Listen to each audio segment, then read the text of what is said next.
And hello, everybody. I'm Lego Mage. That is Envy. And this is NASL Season 4 qualifications. This is landing and the chance uh, to make it to the big leagues. And we're starting off today with, I think, what is personally one of my most look forward to matches. It's Cosmic Calamities versus the absolute GOATs, Last Call. Yeah, absolutely going to be a fire match here. And as we can see, something to bring up, Borg is definitely going to be trying to perform on this new midfield role. We certainly know Borg as a mostly forward player, but now has some kind of big shoes to fill as he's going to take on the midfield with Frightfully Fresh and 3Z Breezy on that board. Also having to deal with Cosmic Calamities like we did see yesterday. Super solid roster. Forgot Kotone Natty were playing yesterday and did a really solid job. I mean, but they have more to do. Honestly, there are many more matches coming up, and these players are trying to get into NASL. So, Yeah, absolutely. I mean, yesterday when we were watching Cosmic Calamity's game, Natty was kind of one of the players that I think a lot of people weren't expecting too much out of, but he really showed that he can fight, with the big leagues. It kind of showed to be a real diamond in the rough. So I'm excited for this team and where they're going, and now facing a previous NASL team like Last Call, even with the roster swap. I mean, these are all big time names here. Borg, 3Z Breezy, Frightfully Fresh. I'm expecting them to take this one, but I think it could definitely be close here. And I mean, speaking of this new Last Call roster, I'm personally very excited to see this. I think 3Z seems like on paper a really good addition to the team. And I'm just excited to see how they end up performing. These are all players that I like quite a lot, and I enjoy watching. So I'm curious to see how they end up running this. I imagine it's going to be kind of a bit of a kill heavy play style, seeing as we have essentially two brawler players on the team. So I expect a bit of that kind of powerhouse offense and KO focused gameplay coming out from their side. yeah, for sure, that is definitely a possibility, but maybe not exactly what we're going to see in this game specifically, as we have Oni Village with the Cast to Last and Stacks on Stacks. Awakening showing up here. We could see an obvious Octavia ban. If we're not playing it, you're banning it for sure. And an Atlas ban as well. Just kind of a pretty comfort pick, I'd say, to get that out of there. But yeah, as far as kill, there's really not too much going on here. I mean, Kazan, sure, what the heck, but probably not too much with Estelle. Just like maybe some raw kills if they get kind of lucky with maybe the Quangle or whatever we'll see showing up there. I mean, they secure the Mako as well. I think Mako's a super solid goalie, just all around. And Strike Shot Mako kind of covers all options on a stage like Oni Village. And I saw comps. I mean, one comp has Mako, one has Kai. I mean, the speed is coming out, so we're gonna have to see it happen on this big map where they're gonna be playing core control. Yeah, Oni Village, Castle Stack Star is definitely kind of the core control angle here.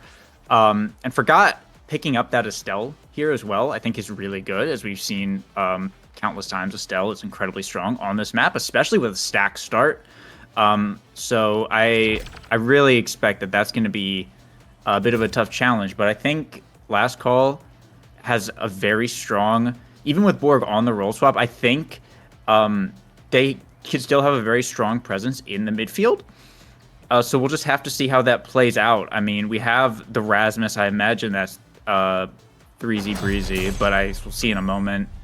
Yeah, I was right. So yeah, it's stack pickups all around. Borg is on the Kai midfield here at Frightfully Fresh on the Asher goalie. So just looking to lock down one of those barriers. Not both teams probably not opting to play for both here in this situation, but we'll just have to see how it ends up going. There's a lot of potential for range kind of on both sides. In a way, they have kind of similar comps that are looking to do effectively the same thing. So this might just be kind of a lock-in, no mistakes core control game, and I believe that's what we're expecting to see here.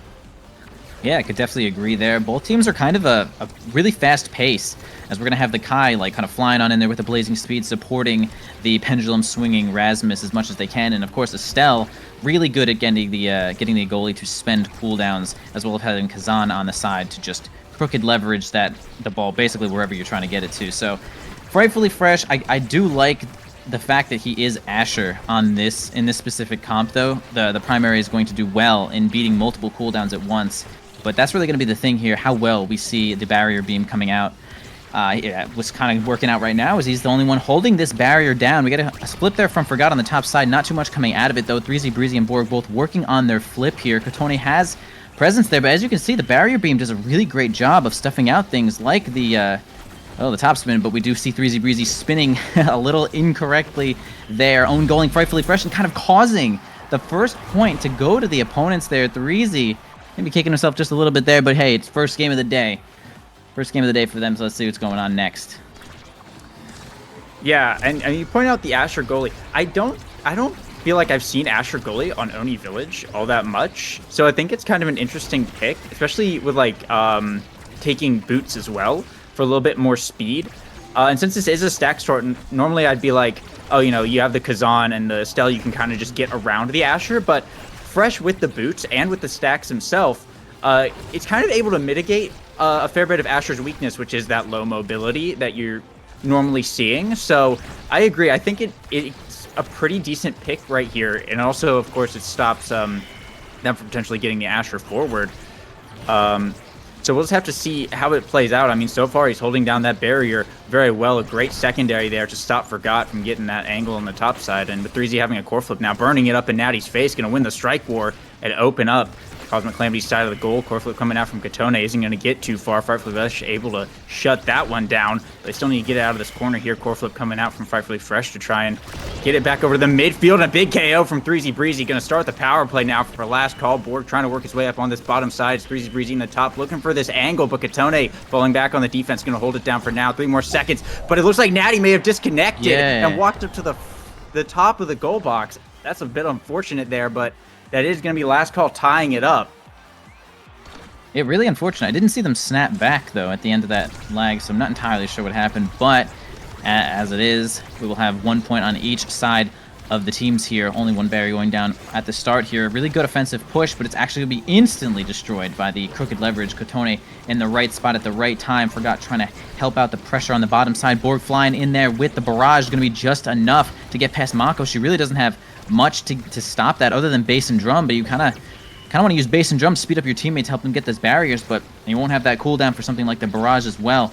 But keeping this barrier here, Frightfully Fresh, Borg helping as much as they can, possibly playing a little too close to the goalie, but you know, it's tough to figure that out. Borg making the midfield work in their favor as they can, not entirely their main role. Frightfully Fresh finally getting it out of there.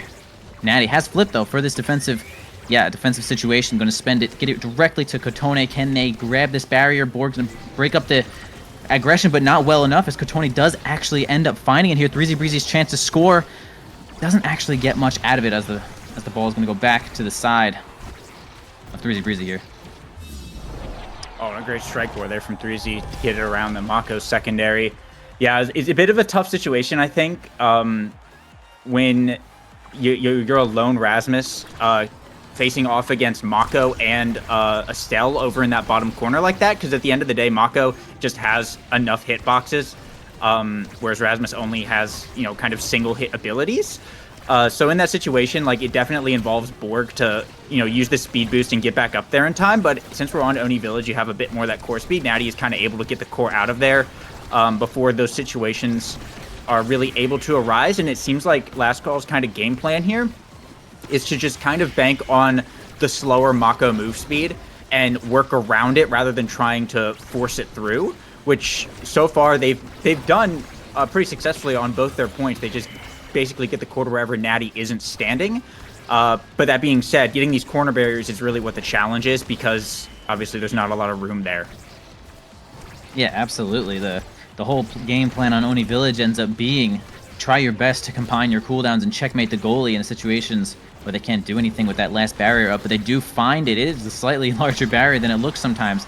So Frightfully Fresh is going to get Lose their barrier there, unfortunately. Not a great bounce there for Natty, and it's going to actually end up resulting in the loss of their own barrier there. A little bit unfortunate, but that is all perspective, depending on the side you're on here. 3Z Breezy looking a little bit low. Forgot trying to read the ball hit there, but not going to work out with a piercing shot. No angle up for them. Borg playing second goalie, going to have to, as the overtime is making things quite difficult to flip. Absolutely coming out there. Katone had full control of the ball. The strike shot, the hit, back up to Borg, going to hit these corners. It's going to be a tough spot for 3Z Breezy. Spends the death touch because doesn't get much off of it there. The barrier beam going to try to get it right back to 3Z. Again, not a great favorable bounce there. 3Z Breezy once more, one shot, not really going to make it happen there.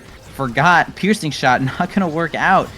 Katone cannot get it, and Borg approaches with a flip. Natty perfectly reacting with a flip of their own, but the crooked leverage acting like it's like that's crooked leverage is so good. It basically just turns your opponent's strike into one that is directly at you, and they're going to secure that goal. It's going to be 2-2 right now.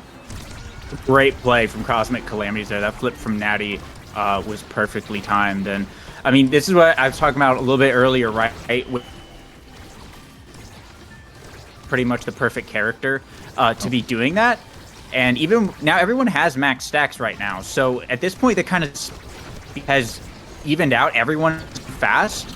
So you are able to kind of make those workaround plays work at this point. And now that the rounds have gone on long enough, and since this is Oni Village, of course, we're going to get long rounds. Max stacks is something that can, be easily relied on at this point. But tied up at set point now, it's an open goal for Cosmic Calamities, and energy is going to be coming online for 3Z.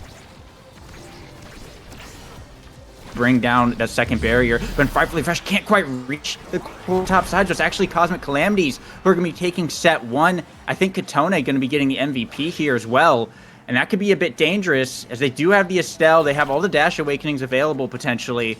There's Primetime on the board, and they do have the Kazan, so this, this is something that could potentially kind of scale out of control you want too many times in a row. I definitely could agree with that. Katone having a really great selection here, deciding to go Primetime over Size, which both are pretty great awakenings here. Kai going for even more speed. The Dancer is going to make a huge difference when going for those offensive pushes. Estelle perhaps simply denying something like Unstoppable from any of the goalies grabbing it there. Of course, any of these goalies would love to have Unstoppable at this point. Rasmus, of course, enjoying Size. Frightfully Fresh, a little bit of creation distance and duration there. And Natty grabbing the heavy impact, getting a little bit of cooldown on bass and drum. So it's a solid awakening draft for both teams here. And man, they actually end up knocking Borg's health down to nothing there, staggering and getting the kill. I mean, they made that round quite quick, knocking off any stacks that Borg had and making it so they can't get any while they're dead. Cosmic Calamity is making it happen right now.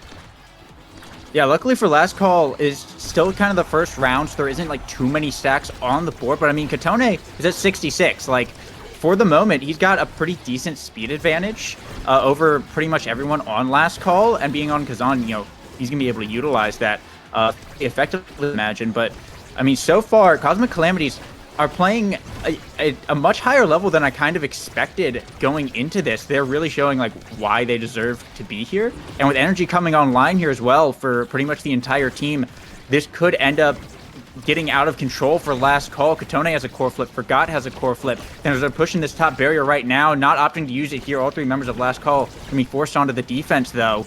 Now he's trying to send it back in. A crook leverage from Katone is going to secure it. Doesn't land the core flip, but might not need to, as the goal is open, and Forgot has energy to work with here. Up on this top side, just trying to play the speed light and try and get it over to where this Kazan and maybe force it in. Core flip coming out, pass up to Katone, but Frightfully Fresh able to block it. However, this is still a bit of a dangerous situation for Last Call, as Natty is just not relinquishing this barrier. Borg forced to use the core flip here, but it's just right back into the hands of Forgot. Frightfully Fresh trying to get it out of here. But now Natty on the defense. The barrage coming out from Borg forces out the core flip from Natty. As now Last Call trying to make an offensive push of their own, but they just can't get through this defense that Cosmic Calamity is putting up. Katone with the crook leverage once again forces out Frightfully Fresh's core flip. As we go into overtime, Katone shot to the bottom. A great defense from Frightfully Fresh, but Forgot is down there and able to burn enough cooldowns to take the point as Cosmic Calamities just continue their warpath. Yeah, they are really on board right now. Both Katone and Forgot maxing out their stacks already. They are basically double speed. Until you hit those 150 stacks, you are not nearly as effective as they are right now. And both barriers going down, perhaps the speed really making an advantage right here.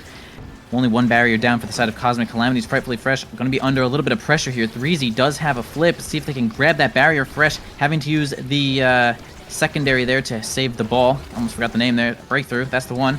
Kotone going to try to push it onto the bottom side. Forgot spending the Crystal Thorns. Not going to make it happen there. Borg getting the ball nicely to Frightfully Fresh. But he's not, or sorry, 3Z, he's not close enough to spend that flip and get a goal. Natty not under a ton of pressure just yet, but Borg, oh yeah, gonna have to relinquish the ball instead of dying there, which actually makes complete sense. Sending out the Giga Blast to try to also help it to 3Z Breezy, but man, the onslaught of cooldowns that's coming out from Estelle at this range is becoming just a little bit too much for the team of Last Call, and now we have Estelle as the MVP grabbing the first Awakening. Yeah, and this is a bit dangerous. We got Aerials on the board, which is one of, if not the best Estelle Awakening. And already on this map, she's an incredibly powerful character, so that's going to go right over to Forgot. Catalyst is picked up by Frightfully Fresh, which is pretty nice, but you know, it's still a bit of a tight situation. Bulk Up is a really good pickup as well here for Kotone. Saw some of that stagger issues, not that he was getting KO'd, but no one on Last Call is going to be able to get it. Borg opting for the Among Titans here, get a little bit more size on the Rasmus, a little bit more size on the Asher here. Twin Drive over on the Mako is good, and 3Z kind of just left with Cast to last. So, I mean, Cosmic Calamity is looking pretty good coming off of that draft. Last Call getting some nice stuff too, but I think that Aerials is going to be really scary. That was a great pickup for getting the MVP on Forgot last round.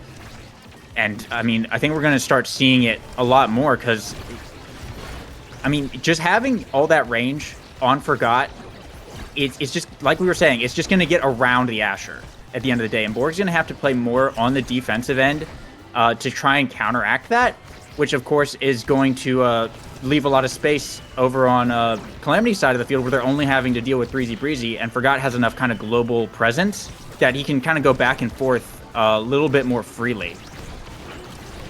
Yeah, definitely agree with that. The Aerials is going to basically change Estelle into a brand new character, one that has board-wide presence, but unfortunately Natty wavers for just a moment there. The barrage is going to get it through the top side. In certain situations, it really is difficult to get the ball out of Kai's barrage. You really have to step in front of the barrage before you strike the ball as your best bet, but it is tough sometimes, so I don't really blame people for losing to the barrage in most situations. But a forward push here by LC, not going to result in the barrier just yet. Actually, it's going to walk right into one of the barriers of Cosmic Calamities. They're going to grab one of their own. Frightfully Fresh under a ton of pressure. Kotone is just hovering right there with the press the point. It's just too strong sometimes to react to. Forgot and Kotone both have flip, going to try to get it right over to Kotone, opting to not flip and then flip just a minute after. Frightfully Fresh going to have to spin their flip, but stuffed into the face. Forgot really on the board there, ready to knock that one on in.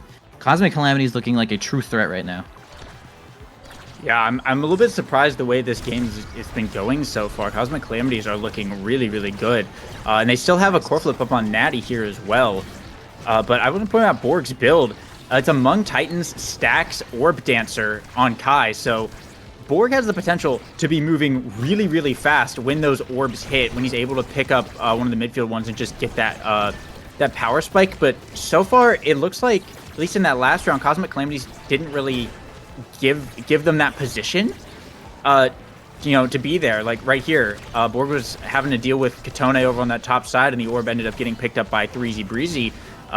So now the only one over there is the goalie one. So Borg's not gonna be able to get that power spike for a good while, and I think that's kind of something important, especially when orb dancer's on like the midfielder, is you got to time your pushes, your rotations, kind of with when the orbs come online. Like right here, 2 orbs, and now Borg is just flying across the field, and that's kind of now where we see the offense start for Last Call, and with the core flip up now, they might have a chance to get this barrier, but so far the defense from Cosmic Calamities is going to be enough to shut that one down and send it into overtime.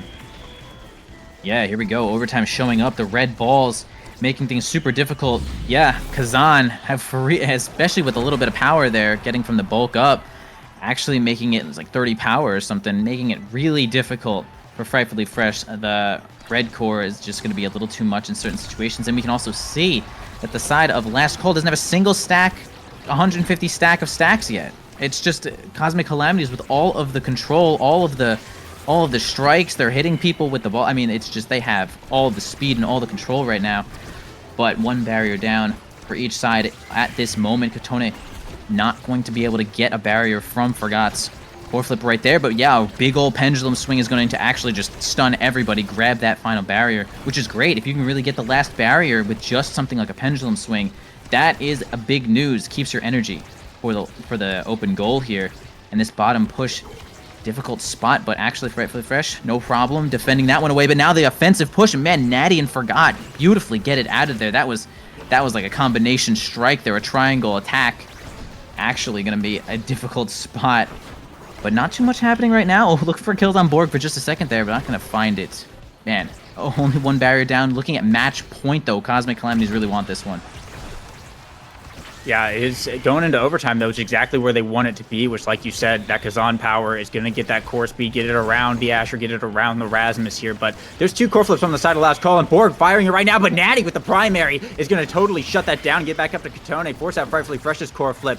No dice so far, but last call's trying to push it into this corner, but the core is just moving way too fast. Borg is a little guy who runs fast, but the core is just moving a little bit faster here, and it's just kind of allowing Cosmic Calamities to retain a little bit more control with the Estelle in the midfield, and with a strike shot on the Mako, they're kind of able to influence it a bit more when it gets into these midfield situations.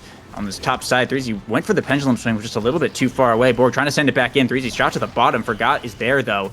Trying to get it back over to Katone. Frightfully Fresh is holding this barrier forever, though. And this could be the moment where Cosmic Calamities ends up maybe succumbing to a little bit of fatigue and perhaps slips it up. They do have some core flips to work with. Forgot spending theirs on the air, though, unfortunately. Threezy staggered, had a core flip just kind of like survive for a moment, but Katone going to find the reset on the recovery drone here with the core flip up of his own.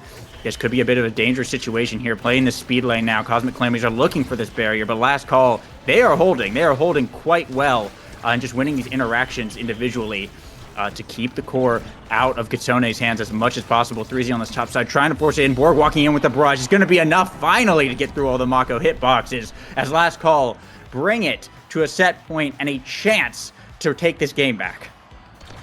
Absolutely. We know that 0-2 comfort zone sometimes does show up. It influences the determination of the team just so much, where they make that beautiful sweep back, and maybe this is exactly what they're looking for, as long as Frightfully Fresh holds this last barrier for just a moment to get some reprieve.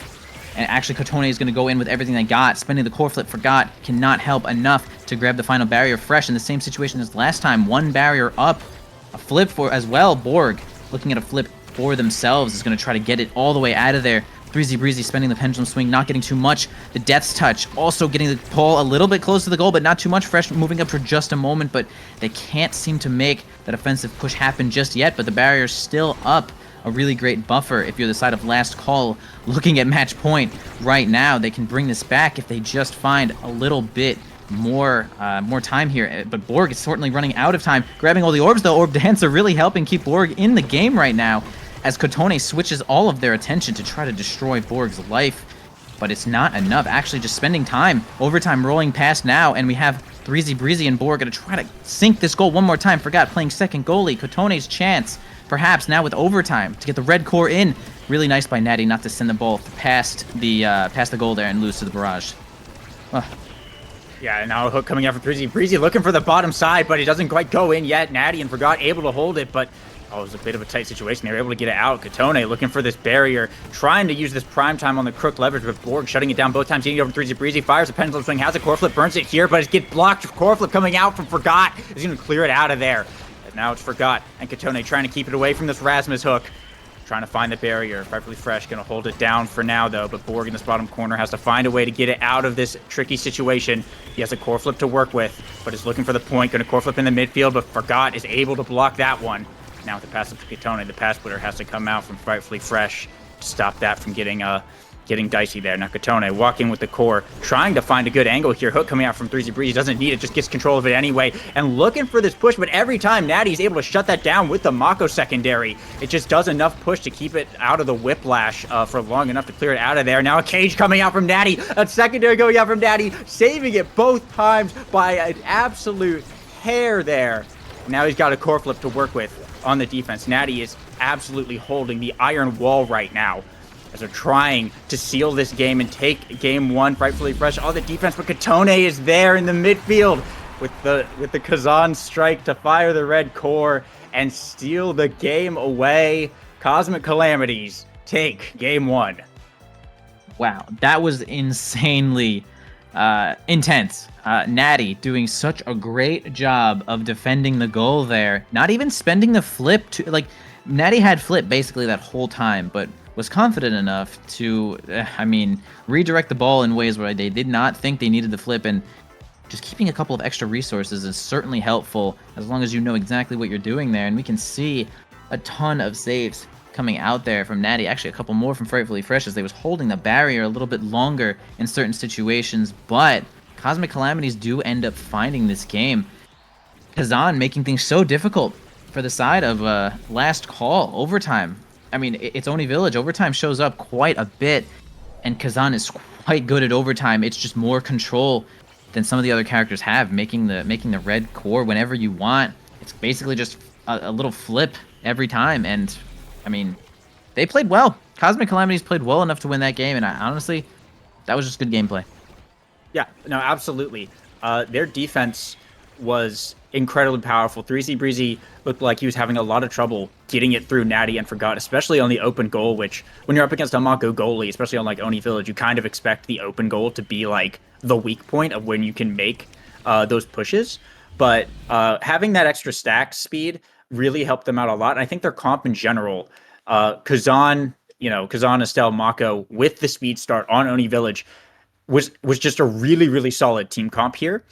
It allowed them to have that high pressure offense with the Kazan, and like I said, just have that shut down defense with Forgot and with Natty on the characters, but also just making some really incredible plays. Natty had some great like last second saves that I think a lot of people would have missed or messed up. But this is like I was saying, Natty was really kind of underrated coming into this. But it's being said, last call, they still, they still definitely looked very scary. I think this was definitely a match of circumstances, to be sure. So going into game two, I'm curious to see, the map and the picks and whatnot, and see how much that ends up influencing what happens here. But yeah, Cosmic Calamities are looking really, really good right now.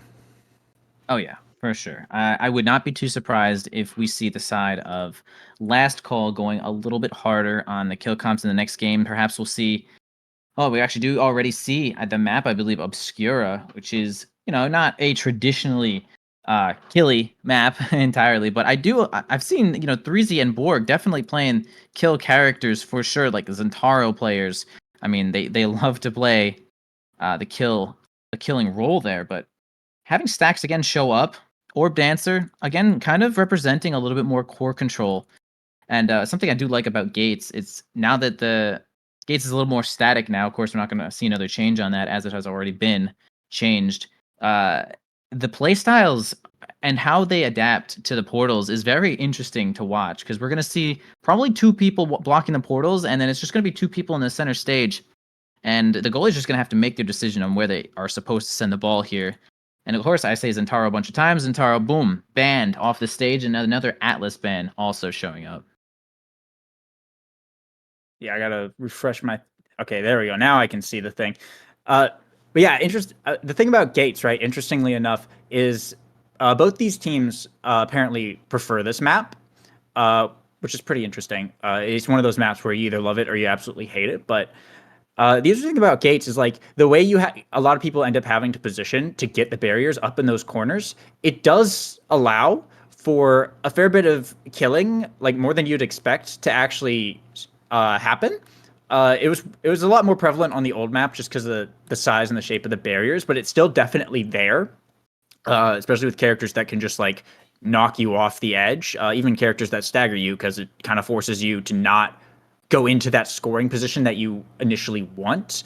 But we do see the Rasmus and Mako come back out here for Natty over on the side of Cosmic Calamities, and it is a first pick Asher. I imagine that's the goalie for the side of Last Call, which I think Asher is definitely pretty strong on this map. Most kind of creation lockdown goalies are.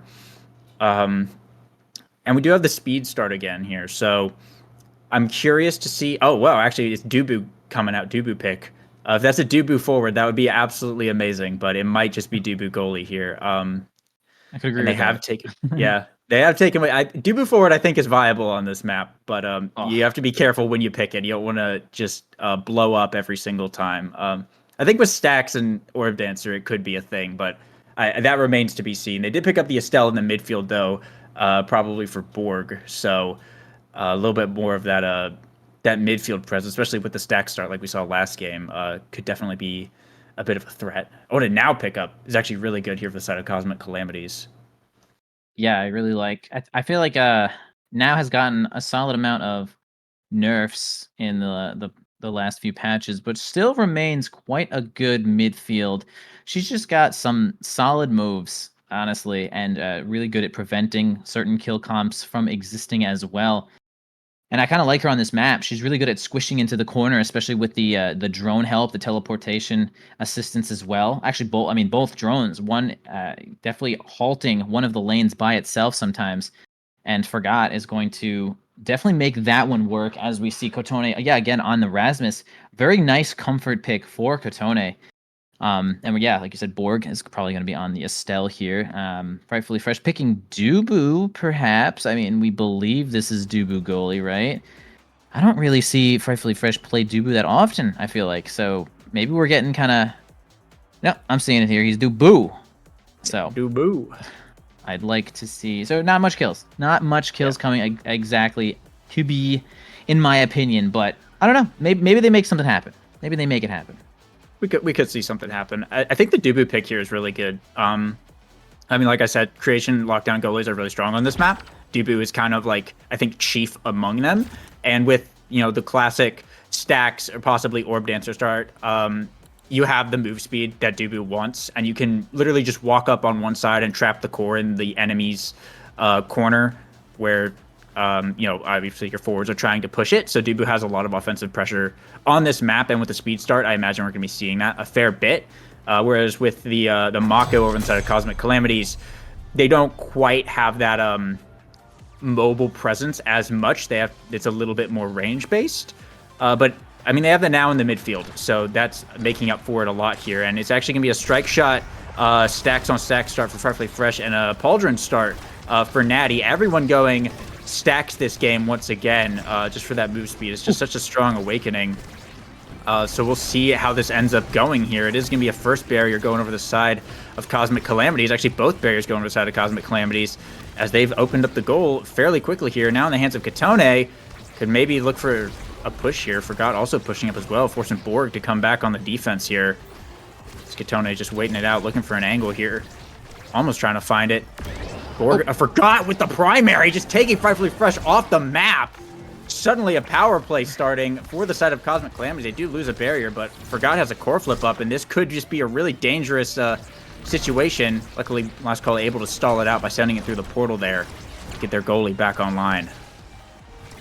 Yeah, definitely stalling just a little bit there when you have a power play is certainly, or the opponents have the power play is certainly what you're trying to do. Okay, actually, Frightfully Fresh redirecting the core just a hair gets it into that corner, making it so Kotone's pendulum swing is a little bit off kilter, sending it back into the portal for Kotone. Frightfully Fresh on board there, though. Some of the stacks giving a little bit of movement there, helping out. Natty not even spending the flip again. Overtime, Mako's passive is something also to keep in mind here.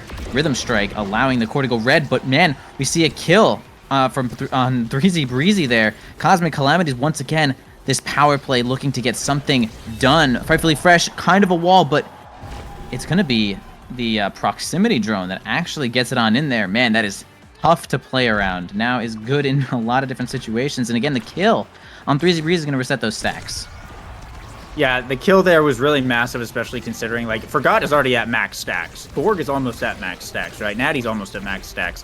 So a lot of people are going to be moving faster than 3Z right here, and even Fresh is still trying to work to get those stacks back from that early KO in that first round. So I mean, when the rounds aren't going as long as something like Oni Village, those stacks are gonna matter a lot more. And when you get a KO to get that reset, you're gonna feel it a lot more than on these quicker rounds, right?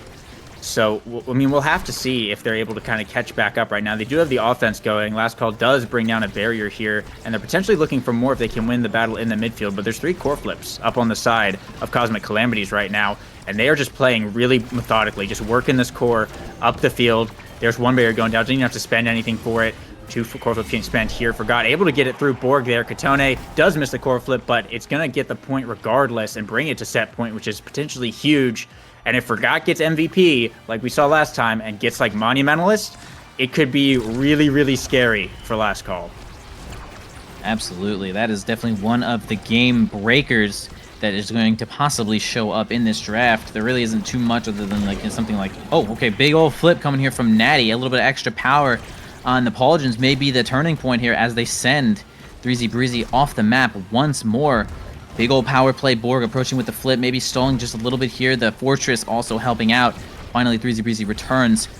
Perfectly Fresh missing a strike there, but not going to cause too much trouble, it seems, in the hands of 3Z Breezy on the bottom side. Gets the barrier beam. Natty spending a couple of cooldowns to get it on out there, but directly into the hands of Katone on that top side. Cosmic Calamities in the right spot at the right time, making it happen. The teamwork is real. The MVP, as y'all already know, it's now, and is it going to be a monumental disaster? Absolutely not, but a really great pick of Awakenings here. Some powerful stuff, rapid fire, team players showing up, and Stinger. Stinger could be the one thing that turns these stacks off. Yeah, that could be a bit scary. It is going to be a primetime pickup here for Forgot, though. Orb Dancer going over to Frightfully Fresh is really nice on that Dubu because there's a lot of speed now potential, like we were talking about earlier, to just walk up and drop that soup, so a bit more offense able to come out from the side of Last Call here. And Rapid Fire on Borg is also a really, really huge pickup. Natty opting for the Colossus here, a bit more size on the Mako, bit more, lockdown presence, and 3Z Breezy does pick up the Stinger, which, I mean, Forgot is now, so he'll be able to heal a lot of the damage, but it's still a bit scary, to walk up to maybe like the goalie and just slowly start chipping away at their health. Powerhouse Pauldrons is pretty good, but if 3Z gets enough damage, it could start to put Cosmic Calamities on a little bit of a timer. We'll just have to see here. Last Call is stuck in a situation. They have the open goal. 3Z got locked in jail for a moment there. Was luckily able to get out, but the passing plays are coming out now from Cosmic Calamities, and they're controlling the core. They're working their way up the field. They're in this top corner once again, and they're looking for an angle. Luckily, Last Call able to clear that one out there. Piercing shot from Borg, able to save it. Now the offense starting for Last Call. 3Z is looking kind of low, kind of dangerous. Doesn't want to lose these stacks here, so has to play in the center a bit. Try to avoid dying. Fresh, nice pass down to 3Z in the bottom side. Forgot having to come back with the teleport there. They do have a core flip to work with if they need it. So far, not willing to use it in the top side. No, Forgot with the core flip. Gets shut down by Borg's core flip, though. So we head into overtime to passing plays from Forgot, and Katone coming out in the midfield. Piercing shot from Borg, trying to interrupt this. Finally, they get it over to 3Z. Pass splitter comes out, but it doesn't quite catch the core. As Cosmic Calamities still have both their barriers up, and now Katone has a core flip. This could be a really scary situation. Pass up to Katone, still holding on to the core flip. Waiting for a good angle to use it at, where it's not just going to get blocked, and dribbling down the field, goes for the hook. Frightfully Fresh with the roll. He's able to shut it down, though, and they do earn a barrier off that play. And another one as well from 3Z Breezy. So now both sides have their goals opened up. Frightfully Fresh with a core flip up. The goal is looming. It's ever present. One mistake, and it could be all over. Borg looking to push this bottom side. Doesn't quite go in, but 3Z with the strike force going to get it through Natty. As Last Call able to put themselves on the board. Yeah, finally, Last Call taking a little bit of huff there, saying, okay, great, got a point on the board. Some stacks are stacked. Borg is the one who's going to be moving a little bit fast here. Only one more stack of orbs to give Frightfully Fresh a little bit of more offensive pressure there. This is going to have full stacks here, and they end up saving it past the Tofu Fortress there, which is clutch. Usually that results in major catastrophe, but we're going to see 3Z Breezy once again taken off the side here. No more stacks once again on 3Z Breezy, and we can see that the side of Cosmic Calamities are really the ones using the portals here more, and it seems that Last Call opting to use the center of the field a little bit more often there. But I mean, this is the portal map. It's so much easier to get the ball to your teammate when you are using these portals. Katone approaching on the bottom side. Frightfully Fresh gonna have to spend one of the logs there on the cooldown. Gonna actually not have a strike cooldown up for that moment there. Forgot trying to keep it in Natty directly, now using center stage. Possibly have to use this flip. Absolutely not. Forgot has Natty's back there, keeping that last barrier nice and safe. The Tofu Fortress coming down to protect it once more. Forgot Slightly missing a strike there, but not too much trouble. Kotone in the bottom spot, exactly where they want to be, switches their attention over to 3Z Breezy, again clearing those stacks, making a power play once more. Frightfully Fresh under a ton of pressure again, trying to hold this barrier, spending a couple of cooldowns. The extra movement from the stacks helping Frightfully Fresh a ton. 3Z Breezy finally gets back, pushing in the top lane with the Path Splitter. Can't seem to make it happen though. Kotone self-passing through the portal, finally gets it through the log. Now Natty has to try to get it back to Forgot once more as they have the flip. This is their greatest chance to score a self-pass. Oh, Borg not helping, in fact.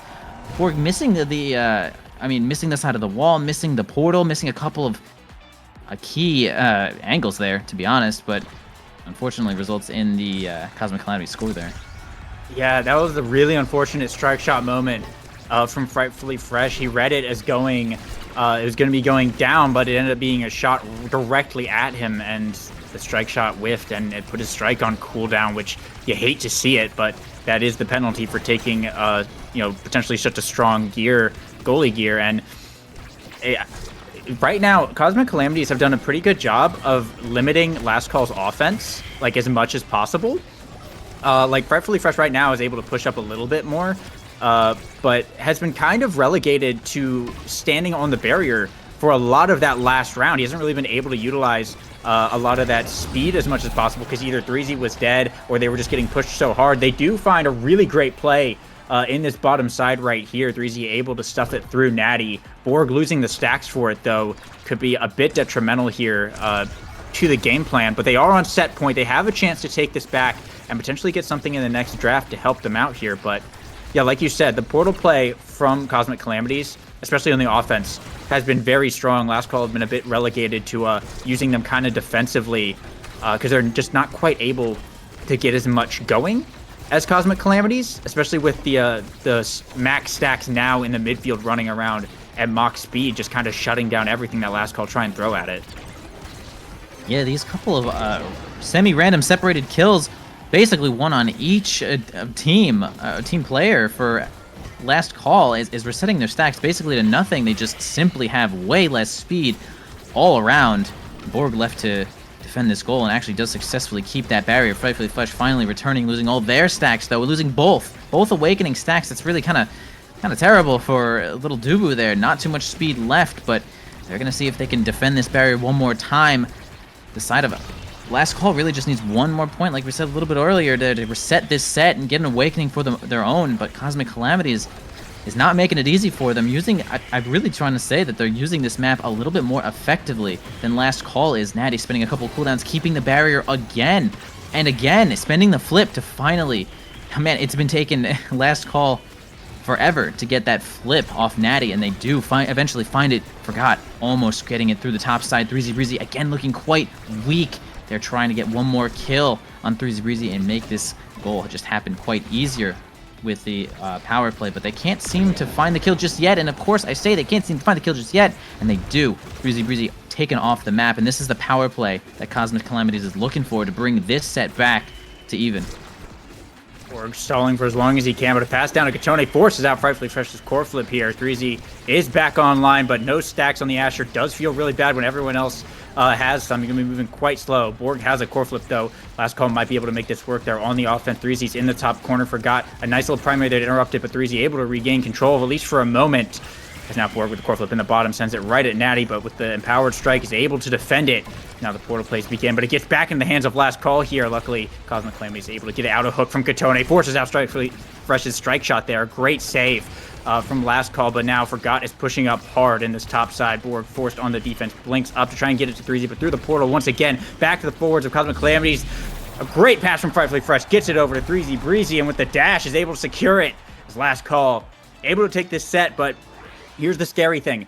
The only one who can, like, really deny Manu is 3Z. Oh, and there it is. There it is. So either Frightfully Fresh or Borg has to deny Monumentalist here, and unfortunately, it's not very good on Dubu.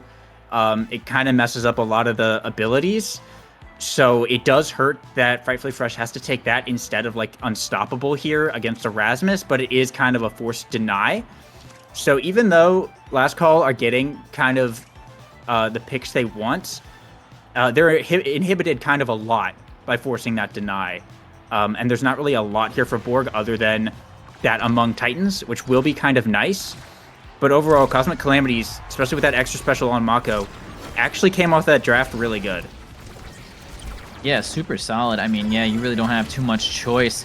When you see now with Monumentalist, it just makes too big of an impact, too much damage, too much core control. It stuns you, it hits the ball, it kind of does it all, especially with Monumentalist. But, I mean, I just want to mention earlier that 3Z Breezy was the one who took Stinger, and 3Z Breezy has been the one who has also been KO'd off the map more often than not. Again, looking quite low, standing in the barrier, does eventually get both off Natty, healing a little bit on that orb.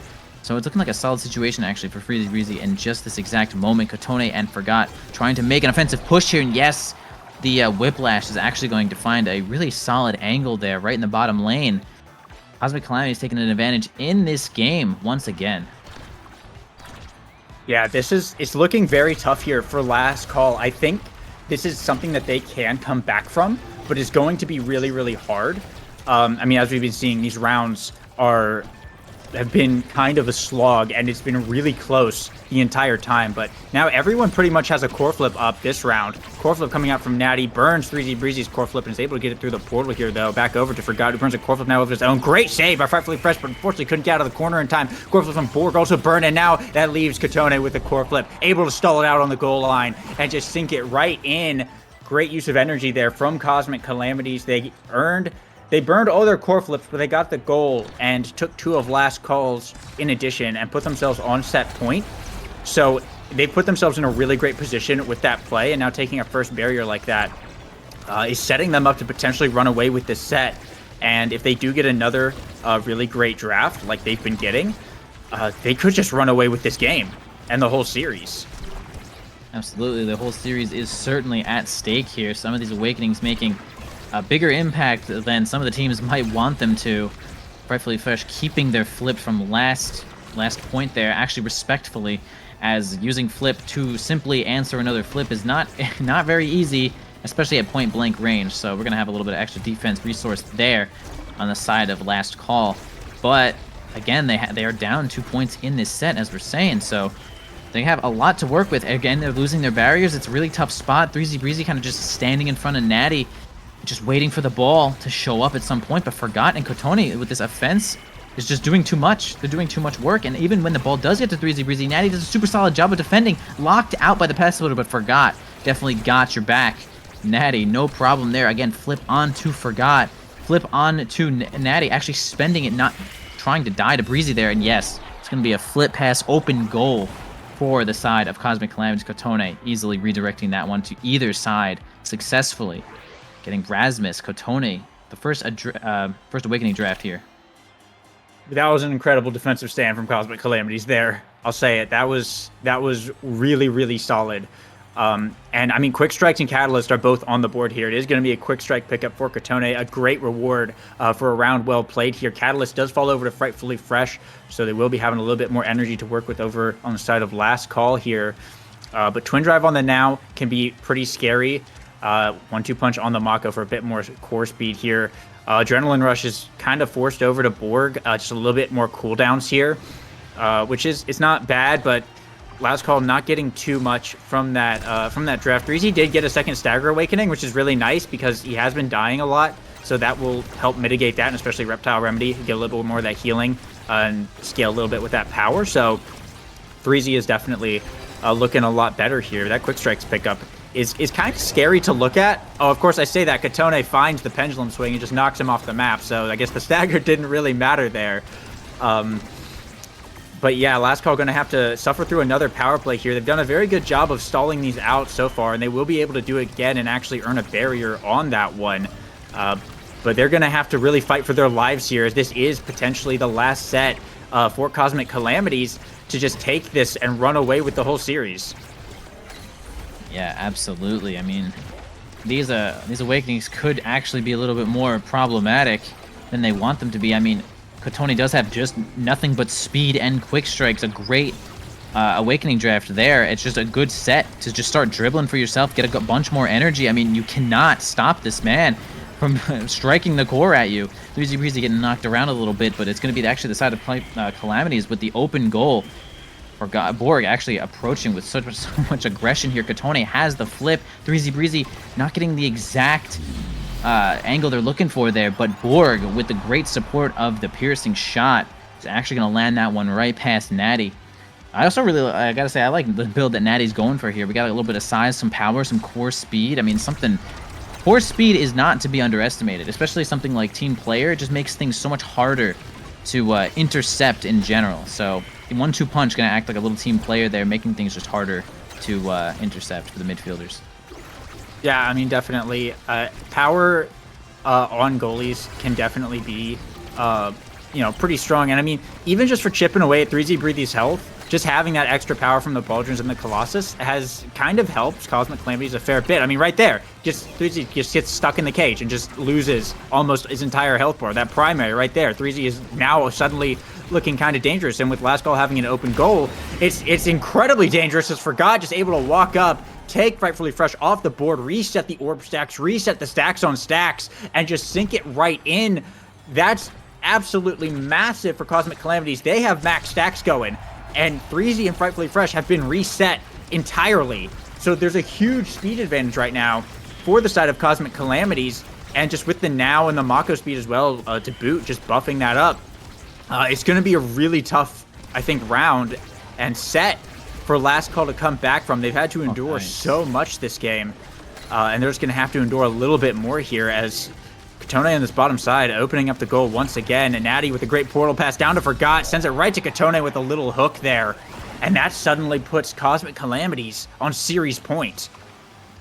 For sure, we see again gorgeous portal play coming out from Cosmic Calamities. They are certainly adept at playing at this map, and I'd like to see a little bit more adaptation coming out from the side of Last Call. They're definitely good enough. They're good enough to make it happen, but man, Cosmic Calamity's experience on this map is proving to be a little bit overwhelming at this point, as Kotone, quick strike, sort of unstoppable, already has a flip from just striking the core a couple times, trying to send 3Z Breezy off with a pendulum swing. Not going to happen just yet.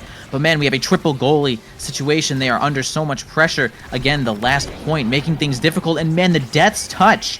The Death Touch plus the flip, it looks like it's going to be to knock 3Z Breezy once again off the map. So many deaths, unfortunately. Forgot approaching with the flip. Kotone does not need your assistance at this point. Quick strike solo doloing this map right through Frightfully Fresh, and Cosmic Calamities are going to take it. Great play there from Cosmic Calamities. They looked so good in that game.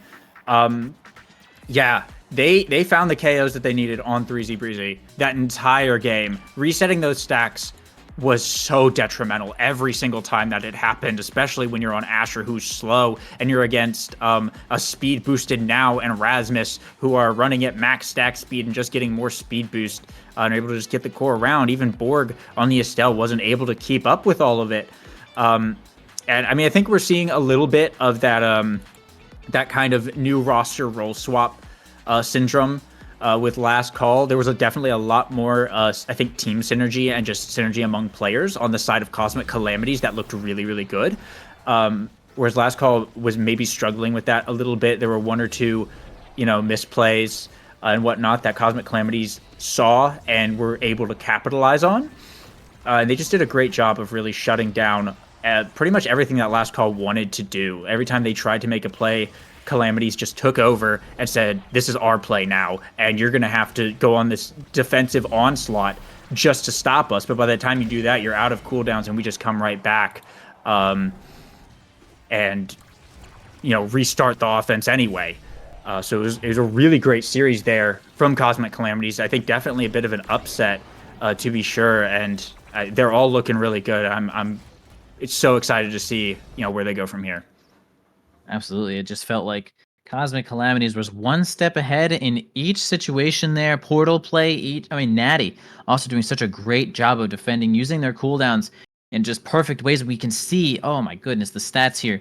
0 kills for the side of Last Call, and we have 3 kills on Natty, 3 kills on Forgot, 5 kills on Kotone. I mean, that is an insane amount of downtime for the side of Last Call, and that makes a difference, guys. Lots of damage, lots of kills. I mean, the power plays are huge. So one step ahead, in my opinion, for that situation there on that map.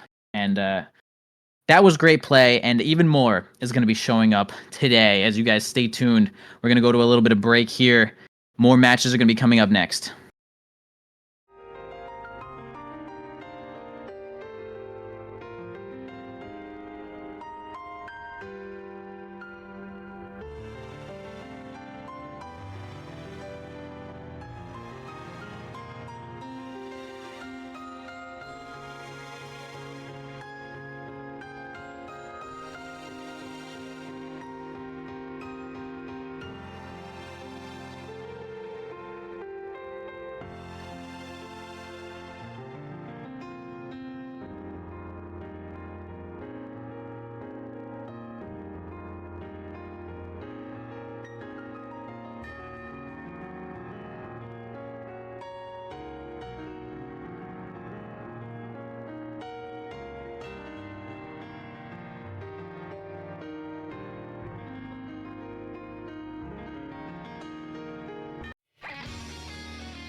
Welcome back, everybody, to season 4 of Liftoff. Last time, we just saw Cosmic Calamities take a 2-0 victory over Last Call, and now we have Last Call returning once again to play against Oshi, No Core Flip, two previously entered NASL teams, and now only the winner of this series is actually going to find their way into NASL, and the others shall find their way into NASA.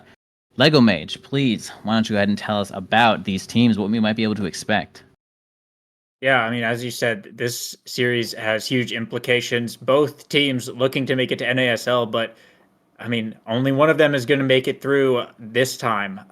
We saw earlier today, last call in their battle against Cosmic Calamities. They struggled a little bit against the pretty much immaculate play that Calamities was bringing to the table there, and based on just awakening starts and character picks, they weren't really able to exercise a lot of that kind of high damage, high KO potential that you would kind of expect from this roster.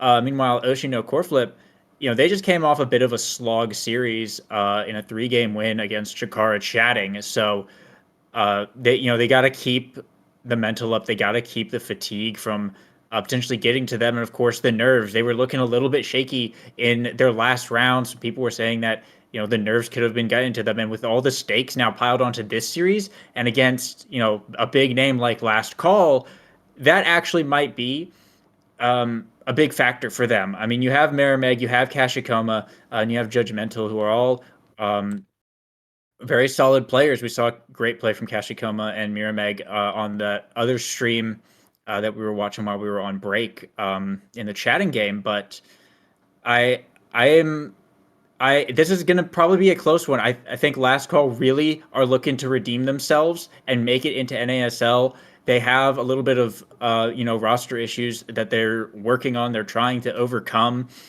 but they have the core there. I think that they need to thrive once they get to NASL.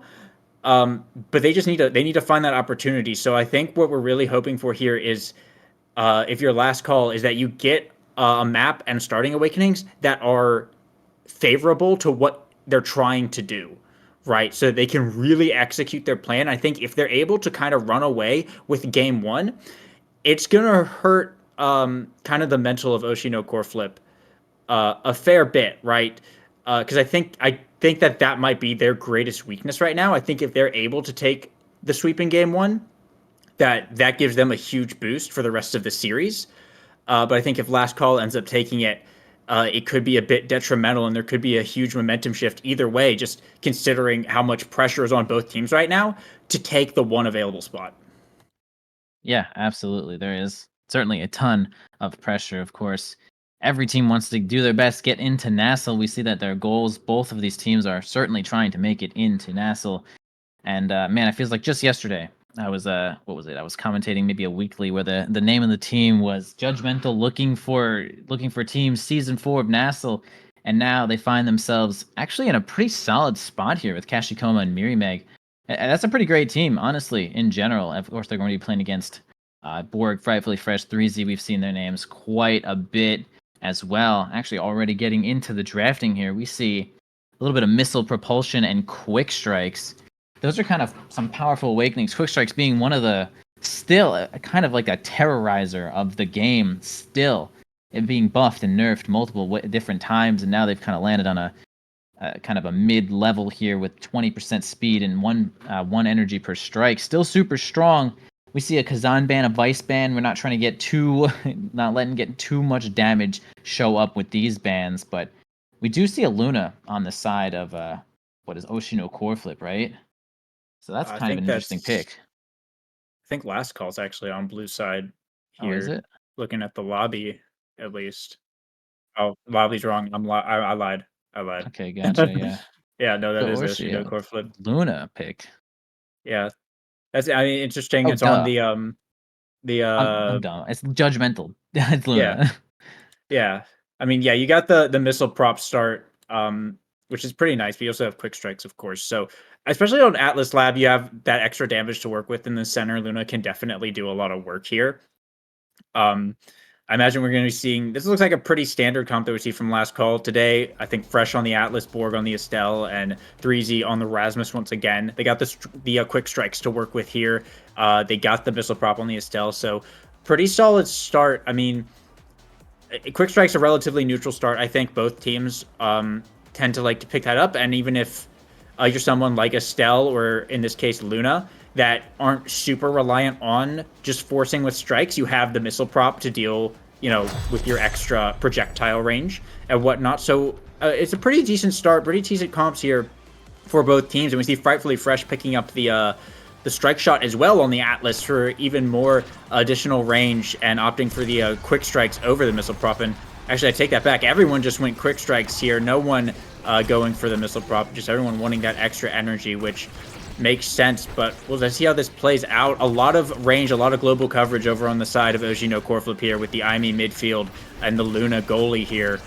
Whereas nowhere near as much over on the side of last call. They have the Estelle midfield, but that's about it. They're kind of relying on mostly turtling it up and then getting the core over to 3Z, who will hopefully be able to stuff it through the Luna here. So we'll have to see if they're able to execute and if this ends up playing out. Yeah, for sure. While we're chatting it up, we got Borg going down to basically no health. Kashikoma flying on in there with the flip. A little bit of extra energy making that happen a little earlier. Getting the first goal on the side of Oshino Corflip here. And honestly, just the character selection, everyone appears to be on some sort of comfort pick. Like, I don't know everything about all these teams, but I feel like I've seen Kashikoma mostly on Amy, Judgmental certainly on Luna, and Miri Meg also has a ton of Astra games in my opinion. Again, with the other team here, Frightfully Fresh, Atlas, it's just a kind of just solid picks all around. I feel like we're going to see some pretty high level play as these players most likely have a lot of hours on each of these characters as well. Miri Meg looking a little bit low here. The Atlas Black Hole not helping out as Miri Meg is quite staggered here, trying to get knocked off the map. Let's see if Last Call can make something happen with that. Judgmental holding down this barrier, has the flip just in case the defense gets a little bit sketchy here. Actually, Frightfully Fresh knocking Miri Meg into the black hole, but doesn't get the angle exactly they're looking for. Spend a bunch of cooldown, but eventually does get the power play. Yoshino Corflip looking at a little bit of a tough spot here. Actually stalling the ball quite well with some of these ranged projectiles. Doing a good job as Miri Meg joins back up to the group here. Overtime kind of rolling over here. Kashikoma spending a flip, feeling a little bit of pressure as they have no health left here. Judgmental intercepts with the boost. Gonna make it happen here with the barrier. 3Z Breezy approaching with Borg. Judgmental spending the crater. Not gonna make it happen just yet, man. Frightfully Fresh can't actually reach with the astral projection. No strike shot there, and it's gonna be 2 points for the side of Oshino Corflip. Oshino Corflip coming out strong here. Yeah, that was a really great stall that they had against the power play. And this is, I think, a pretty good strength of their comp, is if Mirameg does end up going down from ship damage or the black hole or whatever, you have the Aimi and the Luna where basically the entire goal is just don't let 3Z touch the ball and you're good. You can stall out for a long time, especially when the black hole's popped and there's only like one barrier up on each side. There's so much room on the map to work with, just dead space that you can send that core and wait it out and play patiently. But speaking of power play, 3Z Breezy not looking so healthy right now. He's got a core flip up, but needs to protect it as Mirameg going back to try and just find the KO, but it's going to force the core flip to come out, which is, also very good to get for free here. Because now Oshino Corflip are trying to make this push here in this top corner. Mirameg going for the stuff. It goes around the backside of the corner. Judgmental coming in, but that's Kashikoma going down to the expanse. And now the power play or sorry, not Kashikoma, my bad. Borg going down to Mirameg's thing, but and now the power play has started in reverse. Luckily, Borg is able to come back online. Unfortunately, the barrier is going down here. Dash coming in from Judgmental. Burnt the core. Mirameg with the ace! The after prime. The barrier beam takes all of Last Call, scoops them up, and throws them in their own goal box to win the set.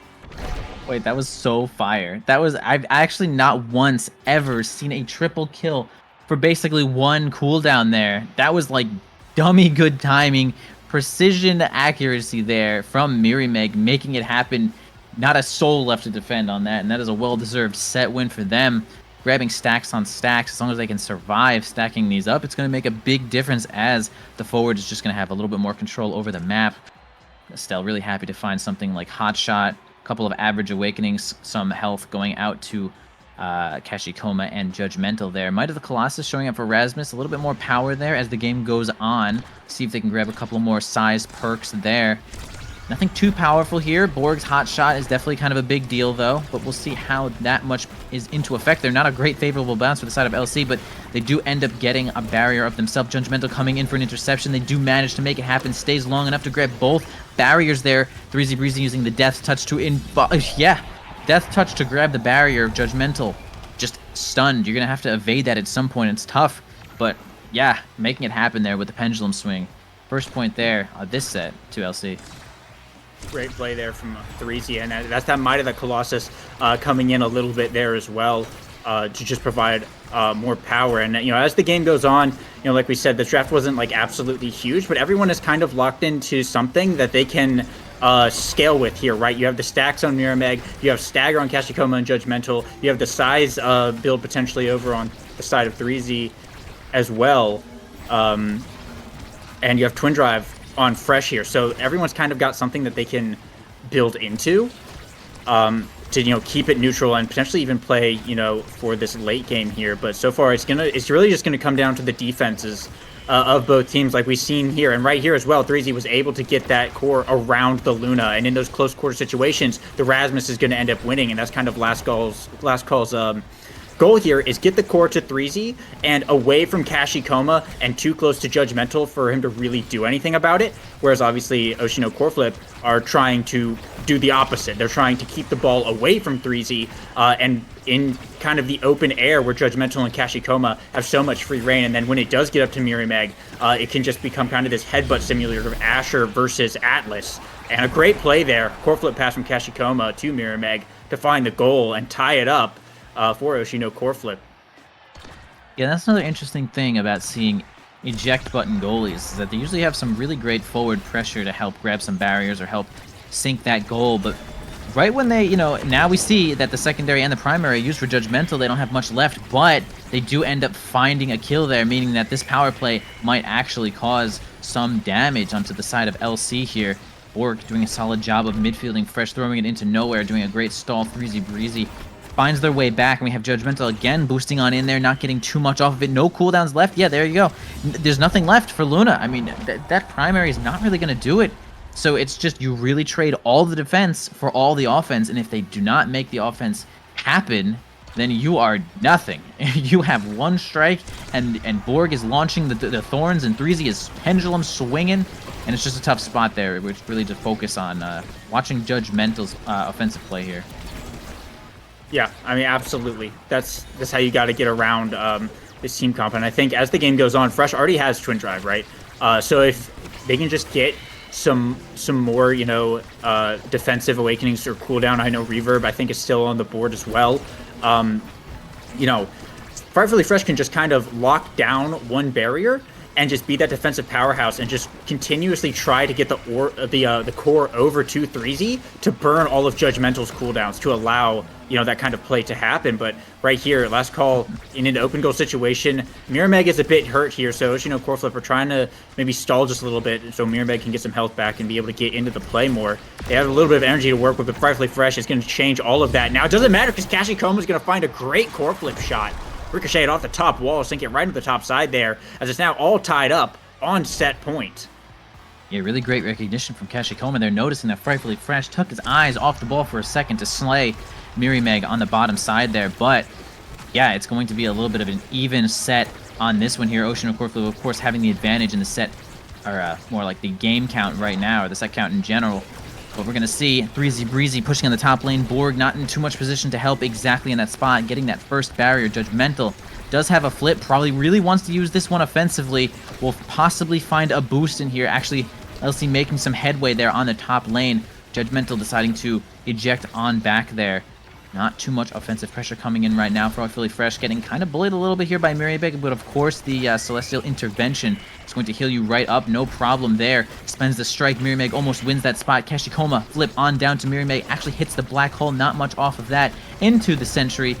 Also not going to result in too much there. Threezy Breezy looking a little bit low, but this assist of Borg's piercing shot is going to make that barrier happen. Yeah, the Path Splitter is certainly going to split Frightfully Fresh's defense in half, and Judgmental makes it happen in the perfect spot. And that's another really beneficial thing about eject button, is that the cooldowns from the forwards basically make it so the goalie has nothing left, and then you come on in there, add an extra strike, and that's sometimes all you need to make it happen. Yeah, definitely very scary, and some scary awakenings here on the board as well. It's going to be a catalyst pickup for Judgmental. Going to allow some more of those dash into core flip plays, which are so terrifying on Luna when executed properly. Aerials does go over to board, which is a really nice pickup here on Estelle. Stinger pickup for Imi Fresh, opting for that extra special. Likely a good deny against the Imi as well to not see any more of that turret. 3Z getting some nice size. He's going to scale with Colossus and get even bigger is what you want to see on Rasmus, and Mirmeg just kind of opting for the spec training here. A little bit more damage on that special. Not much to pick from there.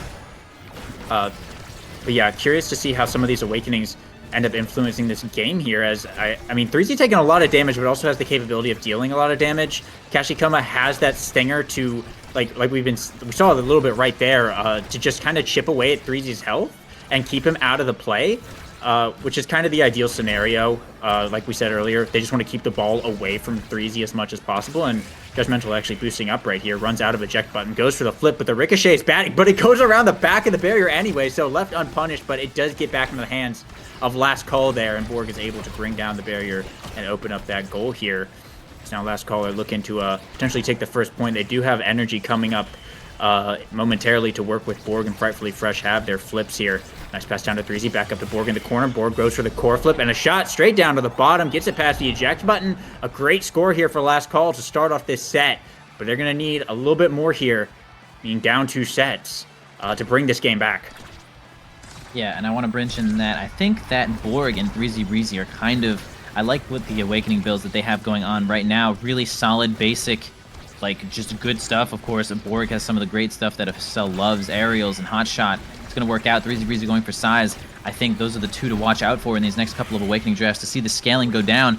But of course, the side of Oshi is going to lose both of their barriers here. Judgmental maybe trying to use this flip. Hopefully the forwards can grab this barrier. Judgmental can sink it into the goal with that flip. A little bit of assistance. Trying to, I mean, it's interesting what's going on in Judgmental's head now. It's like, when do you use this boost, right? The boost plus the flip is such an offensive, like, pressure that you could use to grab a barrier, or you could grab mostly the goal that they're looking for. As we can see that the boost has not come out in a while. They're trying to snipe it out, but the pressure might be a little too much, and yeah, there it is now. It's like, it's too late. Unfortunately, the boost just didn't have a slot in the play there, and unfortunately it goes to no use at all, being put on cooldown now. Kept the flip though, at least for this next play. Last Call did a great job of controlling the core there and just not letting Oshino core flip get into a position where, like you said, Judgmental was able to use that boost into flip, which, you know, it seems like that's really what he's been saving it for, but he can actually burn it here on the defense to keep that barrier up and not let Last Call run away with this set just yet. They have brought it back to set point here, which is pretty big, but boost comes out now from Mirmeg. Flip comes out from Mirmeg. Does earn 3Z's flip as well and get the barrier here, so pretty big play there, but they're going to be on the defense a little bit here as Borg looking to make this push on the bottom side. All 3 members of Oshino core flip able to get it out of there, though, as 3Z Breezy not looking too healthy there, but trying to control the core here for Last Call. Mirmeg using the black hole to send it down. Judgmental boosting in. Pass up to Mirmeg. Core flip has to come out from Frightfully Fresh to get it back out into the midfield, but the turret now from Kashikoma is going to send it back into the hands of Oshino core flip and Kashikoma on the bottom side. The expanse comes out, goes for the side flip. Doesn't even need to hit it. The expanse is going to get small enough that it's just going to sink right in. Doesn't even need to burn the core flip here. Very good situation here for Oshino core flip. They have some core flips up here going into this round, and they just need to hold out a little bit longer, not let Last Call steal this set and make this game go on any longer than it needs to. Yeah, definitely tough spot there for LC. Not even having Kashikoma use that flip in the previous set gets a barrier for their troubles. This time using their flip. Judgmental again feel like really are trying to make something happen with that offensive flip, and it's going to have to be used defensively to save the barrier. I mean, you just got to do it.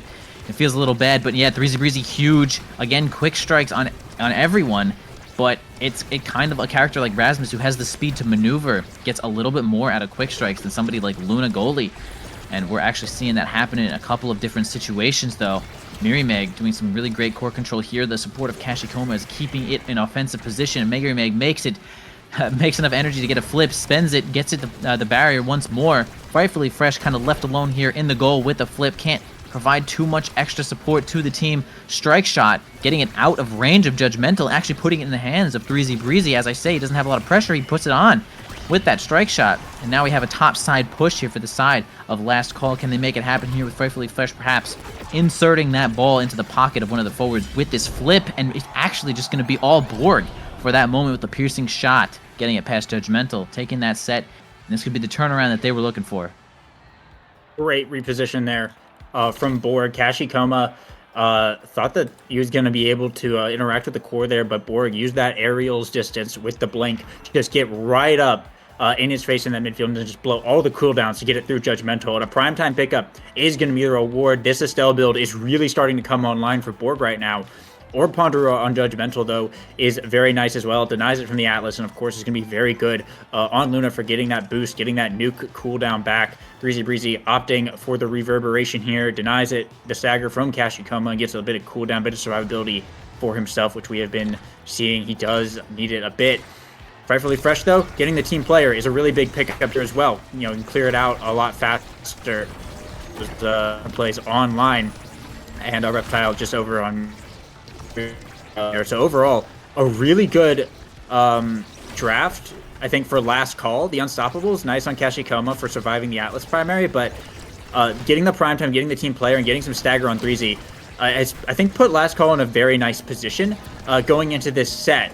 And with both barriers being down quickly as well right now, they could have a chance to, score here and then just kind of maybe run away with one. A nice shot from 3Z is, in fact, going to do just that.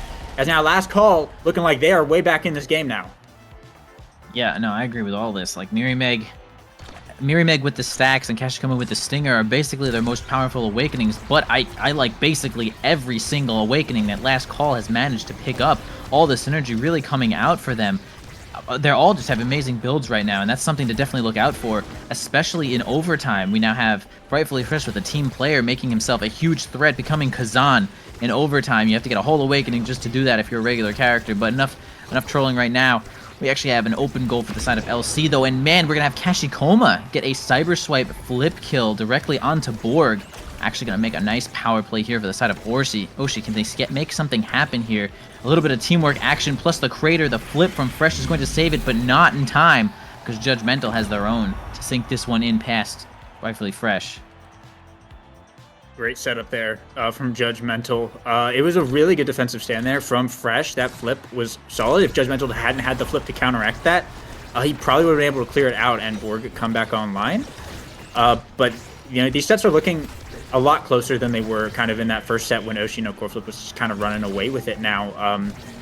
Something like we were saying, builds that Last Call has are just so solid at the moment. But Mirimeg does have a flip up, and this is a big play coming out from Oshi no core flip. They get the barrier off the Luna nuke. The core flip is burnt here, but they still have possession of the core. Sketchy coming past him to the top boost coming out from Judgmental. Finds the KO on 3Z, but the recovery drone will put him back in the goal box here. But Last Call still looking kind of hurt here. Borg is not looking too healthy up on that top side. Kashikoma tried to find the KO, just missed just a little bit. Kashikoma and Judgmental both with core flips up, though. This could be pretty dangerous as they can both kind of come out of nowhere with their dashes and make a lot of trouble. Core flip from Kashikoma, tries to get down to Mirimeg, pushing it hard, but 3Z with the hook is going to be able to support Frightfully Fresh and save that goal from going in. So now the presence continues. Dash into core flip from Judgmental. Not going to get too much off of that, though. Frightfully Fresh trying to fight the pass splitter in this top side. Has to run a core flip here. Gets stalled out, though. Mirimeg shot to the bottom. Gets it through Borg and Frightfully Fresh. Threads the needle and puts Oshi no core flip on match point. Yeah, big unfortunate situation there for Frightfully Fresh. We saw the flip, we saw the strike, but a little bit too far away as trying to retreat back into the goal after the flip. It's not going to work out. Ooh, Judgmental with a great boost there to save that barrier, but it doesn't survive all that much longer as Borg and Breezy are on the prowl here, trying to get these barriers here. Borg, we can see losing a little bit of health due to the stinger, but healing up due to the Celestial projection, or Celestial intervention and an orb. Borg, again, still looking a little bit low. The stinger coming in hot. See if they can make any use of that stinger. That kind of is their most powerful awakening, and they actually end up finding a kill onto Borg. And now Oshi no core flip finds their way at a first point in this series. Yeah. really good first game there for Oshi no core flip. Coming out like that, coming out swinging. That's a great way to start it off. Yeah, that is an interesting comp with the Luna Aimi Asher, but they made it work to great success, even against what Last Call had going on. Miramac getting those stacks on stacks actually ended up being pretty useful. Asher with speed is a very scary thing. And I think Last Call at this point are a little bit tired of seeing stacks on stacks in their games with what happened last series as well. But yeah, we'll just have to see what happens going into game 2. Looking at these stats as well, Miramac had 5 KOs, which is very scary. But yeah, going into game 2, Jesus, like it's hard to say, what really happened because it still feels like it's anyone's series, and it's really tough to say what exactly is going to go down.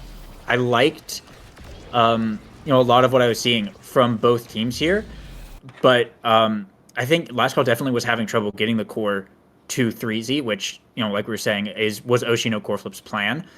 Pretty much their kind of win condition is don't let 3Z have the ball. But if they just do that again, they could just take the series. So it's kind of up to Last Call now to figure out how to counteract that. How do we, work the core up the field in the face of this like range comp that we just saw? And are they going to like run that again? I think once we see the map in the Awakenings, that might be a little bit more clear. But that's something I think definitely to keep in mind here is, if they can't get the offense going, we saw this a little bit last series. They were having trouble getting the offense really, really going. That tends to be their downfall, I think. Yeah, for sure. I mean, I really thought that Last Call like had better awakenings kind of all around the board. But Oshino Core Flip, a little bit of a good teamwork there, a couple of kills showing up. I mean, Kashikoma did get Stinger. Luna is kind of a kill machine themselves. So making those KOs happen exactly when they needed to was definitely an important part of that game. We see the damage numbers are certainly a little bit higher for the side of Oshino Core Flip. But now getting into this next draft, we see, the first two things that happen in the draft are Deadeye showing up and Luna getting banned. I mean, that is a pretty good idea if you're part of Last Call. I mean, you do not want to see Deadeye Luna ever show up, and the opposing ban is actually going to be Finny, making sure that no one else is playing dummy damage right now. Of course, we're probably going to see something like damage show up as the other awakening is bulk up. So this is damage actually. So we have Clarion, we have damage. This is going to be pain. I think this could be Last Call's game. I think here this is Clarion. I think they play well on Clarion. They have the bulk up start. They got the Luna ban, so we're not gonna see any more of Judgmental's insane Luna. The Finny ban against Fresh here, is also pretty good here for Oshino Core Flip. But already, look at this. We got 3Z on the X, which is a huge pickup, by the way. I would imagine we see the Vice Aimi lock in, so I imagine they can just pick Era now on the side of Last Call, right? They can get the X Era actually online, which could be crazy. This could be huge, especially on this map when you have the orb variant, you have the extra damage variants. It will be scary, of course, with the Vice Aimi able to maybe counteract that, because the way you get past the X era combo is you kill X, but it can be a very difficult thing to do if you're not like proficient at it. But Oshino Core Flip, I imagine, could probably make it work. So let's just see here as Last Call looking for their picks. It's now Mako, so not opting for the era, actually. Opting for a bit of heals. You still have the Mako buffs to work with.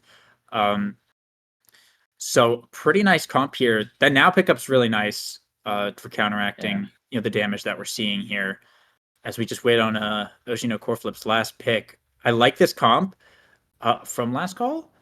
I think if there's any game that they can take it, it can be this one. It's basically the polar opposite of what they've been having to play all day. And I like their chances here. Yeah, for sure. The only comp that I would have thought that could possibly be better than this one here would be X Era now as the goalie.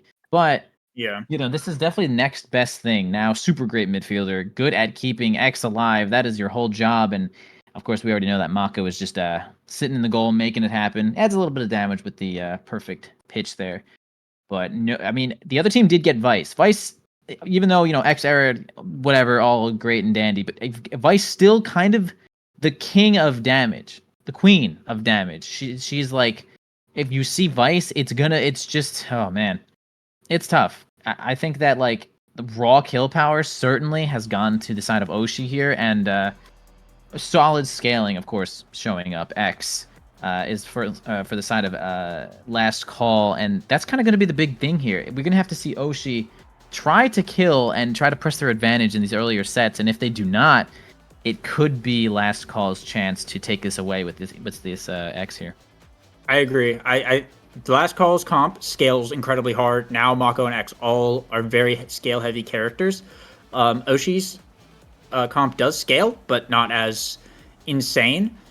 And yeah, going back to the comp thing, I think the Now goalie would be good, but I think Now as a midfielder can be a lot more influential, and you can really abuse a lot of the goofy abilities that she can do here. And I was thinking it was going to be a pauldron start for Frightfully Fresh, and in fact it is. As we get into the game proper here, Deadeye on Fresh and Judgmental, everyone else going for that bulk up stagger scaling, and already a big push coming out from the side of Oshino Corflip, bringing down both barriers here as Last Call look to fire back. But yeah, this is definitely going to be a scale heavy, awakening dependent game. And like you said, I think if Oshi run away with a few early sets, they're going to have a much bigger advantage, whereas Last Call are looking to potentially stall this game out longer than Oshi Corflip will want it to go, and then they really start to come online with their awakening scaling on the Now and the X. Yeah, absolutely. Judgmental, I haven't really seen them play much Vice, but they are definitely well versed in playing the eject button characters, and we're going to see it happen here. But actually, Borg is going to be in a great position there.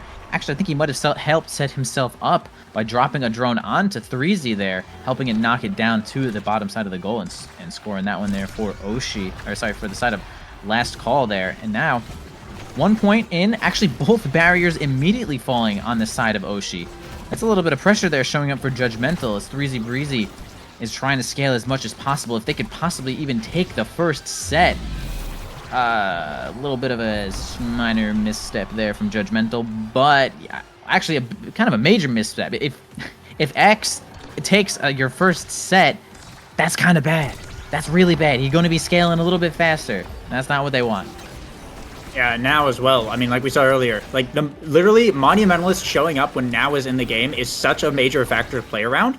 It's kind of ridiculous, because at any point in time, that could just show up. And who on the side of Oshino Corflip is denying Monumentalist? Like, it's basically just Kashikoma is the only one who can deny it and not feel horrible about it.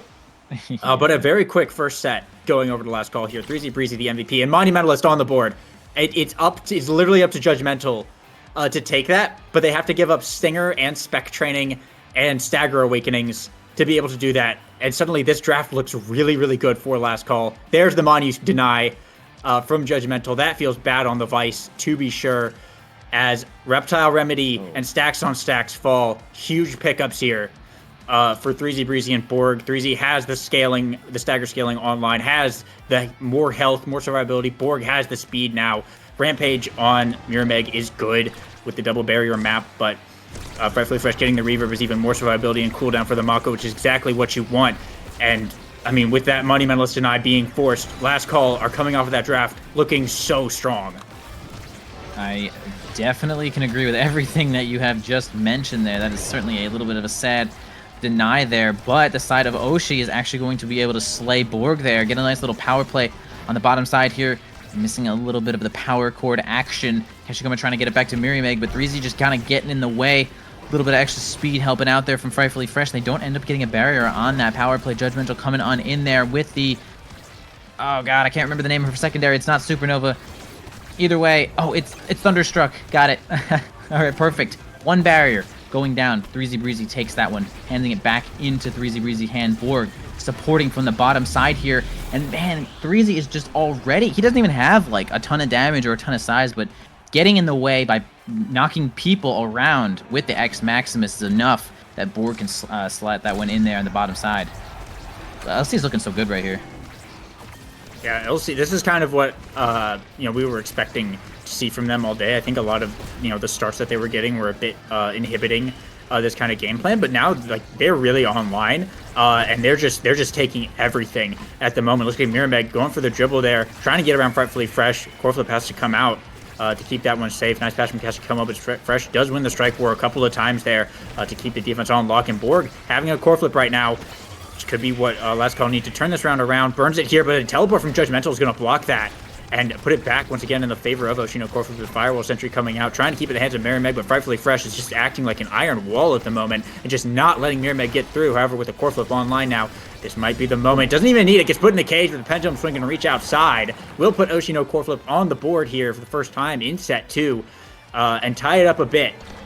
But they do have 2 Core Flips up here, so they do have a bit of advantage going into this round. But the way Last Call has been taking these, been playing these, and with a quick barrier going down, they still could very easily just run away with the set. Now 3Z Breezy has gotten big to boot. Yeah, 3Z Breezy becoming a huge threat. Yep. Oh, actually was so big that hitting the edge of the map probably before he even thought he would with that bull rush, stopping it in his tracks there, but doesn't matter. Still got the barrier. That's all you were looking for in this spot. Man, Frightfully Fresh threads the needle right past Kashikoma. Huge moment there to save both of these barriers. Gonna have a strike with Miramax. Lose it, only losing 1 barrier in exchange there. 3Z Breezy grabbing another chance here to get the goal, but it's not going to happen just at this moment. Borg working on another flip, striking the striking the center here. Frightfully Fresh, we're setting a couple of cooldowns, getting a little bigger, stronger. What's going to happen out of this? Going to get the drum and bass? Yeah, the drum and bass going to give 3Z enough speed and size. Yeah, I mean, just drum and bass plus X Maximus is like 50% more size. 3Z Breezy only having health is just such a threat already, and LC is looking like they're trying to take this insta.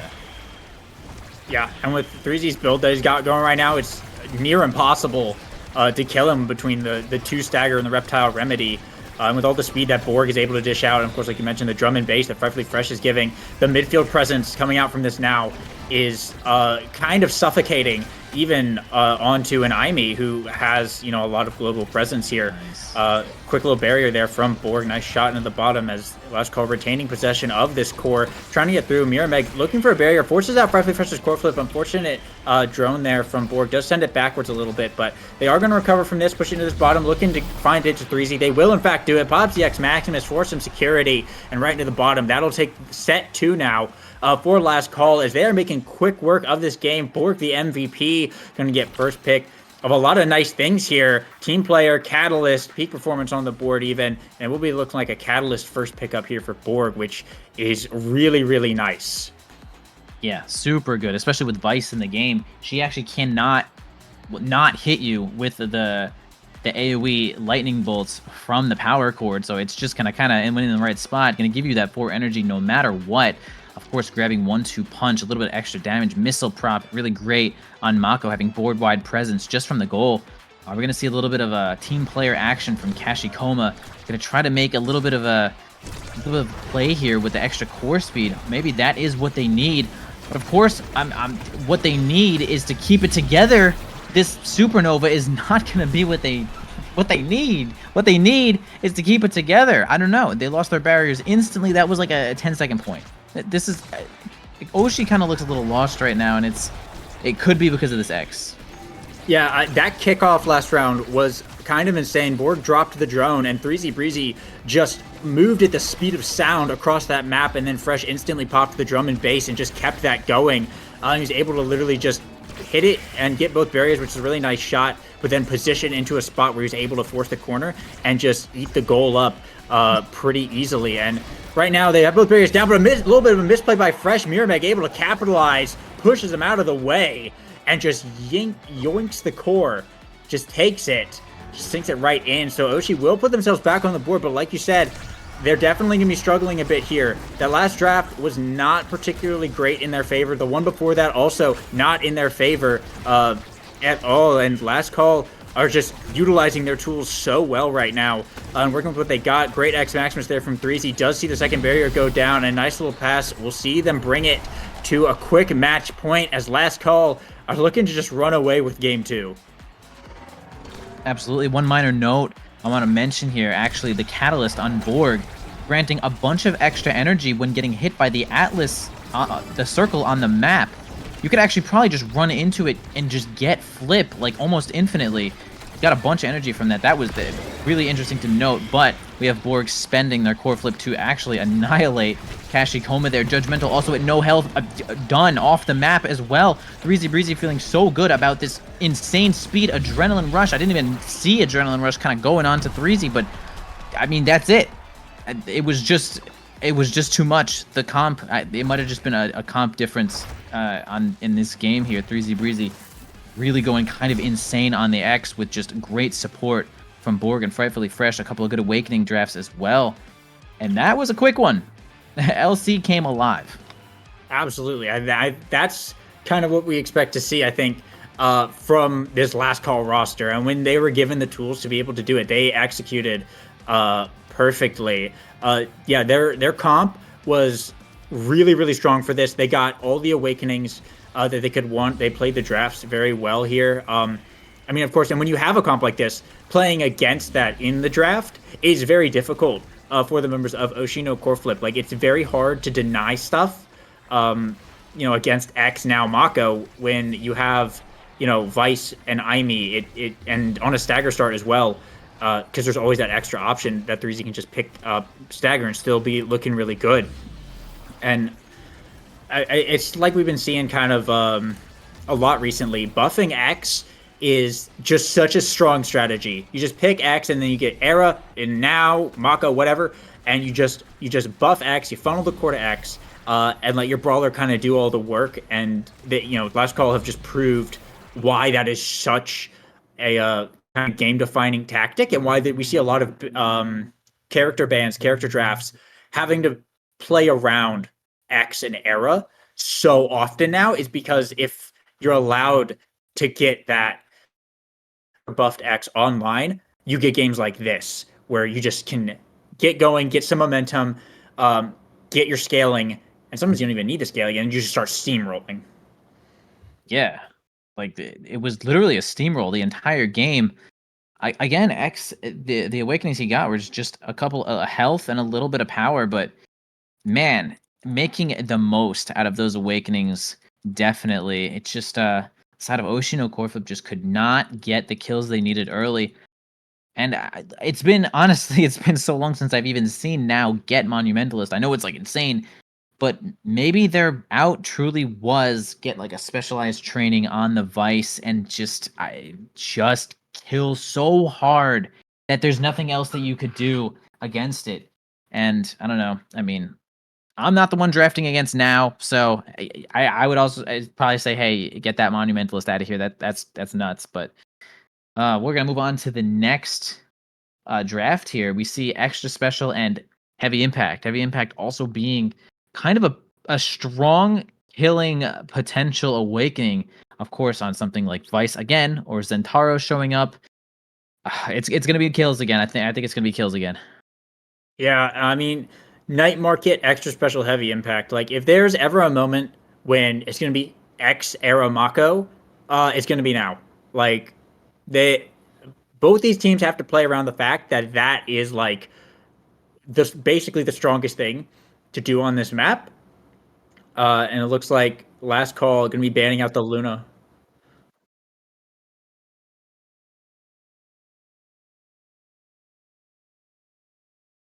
Oh, Okay, gotcha. Okay, so cool. we've just gotten word the no ban. It didn't. Someone got DC'd from the thing. It's a now ban. So Now and Luna are the bans here. Oh, but there it is. There it is. Last Call. Just get X era because Oshi just first picked Vice. That might be a huge blunder right there already. Like, it's a heavy impact Vice, but you just allowed X era to happen. Like, usually when you have first pick, especially in this particular situation, it's so that you can first pick the X or even first pick the era to counter their second pick X. So this is kind of scary. This is kind of interesting. I imagine there's going to be a Mako pick in pick 6 for Last Call here. I mean, it No, could really you're be a right. lot of anything, but yeah, Asher, Estelle, Vice. This may be a bit of a drafting blunder on the side of Oshino Core Flip. We'll have to see how they play it out. Um, but yeah, they just allowed Era X to happen on Night Market in the hands of Last Call.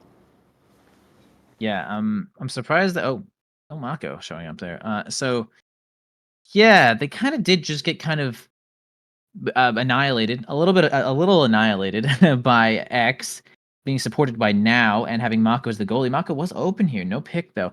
But now we have the classic X era with Atlas as a more of just a health support, which is fine. But I don't know. This is kind of like a midway pick for the side of Oshi. They have Vice, sure, damage, that's awesome.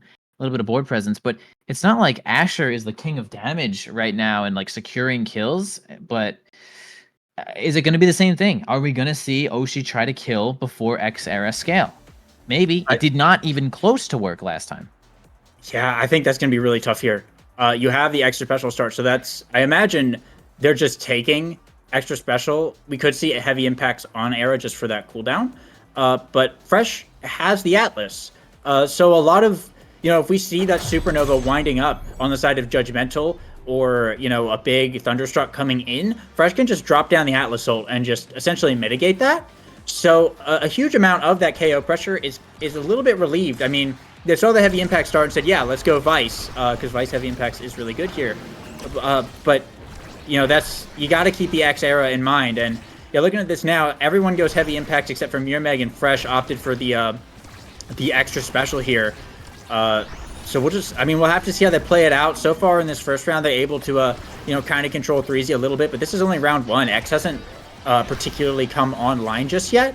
And, the later this game goes, I think definitely the more noticeable it's going to get, because, I mean, like we said, they got the thing. They got the Exodia here. Yeah, and we have, I will say, it's not like I have not seen X era ever lose before. It is certainly possible. One note is that they don't actually have a good amount of healing anymore. It's really just, really great strike there by Miri Meg, but they don't really have the healing that Now provides. X is sort of vulnerable. Okay, we actually have boots on Fresh. Not really going to get in there for Miri Meg. Nice open shot there, but yeah, it's the support is great from Era to keep X moving. But to keep X alive, we only have like a 50-second cooldown. Of course, extra special. Maybe that's exactly what they need, was extra special Atlas. But that's something I want to see, is will they be able to kill X, or will the extra special work out? Because that's kind of the big deal here.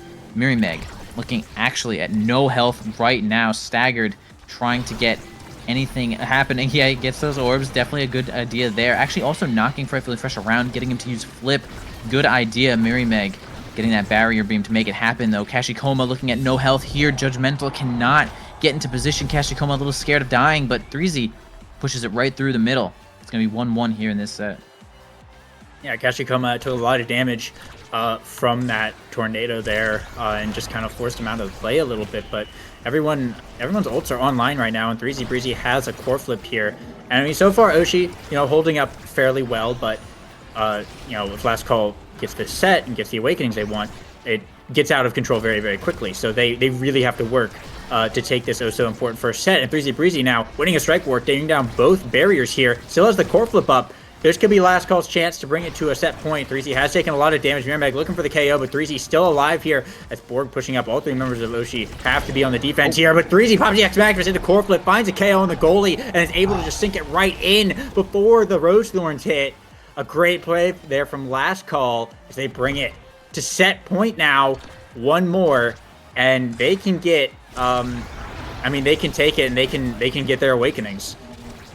Yeah, no surprise here to say something like, oh, if X Era win the first set, this could be bad, because it certainly will be. 3Z looking at just about no health here, but the side of Last Call losing both of their barriers nearly instantly. 3Z also looking at just about no health.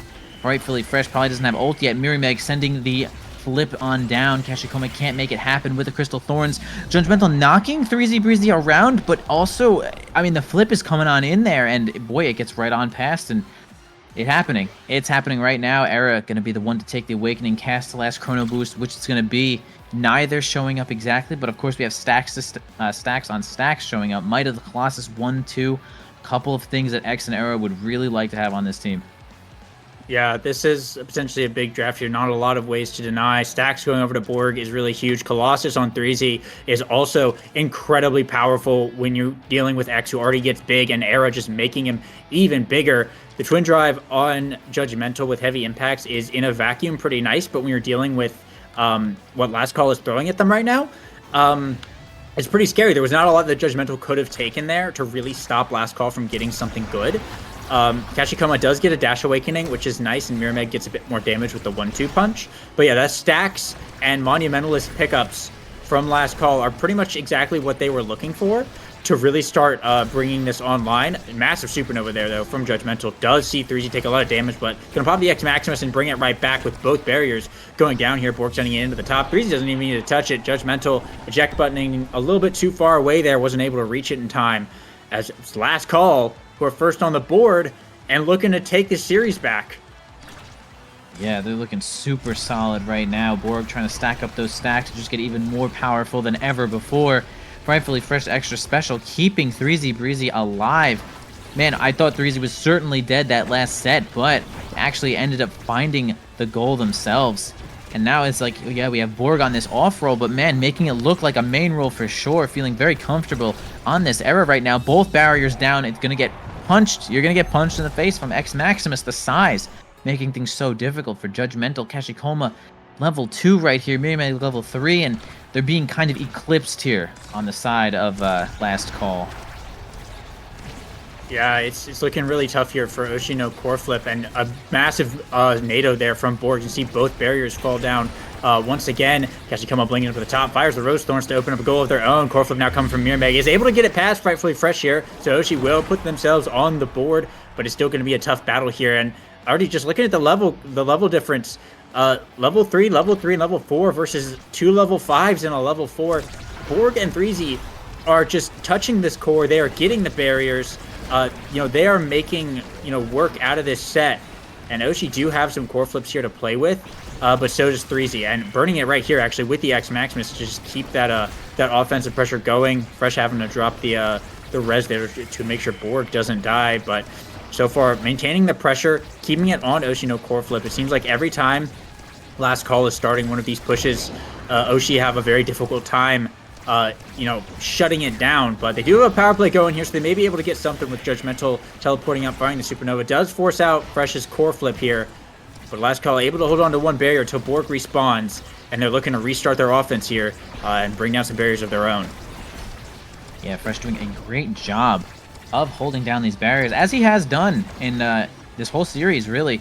Fresh doing a great job of defending. Judgmental picking more offensive goalies, but it just ends up being kind of helpless sometimes when you're against something like X. I mean, also, if you were against something like Kazan, you would have a really difficult time without those cooldowns. We have overtime rolling on over here, though. 3Z Breezy doing a little bit of dribbling for themselves, getting a heavy impact reset on those cooldowns, handing it right back into Fresh's hands, but man, gets a crazy bounce.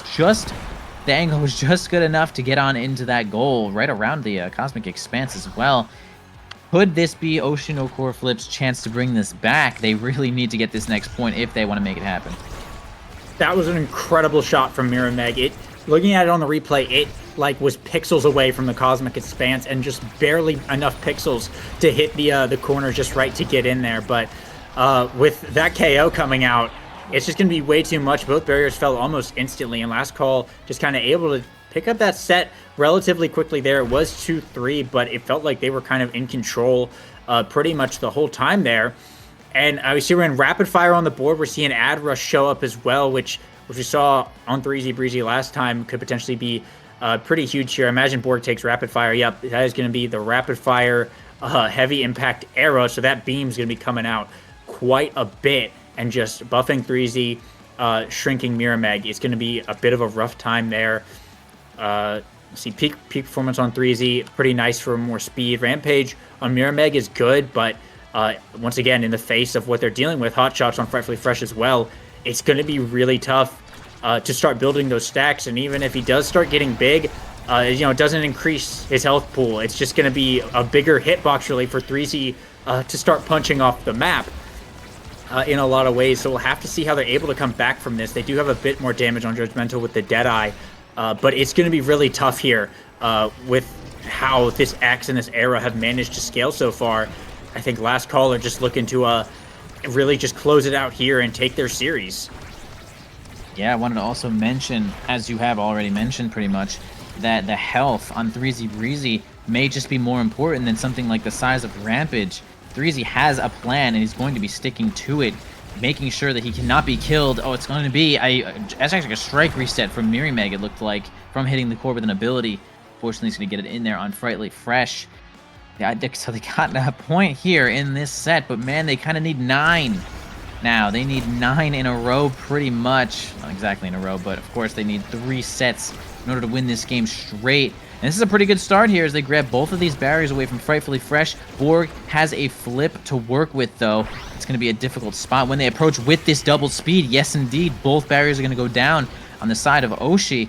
Fresh kind of left alone here to deal with Mirimeg. Gets kind of piercing shotted there. All 2 goalies there helping out Borg. Great defense, sending it down to Mirimeg, not going to make it through. 3Z Breezy in the way, the speed making the core a little bit favorable for the side of Last Call into the hands of Mirimeg. 2v1 Judgmental kind of leaves there. Borg was here to defend, though. Up to the top lane. Support of Borg going to help 3Z Breezy get it in there. Yeah, the rapid fire going to make things just hell on earth for Ocean. A core flip as Borg is going to small or Bewitching Beam them, making them small and slow, but unfortunately the Supernova is not going to catch the core there as Borg is going to get a red on past and make it so that they are one step closer to finishing out this series. Yeah, when Oshi are able to get points here and there, it looks good. It looks hopeful for a moment, but then Last Call fires back with something like that. Great res there from Frightfully Fresh, by the way. Keep Borg alive. That's what was kind of mentioned a little bit at the beginning there, with dealing with that and with the night market edges and whatnot. But Last Call in a great position right now. They have both barriers up and an open goal. Fresh has a core flip up just in case things get really bad, and actually fires it right there, just around Judgmental Supernova. Locked in the animation there. There's a great shot, great read there from Frightfully Fresh to find that point. A goalie goal will bring them to match point. It's just 1 away now from taking their spot in NASL, as Last Call have recovered from a pretty detrimental first game here with 2 very solid game 2s. Or game 2 and 3. Yeah, as you just mentioned, it's easy to forget what the stakes are while you're directly in the game. But yeah, the winner here will be going to NASL, and the loser will be sent down to NASA. And NASL was, of course, the goal for both of these teams. And Last Call looks like they're really trying to make it happen there, as they just need 2 more barriers and a goal to make it happen, though. Of course, we have Borg looking a little bit low here. Actually, Mirimeg now kind of looking a little bit low here as 3Z Breezy is going to be approaching with the flip. Going to try to go for a kill. Actually does not spend the flip for it. The Supernova not really doing all that much to 3Z anymore, as we have a bunch of stagger awakenings, though, and it's going to be enough damage, helpfully, or frightfully, is going to help with a little bit of a astral projection there. And man, they're going to take him right off the map. Mirimeg, never to be found again. This power play actually does not result in a barrier. It seemed like Last Call was taking barriers kind of easily, but we got Judgmental doing some great defense this time. Frightfully Fresh, the one on defense now, though, losing both barriers. One's going to go down from the speed from the center here, and it's going to be Judgmental trying to hold it down. We have actually the drone going off of Kashikoma right there. 3Z Breezy and X Maximus can't make too much more happen. Mirimeg gets kind of blocked by Borg in that spot. Judgmental spending the flip, trying their best to keep it so this point stays alive. 3Z Breezy going in there with the Bull Rush. Not going to make it happen there. Frightfully Fresh can easily defend this one. The speed's going to help Borg get it to 3Z Breezy. This could be the last chance that they have. Frightfully Fresh probably wants to help it here with this flip. Going to have to use it against Mirimeg. A strike war win with Judgmental. Kashikoma helping it one more time. Last chance for 3Z Breezy to get it on in there. Mirimeg actually sends it into the Astral Projection. That's really unfortunate there. They cannot make it happen just yet. This point is just going to keep going. That looked like some nerves from Mirimeg. Yeah, shot, and he did it just like a second too early, and it hit the tip of the astral projection. But the point is still going on. However, 3Z Breezy with the dribble and the Bull Rush is going to change that all, as that's Last Call taking the series and earning their spot in NASL. Oshino core flip, unfortunately, going to be having to play in NASA now. A great showing from Last Call. They had a really rough first series in winner's side. They had a bit of a rough first game in this one, but when they got online, they absolutely locked it in and showed why they deserve to be here. Look at that, Borg, 138 redirects on the Era. They didn't even get that many KOs, only 3 on 3Z Breezy, but they just controlled the core so well and dominated that map. And I mean, you can't not mention the fact that they managed to get the X Era. They played the draft well, and a bit of a drafting blunder on Oshi's side unfortunately ended up being massively costly. And it's things like that that end up making the difference. In these series when you have two teams that are as skilled as these two, letting your opponents get something that is just inherently strong strategy is just something that they're going to be able to really take advantage of, especially when you have 3Z Breezy on the X here. So great game, great series there from both sides. But yeah, last call just looking so good in those last two.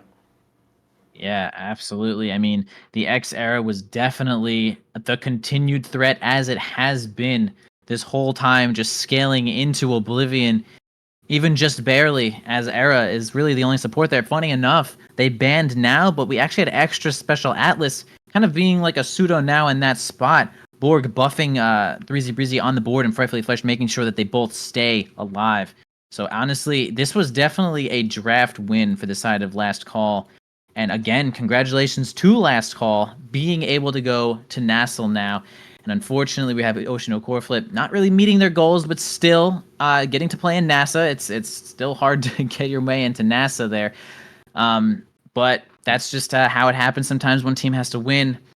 And on that note, we are going to go to another little break here, or perhaps an outro. And anything else that you want to say here for us, Lego Mage? Yeah, I mean, next pools we got coming up later is Showtime and Bang Bang, uh, which is looking like that's going to be a really great game as well. Bang Bang is definitely a team to be keeping on the radar, one of the, I think, higher tier teams in this bracket. So definitely you don't want to miss that. But yeah, that's all from me. So I think we're going to be cutting it to a break here while we wait for that. All right.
Hello there, everybody, and welcome back to Landing, where we've still got 4 spots up for grabs in the North American Strikers League, and it's this event that's going to decide who gets those spots. Yoshi, we've got a match coming up next with a lot of star power. Both teams here certainly not going to want to miss out on their chance to be a part of the league.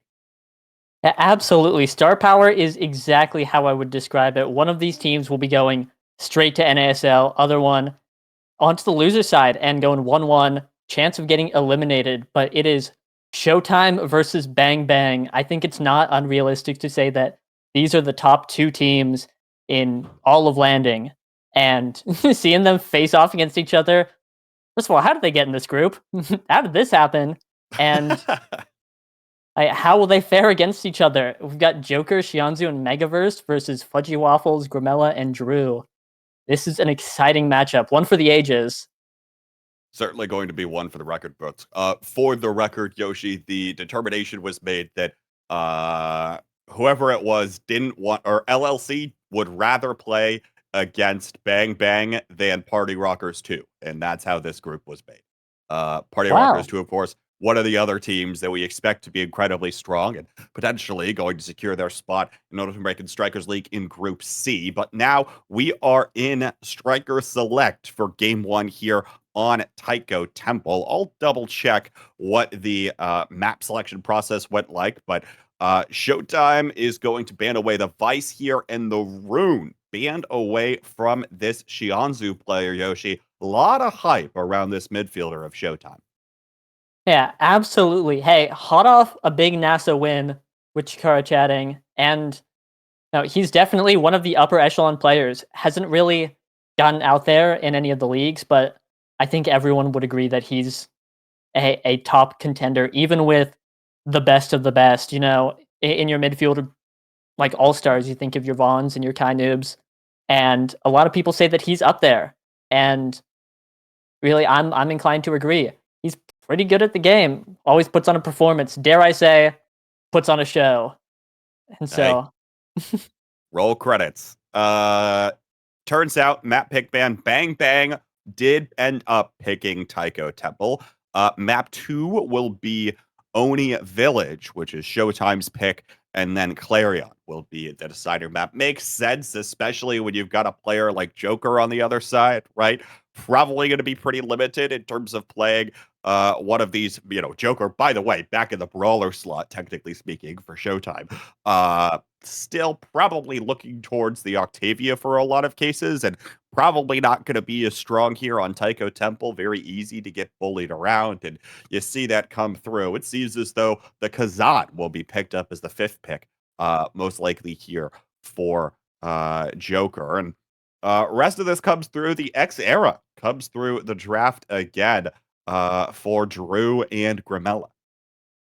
yeah, hey, hey, if you watch that last game with Lasco and Oshi, X era is pretty good.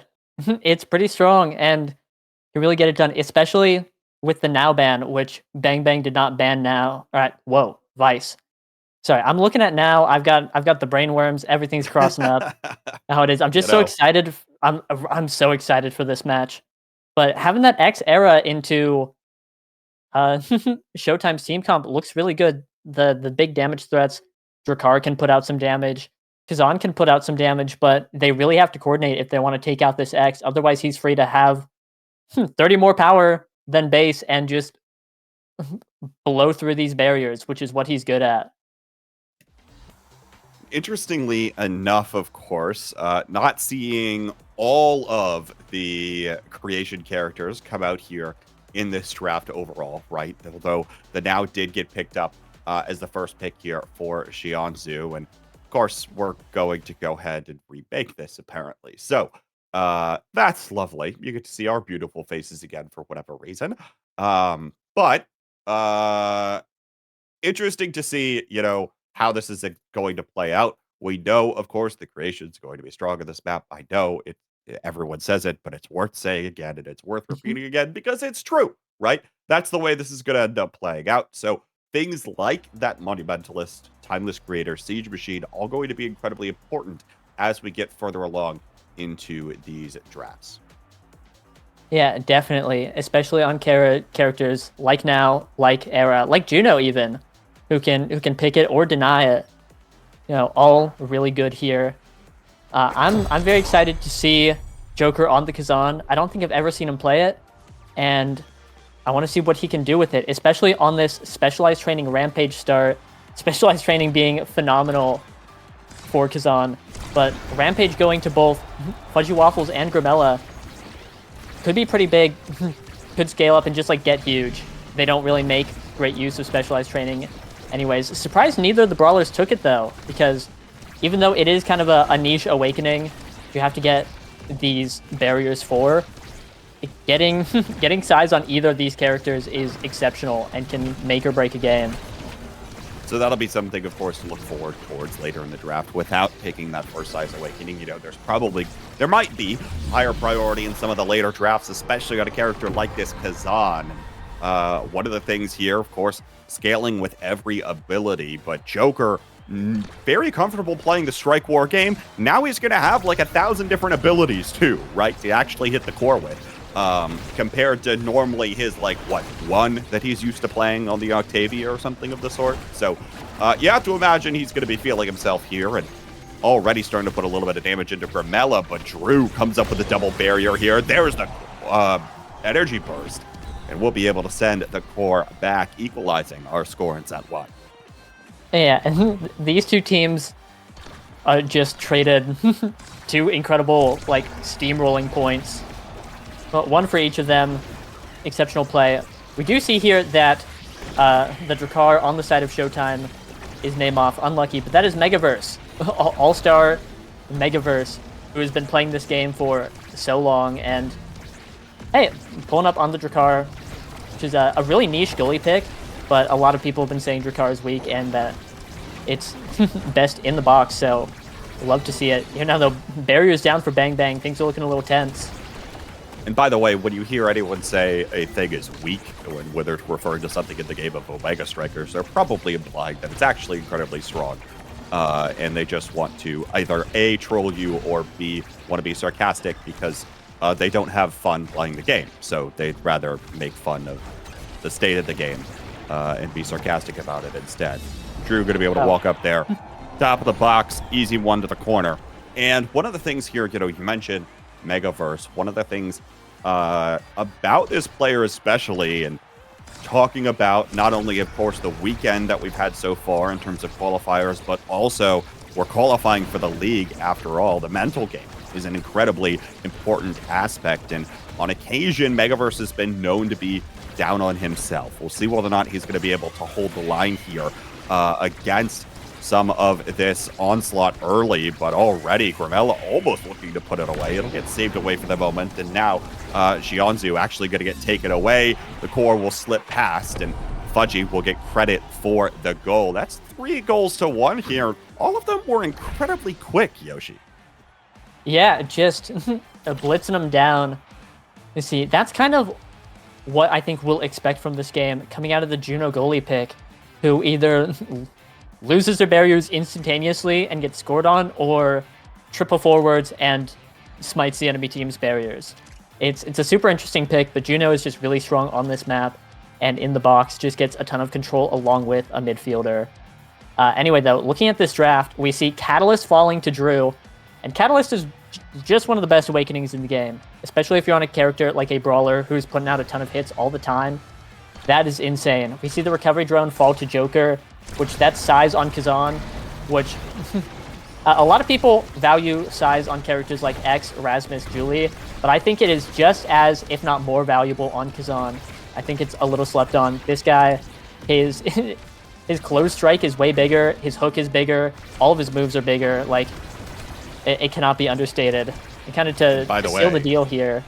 Oh, it's double size on this Kazan, right? Because Xianzhu picks up the Among Titans, funneling Joker even more with some of that extra size. So gets quite a large buff after that first draft, and already is going to be taking both barriers, though Drew will commit an energy burst for the barrier on the other side. And see how this one plays out. Xianzhu, very small now in the box. quite literally feels like a Bug Titans with everyone else around. The proximity drone will force Fudgy into using that energy burst, and he'll be able to get it away. Here comes the Blobbo Bounce, looking for Drew now on the pass. Not able to find the connection that time for the goal. Overtime now. Core drifts forward. Megaverse going to win the strike war to send it away. Primary is exchanged from the top side. Here comes Fudgy flying in again. Passes up. Nobody there. Xianzu will take it back to the other side of the pitch. Looking for Joker, but can't quite seem to get the core down there. Now Joker lets it slip by. Able to find a strike, though, on the second time around to put it in. Yeah, Fudgy leaping forward, trying to intercept that shot, but just not quite there, and it's able to weave right in between the Fudgy and Grimella. You know, good first point coming out from Showtime. That point took a little bit longer. We're seeing the game stabilize a little bit more as these teams get more comfortable, understand their win conditions, hold on a little bit longer, get things done. And hey, as I say that, both barriers are down for Bang Bang. So you mentioned it yourself, right? The Judo is either going to take your barriers or give the barriers away, I suppose.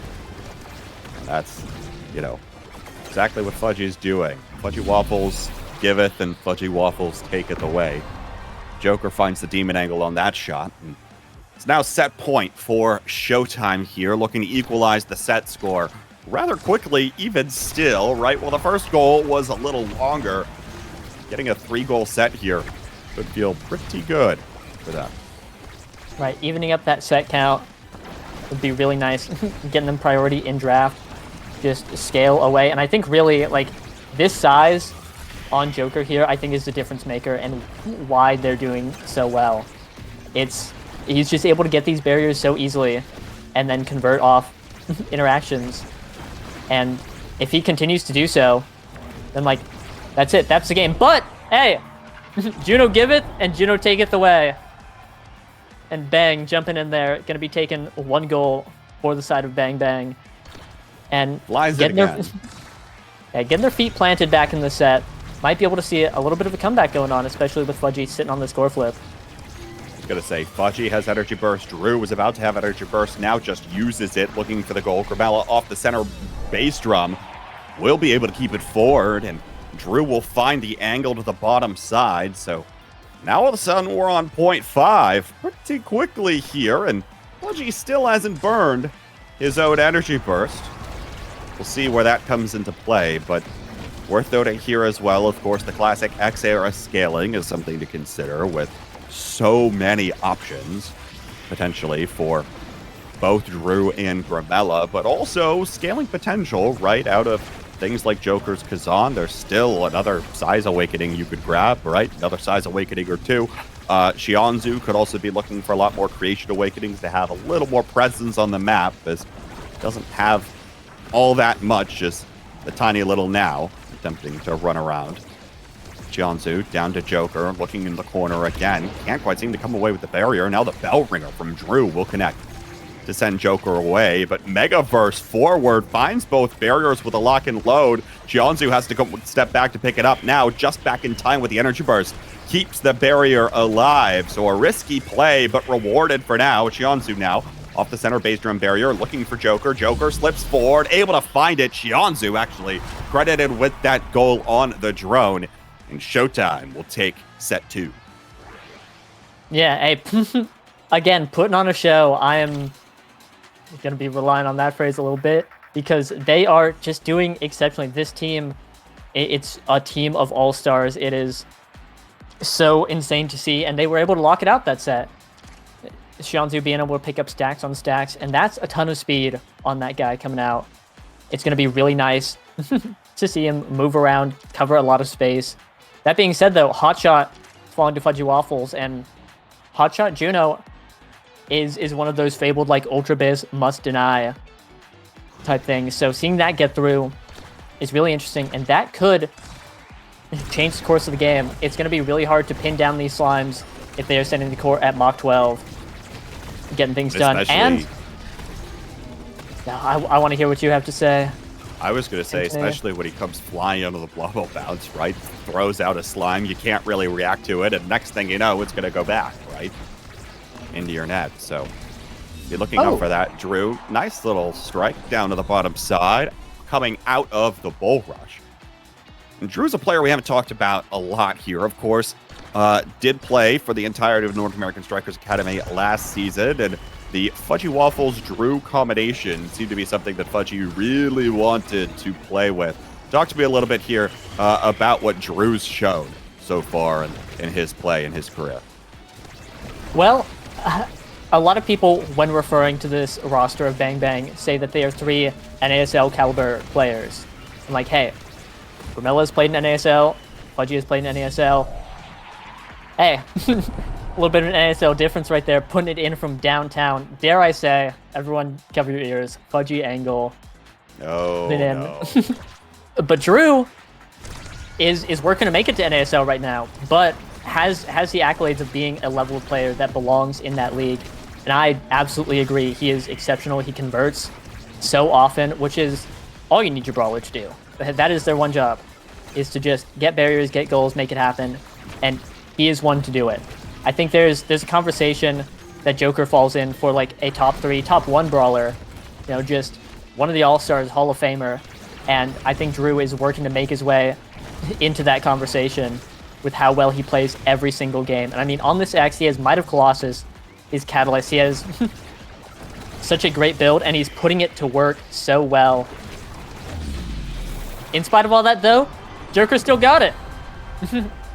He's back to Brawler after playing a season of midfield, and he's still him.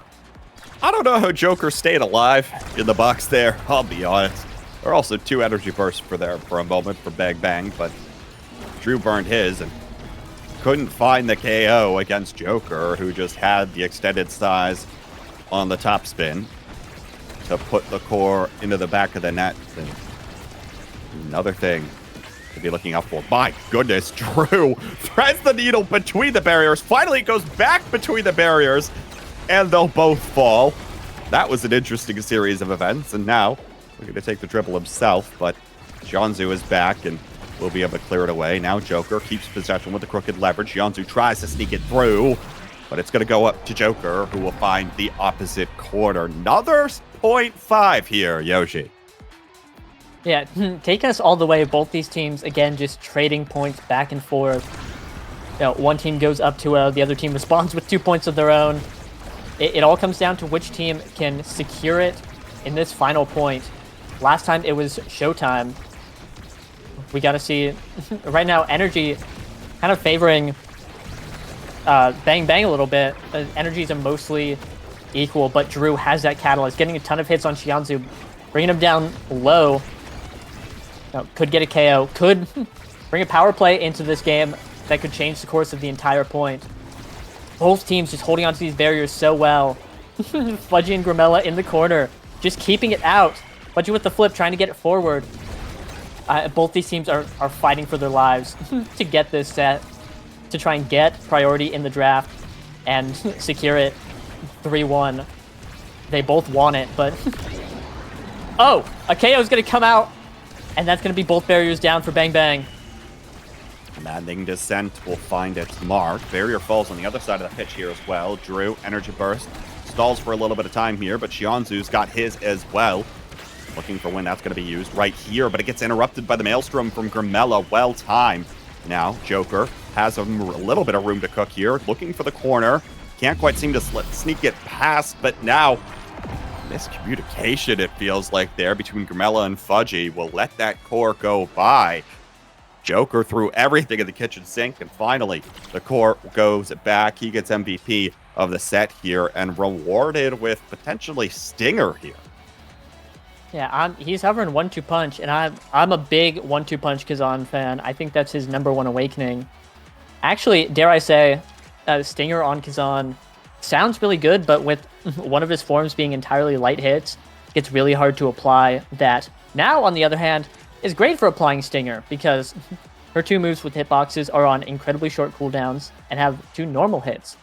That being said, Fudgy is rocking out with a Dash Awakening and Twin Drive. Going to be jumping forward that much more often. Drew picking up Bulk Up. Just have so much more power. Almost gets a kill right there.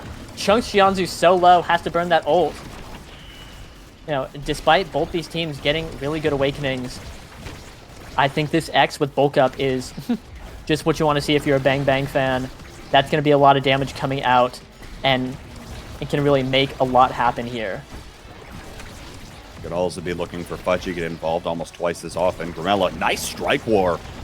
Saves it away from the strike after the crooked leverage. Now, Joker looks to pull it back again, trying to find a way to mix up the opponents here, but not able to do it just yet. Topspin comes out, stuns Fudgy for just a moment.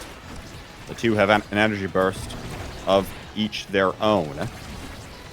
Xianzhu now again looking for this, but Joker cut off from that passing lane now is able to find it through with the pop-up, stunning away Grimella, who was back. 2 goals away here for Showtime to take game 1. Yeah, Joker is just putting on so much pressure. Xianzhu at his back. It is so hard for Bang Bang to get it off their side. And they're kind of running away with this game here. Things are looking incredible. It's really hard, even with this Juno goalie that has so much forward pressure. If they can't get it out, it's so hard to make anything happen. That being said, though, Core on the other side, they had an opportunity there, but just weren't able to convert off of it.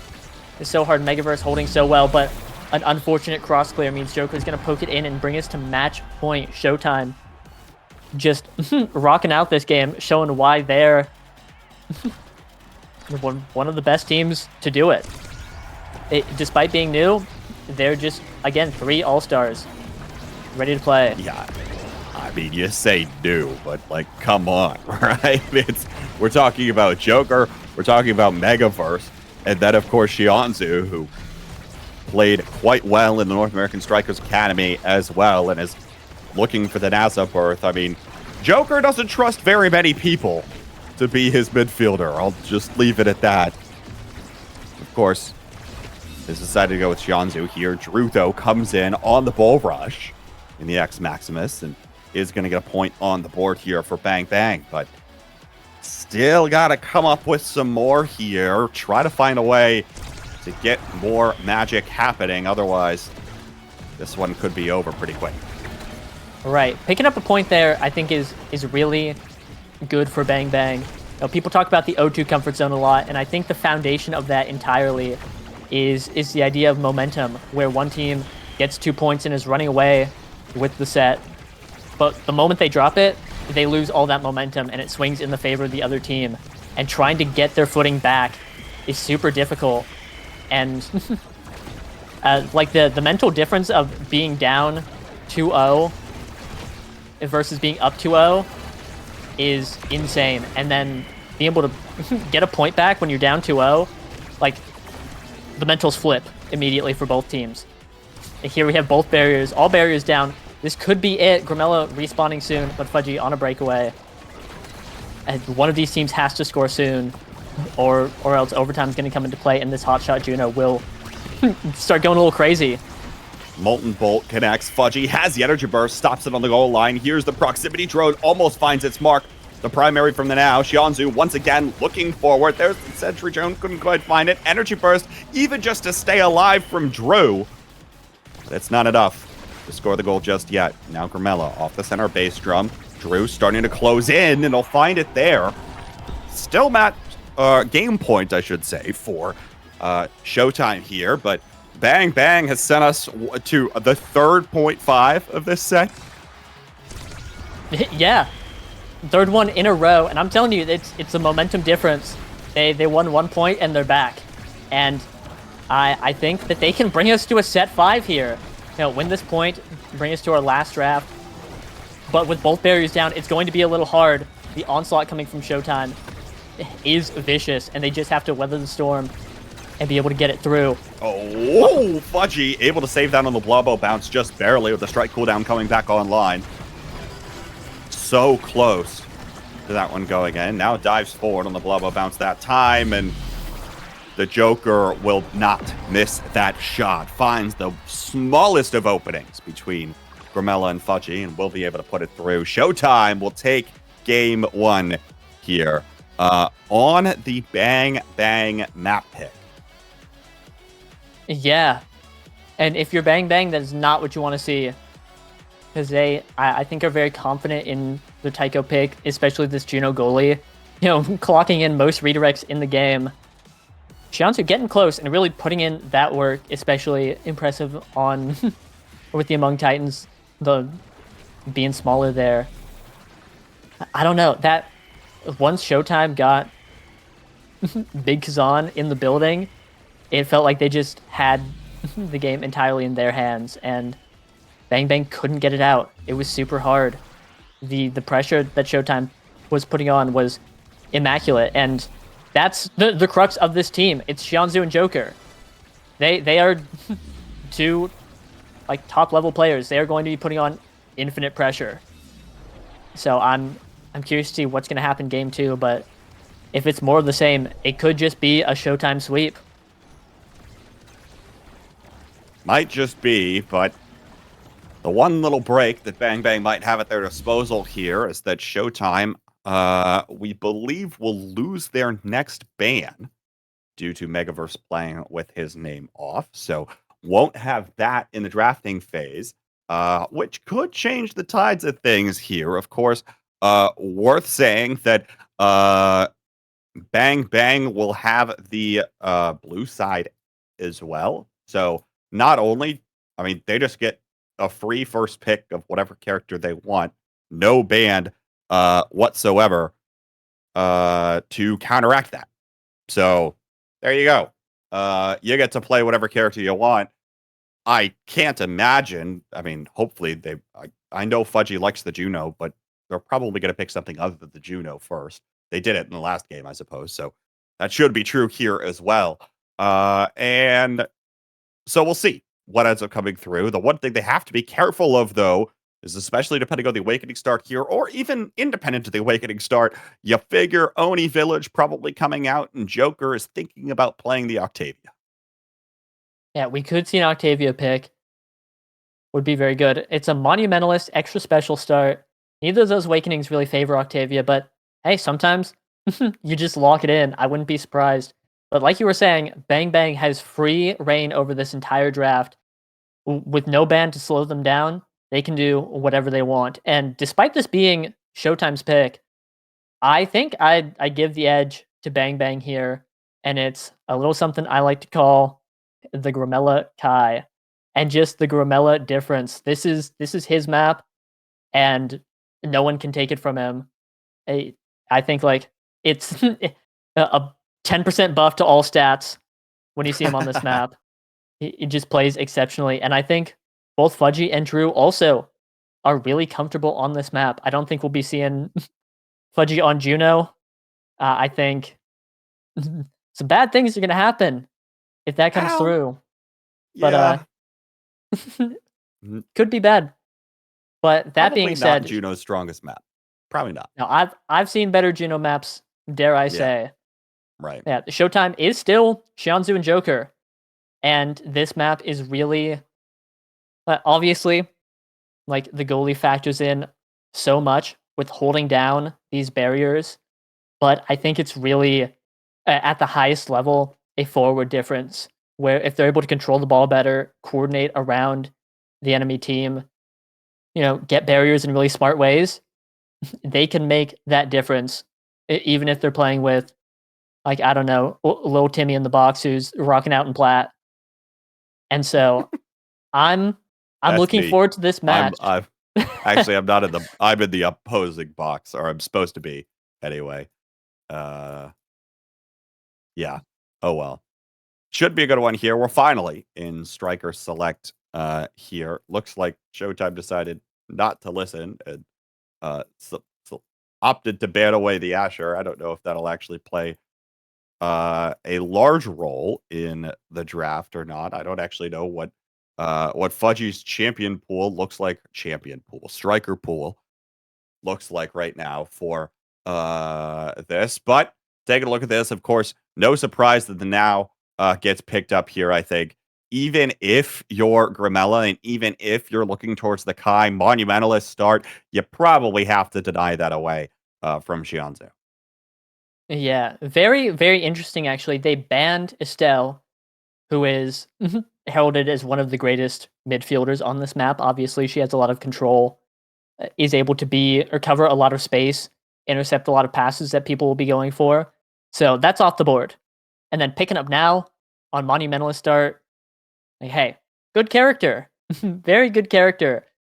Very good on this map. Has that haste on secondary and is going to put it to work really well. That does mean that the Kai will be falling to Xianzhu instead.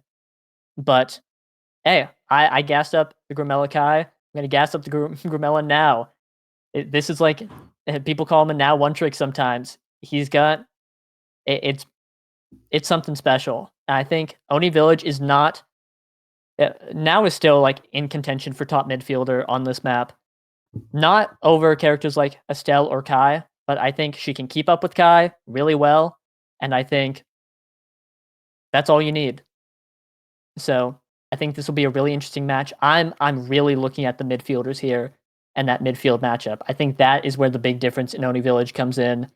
And if we can see these midfielders coordinate offense really well, I think whichever one does it better will win the game. I mean, I think, Yoshi, this is really bold of me, but I think the team that wins the most sets by scoring 3 goals in that set is going to end up winning the game. And that's crazy. How could that be? I know. I mean, that's just a thought. Oh, and I've noticed something I was so busy midfield maxing that I've noticed something quite interesting, and it's that we have Fudgy Waffles on Dubu, which is, great. Not what we were pick promised. On this map, holding it down. Yeah, I expected him to be on Mako. You know who's on Mako? Drew, on Mako forward. And this is a pick that Bang Bang really believes in. And we've been seeing players like Fiery. Can't think of anyone else, but Fiery and Drew, like, putting it to work. And I'm interested to see if it will perform. Mako just has a lot of hitboxes. He's able to just stuff really, really well. And that can make a difference in this game. Again, extra special Monumentalist start. We see the only one picking up Monu is Grimella on now. Who could have seen that coming? Crazy. Bit of happy start for everyone else. But this game will be incredibly interesting. We see a lot of things that we wouldn't see in NASL last season. A lot of uncertainties, a lot of question marks coming out. And I want to see the answers here. I think this game will tell us a lot about these picks, about these players. And if I can notice one thing right now, it's that Drew got both barriers. Yeah. To your point here, right, about Drew's Mako, noting the fact that there's more stuffing potential, and noting that Megaverse is playing this Rasmus goalie on this map in particular, which, sure, has the potential to work, but probably is susceptible to get stuffed here and there, right? Especially for things like whenever those ensnare drums come out, which Drew's just tipped over to level 2 and now has access to, we'll see what Megaverse can try to come up with. Now trapped there on the bottom side of the map, but possession will be maintained here by Showtime. Now Drew, Energy Burst, takes a shot. It'll get denied right away. Tofu Fortress comes out. Xiangzhu gets the barrage past Fudgy on the goal line there, burning the Energy Burst as well. Won't have that as a defensive resource. Yeah, very unfortunate to see the Dubu wall not quite getting that corner there. But with extra special, we could be seeing a Tofu Fortress come out pretty soon. Again, Joker getting a ton of energy, going for a dash punch on Fudgy. Things are really, really tense for the defense on Bang Bang here. And meanwhile, like you said, Megaverse on this Rasmus doesn't have the defensive tools of a character like Dubu or Mako. Has a lot of tools to get it away, and as we saw, has a lot of interesting and unique tools to stuff out certain scoring attempts with that hook. But if they're able to get it through, and I think a character like Mako with her hitboxes can get it through, and this extra special Mako cage, I think it'll be rough, especially later on in the game, for Megaverse to hold it down. We'll see whether or not he's able to in the long run. Mela uses an energy burst, tries to find a way up to Drew, but it gets denied. The other thing here, too, is Xianzhu helping out quite a bit on the defensive side. Now has the barrage forward. Fudgy going to be able to send it away. And now Drew strikes it towards the barrier. Here's the snare drum. Saves it away once. And now bounces off the goal gate. Megaverse able to find the clear to get it out of there. Here's the drone. Almost sends it through. Not quite that time. Sentry drone out once more. We'll be able to send the core forward. But the other thing here with Drew, of course, on this Mako is it'll be difficult for this Mako to be mobile, right? Going to be easier in general probably to cut off the passing lanes to Drew. So we'll really have to be just in the right place at the right time in a lot of cases. And goodness gracious, Drew nearly own goals there. Fudgy able to save it on the energy burst. And in the transition, Joker will be able to strike it through and able to score that one there as well. Yeah, a little bit of a back pass jump scare coming out from Drew, and yeah, a little spooky. But you bring up this Mako lack of mobility, and I 100% agree. But that all being said, like Julie here, also not God's most mobile character. You know, definitely a one that wants to sit down and kind of hold on the enemy inside the enemy net to get these barriers, and when I think of Mako forward, I think of her like a Juliet, where she sits there, waits to get the ball, and then starts to make things happen. So I think we actually have a really interesting brawler matchup coming out here. Oh, but Joker has an exceptional dash punch. Really great timing on the punch there in between to stun Fudgy Waffles, and that's going to be a 3-0 for Showtime here. Showtime playing like it's prime time right now. They'll pick up the first set, and Xianzhu will take MVP here. Has a couple of options. Stacks on Stacks will be the selection for the extra speed, of course, on Oni Village. Incredibly notable, but the Catalyst is open, and that'll be exactly the one that Grimella takes. Yeah, as Stacks on Stacks, before it was removed, it was out of the game for a while, was heralded as the Oni Awakening. That's the one that everyone wants. It doesn't matter if you're the goalie, brawler, midfielder. You know, it doesn't matter if you are on 1,000 ping, AFK. You want to pick up that Stacks right away. And seeing it come out is going to make Xianzhu so much more of a threat. That being said, Catalyst being picked up by Grimella now is another character that can just apply Catalyst so well. You get so much energy off all of your hits. He's going to be really strong. Going to be seeing a lot of energy bursts come out, and it enables a great quick strikes win condition through energy. If Bang Bang can win a set, Grimella can pick up that quick strike. That's just infinite energy glitch. And wow. Hey, on a player like that, performing things like what we just saw, quick strike sounds pretty good. Sounds really good even. Does indeed. Any opportunity you'll have to win or potentially win a strike war, the more you'll take in the midfield slot. And Grimella wins one there to put the goal away. Here's the energy burst used from Drew. Grimella has his as well. Joker stopped for a moment. Xianzhu, Giga Blast, sends it wide. Away from Drew. And there's Joker starting to pick up a couple of stacks on the Rampage here. Now, of course, it's got about 20% extra size on the 2 stacks, but doesn't quite matter yet. Drew's still going to be able to find it past Megaverse. Yeah, that was an insane pass off the core flip from Grimella, saving the barrier, diamond up his brawler, and Drew just had a great dribble with that primary, keeping it away from the enemies and then using his passive strike to send it right in between Megaverse and the hook at Mach 12. And a ton of damage just came out of nowhere on Xianzhu, now at half health, looking a little low. Now, might be able to get a KO, but if that damage is coming out now, we might be able to see something big come out later, kind of enabling this damage win condition for Bang Bang. Would be interesting to see. In the meantime, though, Fudgy Waffles having to burn core flip on this barrier, and both these goalies are holding on to these barriers. Megaverse so has a flip. It's going to be really hard to get through that guy. Able to slip it away from those ensnare drums will go wide from Drew. Joker finds another barrier.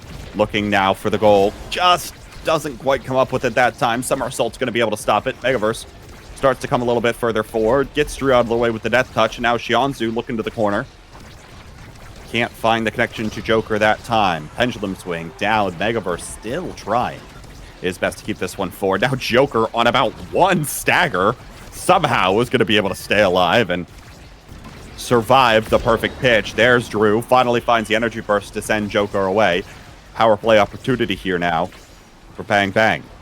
Energy burst burned by Megaverse, trying to just evade some of what's going on, but Xianzhu pops his in the midfield line and takes the shot. Yeah, slips it right in. You saw Grimella covering that angle, but Xianzhu just reaction checking him right away. Striking, and Grimella's strike was not fast enough. He did not come out fast enough to stop that. Fudgy Waffles unfortunately covering a spot lower than Grimella, not able to get there in time. That being said, though, one barrier getting knocked down by Drew really well, and I think, despite Showtime, okay, never mind. I was going to say Bang Bang still got the set. Hey, both barriers down. Well, It's looking a little in right now. Gora's looking in, and we're on 0.5 again. Here we go. It's like the fourth one so far this match. It's both these teams continuing to go point for point. Xianzhu this time looking to take it with the barrage. Goes up to the top barrier again. Not quite there. Worth noting, of course, with a KO against the Joker in the last point, and one of the last rallies. The stacks have reset. Now back down to one. Extra size stack on the Rampage. Looking for the energy burst there. Will be able to find it towards the barrier. That's another one. Megaverse keeps it forward on the Whiplash. Xianzhu blazing pace, just a little bit slow to meet the core. Fiery Flurry out from Joker. Grimella, nice pass down to Fudgy to find the clear angle, but Xianzhu's right there to collect. Here's another energy burst to the top corner. Xianzhu has been on point with these half-court shots and will once again be set MVP here for Showtime. Yeah, definitely. He's got this really, really strange timing on his core flips where he doesn't strike it immediately, but he doesn't wait that long either. A lot of players will often like flip it and then immediately strike, which can get stuffed out if players are anticipating something like that, or they'll flip and just wait a really long time. But he does neither, kind of weaves in between that, and I think it's catching Bang Bang off guard a lot. That being said, we see a Dash Awakening being picked up by Xianzhu. That guy's going to be going really fast. Team Player being picked up on Fudgy Waffles, and that's a really interesting win condition for Bang Bang. Trying to win off core speed, passing, keeping possession. That's super strong on this map. The core goes so fast from the speed lanes, and able to farm a little bit more of that core speed with this Team Player could make a difference. Xianzhu nearly trapped there. Will make it out alive. Another pickup I want to mention briefly. Megaverse takes the Unstoppable. We maybe have the opportunity to send another clear away. One more that he wouldn't have otherwise. Thanks to not getting stunned.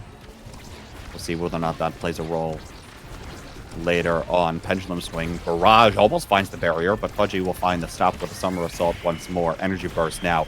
Flipped up to the top side. Grimella also has his, and Fudgy is close. Looking for the Team Player in the side speed lane.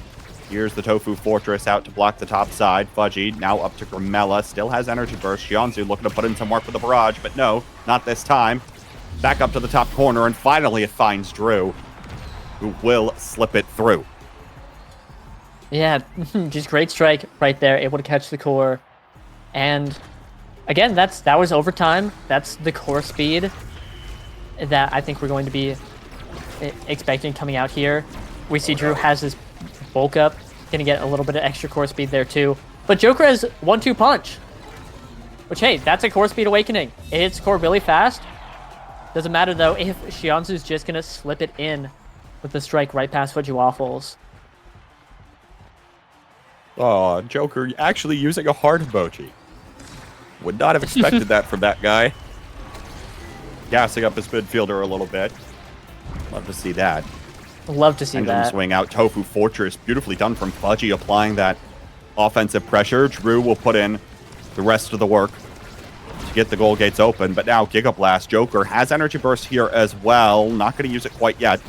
Pendulum Swing, back up to Xianzu. Here's the Energy Burst. Slip it through Grimella and Fudgy one more time. Now Fudgy steps forward, just a little bit wide. Pulled back by the Death Touch of Megaverse. Also has his Energy Burst here as well. And now Xianzu and Joker looking to try to pass back and forth between one another. Nice dodge of the Ensnare Drums. Sends it away, but the Energy Burst of Grimella doesn't find the core that time. Stun comes through, interrupts Joker for just a moment. Fudgy back in time on the Summer Assault. Still scrambling, though, on the defensive side. Grimella has to come on back. Will do just that. Xianzu back up to Joker, looking for the dash punch. Doesn't connect with the core on the punch. Xianzu back up on the barrage. Fudgy able to find the clear barely. Gets it up to Drew, but Megaverse was ready in time. Trapped once again by the Ensnare Drums. Now, Joker in position. Good Tofu Fortress from Fudgy. Still finds the hold. There's the burn of the Energy Burst by Joker as well. Barrage now out once more. Grimella's continuously been on point with these secondaries, but Joker will find the fadeaway to the bottom corner. Yeah, taking us to series point here. Showtime is 1 point away from making it into NASL, and this is a little scary for Bang Bang. Down a point, right? It's not even 0.5 yet, and they're staring down this, game losing point. That being said, both barriers down. This could be their opportunity to get a little bit of momentum, get back into the game, and maybe even win the set. Start a crazy comeback against this absolutely insane all-star team that's just been giving them the business. The business has been given here. Pendulum Swing out from Megaverse, looking to try to get this one out. And Snare Drums. Actually, Xianzu comes back with the Energy Burst to save that one away. Sentry Drone out. Grimella keeps it forward. Drew uses the Energy Burst and will slip it through.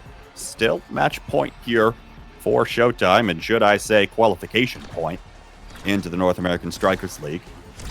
But Bang Bang now on another 0.5. Will they be able to connect? Joker almost says no, but the Fiery Flurry will send it just wide to the Tofu Fortress. Grimella passing back to Fudgy. Megaverse tries to get involved, with possession maintained from Bang Bang for now. Now right back, though, over to Xianzu. Able to get it past Drew. Joker finds one with a dash punch combination. And the 1-2 punch. Won't have it to score the goal here, though. Fudgy uses the Energy Burst to get it away. Nice pendulum swing from Megaverse. Able to keep this one alive and keep the barriers closed for now. Energy Burst online will commit it there, and Snare Drums go slightly wide. The Giga Blast comes up just a bit too late. Joker looks to find the core flip, but can't do it there either. And we are just about into overtime here. Bang Bang still has to win this one and then 2 more sets to stay alive in this series. Otherwise, it'll be Showtime qualifying this time around. Of course, this is the winner's match, so there will be another opportunity. LLC awaits in at the lower bracket of this group. Drew finds the barrier, though, finally. Mela now back down to Drew, looking for the connection here, but Xianzu's there, interrupting the play. Trying to keep possession here is Bang Bang, but it's back over to Joker. Xianzu almost right back down. Joker doesn't collect with the Flying Phoenix. One more time. It keeps going back and forth. Drew's got Energy Burst this time as well. Perfect pitch. Can't quite get the core to himself. Xianzu, though, finds the strike to just the corner of the barrier. Joker in position. Almost comes out with the fist. But it goes back to the other side of the pitch thanks to an Energy Burst. Drew is there. They've stayed alive for 1 set longer. Yeah, staying afloat. Able to win this draft. Going to be able to pick something up on the now. We see things like Hotshot. Siege Machine could be interesting. Maybe pulling out a Deny Heavy Impact, not letting Joker pick that up. A lot is on the board here. And opting for Reverb. Has peak performance, is just building into that speed. None of the other members of Showtime have any Stagger Awakening, so it's purely just all speed, go fast, keep up with this Kai that's moving at Mach 12. Hotshot going on to Xianzu, which is scary because Xianzu's been using their cooldowns really, really well, able to keep it up, able to control the map, especially with that speed. And so having that many more cooldowns and that core speed is going to be super hard to deal with. Joker also picking up size, looking a little big. Going to be a lot easier to hit those dash punches, these fiery flurries. Almost gets it right there. Going to be really difficult for Bang Bang to deal with. Despite winning the draft, it's definitely looking like Showtime is still just as strong there, and it's still an uphill battle to beat this team. And it'll always have to be when you're talking about players such as these, especially with the level of play we're seeing, right? This is the level of play to expect in the league. You can't step up to the plate here. You're not going to be able to swing. Of course, Showtime taking over Core Overflow's spot in the North American Strikers League, with the Joker sticking here. But not quite able to find this last barrier yet. Or in overtime, Grimella, core flip pass down to Fudgy Waffles, was ready for it. There's the drones continuing to come out. Get it down to Drew. Indian snare drums looking to take the shot one more time. Doesn't win the strike war though. Megaverse able to take it. Fiery Flurry will deny the energy burst. And now Fudgy will deny Jokers. Still can't find the barrier just yet, but a Giga Blast does. A wayward Giga Blast. My goodness, Drew almost finds it, but it goes off the post and right over to Megaverse. Now Drew one more time. Can't quite find it that time either. Another one. No. Denied once more. Here's the ensnare drums. Megaverse is trapped. Xianzu has to back on away. Burns the energy burst. Doesn't find the core. Xianzu almost gets taken off by the perfect pitch, but no, not that time. Joker spacing with the fiery flurry, but Drew finally will find that angle up to the top corner. Yeah, what a tense point. Imagine how you, viewer at home, you feel watching these points with the core moving so fast and it being so hard to react to. You don't know what's going on. It's so difficult to keep track of at any moment.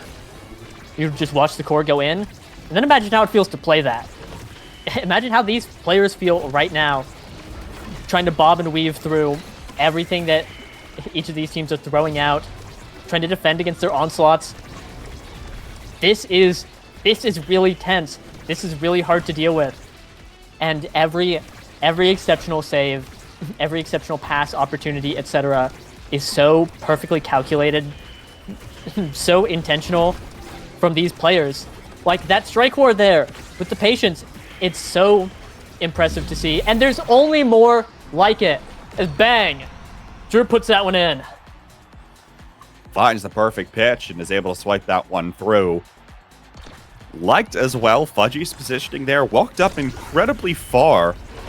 Joker was kind of giving him some of the fiery flurry there for a little bit. Now Tofu Fortress comes out, protects this last barrier. Xianzu, maybe a little bit of open space to work.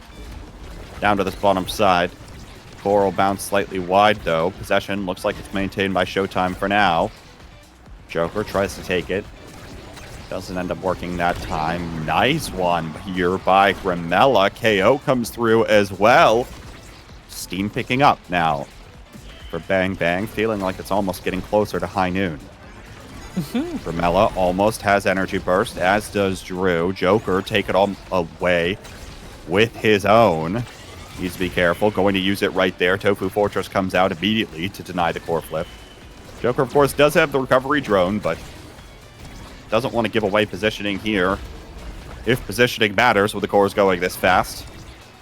I think you got to be luck of the draw here sometimes. And Drew was there. Pendulum swing comes out just a little bit too late. Now we're in overtime, though. Barrier will finally fall here. Open goal gates both sides. Drew in the energy burst will wait for a second longer. And Megaverse will collect with his own. Trading back and forth. Perfect pitch does connect, but Megaverse was ready for it, seemingly. Able to send it through and send it away. Joker now on the dribble. Able to find that one to the bottom corner there. Showing that Showtime can still win it here in this set. Yoshi, are we going to another 0.5? Come on now. Don't tell me. Hey, I don't know. I didn't read the script, but things are looking tense right here. Important thing to note is that Xianzhu getting KO'd that last point lost their stacks. They're now rocking out at a healthy 54, but that's a lot of speed being lost. And it's going to be hard to stack back up, especially when you're playing from behind, playing from that 0-2, now 2-1. It's looking a little rough for Showtime. They have a little bit of momentum. They have the points in their favor right now. They just have to be able to capitalize on it. And with how well Fudgy Waffles and Gramella are playing on defense, it's going to be tough. It's just if they can convert on offense, able to get it through Xianzhu and Megaverse. Looking like they're trying to and are able to. This could bring us to a set 5 right here. But the core flip goes wide and they're not able to quite do it yet. Pendulum Swing also goes wide. One thing I want to call out right now, Joker 4 stacks on the Rampage. I think that's plus 50% size right now, if my math is correct. Something like that. Maybe even more, plus 60%. I don't actually know. You know, I plus 30. Well, for the Rampage alone, but he's got Recovery Drone too, right? Oh, true. Yeah, that's 60% size. That's plus 60. Making it that much easier, and those stacks will reset here in the next set. Maybe buying a little bit of breathing room. Here's the Energy Burst. Gramella looking to do just that, but no, gets KO'd for it. His Joker will take him off of the pitch. Down to Xianzhu, looking to take the shot towards the barrier. No, Xianzhu this time will get trapped. Will evade to get away, but now low stagger, no evade available. Has to try to run away and dodge for now. Whiplash will kill for some time here. Joker again trying to keep this one around, but the core just continues to fly all around in the red. Barrage comes out of Xianzhu here, looking to try to get this one forward and on down, but still cannot quite find it. Now, Megaverse trapped again, able to send it through with a Whiplash. Gramella able to take the shot with the core flip, and we're headed to a set 5. Oh my god, it's like you said. It's high noon and the Cowboys are in town. You're not going to be one to come out in the face of this force of a team. And that's Quick Strike right there on Catalyst now. Opting for the Chrono Boost instead, though. I have to wonder why. Because that means that Megaverse is going to be picking up Quick Strike. And that's really dangerous because Quick Strike can deal, or makes it a lot easier to deal with these Mako offensive pushes, except for the cage. I have to wonder what was going on. Stinger going onto Xianzhu too. That's a little scary. So to me, that looks like a draft of denials. I think they ended up deciding to double deny Xianzhu to make it so that he doesn't get both a Dash Awakening plus stacks plus either Chrono or Cast for additional pace on the Blazing Pace, because that could potentially start swinging things around. So potentially an opportunity here, but have to wonder what that would have been like with the Quick Strikes had that one gone through. Of course, that'll get picked up by Megaverse, and Core will go in. Interesting here that Joker now has gone for Among Titans, relying on the Rampage size now, because it basically cancels out with the Recovery Drone size, and just gets extra speed as a result, right? Including giving speed for everyone on the team. So very interesting pickup that you don't see a lot of Juliet's going for, but when you've got this much size, it's almost like a resource that you can elect to burn, and Joker has in the favor of size here on Oni Village. Yeah, I actually 100% agree. I really like that pickup. Joker saying, like, I don't need to rely on size to get these barriers, to get these goals, right? And can just opt for more speed, cover more area, and fast Julie is so scary. You know, and again, just speed on this map, speed on any character on this map is really hard to deal with, which is, like you said, why we saw the Chrono Boost tonight come out. Chrono Boost and Cast just shutting down Xianzhu. Bang Bang saying, we can win this set with what we have already. Just going to make sure that they can't win this set with what they're able to pick up. And I really like it. Joker looking a little low. Things are tense with both barriers down for Showtime. This might be Bang Bang's opportunity to tie up the score right here. We could be going to a set 5.5 here. would be, I believe, the first one on goodness. stream. Oh, no. As Megaverse gets KO'd! Megaverse Bang! KO'd with the ensnare drums. Fudgy steps forward. Bang, sends it through with the core flip here. And now all of a sudden, tie ball game. Next to 2 goals is going to come away with the game. Of course, remember, folks, Showtime wins. They're in the North American Strikers League. Bang Bang wins. We're heading to a Game 3 on Clarion Court. We'll have to see what comes through there, but now barrier is going to fall. Xianzhu looking down for Joker. Joker actually going to get sent off the map. Recovery drone will pop there. Xianzhu now blazing pace, looking to get this one back down to Joker. No one's there in the speed lane to try to defend this one away. It's going to slip back to the red side of the pitch. Now, what's more? Pass comes through. Joker, though, going to lose the strike board to Grimella. Still can't find a way to get it up to Drew. The snare drums goes wide, looking for the KO against Xianzhu, popping the blazing pace to evade because he doesn't have any energy to do just that, but it doesn't matter. Gets KO'd there, and now Joker's going to have to try to dribble here with Strike War versus Grimella, but Fudgy Waffle's starting to move on forward. Drew in position, but Megaverse still able to strike it up to the top side. Joker will come through the Flying Phoenix, and Xianzhu's back online. Beautiful penalty kill there for the side of Showtime. But now, Energy Burst off the Tofu Fortress. Once again, looking for the offensive play. Drew can't quite find it there, but it hits the barrier. Open gates. Fudgy will have to burn his energy burst, and Joker will send it right back to him. It is qualification point once more for Showtime. Yeah, Showtime slipping back into that qualification point. Fudgy trying to shoot in between Xianzhu and Joker, but Joker's just too fast. He's got those 5 Rampage stacks. He's huge. He's got the Among Titans for 15% extra speed. He's got it all, covering a ton of space. That being said, barriers have been going down for Showtime pretty easily as Drew is just kind of dicing them up. And while the barriers are down and they're on defense, Drew has been putting all of his abilities into Xianzhu, deciding that he is the player as making the most impact and that he has to be taken out. Now, though, Drew getting taken low, has a core flip, getting staggered, has to do something, using the flip to live. But Fudgy Waffles moves up, and that's the barrier down. This could be it. Could be it, and the Giga Blast will do it from Xianzhu, who has not been afraid to step up and send it through. Showtime will qualify for the North American Strikers League and prove that their star power is exactly where it should be. Well done to them in order to come through there. Bang Bang did hold on for a long while in a lot of those sets, but at the end of the day, the sets come through to the favor of Showtime. Yeah, it's Showtime, baby, and you're going to be seeing them right at the top in NASL.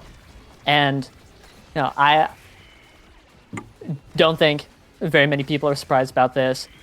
Bang Bang is obviously an exceptional team, and I wouldn't be surprised if they just also qualify through the loser side. Obviously, having that opportunity, it's not over for them yet, but the power of Joker and Xianzhu is just too much. They make an exceptional forward duo, just unmatched pressure, and it's hard to deal with. Now, again, Bang Bang was able to match them, almost bringing us to a set 5.5, but not quite there, as unfortunately, one stray Giga is going to bring us out of this set and bring Showtime straight to the top. Yeah, I mean, it feels like it's hard to match the Showtime team on every front, right? You've got Xianzhu and Joker as a combination who will take even the smallest of mistakes and open up the gap of opportunity and punish you right for it. And then on the other side, of course, Megaverse able to hold it down even on a pick like the Rasmus, which he did plenty of in that last game as well. Want to give a shout out there, and was able to dodge around a lot of what Drew was throwing his way on that unique Mako forward pick that we're seeing a little bit of a rise in. But of course, as you mentioned, Bang Bang will have another opportunity to qualify for the North American Strikers League, this time against the LLC, who's had an incredibly interesting run of things. We will see that qualification match on the other side of this very short break. So don't go anywhere, folks. We're going to be right back for another qualification match.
And welcome back, everybody, to Landing, the qualification for Season 4 of the North American Strikers League. My name is K-Bot, joined by Zioshi64. We just watched Showtime qualify for the league, defeating Bang Bang in the process. And now Bang Bang will have another match against the LLC. Now, the way our format works, of course, means that these two teams played earlier today, and Bang Bang was victorious in a 2-0 fashion. However, the series also went like 70 some odd minutes, at least on the Start GG timers, for 2 games. So I don't really know what happened. All I know is that Gramella right afterwards responded, what playing against Barcode does. So we'll see what ends up happening here. Of course, LLC is a team that has had substitutions over the course of the qualification series so far here, between both yesterday and now today here too, Yoshi. Yeah, their main roster consists of Wallaby Gangsta, Luke, and Hungry Boy, but Luke and Hungry Boy not able to make it this weekend, so instead we have Puffy and Barcode. And if you've been around for a while, you know that they were originally NASL players, both now retired but coming back to to bat for the LLC. 2 exceptional players on the same team. You know, finesse lore come out in full force. That team is known for going to set 5.5. Oh boy. And hey, what playing against Here we Barcode go does. again. Yeah, well, you know. Uh Sometimes you take what you can get there. We'll see, of course, whether or not these two legends, as they currently are, will be able to team up against Wallaby Gangsta and pose a threat here to Bang Bang of Gramella, Drew, and Fudgy, who showed some promise, of course, in the last one, wasn't quite successful, and of course, and able to actually convert on a lot of the sets that they needed to. But we'll see whether or not they'll be able to identify a win condition. You know, felt like in some cases with Joker's ability to keep, earning more size with Rampage as things went on, by having over 60% size and then being willing to play among Titans on Juliet, which is not something you typically want to do, but decided to opt into it anyway on Oni Village. You figure the win condition was basically set there, but what kinds of things might we try to see come out here of Bang Bang in terms of what they want to try to play towards? I think a big thing is that they just came off a Cheetos Flamin' Hot set with one of the best teams like ever. Just a phenomenal team, one of the best to hit the fields, and they didn't win, and that's got to feel pretty bad. But like, it's hard not to be fired up after playing that well and still come in that close. They're warm. They're playing out of their minds right now, and I think they're probably just going to slip into playing comfort. Playing what they're good at, what they know, and saying we're going to show up, we're going to play our best, and that is our condition to win. It's to just play better and win more. You know what I Yeah, mean? wow. You mean we need to play better and win more to keep doing good at the game? Well, Right. In that fact, you seems have to to be. you have to win 3 points to win a set and 3 sets to win a game. Whoa. I know, Whoa. big. Huge. Can they do Uh, it? we were told that they were doing map pick ban, and maybe they'd start game 1 here pretty soon. I didn't get a chance. All right, there we go. Striker select now for game 1. Atlas's Lab is the first pick here. Cast to last prime time is the start. Incredibly interesting there. Bang Bang will ban away Puffy's Estelle, and the Kazan is banned away there from presumably Drew. Yeah, Puffy, an exceptional player, able to play a lot of different characters, but excels on the Estelle. And if I had to guess, it's probably going to pull out an Era in response. And both those characters really good on this map. Really nice to see LLC banning away Drew's Kazan, which they're pretty right to do so, especially in a primetime start. That's a character they could just put out so much damage, so much core control now. And just, the 90 power that Kazan has makes it a little bit harder to get that KO potential, but still an exceptional core control character. Just getting that off the field. He's a man of many talents. Both Kazan and Drew, not letting that go through, be great. In fact, Bang Bang will be first picking Zentaro, which is also a really good character. Whoa. As it turns out. Who could have seen it coming? The two characters that feel like they just have a billion abilities in the game that can take up so much space are pretty good in the game, as it turns out. Interesting, though, here, when the first pick Zentaro, of course, you figure Drew ought to be incredibly comfortable here, but also worth noting that there's not a starter awakening really that Zentaro wants. I mean, I suppose you take Primetime here, right? But it's okay, right? It'll allow you to core in more, which is probably exactly what he wants to do, because it feels like Bang Bang doesn't necessarily play a lot of damage compositions, right? So they're probably not leaning into the KO game nearly as much as they will be attempting to just secure those goals. So maybe that's the logic there, but you were right, Yoshi.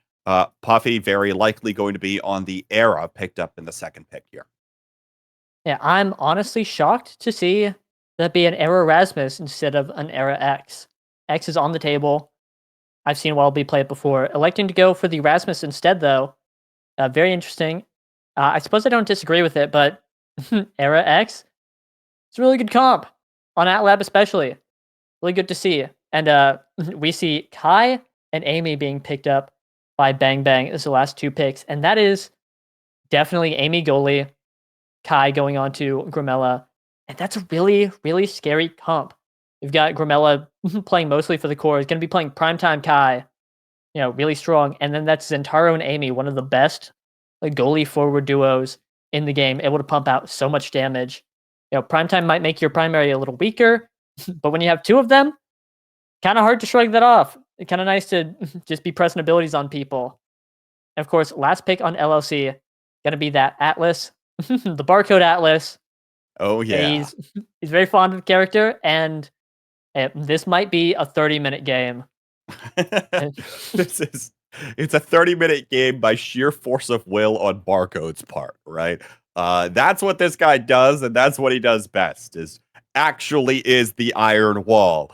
We'll see whether or not he's able to hold up to that here in this first game. Worth noting on the map pick ban, this is LLC's map pick.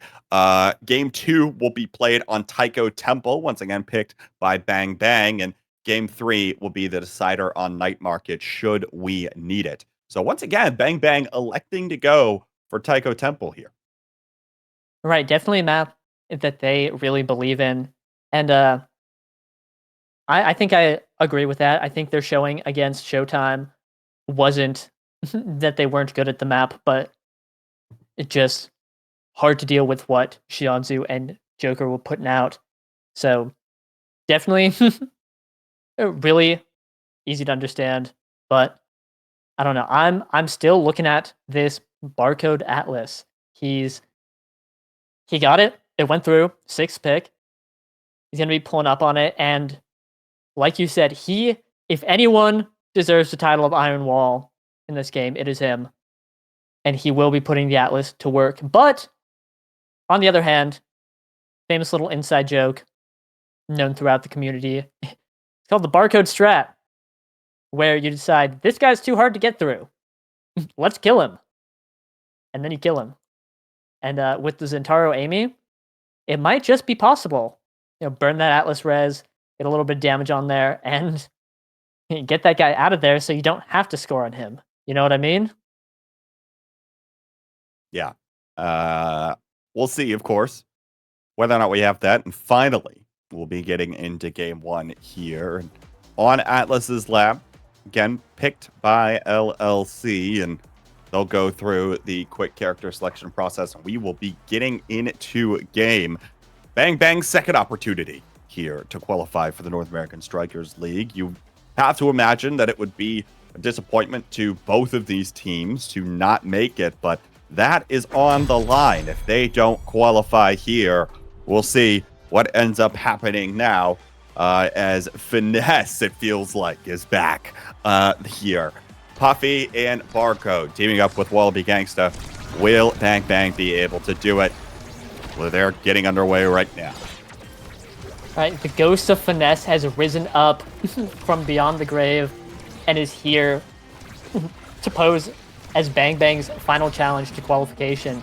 Are they able to make it, or will LLC take that spot in NASL? Here we see everyone but Grimella taking this prime time. Grimella opting for the cast to last, getting a longer blazing pace. Just opting to go fast. And we see a lot of damage coming out set 1. Wallaby Gangsta getting taken low. Barcode burning the Atlas res already. And if Drew and Fudgy have the cooldowns to get more damage, Rasmus is a character that's pretty easy to kill. He doesn't have... His mobility tools are not strong enough to avoid this damage. Almost goes down there from Drew's primary, but unfortunately not enough. And now Grimella's looking a little low. High stagger levels not being quite what they used to be. Puffy almost taken away, and now Drew will take care of Wallaby with that EI rush into the energy burst combination. Puffy low as well. Barrage coming through. Grimella can't quite seem to finish it off. And Wallaby will be right back with no goal barriers taken down in the process. Now, beautiful redirect there. Hits the barrier off of the pendulum swing from Wallaby. Barcode attempts to keep it forward there with a strike shot. Now uses the energy burst. It's down to the other side. Can't quite find it. Drew will slip it in to the barrier. Here's the energy burst. Looking for Drew. Not quite that time. Won't come through. And these teams still 0.1. Feeling each other out, certainly, and what their tendencies will be in terms of actually playing this one. Also, one thing I want to talk about that I don't know if we've gotten a lot of a chance to. Of course, we've said it a couple times, and we know Fudgy likes playing these very offensive goalies, which Imi certainly is. But how practiced do you think he actually is on the item?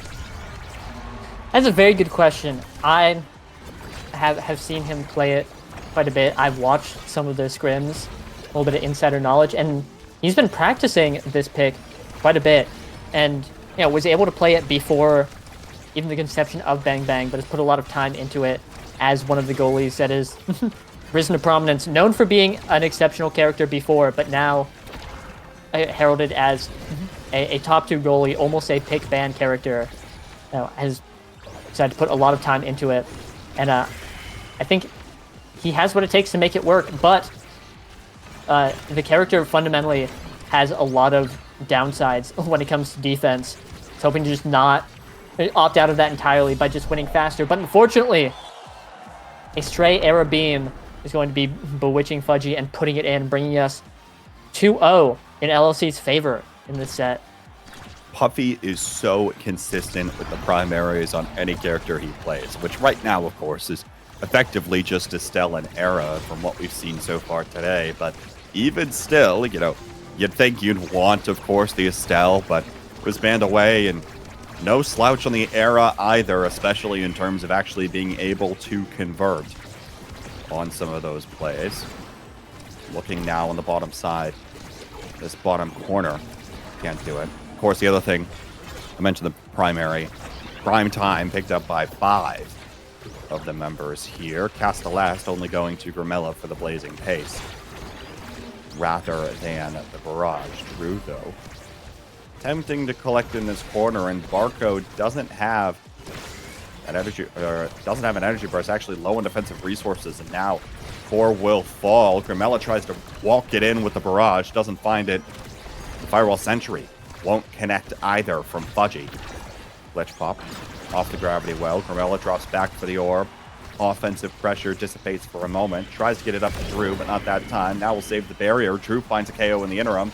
And here comes Grimella again, looking for his teammate Zentaro. Fudgy forward. Doesn't quite get the timing on the cyber swipe right, but it doesn't matter. Possession still maintained by Bang Bang. Yep, able to keep the core, hold it around, do exceptionally well in that power play. Just maneuvering the ball around both members of LLC, not letting it get through, and finally getting it to Drew. and forcing it through. But that's both barriers down for Bang Bang. Things are looking a little dangerous for them this set, as now they have to get through Barcode with Core Flip and hold on long enough with the Amy goalie to make it happen. Looking for it now, but no. Wallaby is there with the pendulum swing, stunning Fudgy and putting the goal back, and it'll be the first set going to LLC. Now, the interesting thing here, of course, Yoshi, is that I think a lot of people were probably writing this group off, right? Yo, well, you've got Showtime and you've got Bang Bang in this group, but LLC with double finesse, this feels a little more even, I think, than a lot of people might have been expecting heading into today. Yeah, I absolutely agree. Now, it's been a while since we've seen Puffy and Barcode on the big stage, but that doesn't mean that they're any less of the competitors they used to be. Putting on an exceptional show right now. And really, I think a big thing here is that Bang Bang is playing a damage comp, and those are known for their scaling. You see, we see Primetime Twin Drive on Fudgy right now, going to be dashing up that much more. Going to be really, really great to see. And we see Adrenaline Rush on Drew, which once that damage gets online, once they're able to get these KOs more consistently, that could be a game changer. You do not want the tiny little Zentaro running around with 60 extra speed. And that's threatening, even with Atlas. Even with that primetime hotshot Atlas, which is such a threat on its own, especially when it's being piloted by Barcode. But an Adrenaline Rush, still a very strong awakening, nothing to scoff at. I'm really interested to see how this set progresses and if Bang Bang is able to get that scaling online, or if it's going to take a little bit more to get it done. Going to need to take a little bit more there. Barcode credited with the goal. Couldn't quite get back in time was Fudgy after going forward on the cyber swipe. Feels like the timing on that cyber swipe is very weird, especially when you're trying to get right back, right? Or snap back. It feels like I've only seen You Already Lose be like the one goalie that could blink forward for like 5 frames and then immediately go right back on the eject button and then be ready to clear it away. Nearly like that, but... At that being 2 places at once, yeah, I think with the eject button is so hard to pull off, but I don't know. And I think anyone can do it with enough practice. I've seen Fudgy do things like that a few times, but who knows? We're seeing a lot of damage coming out on Drew right now.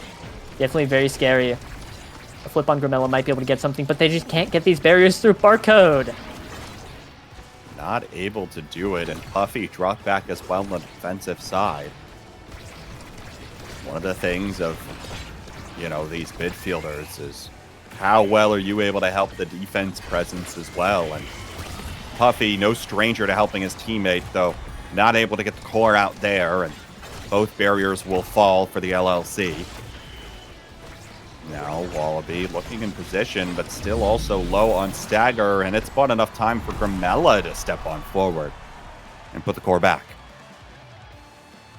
Yeah, Grimella picking up aerials in that last draft, which obviously is going to be really nice for that projectile range on Barrage and Giga Blast, but Dash Awakening means that speed is going to be coming in, and we saw him just rush in there with his Barrage, forcing it through Barcode and then winning the Strike War on the line. And seeing more plays like that is definitely going to be incredibly helpful, and I think lead to Bang Bang's win condition. Amy and Zentaro both have pretty decent core control options, but not like Era, not like Rasmus. And so a lot of it is on Grimella here to hold it down in the core control department. We'll find both barriers there. The LLC. Projection comes up just shy of saving that one. Barcode still has one at his disposal, but Grimella keeps possession. Just trying to keep it in this corner here for Drew. Now Fudgy will be able to assist on the bottom side, but now Wallaby has a little bit of room to work. Not able to find it with the pendulum swing that time. Overtime, though. Fudgy back in time, barely, with the energy burst. Will be able to save it. Now Drew, the one getting KO'd, and Wallaby will step forward for the point. Set point again here for the LLC, but You mentioned, of course, Yoshi, maybe there's a chance for the scaling composition to walk in here in the second set with some more damage. We'll see whether or not that's a possibility here up next. Right, it's going to need to kick in next set or this set. Hey, as Drew gets a KO, gets that Adrenaline Rush proc, one barrier down, forcing the core flip out of barcode, but that hot shot's going to send it so fast out of that corner, shutting down all of Bang Bang's offense attempt, and the power play is over. Wallaby Gangsta's back, and a little bit of reset to neutral as both teams are trying to get it onto the other side and get these last barriers here. Looking again, Drew, Oni's blade, trying to find some space here, find a way to get it around this storied goalie. Not able to do it there. Glitch pop out. Here's the energy burst. Puffy now in possession, looking to get it down to Wallaby for the extra little umph to get it through.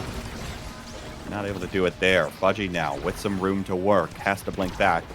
Just in the nick of time. Grimella, nice pass off the gravity well. Not able to get it to Drew in time, and Fudgy doesn't have the speed to get back to the barrier, so open goal gates now for the LLC. Looking for their second set point, but another KO comes through. Drew able to find it, rocking the Adrenaline Rush once more.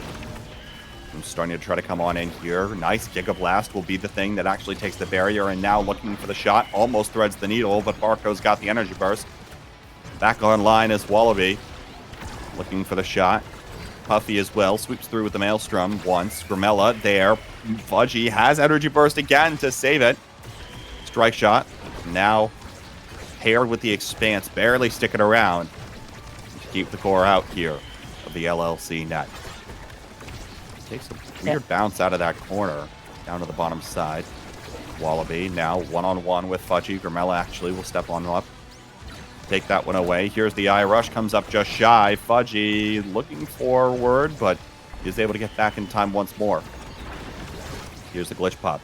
Again. Now, Grimella. Okay, hold on. Stop by the energy burst, and this time you don't have your own to counter it. Able to split it right between Grimella and Fudgy again, and the LLC up 2-0 here. Is there damage on this carousel for Bang Bang?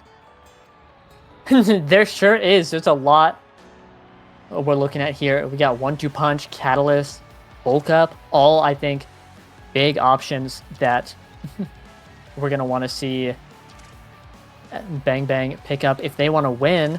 Catalyst going to Grimella, who is going around so fast, getting a ton of hits. 1-2 punch going to Drew, and that's the big one. That is the huge damage awakening on the guy with Adrenaline Rush. On the character that can pump out a ton of hits and damage, he is going to be 1-2 punching them and trying to take KOs off of that. You know, the Catalyst, a lot of energy. Gonna be nice for Grimella to deny from the enemy team and just have more energy for core flips. Bulk up falling to Fudgy Waffles, and that's more damage on the Amy, and like this was a perfect draft for Bang Bang. This is exactly what they wanted to see and is going to play into their win condition so exceptionally well. Will be picking up more size and Might of Colossus lets him fight back, but I don't know if it's enough to get through the 1-2 punch Zentaro and bulk up Amy. We'll see whether or not it is. Of course, the other thing about that draft that might be good for Bang Bang is you didn't see all of the damage awakenings come out, right? There's still a potential Deadeye yet to be played. There's still heavy impact on the table that Drew might be able to pick up later. So there's even still an opportunity to scale, but Wallaby might be stopping that in its tracks right now. Gets the KO versus Grimella, and now looks for the barrier, but Fudgy slips it around the gravity well with the energy burst to put a goal back for Bang Bang. Yeah, able to sneak it in, finds an opening, and Barcode's not able to catch it with the astral projection in time. And that'll be 1 goal to Bang Bang. Looking up in the set. Has a big hill to climb, 8 goals if they want to make it, but they were almost able to bring it back against Showtime last game we saw them play in. And they're no strangers to making these comebacks. Players that have been competing for a while and have the mental fortitude to make it happen. Especially when they're playing this scaling comp with a ton of damage. Puffy looking incredibly low. Drew on the case.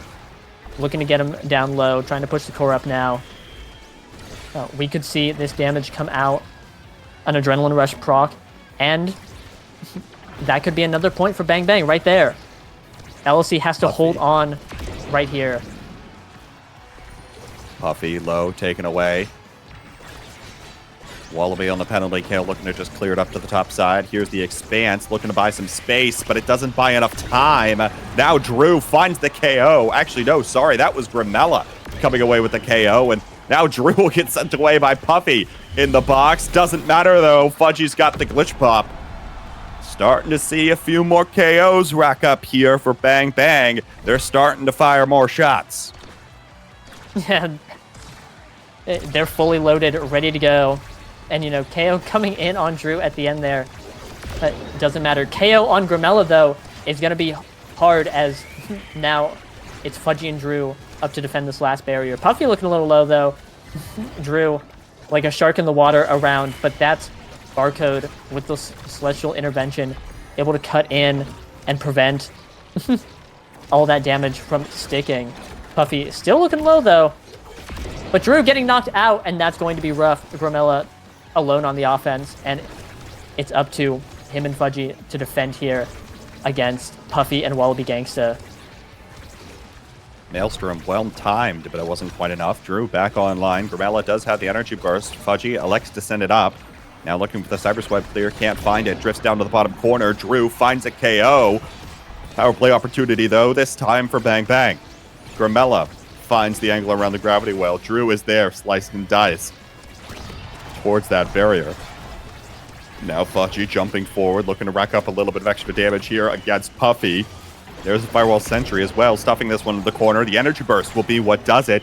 Goes around back and hits the barrier.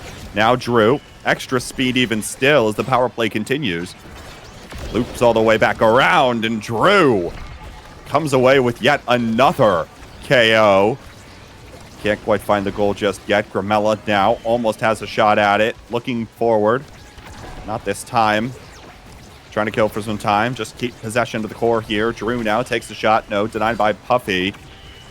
Glitch Pop tries to send it over to Drew, but doesn't come up this time. And good defense here so far from the members of LLC. But just as I say that, it slips by Barcode just on the outside of that projection. And Bang Bang has won a set, extending our game, and more damage awaits on this carousel. Damage is weak, and I'm looking at Stinger, Heavy Impact right here. Recovery Drone, the size deny coming out from Grimella. Gonna be really nice, not letting Wallaby Gangsta get a free revival, or, you know, get that size at all, the more important thing. Denying Stinger, though, Wallaby Gangsta, means Heavy Impact is free for Drew to pick up, and that's 1-2 punch Heavy Impact Zentaro. If I was like a kid in the candy store and build your Zentaro build, those are two awakenings that are on the board. Adrenaline Rush probably also up there. Hey, this is an exceptional Zentaro build coming out, and like, look at the damage on Puffy with just 2 abilities. Like, that's a lot coming in, and with this extra special on Fudgy Waffles, both for offense, for damage, for anything, we're going to be seeing just a huge threat come out as Puffy is just getting hunted down all game. That being said, the recovery drone comes out from the Stray NATO, trying to push the core in. Going to be pushing Grimella into the wall instead. But he has core flip, recovery drone saving it. Might be able to make something happen with it. They are just waiting to get this KO on Puffy to make something happen here. Looking again, but already has to burn the energy burst, does Grimella. Here's the intervention. A little bit of extra healing. Energy burst used. Expanse used. Projection used. Barcode doesn't have anything in the toolkit now. And Bang Bang still has possession, looking for a second barrier. No, not this time. And Drew burned the energy burst, not able to come away with much of anything there either. Overtime in the first point of set 4. Bang Bang looking to keep possession. Puffy now low, now staggered, will evade the cyber swipe. Good reaction, but Drew is right on top of him once more. Doesn't matter, we'll hit the barrier here, and now almost down to the bottom corner. Finally, Puffy will get sent away. Grimella looking to dribble here on the blazing pace in the bottom corner. Now up to Drew, has the tools, but no, it slips past. Barcode credited with the goal on that hot shot, sends it flying, and Fudgy's not able to react. Yeah, absolutely. This hotshot pick has been going nuclear here. It's so strong for sending the core away from Bang Bang's forwards and just preventing any sort of possession from being kept. Too fast to react to. It's just too hard to to keep it, contained. And it's really strong into this ranged goalie who just doesn't have the options to react to something coming at their net that quickly. That all being said, a ton of damage coming out on both Drew and both of LLC's forwards. Looking a little threatened here. You might be able to see a KO come out, and there it is. No Adrenaline Rush proc for Drew, but that is still a power play on the side of Bang Bang. And we have to see if they're able to make something happen off of it. Looking once more. Drew now. His turn to be low, but in pursuit of Wallaby. Popped away by the glitch pop there, and now we'll secure the KO. Adrenaline Rush online here from Drew. Gets the unstoppable off of Barcode. We'll find the barrier for the treble. Glitch pop now, able to find the angle. Fudgy's saying, Fudgy angle, Fudgy angle, Fudgy angle. You know that's happening like it's really right here. now. Ugh. Finds it with Absolutely. that glitch pop. But even still here, promise showing for Bang Bang. Still have an uphill battle, though. Yeah, definitely. Especially with the stinger on Wallaby Gangsta. Definitely not one of my first characters I would want to put stinger on. Rasmus having a secondary light hit instead of a normal hit.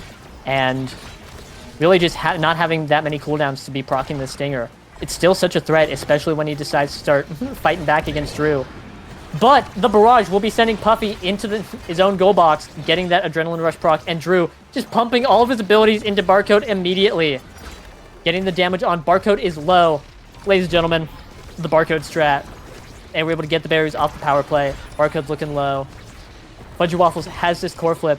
Gonna be able to do something with it. Hopefully on offense, maybe defense, if he is forced to. Drew also with the core flip. Energy in favor of Bang Bang absolutely here. Grimilla getting one soon. And that's going to send it in. Woo! The core flip from his own side. Bang. That's another goal for Bang Bang. And 1 point away from taking us to set 5 from the 0-2 set deficit. Here we go. One more set here now. Bang Bang looking to send us the distance entirely. Maybe this series wasn't Barcode's fault.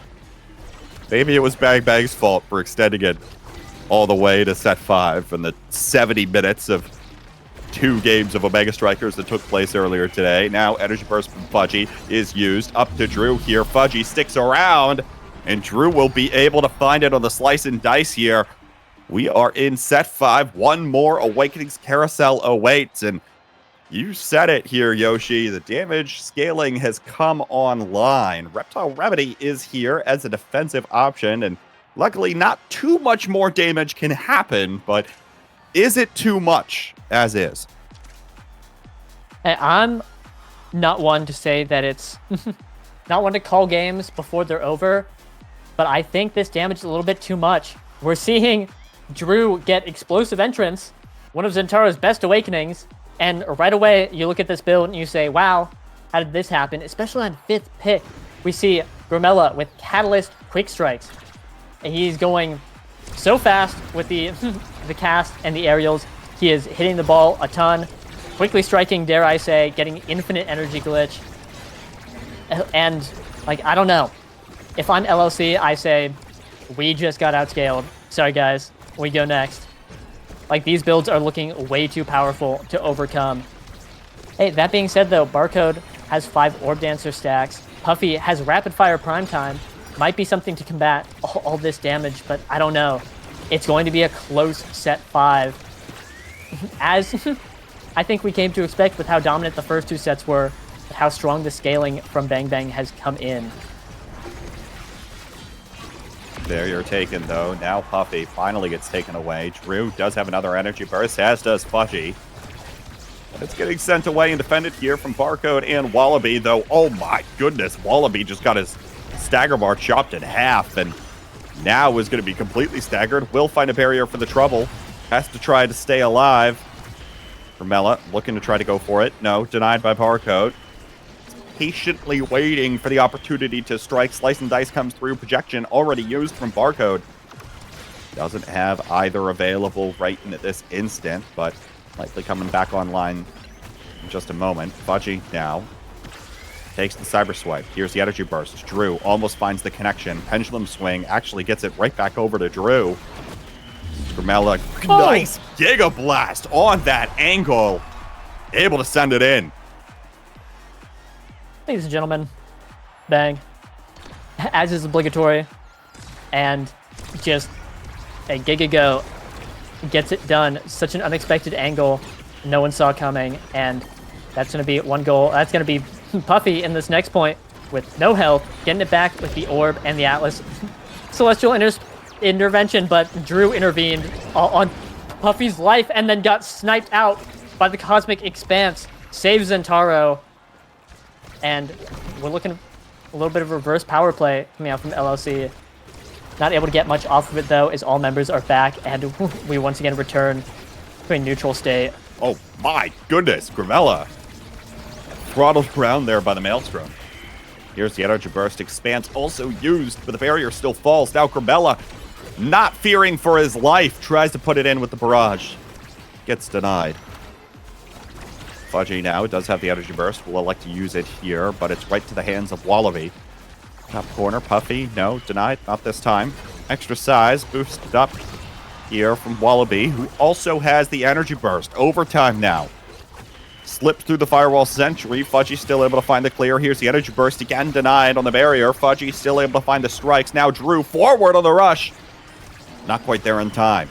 Fudgy, again, there, looking for the Slice and Dice is Drew. Not able to find it. Carmella was low for a moment. Now is healing right back up. We'll finally be able to do just that as the core stalls out for just a moment. Firewall Sentry sends this up to the top side. Carmella finally gets taken off of the map, but there's the Energy Burst again from Drew. Finds it here and will send Bang Bang to game point. Right. We're seeing a set 5, but this might not be a set 5.5, as Bang Bang is just looking so dominant right now. Looking like they just have complete control over the game. They decide when the kills come out. They decide when the barriers go down, and they are making it happen right here. But that being said, Wallaby burning the flip off Fudgy Waffles, goes wide, not able to catch it, and that's going to be a barrier. Both barriers down for Bang Bang, and we could be seeing the LLC hit a classic O2 comfort zone. Curse of Finesse be upon ye. I said we're not going to see a set 5.5, but I might just be wrong here. Looking for the goal to extend the set is Wallaby and Puffy. Now almost finds the pendulum swing, but it goes right back up to Puffy, who's ready for it. To the opposite corner. We'll do just that, and we'll see whether or not that curse will come through, as you mentioned. Here we go again. Strap in, folks. So, chips are down now. You can't get any more scaling to your name. All a matter of whether or not you can execute right now.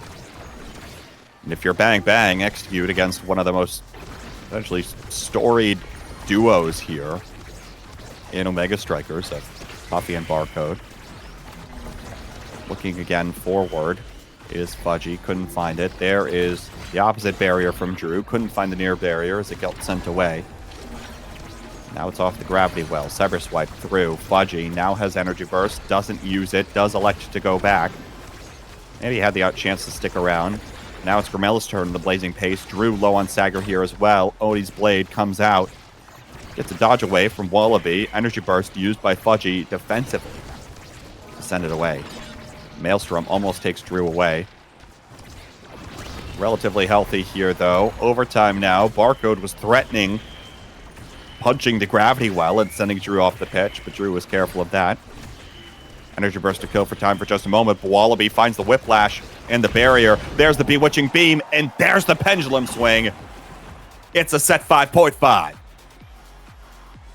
There's the Pendulum Swing. There's the second point for LLC, and there's the set 5.5. It all comes down to this. Like you said, the chips are down, no more scaling available. Nothing of the sort. They've got Bang Bang, though. A power play and an Adrenaline Rush proc, and a ton of damage on the other forward. Bang Bang looking incredibly dominant at this point. Just looking to seal it out now. Are done playing around. Do not want to participate in the set 5.5 anxiety. Getting another KO. And Drew moving incredibly fast. Has a core flip. Able to kill Barcode off of it. And that's an ace. Bang! The bang is right, or bang, bang, bang, bang, as it is. Is 3 come off of the pitch for this roster, and game 1 will go to them. Now they get the chance to play their map, Taiko Temple, up here next in game 2. But hey, they found the win condition. What was it? Damage scaling, and it came online there, Yoshi, in set 3. Yep, the classic. I mean, save Zentaro, 81,000 damage. Save Zentaro. Save Zentaro, but he dashed into Barcode, who expands, and he got killed. He's Save just Zentaro. a boy. Save him. Save him now. He needs to be saved. A small amount of damage, almost 400 redirects, 399 coming out from Grimella, and he has, with the onus of core control being on his shoulders, he performed, he executed 97 shots to most in the game. Right, I mentioned last series the Grimella Kai. We didn't get to see it on Oni Village, but we did get to see it on Atlas's Lab. Not a map I would expect it on, but still putting up the numbers nonetheless. And like you said, it just infinite damage glitch coming out on Drew. This guy was putting up numbers, 14 KOs. Like, need I say more? That is, yeah. They played to their win condition. It took a little bit, but once they were able to get it done, they did. Oh my God! Even if it means going to a set 5.5 on such a long game. Let me go take a check. I've closed out. I cannot take a check, but I believe we started around 25 minutes ago. Just like, wow, we're in for a long, long series. We could be brought to a game 3. Might I mention, by the way, that we've still got 2 qualifying matches after this too. So Group C. We've still got a lot of Omega Strikers to play. As a heads up, what you're about to see in Group C, for those of you that haven't gotten the chance to check the bracket at some time, Bozo Bunch 2-0 to Doggo Dog, and Platinum Exclusive took it 2-1 over Party Rockers 2. Apparently this roster might be having some issues, so it'll be Bozo Bunch versus Platinum Exclusive for the first qualifier, and then the loser will drop down to face Party Rockers 2, who took it 2-0 over Doggo Dog. So, Doggo Dog is out and will be having their spot for the North American Strikers Academy, and then Party Rockers 2 is at risk of elimination, depending on what happens there in Bozo Bunch versus Platinum Exclusive. And hey, Platinum Exclusive took it against them once, so we'll see whether or not that happens in that next one. That's just a little preview of what's to come. But of course, we've got a score to settle here first, where Bang Bang is up 1-0 over the LLC, now heading to their own map pick of Taiko Temple. Starter Awakenings here, Rapid Fire Specialized Training up first. Right, this is looking incredibly Bang Bang favored. We've seen them play the Juno goalie on this map, and I expect that to be just the same. Rapid fire start is so wonderful for Juno. Me, when I have 30% off my primary cooldown, my best abilities. I mean, isn't it just good for about everybody? Well, it is, yeah. I don't think there's a single character that's like, no, I don't want more primaries. God, I hate rapid fire. I hate having more abilities. I hate having popcorn. Give me my popcorn. Yeah. But Juno, who relies on abilities a lot, especially in the goal position, absolutely loves it. Specialized training also super interesting. Gonna enable a lot of brawlers. Would enable a Vice who got banned by LLC. Not having any of that. Bang bang. Once again, banning the Estelle, not letting Puffy play his signature striker. Instead, first picking Era. And that's a really interesting first pick. I think Era is pretty strong on this map.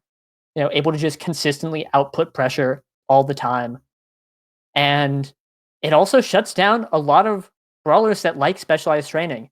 Your X's, your Kazans, your Rasmuses get shrunk by beam and are useless. I mean, anyone gets shrunk by beam and they're not doing great, but those characters, especially with their low mobility, not really getting it done. We do see the X and the Juno pick though coming out from Bang Bang. It's going to be a Juno goalie, X brawler, electing to just take the X and the specialized training into the Era. Not worried about that. And I really want to see how LLC rounds out their team around this Era. Picking that midfield first is a little bit of a risky play, but they're going to be locking in the Atlas, which, retrospect, don't know why I was curious. Whoa, barcode on Atlas, Whoa, guys. Shocker. Who Yeah. could have seen this coming? Hello. And while beginning to on the Asher, which means that they're playing Era Asher in the forward positions. Going to be going for this just consistent pressure from the midfield into instant conversions off these Asher abilities. Meanwhile, the midfield pick being Now, Grimella getting Now, and again, this guy is crazy on Now. The creation characters are phenomenal on Taiko Temple. The lanes are narrow. You drop a Now mine and you win. You drop a strike primary and you get through. Like, this guy is a midfield wizard on his office lady. He's going to be getting it done, and I think he can match into Puffy's Era really well. We'll have to see, but I think this really comes down to, again, like the last Taiko game from previous series, whether this Juno on the side of Bang Bang can hold it down and put enough offensive pressure to get through the consistency of Era and Atlas. Wow, thinking about that defensive core, good luck. That's a little tough. Yeah, that's the thing is that here, there's this Juno that Fudgy is going to be piloting, is sure going to have the offensive presence, but now you're doing it into the Expanse, right? That Barcode could just press the button and panic for a moment and he's fine, right? So is there going to be more off of that? I guess we'll have to see. And for what it's worth, of course, starting off, you mentioned that the rapid fire is going to be good. Not going to have that dash awakening for the extra range either to really get involved and get those Blobos forward and get himself forward for that matter on the Juno, and then having the ability to eject right back. So going to be interesting to see how that one shapes up over time. Might be looking for a couple more awakenings to come online as the game goes along. But of course, one thing both prioritized again is that twin drive. Will either Barcode get it for the second Expanse, or will Fudgy get it again for extra forward presence? We'll see what ends up happening here as we load into Taiko Temple. Right, we will have to see. And that is a great point that you brought up about the Juno Dash Awakening. No Dash Awakening start is going to mean that the Juno is going to be a little stubby. It'll be kind of forced onto defense early on, which is not where you want to be, because if you're playing Juno for defense, you could just be playing a better defensive character. Once a Dash Awakening, though, gets into Fudgy's hands, once a little bit more anything to give him that agency to go forward, the game's going to spiral out of control, and the forward pressure is going to be really intense. Here, though, we see everyone picked up Rapid Fire except Drew, rocking out on that specialized training, and I definitely agree with that. Rapid Fire, obviously great on every character, great on X. Bell Ring more, but the damage on specialized is definitely worth picking up, especially with the X changes since the season reset with that 30 extra power. That's really strong. Here, one barrier down for each team. We're going to just be getting it through the midfield here, trying to get it through this Asher, but unfortunately, Both barriers go down for Bang Bang, and it's an open net. You know, Barcode's sitting pretty, holding down his one barrier. Just like old times, you know? It's like we never left. Except the Expanse will fall just in the nick of time, and the Blobbo will sneak up to take the barrier. Drew does have the X Maximus out, and Grimella will already burn an energy burst. Wallaby, though, has his, and will send it up to the top corner. The other thing here that's working against Fudgy, right, is that we talk about maybe the vulnerability of this Juno goalie. Well, you're also looking here at the Asher and the Era, both of which have creations coming for you, right? They're going forward, and that Asher's is, the Path Splitter's moving incredibly slowly as well as it's going through. So it'll have the ability to keep that core in the corner for long enough if Wallaby can get it set up, and it could cause more problems, unless, of course, Wallaby's taken off of the pitch as he just was by Drew. Blobbo's out there as Fudgy will throw everything down, and now off the center bass drum. It go back slightly, and the pass wasn't quite made. Now looking for the energy burst. Can't quite find the connection with Drew, and Puffy and Wallaby are closing in on this one again. Forward goes Wallaby, but not able to find that one. Tries again, top corner. Fudgy's there in time himself. Grimella's dropped back here as well. We'll be able to keep the core out of the net. And now we'll go forward on the lifeline. Just to buy a little bit extra space. Now, nice Blobbo. Pass to yourself. Drew pulling the Oki strat here. X Maximus against Barcode, but he's seen this one before. Expanse will already get burned. Won't have that. And now the core will actually just go around. A couple different drums, and Puffy gets credited for the goal. Yeah, a little bit of a Tycho incident. Ball will be bouncing around, and it's really hard to predict, especially in overtime, that point lasting so long. And with these drums along the walls, bouncing the core at insane speeds, wherever they see fit sometimes. Oh, and a crazy KO coming out from Wallaby Gangsta, just shoving Drew into the wall, not letting him play. And now Bang Bang just has to play super defensively to try and get through this power play, try and hold on against this Era and Asher.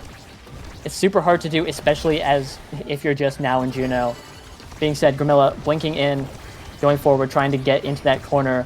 Fortunately, not able to get anything through. Barco just holding on. Couple of silly bounces going around, and they're still, both teams, just holding on, just working to get through everything that they have.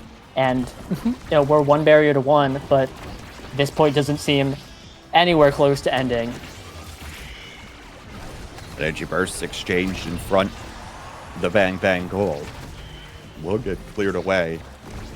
And Drew once again in the X Maximus. Not able to find a KO just yet, though assuredly will be looking in a bit. Strikes through to the barrier here once more. Open goal.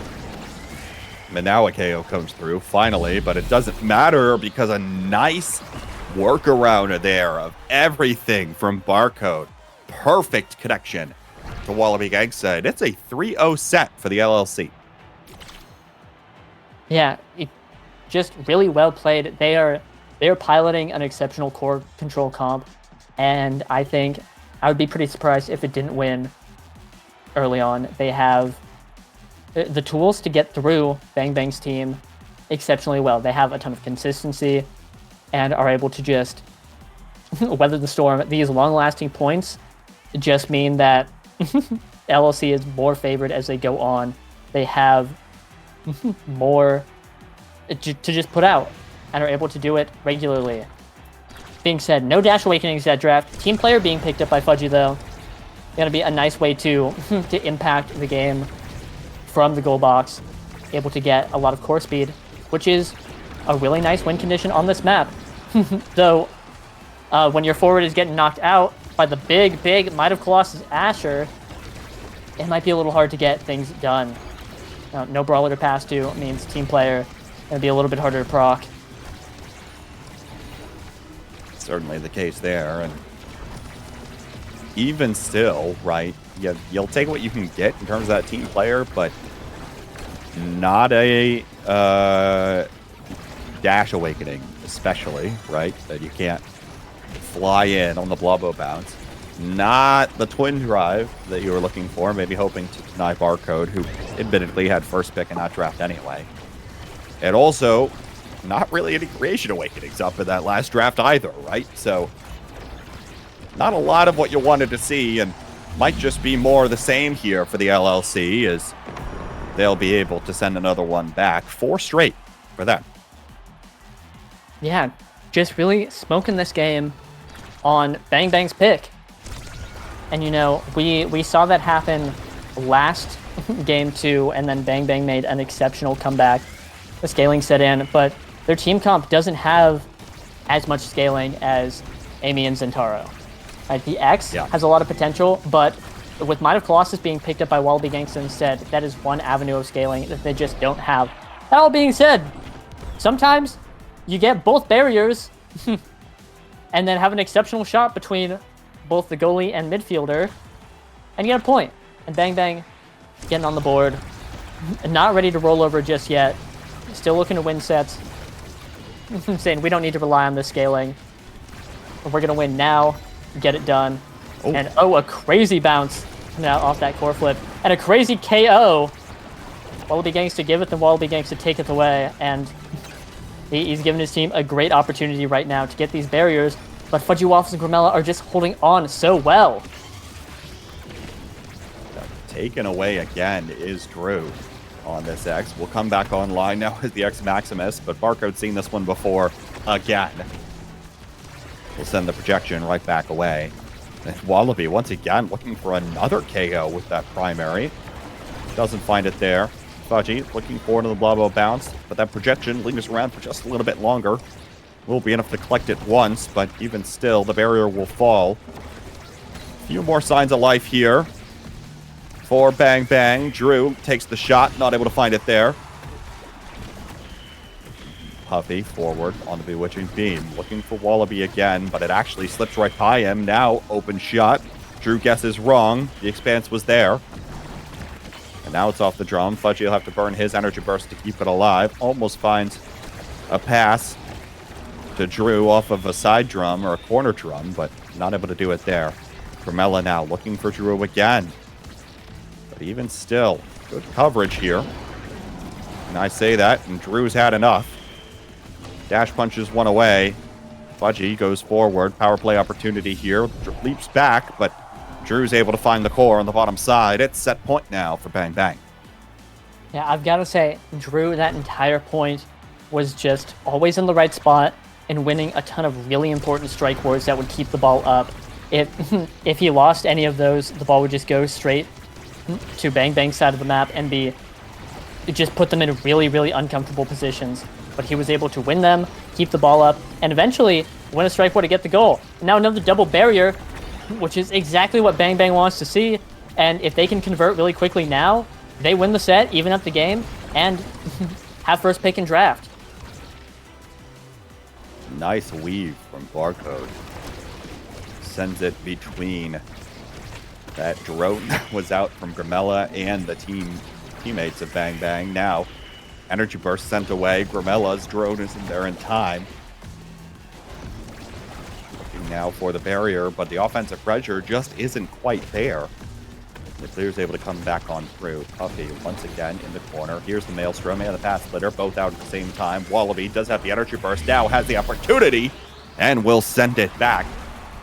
It's another 0.5! Give it up for 0.5! Woo! Ladies and gentlemen, I hope you're on the edge of your seats as we are entering whatever the opposite of cruise control is, because this set is tense, and you know, the try not to go to 0.5 challenge Impossible Edition has reared its head once more. Both these teams just matching each other so evenly, doing so well. Fudgy Waffles really close to a core flip though. Drew putting out a ton of damage and just like playing really well. He's getting a lot of conversions that we really like to see for all the Bang Bang fans out there at home. And now if he's able to get through Barcode, which again, the iron wall, you cannot be scored on.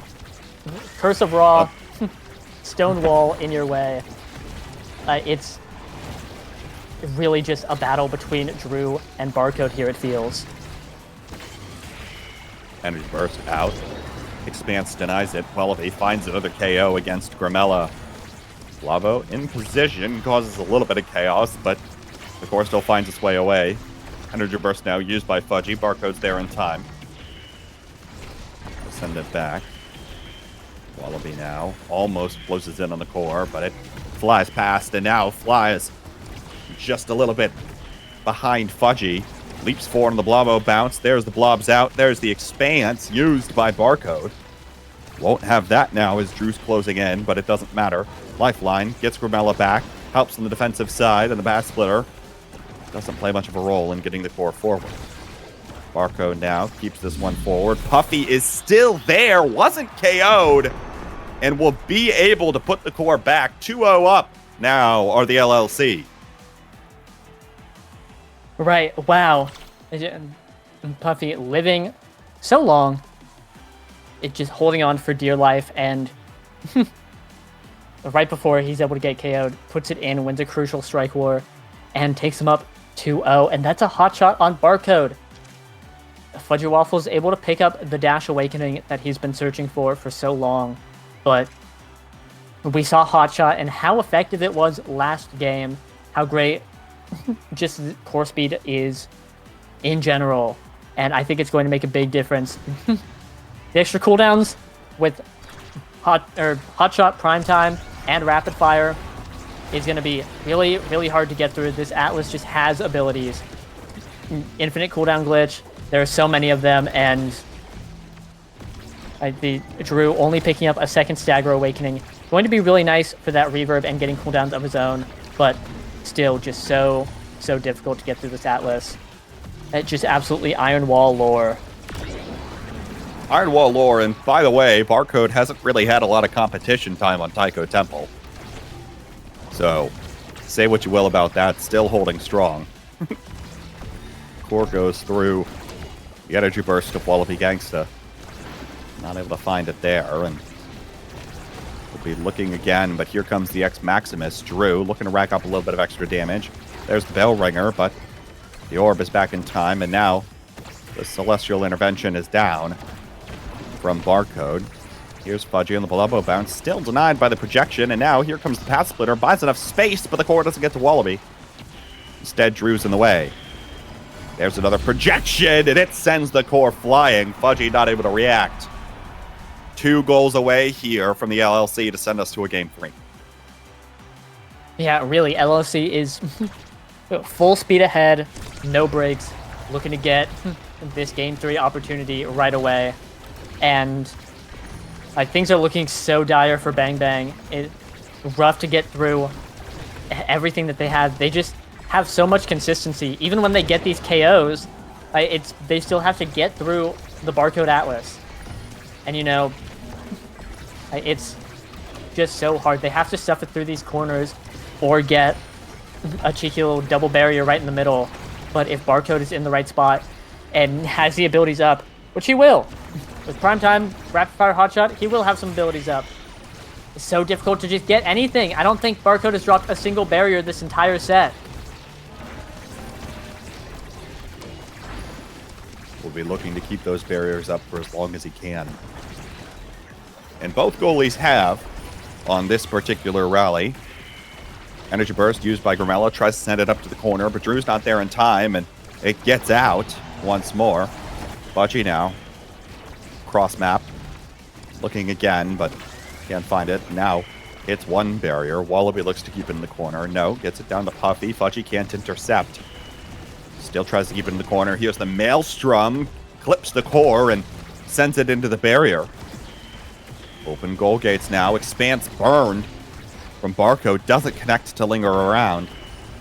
Drew stuck in the bell ringer. Couldn't play a role in the core. Maelstrom out again. Center base drum. Intercepts it as well there and wasn't able to actually get sent forward towards the goal. Now the goal barriers finally fall in what feels like 3 minutes after the point started. Here comes the X Maximus, though. There's the energy burst used from Puffy, and it's enough to find the goal itself. We are on game point now for the LLC. All right, LLC just, again, full steam ahead. Wallaby Gangsta pinning down Fudgy Waffles there, meaning that he could not do anything in response to how fast the core was going, could not get into a position in time to make something happen. On game point, could be seeing a game 3 here. Bang Bang has to pull up some sort of miracle, some sort of magic to bring this set back, because otherwise the game's over. We're on game 3, and now things are even again. But a KO on Puffy might be able to get something done. A lot of damage coming out on Wallaby Gangsta too. The orb deny and the barrier getting dropped. Double power play, both barriers. This is the kind of magic you need to see if you want to see these points come in, and Bang Bang definitely does. Still fighting for their lives. Projections still hold. There's the energy burst. It'll still hold, but the Blobbo is finally there to send the core in. Jeez Louise, I was going to say, if that goal didn't go in, we're really working with an iron wall here in this set. But finally, it has a crack, and the 0-2-0-2 comfort zone perhaps for Bang Bang. We'll see whether or not they can reverse this one here in game 2. Game 3 potentially on the line here. That will be decided on Night Market should it be needed. Fudgy energy burst, center bass drum. It goes through as Wallaby is there. And indeed, we're heading to Night Market. Straight to Night Market. Just an absolute 3-0 wash coming out from LLC. And, again, both these teams fighting desperately to make it into NASL.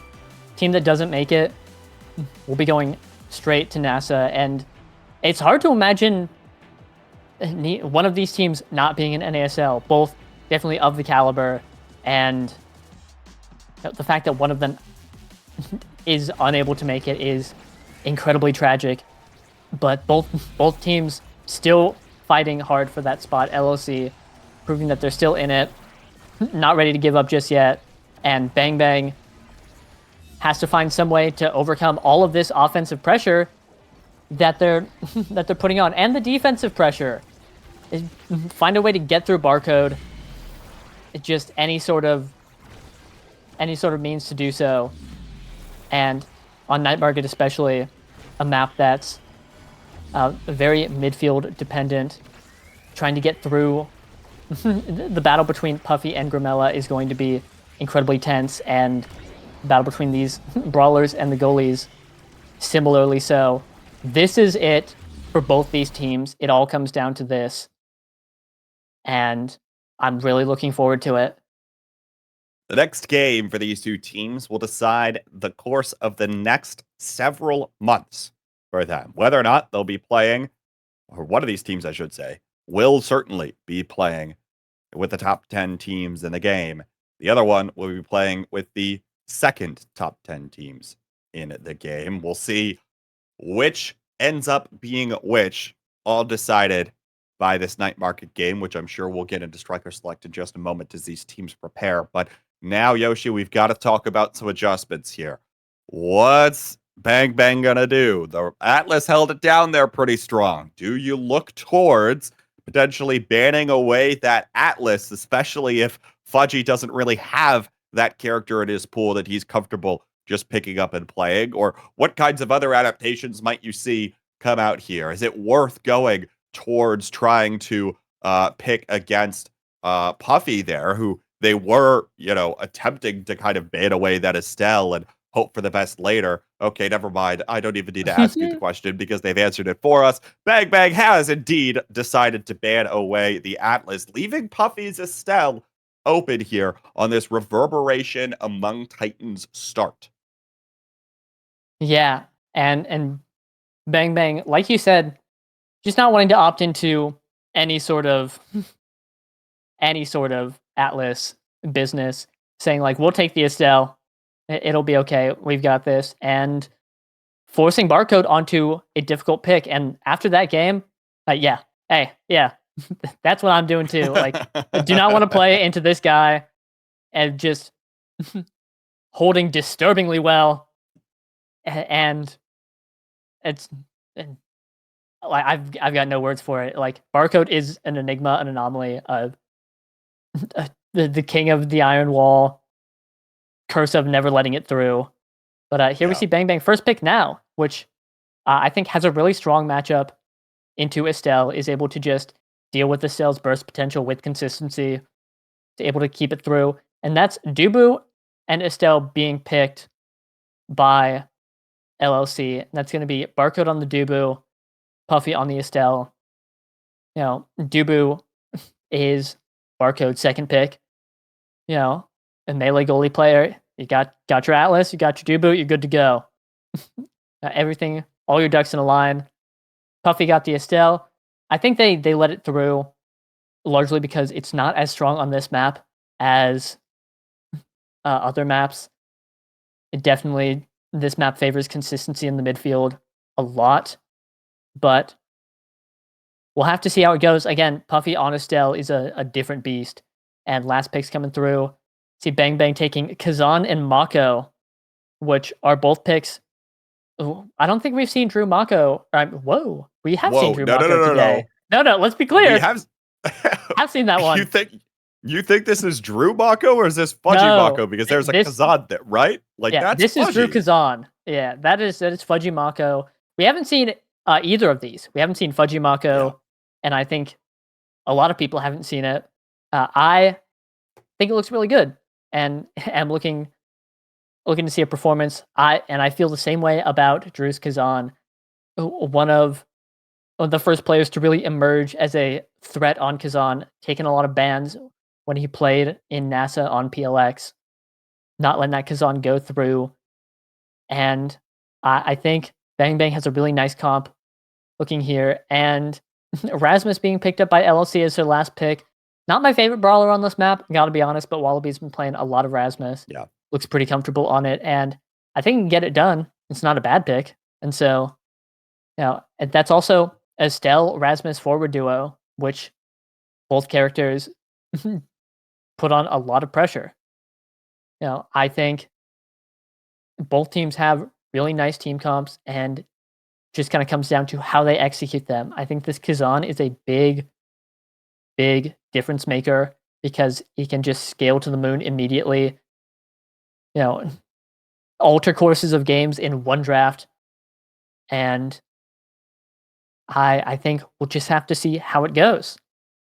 It feels like here in theory, right, when you talk about the offensive pressure coming from both the Estelle and the Erasmus, we're going to have to see an Iron Wall performance out of Fudgy this time, right? Will he be able to find those clears, get them away from the primaries that you know are coming? Also, look out for the prime time and rapid fire, meaning even more offensive pressure potentially on the forward duo here for the LLC. But meanwhile, Bang Bang obviously trying to lock in characters here that they're going to be comfortable on, holding it down. So we'll see whether or not this Mako pick here and pick 5 is enough for Fudgy to do just that. And again, this is it. Like, nerves are high, right? I think especially for players like Grimella and Fudgy, players like Wallaby, for that matter, who have attempted to be here time and time again and now are on the precipice of doing just that. Of course, Fudgy and Grimella have been here before and on the other side of this before and would likely be in a letdown if they're not able to make it through. All comes down to this one here for our two teams. Folks, I got bad news, though. We're only 2/3 of the way through this. We still got 2 more matches afterwards, and we've been here for 6 hours. So, oh wait, no. Has it been 6 hours? Oh, it's been 7 hours, hasn't it? Am I doing math right? Yeah, it's been 7 hours. All right. Yeah. Strap in, everybody. Woo! Yippee! We got a lot of Mega Strikers to watch, a lot coming up. And like you said, for this set, for these two teams, it all comes down to this. This is the make or break. This is where one of these teams will move on straight to the top, the best of the best that Omega Strikers has to offer, the North American Strikers League, and one team will not make it. And here we see, wow, a Reaver being picked up by the entire side of LLC, whereas Among Titans being picked up by both Fudgy Waffles and Grimella, letting Drew get 30% extra size and reverb. Going to be really nice. Fudgy Waffles counteracting the loss of size with Pauldrons. He's getting a bunch of extra damage reduction and power along with it. And Grimella's just small, but you know, the kitten comp is in full force for this Drew Kazan, and I think that is a great way to navigate this game and win. We'll see whether or not Drew's got it to get it done against, again, the Iron Wall performance we've seen out of Barcode. This time, though, we'll have to be on the Tubu rather than the Atlas. Bears will fall first for Fudgy, though. A potential opportunity here. Crooked Leverage can't pull the core quite back, and the Whiplash doesn't come up in time. Overtime in this first one. Weird bounce off the corner there from that drone. Finally, you'll start going. Well, maybe. Now possession. Barcode slips a little bit too far forward. Now there's that rollout log out. But Puffy's back in time to help his teammate out. Crystallized Thorns trying to send it away. Still can't quite get it around Drew. Now it'll get around Grimella, who will dribble it for just a moment and give Drew a little bit of extra speed. And now the KO comes through. The top spin finds a victim. There it is. Picks up down to the bottom corner, and Barcode will be rolling to the opposite side. Yeah, unfortunately, with older players known for their performances in the past comes older habits, and that steppy roll is unfortunately not insured in this day and age. But I think a big thing we're seeing here right now is that that size coming out on Drew, just allowing him to get that hook into that double barrier strike. You know, all of his abilities are so much bigger, and it's so easy to maneuver around these melee goalies on Kazan. Look at him go! He almost put it in right there. Kazan has so many abilities, and they're all so much bigger. He just pokes it in. Hey, press the point. And getting another point. 2 of them, in fact, for Bang Bang. And they're looking really strong this game, coming out the gate swinging. Not like the previous 2 games, where the first 2 sets were a little hard to watch. Yeah, certainly the case here, and breath of fresh air for Bang Bang. Now finds yet another one here, looking down to the bottom side. Energy burst out of Grimella. Barcode able to stop it.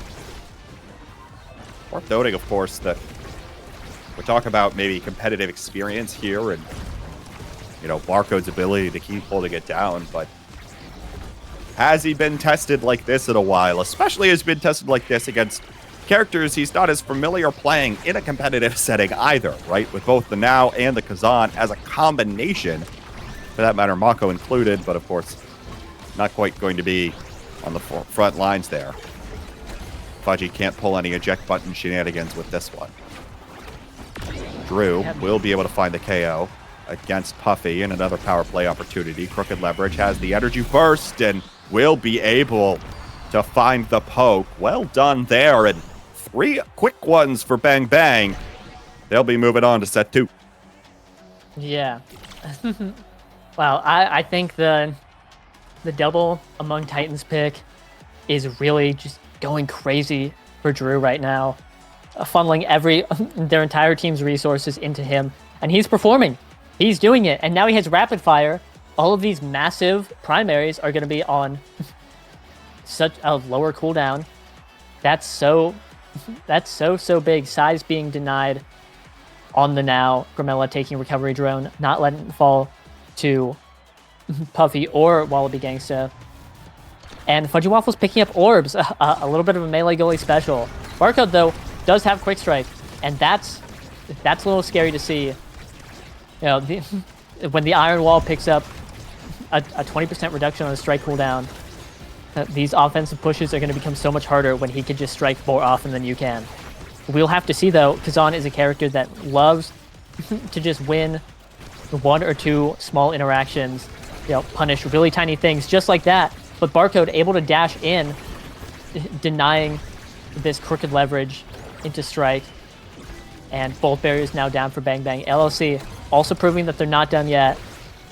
Responding in kind to Bang Bang's pressure with some of their own.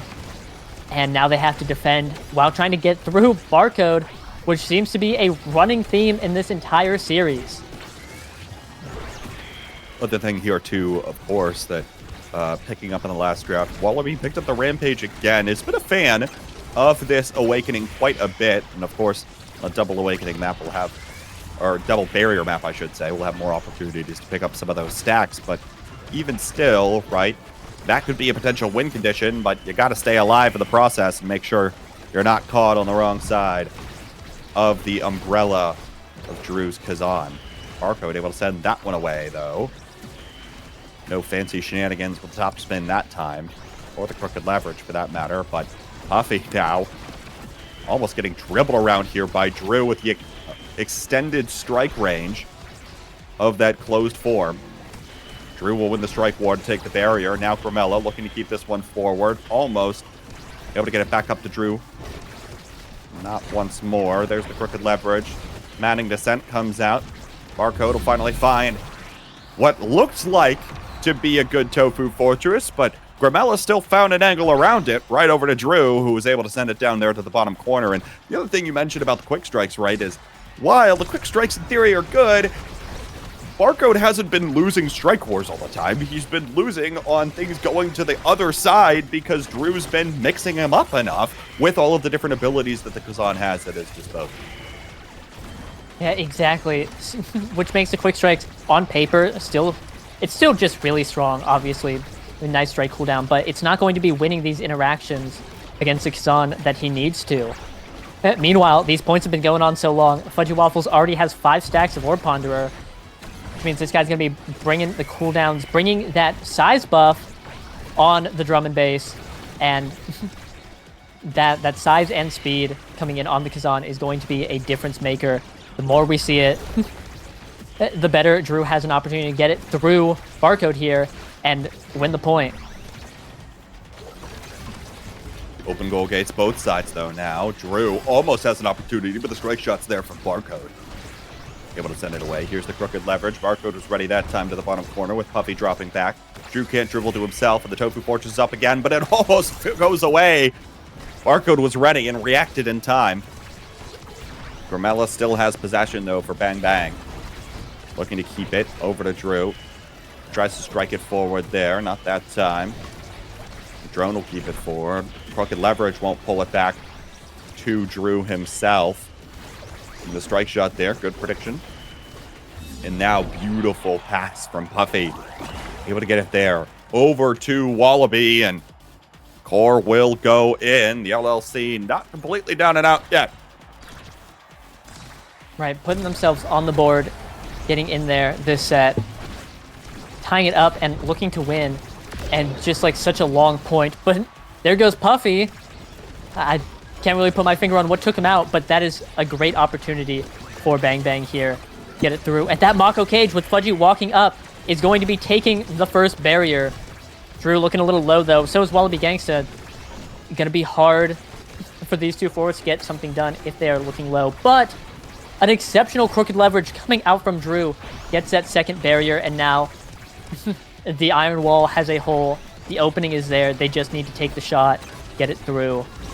And they get it done with a great core flip pass from Grimella and a phenomenal redirect from Drew to put it in.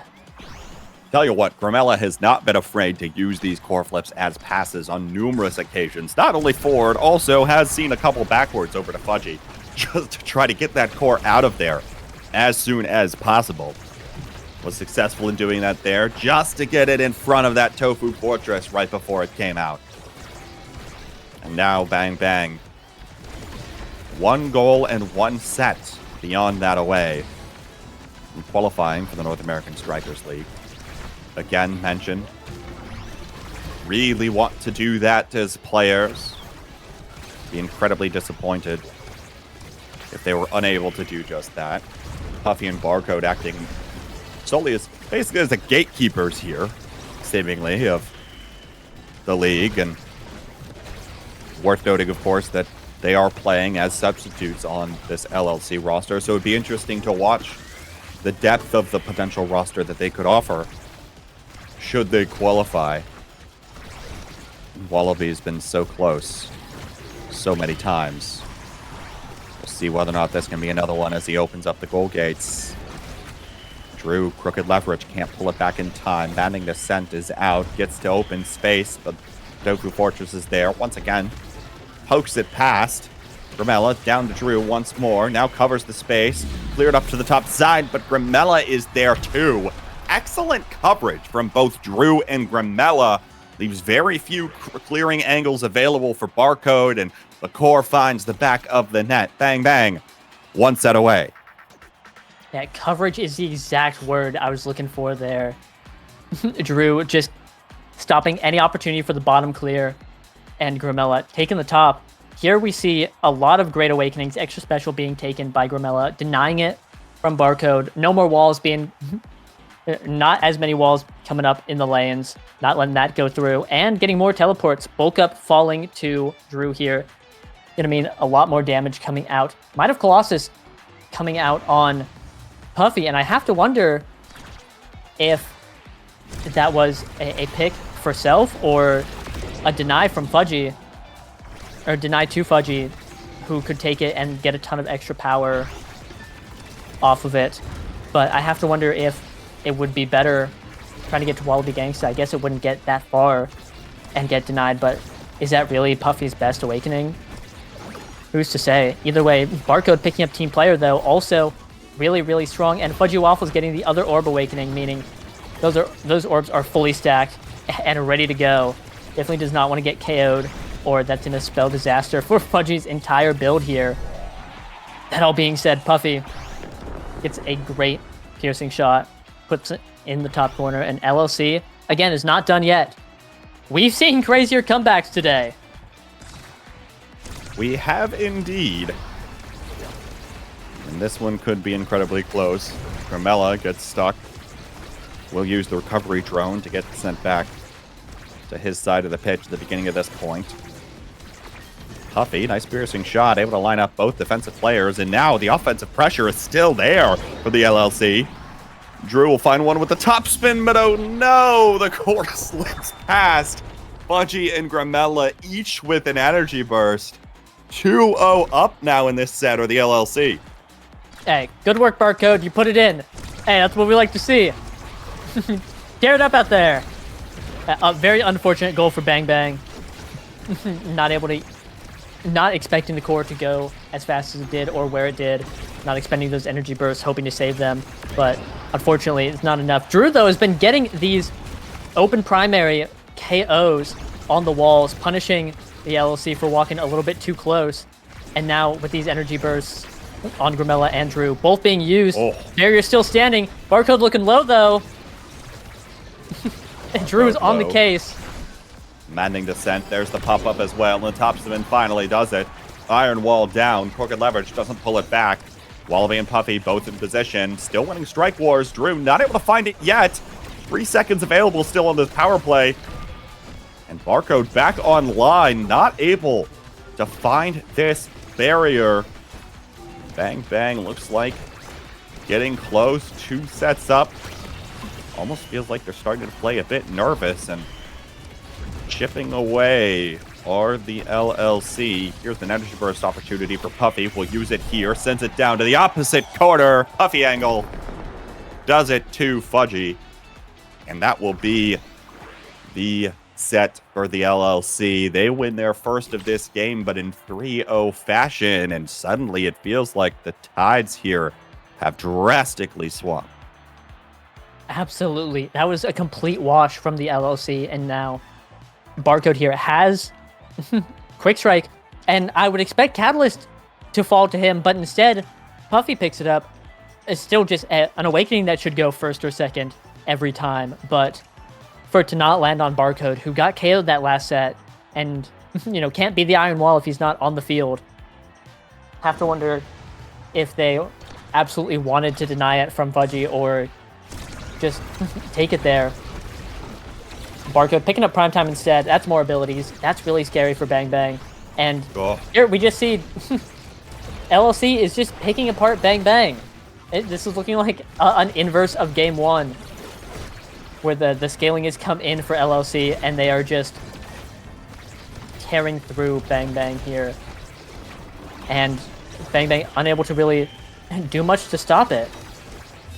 It just plowing through. Right here, Wallaby Gangsta in the 1v2 says, I want to be in NASL, and I want to be in NASL now. Has wanted to be in NASL. Might I remind you of a team called Mochi Melody? Almost made the run all the way through the Launchpad liftoff events in Season 2. Came up just a bit short. Season 3 as well, and now he's here. Supported by some of the most iconic historic players in Omega Strikers as his substitutes for this roster, and they're looking cool, calm, and collected even still. Another point goes back for the LLC, and need a regrouping fast if you're Bang Bang, because you are running out of time.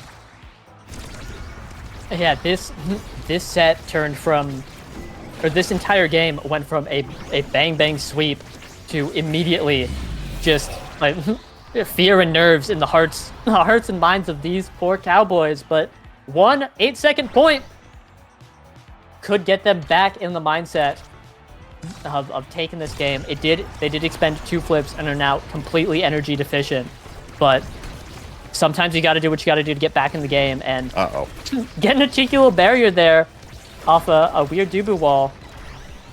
Bang Bang showing signs of life once more after such a dominant performance in these first 2 sets. If they want to make it, they kind of have to do it now and not just let LLC run over them. Running over them themselves. Bang Bang going in there. Oh, but Grimella getting knocked out. It's up to Drew to put this in. Oh, and with the precision of a surgeon. A humble crooked leverage into strike will be tying up this game and bringing us to series point, qualification point for Bang Bang. For them, it's right here, right now. Will they be able to do it? First barrier gets taken by the LLC, who are hoping to send us to a set 5. Fudgy's got a little bit of extra speed here on the Stacks on Stacks and Orb Dancer, both fully stacked likely at this point, or getting close otherwise. Drew now has possession. Core flip used by Barcode, trying to get it around. Top spin. Sends the core loose and will send it into 1 barrier.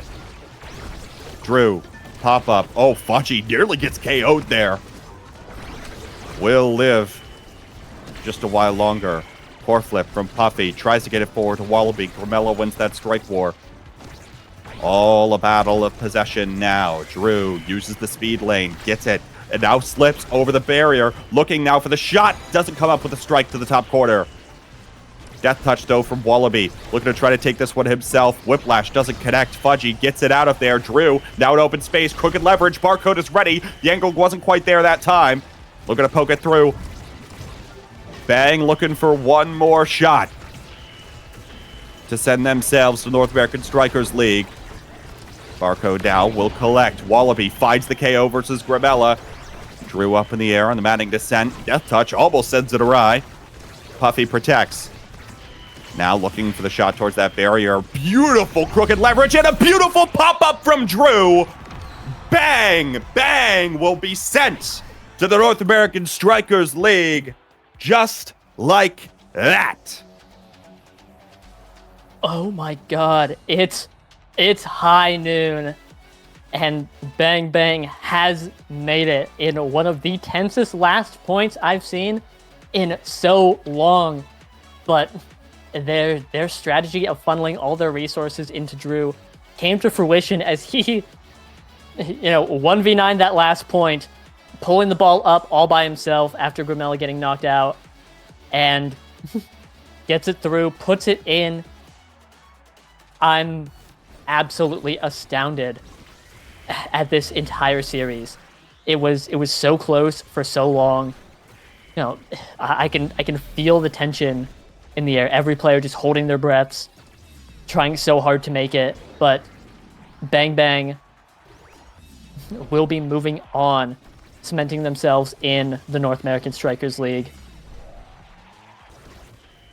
Made it back. Have both Fudgy and Grimella. Fudgy, of course, after having sat out a season. Grimella, after being one of the most, actually, both Fudgy and Grimella, at some points or another, have shown immense improvement over the course of a league season. And now they've brought along Drew to come through here for this roster. Wallaby, gotta feel for him, though. Again, just shy. Couldn't get it done this time around, despite the valiant effort, despite all of the barriers in the way. Just couldn't get it done. It'll be Bang Bang competing in Season 4, the North American Strikers League. And we've still got 2 more slots to fill. As I mentioned in the preview, up next it'll be Bozo Bunch versus Platinum Exclusive, followed by the loser playing against Party Rockers 2. Don't go anywhere, folks. The next game will be coming up in just a moment after a caster swap.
Welcome back, everybody, to Landing, where we have 2 more teams left to qualify for the North American Strikers League Season 4. First match that's going to decide that here is going to be Bozo Bunch taking on a Platinum Exclusive.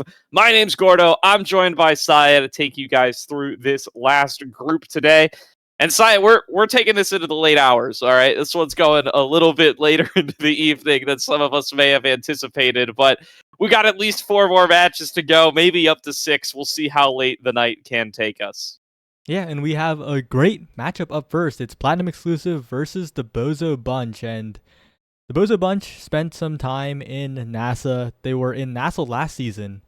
It was a tough road for them, and they're looking to make a comeback. They're looking to return. Both these teams, of course, have 2 lives. Platinum Exclusive notably actually defeating Party Rockers 2, yet to be renamed. In the winner's side, I think that shocked a lot of people. I think a lot of people had Party Rockers 2 winning that matchup, especially with the star power on that team.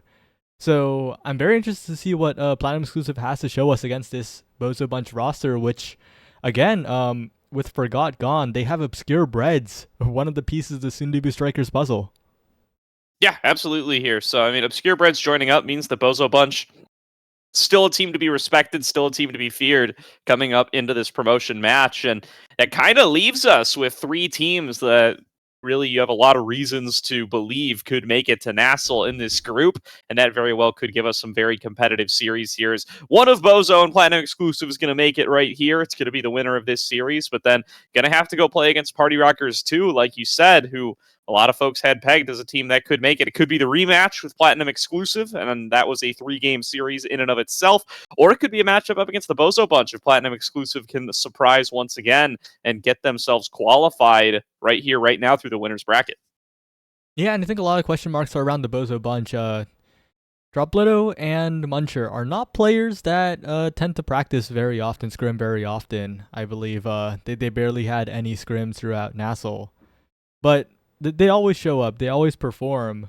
But we're seeing a very different Bozo Bunch than we saw in the North American Strikers League, because many developments have happened. A lot of time has passed.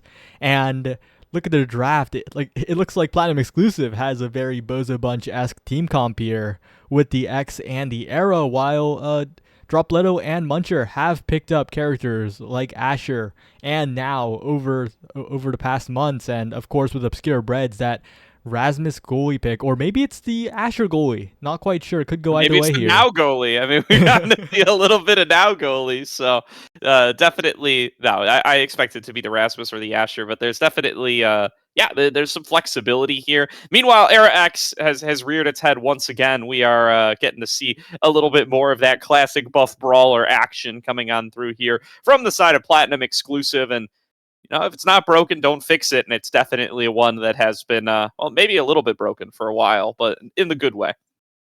Yeah, and with the unstoppable rapid fire start, this is very interesting. I think that probably indicates the Rasmus being a goalie pickup, because picking Rasmus on an unstoppable start is a nightmare. Single hit abilities against an unstoppable goalie, you will not be scoring. It's like I'm going to try my best to do a league analogy, but it's like trying to snipe someone who has a spell shield, Like, you're trying to get that one big ult on a Malzahar or something, and you have no poke. Yeah. It could definitely be tough there, so we'll see how well that scenario can be navigated. I do see both teams getting into the proper rosters. Some people were a little bit mixed up for a moment there, but should be able to get into game any moment now.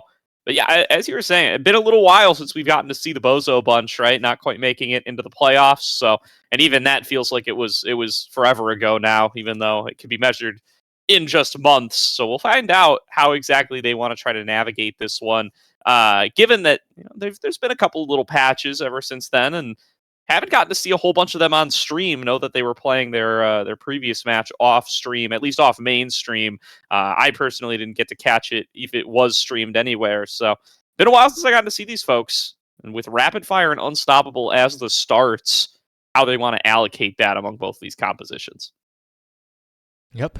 It's probably going to be a lot of Rapid Fire on the forwards and Unstoppable, a huge pickup on the goalie. But with an Aimi goalie, I do expect Rapid Fire on that too. On the other hand, there's always the option of going that unstoppable, especially if you anticipate that Rasmus being in a more forward position. But it's really up in the air. I really think it's the Rasmus goalie. Yeah. Yeah. Would you still go unstoppable even if it's Rasmus goalie, or would you look at the rapid fire at that time? I think on a pick like Aimee, I think the rapid fire is so valuable that it would probably be better to go it, but there's definitely an argument to be made for both here. Yeah, definitely. I could see it for sure, and we'll have to see what exactly they choose to go with once we get onto the game proper. But does look like there's going to be quite a bit of room for both of these teams to see what they can bust out in the early game. At least I want to see where that Asher goes as well, because the Brawler Asher, one that we weren't seeing quite as much in NASL, got to be a little bit more popular in goalie for a little while. Wonder if we would get to see that come back or not. I do think we're still kind of drawing the assumption that it is going to be that Rasmus goalie coming through for Obscure Breads, but doesn't mean that they couldn't try to move it on around, right? That Rasmus is a big pick for Dropletto as well, but could be flexed around the map for the Bozo Bunch. Yep, we'll have to see whenever these teams ready up. They're trying to head into game, and I think the player that impressed me the most in Platinum Exclusive's liftoff run was Josh. I think coming off the 5 Kais, I believe, just fitting into this roster quite well and just getting it done in the forward position, converting into a lot of goals. So we'll have to see if they can do the same against Obscure Breads, who is very, very known for holding it down. Yeah, it might be a bit of a wait, but I'm looking forward to seeing the Bozo Bunch. Like you said, it's been a while, so it's going to be a Bozo Bunch that we haven't seen in so long. Yeah, it's going to be interesting to check out Josh here as well, at least on like some of our little cheat sheets we got going here. They had it is a Pineapple as the listed starter, at least for a bit. But it is going to be Josh coming on into the roster for right now. And like you said, has definitely had some really good showings as of recent. They've got quite a few names you might recognize on this roster as well. Hamster Quest hanging out on the bench here for Platinum Exclusive as well. So fresh off of a NASL split to forget, perhaps. But we'll see how they continue to iterate on this roster as time goes on and who they would actually end up running in NASL if they were able to make it. So the queue has started on up here, so looking like we're going to be able to get onto the map in just a couple of moments here. Atlas's Lab going to be what kicks us off. So we do get on into the draft and see where exactly they're going to allocate all these picks and on towards who. Platinum Exclusive on the blue side taking on Bozo Bunch on the red. See who is going to be able to take an early lead in our first qualification match of the block. Yeah, and Hamster Quest you mentioned earlier actually reportedly very, very instrumental in the pick ban process, in the character select process for Platinum Exclusive. So if they're performing in that aspect, definitely credit to him. But as we load into the game, it is indeed a Rasmus goalie, and it is indeed an unstoppable on the Aimee, playing it safe, and of course, just a great awakening on the goalie to avoid the hit stun. And already, Muncher getting chunked out so much in the early stages, but Dropletto with the KO combo gets a striker advantage right away. Yeah, power play now available here for the Bozo Bunch. See what they're going to be able to make happen as they get the second barrier down. Muncher already having set up that drone earlier on. Going to get passed on over, just slides it right through. Aga 101 didn't look like they were ready for that one, so not able to get up there in time, didn't have the cooldowns available. That is going to be a quick and clean first goal coming through for the Bozo Bunch. Yep, and with that point, I mean, the Bozo Bunch are looking like a team that's been playing together for a while, even though Obscure Breads, wait a second, forget about Obscure Breads, Josh is in his face with the strike reset from the X Maximus. That's a quick goal, only 8 seconds in that round, and Platinum Exclusive just strike back. Very quick start here for both squads, so going to be early goals coming through, and just now, I mean, Ultimate's still not even available for everybody. Obscure Breads still chilling at level 1 with how quickly these goals have ended up coming on through. Should be ticking it up there before too long, getting access to that Death Touch, and already both barriers will fall in favor of Bozo Bunch once again. Obscure Bread's going to look to push for a little bit more. They are going to end up losing one of their goal barriers.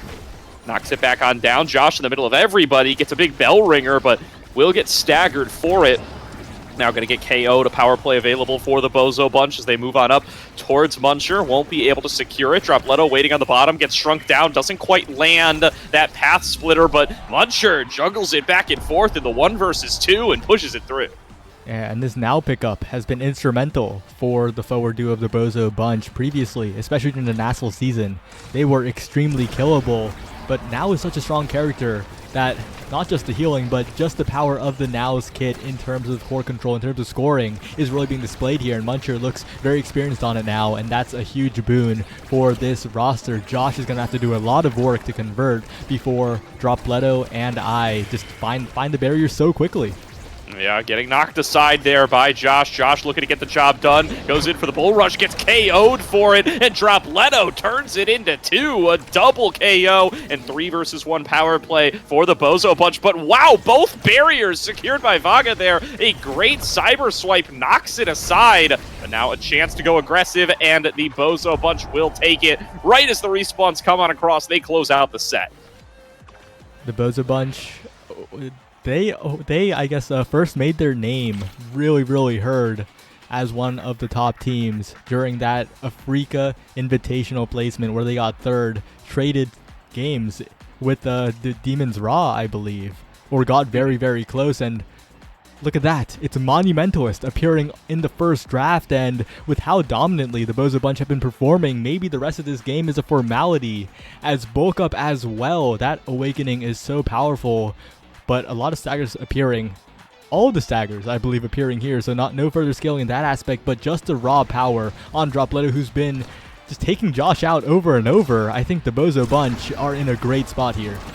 Yeah, great draft for the Bozo Bunch here to see what they're going to be able to finish off with game number 1. Josh, though, going aggressive to start things off in the second set. Will be able to take both barriers, but Dropletto responding in turn on the other side, passing it back on up towards Muncher. Duel back and forth. Vaga going to be able to push that one past. Obscure Bread's waiting back on the defense. Magical Maelstrom comes through, but good job to clear it out before Josh is able to get in there with the Bull Rush. And they will be able to finish it off, though. Josh gets a 2-for-1 off the back of the bell ringer. Takes both the goal and the KO. Josh, again, stated pregame, this guy has been converting. And if the Bozo Bunch can't keep the core under control, if they can't keep the barriers up, Josh will be in Obscure Bread's face. Always a threat, but Dropletto and I pushing up, trying to find these barriers, trying to keep Josh isolated. But Josh 1v1s Obscure Bread's in the midfield, takes down the barrier, Vaga's there too. And Josh will find the final strike. A Platinum exclusive striking right back, and the Bozo Bunch need to keep this core controlled in their hands. Really great stuff out of Josh in this set number 2. I mean, just not being able to pick up the first choice there, having to settle for the peak performance, but is performing with it. Just standing in the middle, redirecting every shot that comes on out. Nobody able to clear it up against this X. They finally will be able to move it forward. Josh waiting on the follow-up, but they will be able to open up the goal. Obscure Bread's going to have to find a way to clear out this core. That seems to be where they've been having the difficulties. Gets it over to Dropletto. Flip over from Zay, will be able to keep it on the aggressive side. There goes Muncher looking for some more, not going to be able to get a hold of it. Moves on over towards Dropletto. Core flip comes through, blocked by that sentry turret. Vaga able to keep up the defense. Dropletto passes it on over towards Muncher. Looking for the goal, looking for the 1 versus 2 yet again. Will get cleared out this time. Josh gets his hands on the core, moving down towards the bottom. Will get followed up by Vaga, but it will get pushed over towards the middle. Muncher sets up with the drone. It's bouncing back and forth right in front of the goal, and Dropletto shows up to push it right through. Valiant effort by Vaga, but Dropletto and Muncher covering both sides of the goal there. And with the Monumentalist now pressure in the midfield, they can just shove it right forward like they're doing right now. But again, Josh is getting the core over and over again, winning these 1v1s, a barrier taken almost 2. And Josh is just getting in there, and they just can't control Josh. They just have to figure out a way to keep the core on the other side that they're not able to do so. And Dropletto and Muncher can only watch as Obscure Breads is put in a tough spot. The X is just getting into positions where it's making it really hard for this Rasmus goalie to space. Yeah, they will manage to save it that time. Josh taking a little bit low, able to get over towards those orbs to get some back. Now getting knocked aside, getting bullied here by the members of the Bozo Bunch, but the shot from midfield finds the goal, and that's a set win for Platinum exclusive in an exchange where it looked like they were really starting to lose out. And with this draft, it definitely could be worse, but Stinger rears its ugly head, it appears, and that is going to be even more damage pressure in the favor of Platinum Exclusive, and so many other awakenings that are favoring them later. If the extra special manages to fall down to the Aimi, that would be really, really bad. But then again, it's heavy impact on top of the Monumentalist now. I think that's just now's best combination right there, but it also does mean that extra special falls down. So much power picked up for every single member of this game, and this next set's going to be completely different. Yeah, I mean, 1-1, best of 3 from here on out. Vaga moves out immediately to throw down the sentry turret and start off the aggression. First barrier will fall. Good saves coming on through, but better follow-up from the Bozo Bunch will allow them to secure that barrier. Dropletto down towards the bottom, gets the barrier beam to push it past, but not able to find the objective. Muncher getting knocked around now, shrunk down, bullied, but staying strong, gets the heal back. We'll be able to keep control over the core, getting it down towards Dropletto. The flip comes on across. Dropletto able to push it into the barrier. Open goal now for the Bozo Bunch. They want to move forward and take this one. Zay going to be able to keep up the defense. Another KO on a Josh. Well played there by the Bozo Bunch to secure themselves the power play. Vaga, though, jumping on out with the cyber swipe, taking it even further. But Obscure Breads is able to keep up the defense, and another KO comes through for Muncher and Dropletto. The power play is extended even after Josh respawns. Pendulum Swing sends it on over. Muncher ready to receive. KO found for Platinum Exclusive. And now there's going to be an opportunity for them to turn it back towards the other side. Josh dribbling it off the bottom. Magical Maelstrom comes on across, passing it over towards the X. Tierbreads clears it out with the Pendulum Swing. Dropletto moving forward. Muncher now back and available, has access to the core flip. He's going to expend it here and sends it through. Waits out the strike timer from Zay and will score for Bozo Bunch. And I think that was a slight blunder from Vaga there. Returned back to the bottom side of the net, leaving the top wide open. Maybe getting faked out a little by the primary from Muncher. Uncharacteristic mistake after how well they played that round, but can't let it get to them. It is still a very, very early on in this round, and Josh has so much meter to play with, right? If Josh advances, builds it up, gets the barriers and then flips, that could be a point right away, but with the barrier down, with the pressure pouring down, the Bozo Bunch find a power play. Really good stuff there from Dropletto, able to finish off the KO. Vaga blinks back just a little bit too late with that escape button. And now going to be in defending an open goal. The flip comes through, clear out from Josh. He finds both barriers with it. Obscure Breads gets a little bit juked out by the angle, doesn't get a hold of it in time. Dropletto launching themselves forward, trying to find a way to close out the point, but now you got to worry about giving it up on towards the other side. Josh chasing after, gets KO'd by Obscure Breads off the back of the Pendulum Swing. Vaga going to clear things out yet again, passes it up over to Zay. Zay goes in for the Bewitching Beam, not going to be able to find the bounce. A flip out of Muncher, gets it through the ultimate, gets it into the goal. Really well played on the now there to go up 2-0 in set number 3. And beautifully done by Dropletto, just tank the Aimi turret, knowing that it cut off so many flip angles, letting Muncher find that pass. And I think it really just caught PLX off guard. They weren't ready to catch it. They weren't ready for the Aimi turret to be completely nullified like that. And that means the Bozo Bunch are 2-0 up in a crucial set 3. Definitely here, flip from Dropletto, sends it back on up. Obscure Breads ready on the defense. KO found towards the bottom. And Josh dribbling it off the bottom, looking for a little bit more. Death Touch comes through. Vaga interrupts it with the cyber swipe, and now going to be another bailout coming through, trying to save I. Muncher will be able to send it back on out, tries to go in for another shot.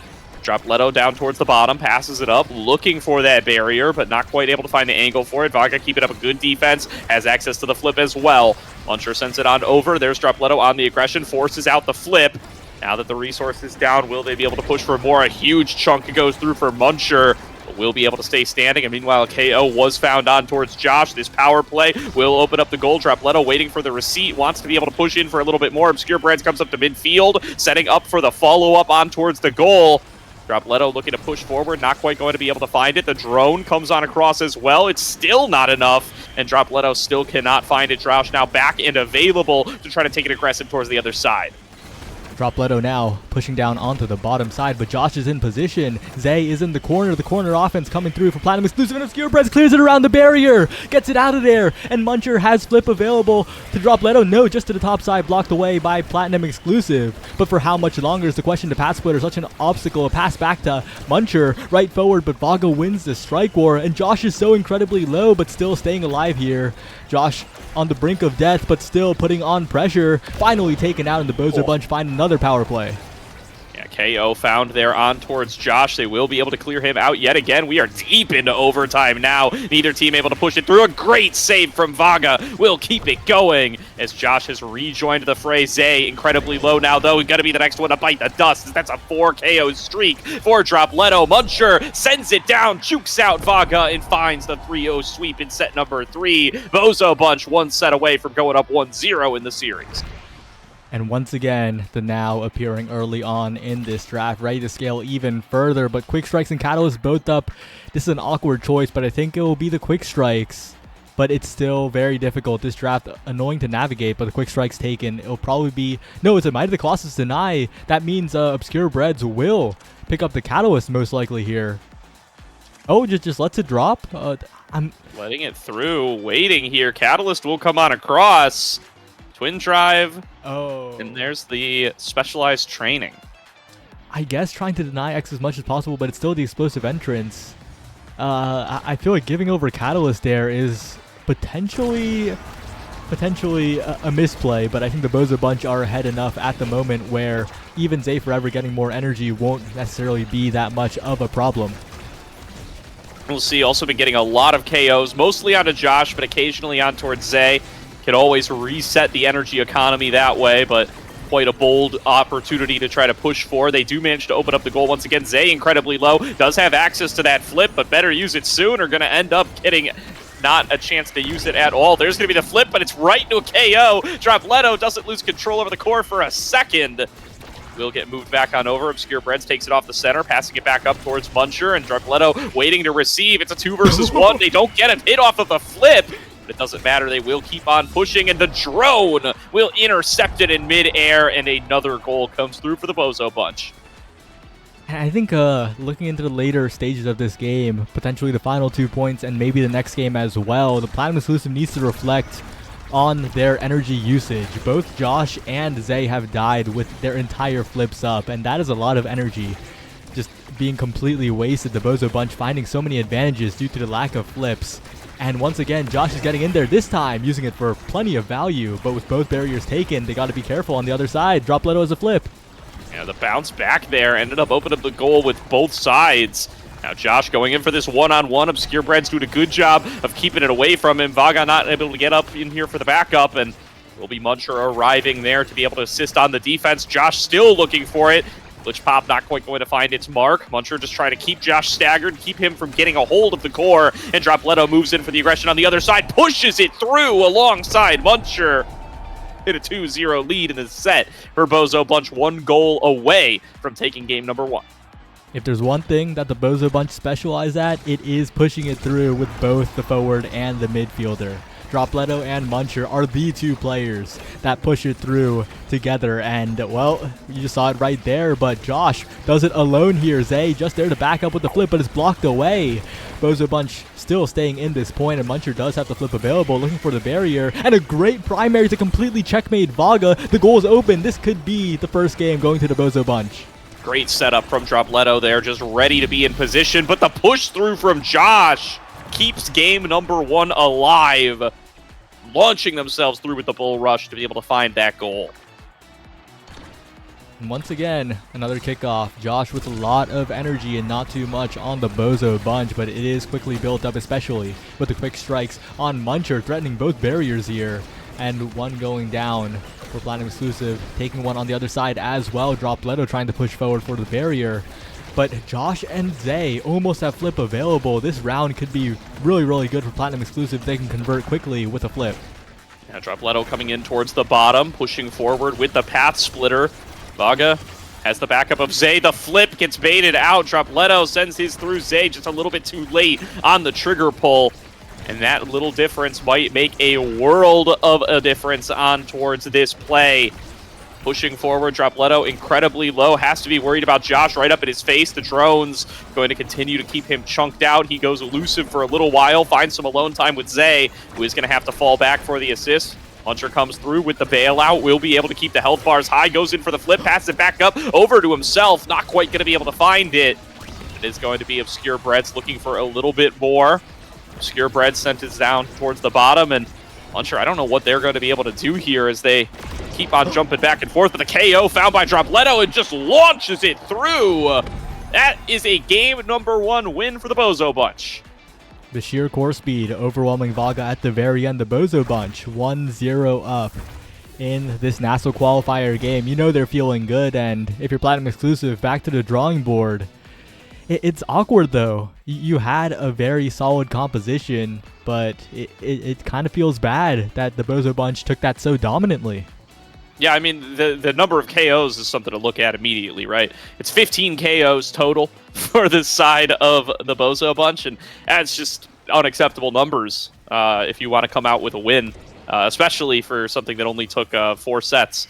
So you really are going to need to be looking at what you've been giving up, how often you've been hugging some of those sides, how many damage awakenings you've given on over, and how much survivability you're getting for yourself. Because yeah, if you're constantly at a disadvantage in numbers, it's very hard to be able to contend for these goals.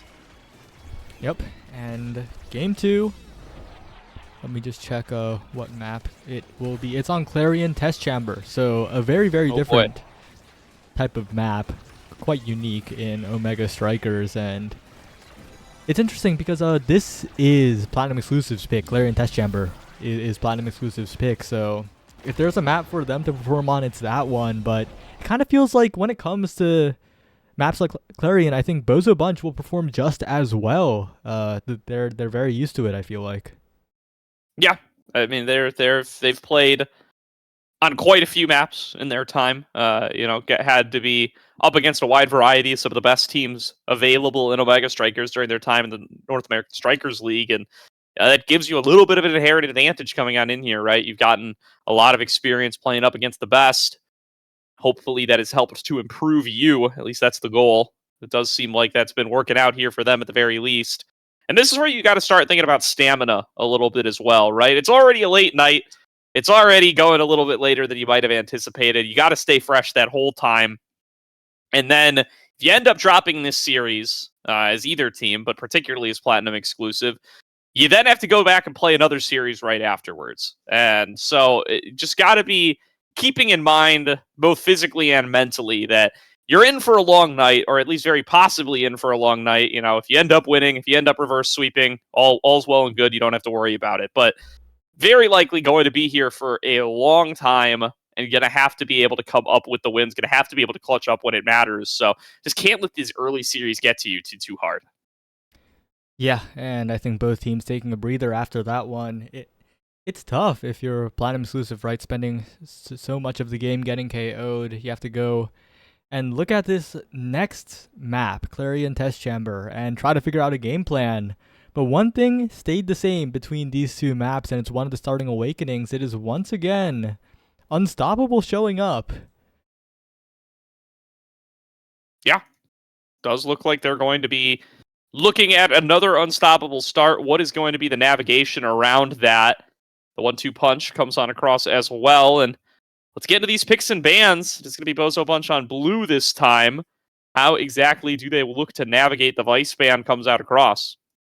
Yeah, the Vice and Mako bans. I think Bozo Bunch pretty happy with banning away the Vice. That's a damage character that could overwhelm them. I think Zay Forever will probably be the pilot if so. And yeah, the Bozo Bunch, history of being a pretty killable team. They've left that past behind, but they're still very, very aware of the dangers of getting out damaged here. Yep, absolutely here. And I mean, saw it happen a Platinum exclusive last game, so see what the follow-up is. They're going to first pick the X for themselves this time, so looking like they want to give Dropletto an old favorite and trying to keep Platinum exclusive on towards a less comfortable composition, seeing what they picked last time and just saying, hey, we want to have this big X on our side, especially if we're going to be going over to Clarion Test Chamber. Yeah, but this probably means that in 2-3 there will be an era take from Platinum exclusive. It's going to be interesting to see what they pair it with. but there's almost definitely going to be an era deny / steal there. I'm not quite sure. The 1-2 punch does kind of invite the Juliet pick a little bit. Maybe we'll see a little bit of that, but with the unstoppable, it's also a little awkward. It's not a huge pick for Zay either. Zay a little bit more of a Zentaro X guy. But we will see. Oh, all right. The now Aimi. So stealing away that now. It does not surprise me. Muncher was very dangerous on it in game number 1, but not always a pick that we get to see out of these Platinum exclusive players. They decide to go for it. Yeah, they saw the now last game. They don't want to play against it this game and pick it up for themselves here. But that also leaves era open. They could play X era, and it was a long time ago, but Dropletto and Muncher were once known as X and era 1 tricks. That's how they got their start, but this is a different Muncher. This is the Muncher that will carry on the Kai. That's what we're seeing right here. And once again, Obscure Breads on the Rasmus, happy to take that as the goalie pick.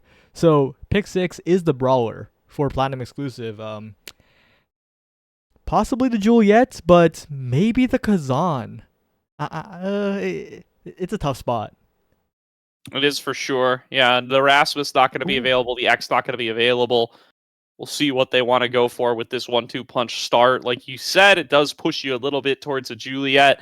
Not a pick that we get to see out of Josh a whole bunch. there's Zentaro going to come across. So opting for the comfort over what the Awakenings might push you towards in particular. Have to see how that's going to pay off for him, as going to be a couple of ranged characters plus that Zentaro with the now getting added. Yep. And let's see how it goes down on Clarion Test Chamber. It's definitely a map that is pretty close quarters in a lot of its forms. I think Rasmus pretty adept at dealing with a lot of the pressure thrown out, has the tools. But I am pretty scared of the damage coming out. The damage from Platinum exclusive is pretty significant, and I think the Bozo Bunch might have a little bit of trouble dealing with it, especially if Platinum exclusive manages to grab an early set, grab an early draft. There's definitely the potential of KO here. Yeah, and I mean, not going to be a lot of time to scale up on that X either, especially with the Awakening starts being as they are. So, going to have to see if the early start from Platinum exclusive could potentially set them up to take this to a game number 3. See if Clarion Test Chamber are going to be the luck that they need to be able to move on forward and keep themselves alive in this upper bracket. Otherwise, Bozo Bunch could re-qualify for NASL right here, right now, as we get into game number 2. Game number 2 beginning. It's looking like Unstoppable, actually a favored pickup for Obscure Breads and Muncher, knowing the damage potential of the team on the other side. And of course, you'll always take a little bit of that Unstoppable on the goalie, but Vaga a little bit different here. 1-2 punch, I believe, going in for a little bit of damage in the core speed, and 2 barriers gone in an instant on this map with night market barriers, pretty much. Yeah, pretty much here, and yeah, like you said, 1-2 punch across the board for Platinum exclusive, so really looking to lean in towards that damage. See if it's going to be able to pay off for them, as the trades coming back and forth here. Muncher going to look to take advantage towards the bottom, looking to push for a little bit more. Still juggling back and forth as Dropletto dukes it out with Zay Forever down towards the bottom side. Passed on over. The flip comes through from Dropletto, sends it in towards that barrier. Not going to be able to find it. Svaga keeps up the defense. Muncher now moving into that stealth zone, pushes forward with that barrage. Will be able to find it, has access to the flip for himself as well.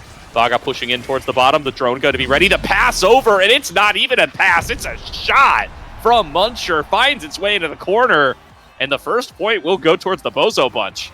And what a way to score the first point, too, from all the way in the Bozo goal box. A snipe to the top corner. And I just realized in that last set, the Unstoppable on Muncher is doing so much work against the now of Zay Forever. not being able to be hit stunned to win core interactions in crucial moments means that Muncher has basically free reign on a lot of scoring plays, and we saw that a lot. But Dropleto's almost dead, surviving, finally taken out, but both barriers are gone, and Obscure Bread still looking healthy, still looking to clear it away as Muncher picks up an orb, but that's the barrier going down. Yeah, making it count towards the end by being able to open up the goal here, but going to need Obscure Breads to be able to hold down the defense to make that valuable. Did hold it down long enough for Dropleto to re-arrive, and Dropleto now in the goal arc, looking to be able to score. Vaga able to clear it out that time. Josh moving forward, goes in for the Oni's Blade. The defense from Obscure Breads is clean so far, but it is not over yet as he goes in for another slice and dice. Will get cleared back away. Muncher escorting it down towards the bottom. Josh dribbles up towards the top, looking for another shot. Gets it between the uprights. And that is a 1-1 score line. Obscure Breads and Muncher, neither one gets their hands on it. Yeah, a bit of an awkward, I guess, slight play miscommunication between Obscure Breads and Muncher. They could not get it out of the corner, getting 1v2'd by Josh. Well played by the Zentaro here, and with Josh rushing forward with Vaga there with the Firewall Sentry as well, the offense and the damage coming out from Platinum Exclusive is looking pretty good, especially with the center being acquired as well. Extra damage, extra size on Vaga, and once again they just push through the bottom side. Vaga jumps in with a massive cyber swipe, and both barriers go down in an instant. Yeah, Josh nearly able to push that one through, has access to the flip as well. A big Giga Blast, gonna chunk him down just a little bit lower. As Muncher and Dropleto set up for their own aggressive play towards the bottom. Zay gonna be able to sneak it past Muncher, but it does get cleared back out by Obscure Breads. Now sending down the sentry turret, keeping Muncher locked into that bottom corner. Buying a little bit of extra time. Dropleto fails to get over that little wall as well off the back of the bull rush, and that's gonna make it tough to get involved in this play. Josh coming back on over, has access to the flip, still not able to make anything happen off of it as Dropleto is huge. Having picked up that center orb, it gets passed over towards him. The buff expires, but still with an opportunity to take the barrier, will be able to shoot it forward off the back of the core flip and finds it. Now going to be that pendulum swing coming on out from Obscure Breads. It sneaks past him. Muncher ready for the backup, pushes forward up against Vaga. Vaga going to blink back, throws down the sentry turret to keep up a little bit of defense. Pendulum swing doesn't connect. Josh flips it. Josh sends it in. It's a 2-1 lead for Platinum Exclusive. A little bit of greed by Obscure Breads, trying to save it with the hook and not the flip, but also just a hard reaction to make against the 1-2 flip. Flips are so much more dangerous when it's a 1-2 start. Every single member with a 1-2 has a flip at Mach speed, and just so hard to react to. Dropleto, of course, very far away from flip here, but Muncher somehow, what was that? Timed the Giga Blast, I think. Just sent it in right as the strike came through, redirects it in the other direction. But yeah, I mean, that was shocking stuff here. Muncher, he's seen the Matrix here in this game so far. He has been finding some really cool shots that just do not appear easy. And another one there. The Giga Blast off the back of the Ricochet sends it upwards in towards that barrier, going in for the goal. Not going to be able to find it this time. Obscure Breads bounces it off the top into his own barrier. That's a little bit of an oopsie, but will be able to keep up the defense for now. Barrage comes out of Muncher. Josh dashing forward. Dropleto with the bell ringer. Beautifully timed, and the Bozo Bunch tie it up. What a point. That's all I can say. What a point, because so many things went wrong, but the Bozo Bunch clutched up when it mattered most, got it out of their own net, and Dropleto converted instantly. Perfect bell ringer. And flip available for Muncher, blocked away by the Oni's Blade of Josh. Josh is looking low though. Maybe some damage pressure could be found here, but the barriers are also going down. Definitely here, Muncher down towards the bottom, dribbling it up against that barrier, goes in for a second one. Dropleto going to be able to find that, has access to the flip, finds the KO, doesn't find the core, doesn't need the core though, right into the goal. A 1-0 lead for the Bozo Bunch. They come back in set number 1. What a performance by Dropleto, finding the crucial KO to break that point wide open. Muncher first, picking up the favorite quick strikes. I mean, this is the awakening that the player that is currently hovering it wants most in the game. But that also opens up other angles like Rapid Fire and Stinger fallen down, Stinger taken by Vaga, and there was a lot of damage in favor of PLX in the early stages of that round, and we could see that again if they pick up enough damage here. Rapid Fire and Reverb, more cooldowns does mean more damage after all, and not too much bulk. No bulk really picked up by Bozo Bunch, so if PLX go full damage mode, there's a chance we see a very different set. Definitely is. We'll have to see.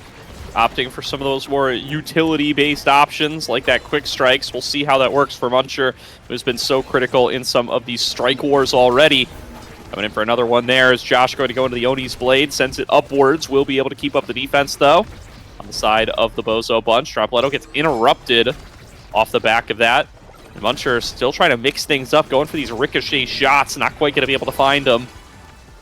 Muncher waiting on towards the bottom. Pushing forward, just forcing his way through 3 members, able to find that barrier. Now Dropletto, beautiful passing play there. They're timing things around these X abilities so well, getting the core into just the right position. This is a forward duo that has so much synergy together. Dropletto and Muncher have been playing together for so long, since when they were just meta channel chatters, really brought together by Fem Bison so long ago. Got a coaching session from KFC manager, got a coaching session from this guy named Saya, and just performed after that. I don't know, but like the duo has been together for so long.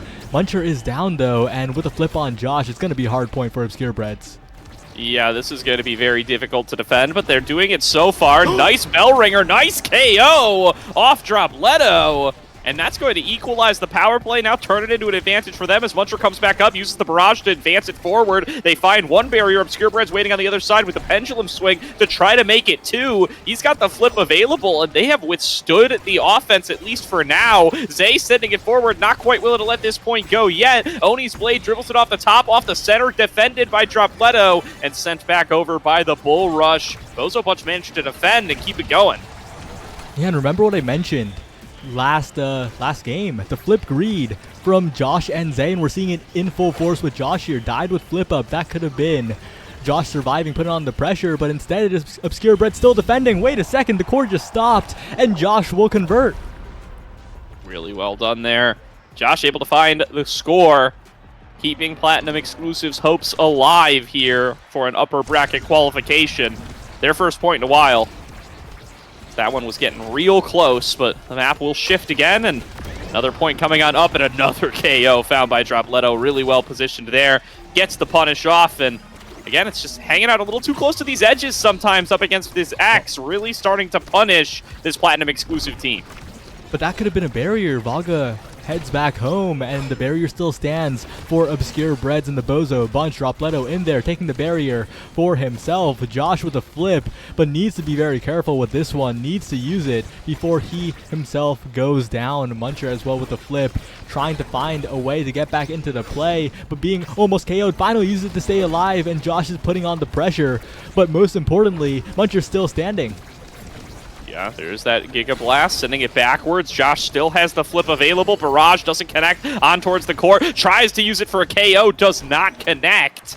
And there is that resource down. Obscure Bread's coming in with that pendulum swing, and really low health bars, really staggered for both of the forwards of the Bozo Bunch, but neither one going down means that there is no power play, and they're able to stay involved. Obscure Bread sending it forward. There is the pendulum swing, dribbled off the top into Dropletto's hands for the score. 2-1 lead, Bozo Bunch. They survive against all odds. And right at the end, Dropletto, one of the few forwards that knows how to win Strike Wars, wins it at a crucial moment to end that point, to go up 2-1 here, and 2-1. Dropletto and Obscure Bread's top side, one berry taken, but Muncher has the cooldowns, trying to go in with the Giga Blast, and will not be able to do so, but Dropletto is just constantly in position. Muncher is huge, and the Bozo Bunch are in a very good spot. Yeah, a chance to close out the set right here. Dropletto sending it on down. Giga Blast coming through at the center. Another barrier falls. Goal is open. KO found by Dropletto. Saved from Obscure Breads. And a power play available for the Bozo Bunch could close out the set. Muncher dribbling it through, sends it past. KO from Josh, but Dropletto with a shooting chance will take it. Doesn't care that a teammate is down. It is a 2-0 lead for the Bozo Bunch, and they are one set away from qualifying back into the North American Strikers League. 2 for 2 on scoring Strike Wars, it appears. Dropletto now with first pick, picking up that bulk up.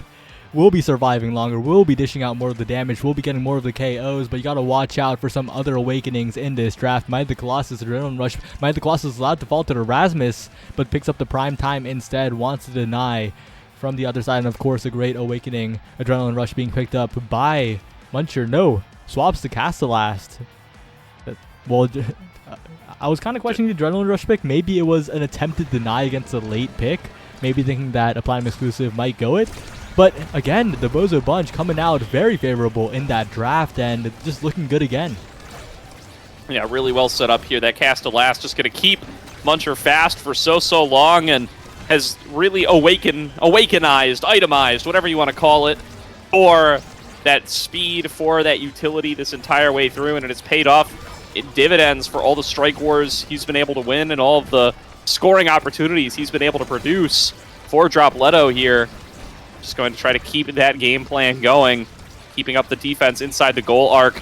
2 versus 3 here. Zay going to get knocked aside and still managing to keep it towards the left here. Platinum exclusive will not let up on this aggression, and they finally take that second barrier. They have the goal open, but it does clear on out there, or does it? Is Josh waiting on the other side, has access to the flip, trying to get the reset off, and it gets pushed through by Vaga's sentry turret. The hitbox just barely touching it, sends it into the top corner. And the greed not punished this time. Instead, a great play by Josh to hold on to that flip. That means all of Platinum exclusive have meter, while Bozo Bunch do as well. An equal game state, as now Zay Forever is in a little bit of danger as Dropletto goes in, pushes it past the drone of Zay. But Josh is massive. Doesn't matter. Still saved away by Obscure Breads, who has been a magician with all of these clears. Absolutely. Really good stuff there. And Platinum exclusive, they've got a big journey ahead of them if they want to be able to win through the winner's side, but they are not out of it yet. Ricochet and Core coming off of those center pieces, and somehow Muncher is the one who secures that center orb. They will be able to push forward towards the bottom. There's the Ricochet off the top, bouncing back and forth. Obscure Bread's trying to fight for it with this pendulum swing. KO found for Vaga on towards Muncher. Platinum exclusive now have the numbers advantage. Yeah, with Dropletto down, it's a bit of a tough spot, but Munchers is maintaining core control all the way, flips for the barrier, and now suddenly the Bozo Bunch in such a great position. One pass is all it takes. Dropletto going in for the KO. Good elusive by Josh, not greeting the energy. Dropletto to the bottom side, constantly threatening this goal as Zay has a flip, but it's such a tough spot still. Really close here. Obscure Breads waiting in on the defense. There's an open goal on towards the other side, but gonna have to withstand what Josh is dishing out first. Zay dribbling it up towards the top, sends it into their own drone. Ricochet off. Muncher waiting on the other side. Dropletto fighting at midfield. Muncher looking to move forward. There's the barrage! Super well positioned. Vaga not able to clear it. And Bozo Bunch will take it. And that's the second uncharacteristic blunder that Vaga has made in this series. And you hate to see it because you know that Vaga doesn't usually make those, but the nerves are really kicking in. It's the qualification series after all. You don't want another match versus Party Rockers 2 sitting in the loser's side, but with how Bozo Bunch is playing, with how Platinum exclusive are playing, it seems it is inevitable that PLX versus Party Rockers 2 is inevitable. Absolutely here. Very possibly going to be how we close out the night. Still a couple more points to go before we'll know for certain. There's the ricochets back and forth. The flip comes through from Dropletto. Just try to keep these folks hit stun, keep giving them opportunities. Be able to push through on towards the barriers. Paying off big time so far. Obscure Bread's waiting on the other side. Going to be able to go in for that flip. Sends it down towards Dropletto. Dropletto gets KO'd. It's a power play now available for the side of Platinum exclusive. What will they be able to push for? Zay sends it forward towards Josh. It gets intercepted by Muncher, trying to keep the pressure on towards Vaga. The goal will get opened up right as Dropletto respawns. Josh sets up with a rush. Not quite going to be able to find it. Vaga sends it in again. Good defense on the Onis played. Another block from Obscure Breads, and he refuses to give these up as Dropletto sends it forward. KO found onto the other side. Pulled out of position, but Obscure Breads misses a strike. And it comes into the goal. It's a 2-1 lead in set number 3 for the side of Platinum exclusive. The corners of the bounce house make it very unpredictable. Obscure Bread slightly misreading it, but it happens because I would have gotten caught. I'll be real. Like, that was at the very tip of the corner. Good goal for Platinum exclusive as they try to get a set back here. They're up 2-1, but the corner offense has started. The Bozo Bunch, what they're known for, Dropletto and Muncher, just constantly pressuring the barrier like that. They do manage to hold out, though. Platinum exclusive in a great spot. Dropletto staggered, and Josh is in there. Really great stuff out of Josh. Able to find one barrier, but that's all they're going to find for now. Dropletto needing to stay away from the goop. Otherwise going to be stuck for quite a while. Will be able to find that second barrier. And now going to be an opportunity to end it all here and take them to a potential game winning strike. No chance yet, though. Dropletto pushing for a little bit more. Passing back and forth. Muncher getting ready for it. It gets sent to the bottom corner. And one more point now. We're going to point number 5 on the set. Once again, the strike mechanics of Dropletto. Dashes in with the bull rush. Gets the final strike in the pile. And sets up Bozo Bunch, like you said, for their potential final point here.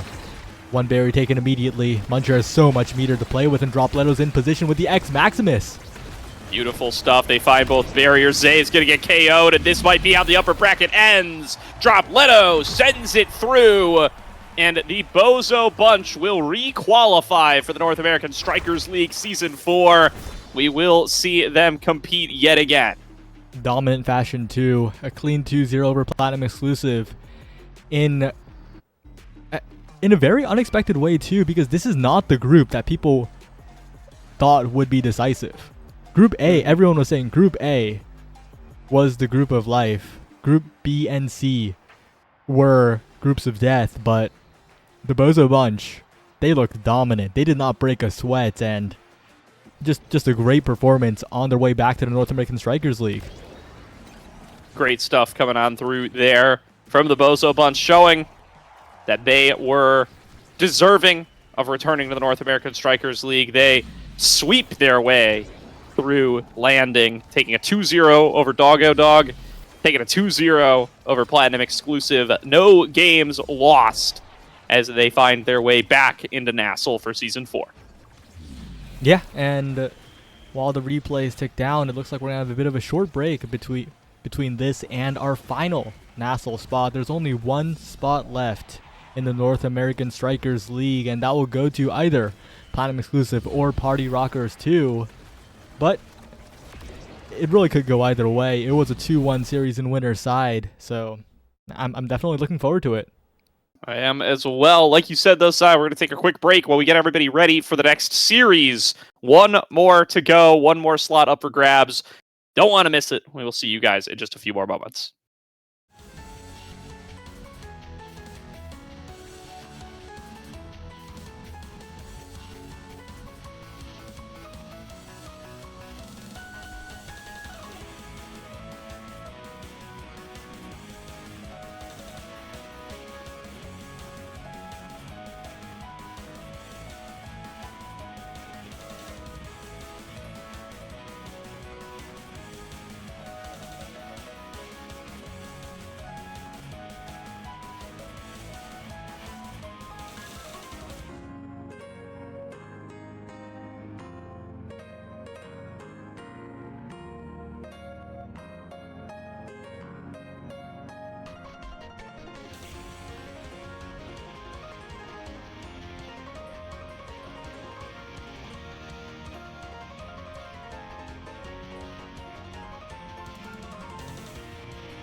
Welcome back, everybody, to today's broadcast of landing the qualifier for the North American Strikers League Season 4, where we've got one final match for one final spot in the professional league for this split. It is going to be Party Rockers 2 taking on a Platinum exclusive. Some new team is making it in here, Saya. We're just going to have to find out which one it's going to be. Yeah, it's going to be a close series. Their match in winner's side did go 2-1 in the favor of Platinum exclusive, but things can change. Things can be different here. And that was hours ago. That was so long ago. That was an eternity ago. And yeah. Well, one thing that hasn't changed, though, is the drafting strategy. We're seeing a lot of the same here. Party Rockers 2 doing the same thing as the Bozo Bunch, banning Vice against Platinum exclusive, understanding the dangers of damage here. And Party Rockers 2, first pick on extra special start, night market. They will go with the Aimi. On the other hand, it is X and Now, who did a lot of work in the past games that we saw. So definitely looking very comfortable on that RPOX. But with the next picks coming in, I'm a little bit scared because with Might of the Colossus and extra special, there's Zentaro and Juno. Not picks that I would have expected on this start, but picks that Party Rockers 2 are very good on. As a reminder, Party Rockers 2 features Gravity, who is from ancient history at this point, who has not been active in competitive Omega Strikers for a very long time, but he was once with Kainub and Gumi on the Bounty Hunters. So definitely one of the more legendary midfielders of the game. He has returned. And returned they have, and back on that Juno. See what they're going to be able to accomplish on that one. The Asher going to come through as the final pick for Platinum exclusive. We'll see how they want to allocate that one coming on in for who's going to be playing goalie on this Platinum exclusive composition. Meanwhile, there's that Zentaro pick. That's what stands out to me for Party Rockers 2, is it's going to almost certainly be going to Leo Leon, who has been such a good Zentaro player for quite a while. Will be very fun to see him back on that pick, now back on Brawler as well. Yep, some of the most legendary moments, some of the most legendary scoring plays, I believe. One of the clips and moments and memories involving that Zentaro in particular. Definitely piloting that to one of the highest levels in Omega Strikers. But the question mark will really be on the goalies here. Shapeshifting and Vaga. Vaga looked a little bit shaky in that past series, and Shapeshifting, of course, hasn't played a game for a while, has had to wait quite a long time, so we'll need to warm up those hands. Yeah, I was talking about this a little bit last time, and it's going to really be interesting to see how much stamina comes into it, right? These are not the same two teams that played each other earlier in the day. It's later in the night. Platinum exclusive, fresh off a tough loss to the Bozo Bunch, and like you said, it seems like the pressure starting to mount for them a little bit there in that last series. We'll see how they're going to be able to handle it now, as the pressure should only be getting higher, as this is your last shot to make NASL Season 4. As K-Bot said earlier tonight, right, this is going to determine the next couple of months for both of these teams, where you're going to be playing, what the stakes are going to be, who you're going to be playing against. All comes down to how you perform against this one opponent right here, right now, May 19th, nearly 11 p.m. where I'm at. Taking it real late into the evening. Yeah, where I'm at, 15 minutes away from ticking over to the next day, but this game is indeed getting started. And Platinum exclusive, a team that's been chasing the North American Strikers League for quite a while now, was in NASA for quite a while. Won one of the NASA seasons. Once upon a time. Yep. Absolutely. Coming in as the third seed here. See how they're going to be able to make it happen, or at least in set C. Now coming in up against the Party Rockers 2, as they look to make themselves a spot in at NASL. One of these teams will be joining up here. Plenty of familiar faces on both teams. We'll see who is going to be able to make it here as we kick off game number 1 of our final qualification series for Season 4. I'm just looking forward to see Gravity play here. Gravity and Leo Leon, both players that have been playing for so long. Leo Leon staying active, but Gravity taking a break. But right now it's all Josh in the face of Party Rockers 2. But Leo Leon, 2 barriers, and then Gravity with the follow-up. A goal in 10 seconds. Party Rockers 2. They look warmed up. That's a confidence booster, if I've ever seen one. The veterans popping off immediately as they take to the field and score. Very nice little setup there. Leo Leon dropping the sorry as things get started here. And yeah, I mean, this is going to be tough for a rookie-based roster here from the side of Platinum Exclusive. Haven't been in the NASL League before. Now playing up against those who have been competing for quite a long time, who've been competing since the start. Leo Leon never having missed a split. Certainly not going to be treating getting removed from NASL entirely as a valid option for himself. I'm sure we'll want to be able to come back and compete once again. But with both barriers being taken, Platinum Exclusive is trying to make that future possible here. But Leo Leon, so much control in the corner and shapeshifting, putting down the firewall sentry as well. The offense is good, but the defense sacrifice, the goalie goes down, shapeshifting overextends. Gravity has to control the midfield here. Yep. Oh, what a shot from Gravity. Looking like he never left. Bounce off of the center, finds its way into the goal. The night market corners, a little bit legendary. And the angle was perfect from Gravity off the flip into striker deficit as well. And with another barrier going down, Gravity dodging away from the bell ringer. I mean, Gravity and Leo Leon, they're performing up to the expectations, and those expectations were high. Yeah, I mean, you can't ask for anything better out of these first 2 points. Tremendous showings from these two so far. Josh trying to show back up the way that he has in some of these series already today. Looking competitive up against the Bozo bunch. Going to look to keep competitive now. It's getting pushed on towards the bottom. Shape-shifting, able to clear things out. Leo chasing down towards the bottom. Shape-shifting does have access to that flip if it comes back on over. Josh very close to having it themselves. Now getting it available. Pushing for a little bit more. Zay sends it on over. Josh getting aggressive now with that X Maximus, but it will be cleared on out. It's Leo and Gravity controlling it towards the bottom. The slashing strike comes through, not able to set up for the rush. The flip from Josh will set up for the first point of the series for Platinum Exclusive. Still a road to go, still a long ways. It is still a 2-1 lead for Party Rockers 2 here, as they do have a little bit of meter to play with, and they will be building up quite quickly. Zentaro and Juno, two very good characters at getting a lot of hits. Right now, Gravity and Leon on the bottom side. The firewall sentry not quite trapping the core though, and Platinum Exclusive now with an opportunity after that cooldown's burned. But the barrier goes down. It is once again Platinum Exclusive with a barrier lead. If Vaga can hold, if Vaga could get it out of the corner, it could be huge, but a barrier will still go down. Leon will snipe the second barrier as well. Really great stuff there from Leo, and now with the flip available for both himself and Gravity.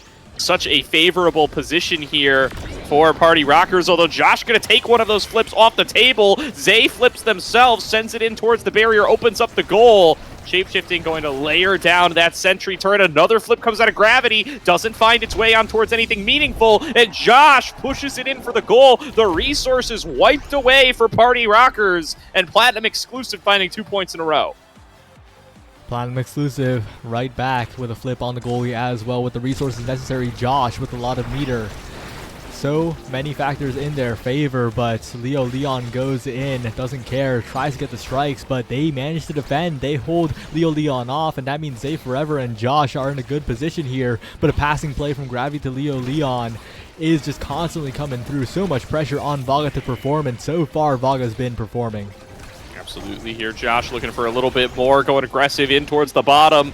Has the X Maximus, has the flip available, finds one barrier but not much more. Leo pushing in for that barrier as well, trading up against Vaga. Vaga going to be able to flip and clear it out towards the bottom, shapeshifting, ready to intercept. Josh trying to set up for another aggressive play, gets pushed out of position by the slice and dice out of Leo. Josh goes for a little bit more off the back of the flip, not going to be able to find it, and now incredibly staggered Leo going to look to take the fight to him and KO him off the top corner. Now pushing in for a little bit more. Gravity goes into intercept to the bottom side. Vaga clearing out with the barrier beam. Knocks aside Leo. Clears out the barrier, or the core rather, and now going to be a respawn coming through for Josh. Back to 3-on-3 on the field. Zay clears it out towards the bottom. Shapeshifting able to clear it out yet again. Shapeshifting continuing to hold down this barrier, and Leo Leon with that time manages to find it. Zay Forever on the defense though, helping out so much. Vaga's got to be really careful. There's another slime, but they manage to defend for now. They pick the right side to clear. Josh is in there as well with the X Maximus. They hold out, but they still don't have a barrier. Yeah, and a series where we've had some really quick points already. This one is going the distance. Overtime available here. Sent down towards the bottom.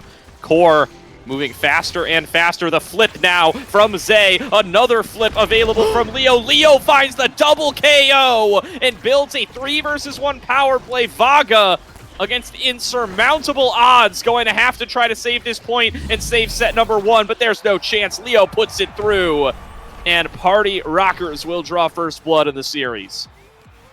We talked a lot about the Leon Zentaro, but maybe we didn't talk enough. MVP getting the kills.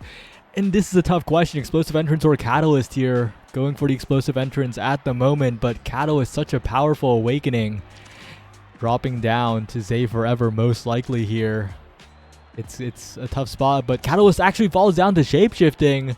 Wait a second. I'm not so sure about this one. Yeah, Catalyst coming through pretty late here. Going to be picked on up, and that's going to be Reptile Remedy for Vaga. They look in. I mean, surely the sudden impact going to be such, or the explosive entrance rather, going to be so big for Leo Leon here on that Zentaro as well. Yeah, and the Among Titans gonna help with the X additional size for the Might of the Colossus coming in, but Leo Leon and shapeshifting on the offense. Gravity locking down the midfield, and Josh trying to go in with the bell ringer. But just great plays by shapeshifting. A tough strike situation. Well played by Josh. So much patience there. And Vaga as well, not rushing. No panic here as Vaga gets another good save. Yeah, really good stuff here from Leo Leon. Being able to keep those health bars low. Being able to push in for that first barrier. But clear out from the other side. Platinum exclusive. Able to keep things opened up. And Josh with that core flip available. Zay supporting on the bottom. Pushing it forward. Josh knocked aside by that sentry turret. And the brawl coming back and forth from Leo. He has access to the flip. He's going to use it right there. Slashing strike forward. Intercepted by Vaga's path splitter. And now pushed in towards the bottom. Josh with a bit of a breakaway. Looking to see if he can find a scoring chance, but Core will get away from him. Gravity waiting on the backup here. Josh now receiving it, pushing it past. Shape-shifting with an impossible save. Will be able to clear things out. And we'll be able to save the time. Josh still has access to that flip, but Leo with a scoring opportunity does get away from him. Josh going to have his hands on the core now, sends it back up towards the top. Shapeshifting coming in for the backup. They're going to be able to push on towards this barrier, but there's nobody in the goal. It's an easy score for Josh, and Platinum exclusive get the first goal of the set. Tough for Party Rockers too, but a huge break for PLX. They maintain 3 flips, 1 for each member here, as the energy situation on Party Rockers 2 is nowhere near as favorable. Another flip comes in, and they can take these points, take these barriers with all of that energy, but not if Leo Leon has something to say about it. Still pushing forward, still getting both barriers. Leo Leon manages to survive. Really great stuff from Leo, standing tall after having taken both of those barriers, but now in a lot of threat as Josh has popped the Maximus. It is going to look for this KO. Dodge away, Leo! Somehow surviving down there, but will it end up making a difference? Yes, it will, as he catches it off the back of the clear, sends it up towards the top. Leo, having juked out the strike just seconds before, scores all on his own. He's creating a montage. He is not stopping with these plays. The barriers, the goal, everything is so perfect from Leo Leon here. And once again, Platinum exclusive, left with a lot of questions. How are they going to deal with this? Are they going to convert? Josh still has that flip from so long ago, but it's just blocked away. Party Rockers 2 now with a favorable energy situation, but Vaga will nullify that to some extent. Yeah, Gravity dueling up here with Leo. Leo sends it on forward towards the top, juking it off the bottom. Good damage found on towards Zay, but going to have to disengage from the play here. Goes into the elusive shapeshifting, holding it down up against Josh. Good flip. Going to block away from the bull rush, but Josh able to re-solidify, come back in with the Maximus, goes in for the bell ringer, into the strike, and finds it up towards the top. 2-1 lead in the set for Platinum exclusive. These are the type of plays we need to see from Josh. These are the types of follow-ups we need to see from Zay Forever, because they need to convert more and more here. They do have a lead. They do have a barrier. Good hit stun coming out from the now there. But Leo Leon nullified by Vaga this time. That's exactly what they want as Josh goes in. But the strike war is won by Gravity. And with that flip, there needs to be a lot of value here. Absolutely here. Setting up now for another pull of the aggression. Shapeshifting sends it on down. Zay going to be able to clear it back forward. Josh well set up with the bull rush, looking for a score again. Nearly ended the set right there, but it will be saved by Shapeshifting. Leo up towards the top, clears it past Zay. Shapeshifting coming out for the assist. There's going to be Gravity coming in to help out with the second barrier. Flip available from Vaga, and Josh setting up for the scoring attempt. Oni's Blade will buy a little bit of time. Flip available for Leo. Got to use it now or you're never going to get the chance, as the set's going to be over if you let this one through for Platinum exclusive. Path Splitter sends it through yet again. They're going to push for a little bit more. Josh no longer has the X Maximus. A slash through from Leo finds its way on towards the barrier. Gravity intercepts it. Leo setting up for the scoring play, defended by all three members against Platinum exclusive. They will be able to hold on for the time being. Josh coming in for the reset up on the top side. Leo has the slashing strike, keeping that damage applied. Shapeshifting throwing it down to the sentry. Be able to keep things cleared up from the top angles. Leo comes on in. Leo has the slice and dice, pushes it forward towards Zay. Zay going to be able to defend yet again. Josh waiting on towards the bottom. Deep into overtime now. That core is going to be rocketing, and Josh dribbles it off the back of the bell ringer and puts it through. 3-1. Platinum exclusive tie us up. Against the odds, they hold on against the outplays that are trying to come out. And this means potentially even more size. We'll see what gets picked up here. It's probably either Heavy Impact Deny or just a Rampage to try and get even more size on the X. And it is Among Titans, Might of the Colossus, and Rampage all on Josh's X. But that means Heavy Impact does go to the Zentaro of Leo Leon. And that is very, very scary. Leo with more cooldowns, with more damage, is going to be so threatening here.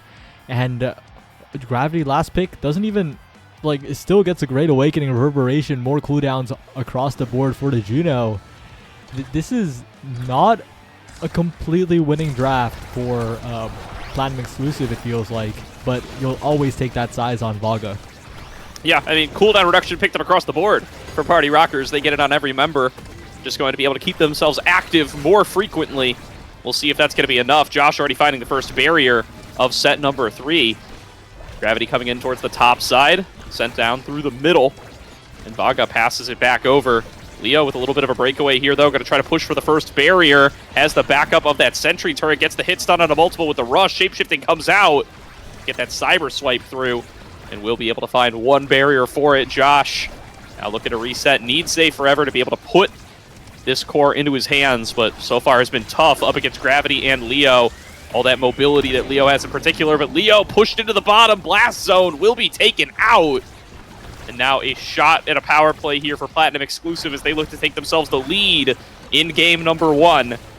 Zay looking for it, not going to be able to find it. Vaga dribbling it across the map. Shapeshifting passes it up. Leo not quite ready to receive, knocked aside by Vaga. Josh finds the second barrier. Gravity flips it, clears it back out, but it bounces right back into Josh's hands. He takes another shot at it, not going to be able to push it into the goal. Zay forever waiting on the backup. Josh now in the Maximus, not quite able to get that extra strike through and not able to buy the space for the team, but he's walking in. He is menacing as he approaches the goal yet again. Shapeshifting having such a tough time keeping that defense safe. Coming back on out, just trying to keep it on the aggressive side. The sentry turret nearly pushes it through. Leo waiting for it. Not able to find the barrier. Vaga, an impenetrable defense so far in this set number 3. Will not let anything take this barrier. Vaga's just holding on. Zay forever as well with the secondaries is helping out, and this barrier stays standing. Another strike shot to save it.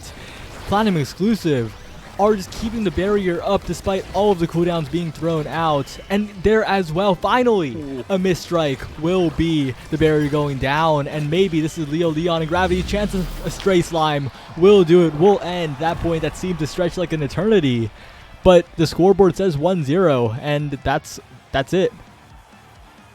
Really, really great stuff there from Vaga to be able to hold on for so long. And I mean, if that kind of level of play keeps up, this is looking like it's going to be a very tough game 1 for Party Rockers, as they need to somehow find their way through this Asher. They have a lot of creative angles they can take with this Zentaro and this Juno, but until they're able to piece them together, it just feels like they're more straightforward scoring opportunities. It's just been so tough to get past Vaga on this Asher, so difficult to be able to get through, and Josh nearly pushing it through, finds both barriers, sends another strike across. And in just 25 seconds, Platinum exclusive accomplished what took Party Rockers forever. Yep, evened it up, and Vaga has flipped. Josh is looking massive. The Rampage stacks building up. And important to note is Vaga just giving so much time to Josh, right? Of course, Josh's success rate is still pretty high, but when you get so many opportunities at the barriers because your goalie is holding for so long, of course they will eventually fall, and you build up so much meter in the process as well. Vaga is really carrying this team at the moment. Yep, Path Splitter was sent out there. That's going to be a cooldown for a little while that they can try to play around, but it's already back up, and they didn't get any aggressive angles off of it. Shapeshifting flips, sends it down, needs to keep it out of Josh's hands. It's Leo who is able to find a barrier onto the other side, but it's that second one that's really been a thorn in their side. They sneak it through. Vaga not able to keep up the defense that time, and now a real scoring opportunity available here for the Party Rockers. Try to take a 2-1 lead in the set. Another advance forward from Leo goes in, gets the cooldown reduction, gets the rush, and sets it all up. Even able to break away Vaga's Resurrect there, the recovery drone, going to be down for the set now as they look to close things out. And importantly, low meter on everyone except Josh. Big opportunity for Platinum exclusive, but if you're Party Rockers too, you're kind of breathing a sigh of relief. If you win a set, well, not a set, if you win a point and your enemies have a ton of meter, it's a tough spot, but Josh having a ton of meter might just make it a tough spot. Him alone could score with a core flip here. Yeah, able to find both. There's a big KO, but it comes through for Platinum exclusive off the back of the rush. Flip from Shapeshifting, trying to keep things held on. Will be passing it on down, but Josh is already there, nearly finds the strike. Bull Rush comes through, just going to try to take the fight right to the goalie. The defense was insane, but it will push through off the back of the bell ringer. The Dyrus emote dropped, and 2-2 in the sets. Tough spot. Josh was holding on to core flip for dear life there, really wanted to score without it, but at the final moments went for it, and it was somehow blocked by Leo Leon. Almost a great save by Party Rockers too. But the scoreboard says 2-2, and that's just how it is as Josh goes in for another barrier. He's been really good in these strike wars just because he's massive. He takes up the entire screen, it feels like. Yeah, really great aggression from Josh on this X, and not letting up. Shapeshifting has to clear down. Needs to buy the time for the team to work with, but Vaga just sends Leo Leon into the dirt, and that's going to be a set win for Platinum exclusive, tying us up here, or actually taking the lead for themselves, rather, as they move up to 2-1. Another awakening for Josh as well. The X that has been an absolute menace has his just pick up the litter here. Probably going for quick strikes if I had to guess, but could even opt for something like stacks, could even opt for bulk up. Stinger as well, the damage threat could be getting KOs quite reliably here, but that doesn't mean quick strikes is taken away by shapeshifting, which is, I guess, a good choice because it leaves stacks on stacks or quick strikes up for Zay Forever, who does get that speed in the midfield. Of course, the side of Party Rockers 2 not being too unhappy with it either, but Platinum exclusive, this is, I think, the first real draft that they've solidly won. Yeah, Platinum exclusive looking so strong off the back of that one. And a lot of the eyes going to have to move over towards what Leo can do now with that twin drive, getting access to more of the dashes, more outplay potential, more setups for goals, and that's what the team needs here because Vaga has been so difficult to get through. We'll be able to push in for that bottom barrier, sent back over for Shapeshifting, and with those quick strikes, will Shapeshifting be able to keep up the defense, paying off there? They do manage to save that barrier and clear things out yet again. Glitch Pop sends it back over, Gravity ready to receive. Leo dashing in there with the rush, goes into the Oni's Blade, wanting to pressure on towards this barrier, but this has not been a recipe that has worked for the Party Rockers in this game number one so far. The defense out of Vaga has been so good in those straightforward scenarios, but Gravity able to snag it with the Blobo bounce. And there's going to be an extra blob trying to send it through the slimes for Gravity. Highlight play from the veteran there as they push it through for the goal. Yeah, and every single point is so scary, but they managed to make it happen. They need to score quickly here. They need to figure out something because the flips on Platinum exclusive can convert so quickly, but they have meter of their own. They have Leo Leon going in. So many cooldowns burned from Vaga here. A huge opportunity for the Party Rockers. They catch the clear, but it's still pushed through by Platinum exclusive.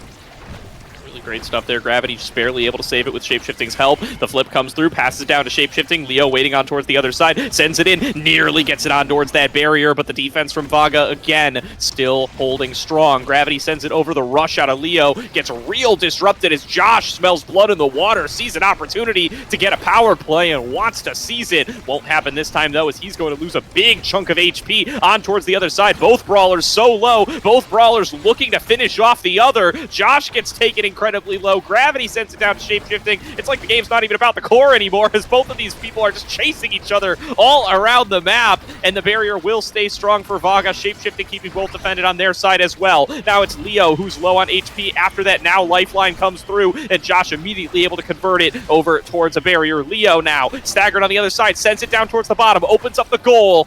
And that is the scoring opportunity the Party Rockers need to try to take a lead in set number 4. Shapeshifting comes on out with the cyber swipe, and Leo sends it into the bottom corner and will be able to take a 2-0 lead in this set.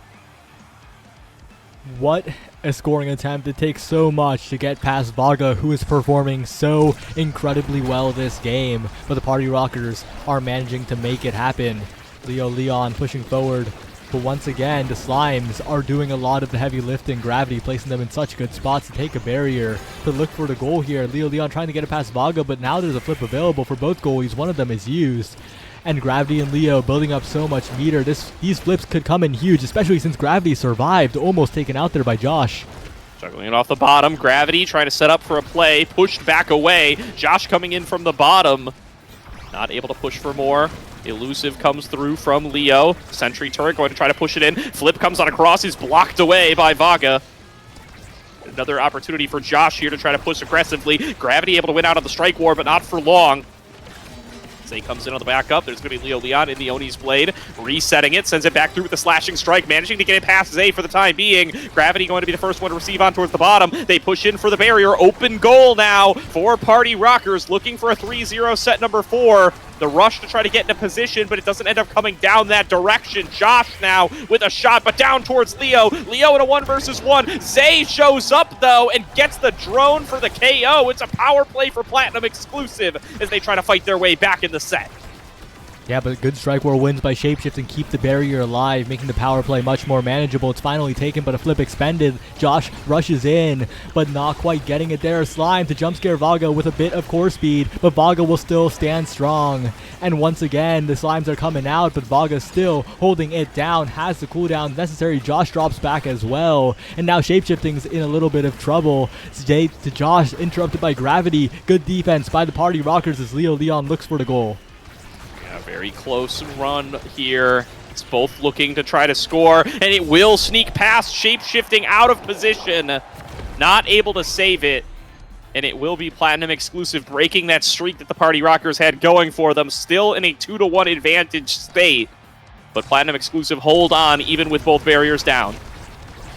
And Platinum exclusive in a very winnable position. Leon chunked out. Incredibly low, almost staggered, and now Josh will start punching here. Has the KO in his hands, but the X Maximus runs out just in time. Leon survives, regens, unstaggered state. That could be the difference maker, but 2 barriers taken by Josh in an instant. Yeah, now Gravity going to need to try to return the favor on the other side. Leo is still not out of the woods yet. The first barrier will fall down, but Leo is rocketed away as Vaga expends the core flip. Josh waiting on towards the bottom, has the Maximus back available. Gravity going to be able to take control up the top side. Josh sends it in yet again with a scoring opportunity. Great block off the sentry turret, and the follow-up available from Gravity. They wait out the strike, though, and there's going to be a KO onto the goalie. Josh able to create a scoring opportunity, but they do clear it out yet again. Leo falling back onto the assist defense. Can't get through, and Josh will score yet again. 1 point away from Platinum exclusive, taking game number 1. What a moment for Zentaro Dash to fail. What a moment. He would have saved it. He would have been there. But instead, it is match point in the favor of Platinum exclusive. They're bearing down on the barriers. One taken by Josh, and he's going in for a second. Good strikes, but for how much longer can they hold is the question, because Vaga will be holding for what seems like an eternity. Now, heartbreaker time for the Zentaro to fail you. Shapeshifting sending it down towards the bottom. The Path Splitter looking to push through.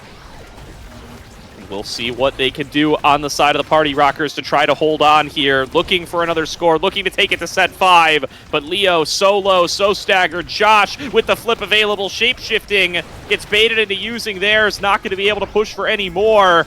And no resources here for the Party Rockers, desperately trying to hold on, but Josh flips it. Josh sends it down, and game number 1 will go to Platinum exclusive. It was not a clean game in the slightest. There were flashy plays from both sides, but in the end, Platinum Exclusive are the ones that are still standing in the end. They take the lead, and it was their map pick, so they're definitely breathing a sigh of relief. And for Party Rockers too, that they definitely have a bigger opportunity up next. Yeah, it was a tough first set for them for certain, but they restabilized, they held on. And Josh able to come up with a big game on that X in particular, getting so many crucial awakenings to be able to bust out there and come up with the 47k damage. And it's so much pressure on towards the other team. Shapeshifting on the back foot for so much of the game. Vaga holding it down in the goal as well after getting the first couple of awakenings. That recovery drone helping out big time as well. And now back to the drawing board a little bit for the Party Rockers here as they gear up for their 5th game up against Platinum Exclusive today. It's a long day. It's a lot of games of Omega Strikers, and they're gonna have to keep their composure. They're gonna have to keep it going here. It's not gonna be easy, but I think they got what it takes because they do have very veteran members of Omega Strikers here. Yeah, and they're going to need those guys to start showing on up here. Been in high pressure situations before, but I mean, the thought that we could have a NASL season here without Leo Leon is absolutely nuts. I mean, that's shocking to say the least. And we'll have to see if that's going to be the reality that we're living in here. We're 1 game away from it as Platinum Exclusive look to take themselves to NASL for the first time. Yep, we're gonna head into the draft pretty soon here.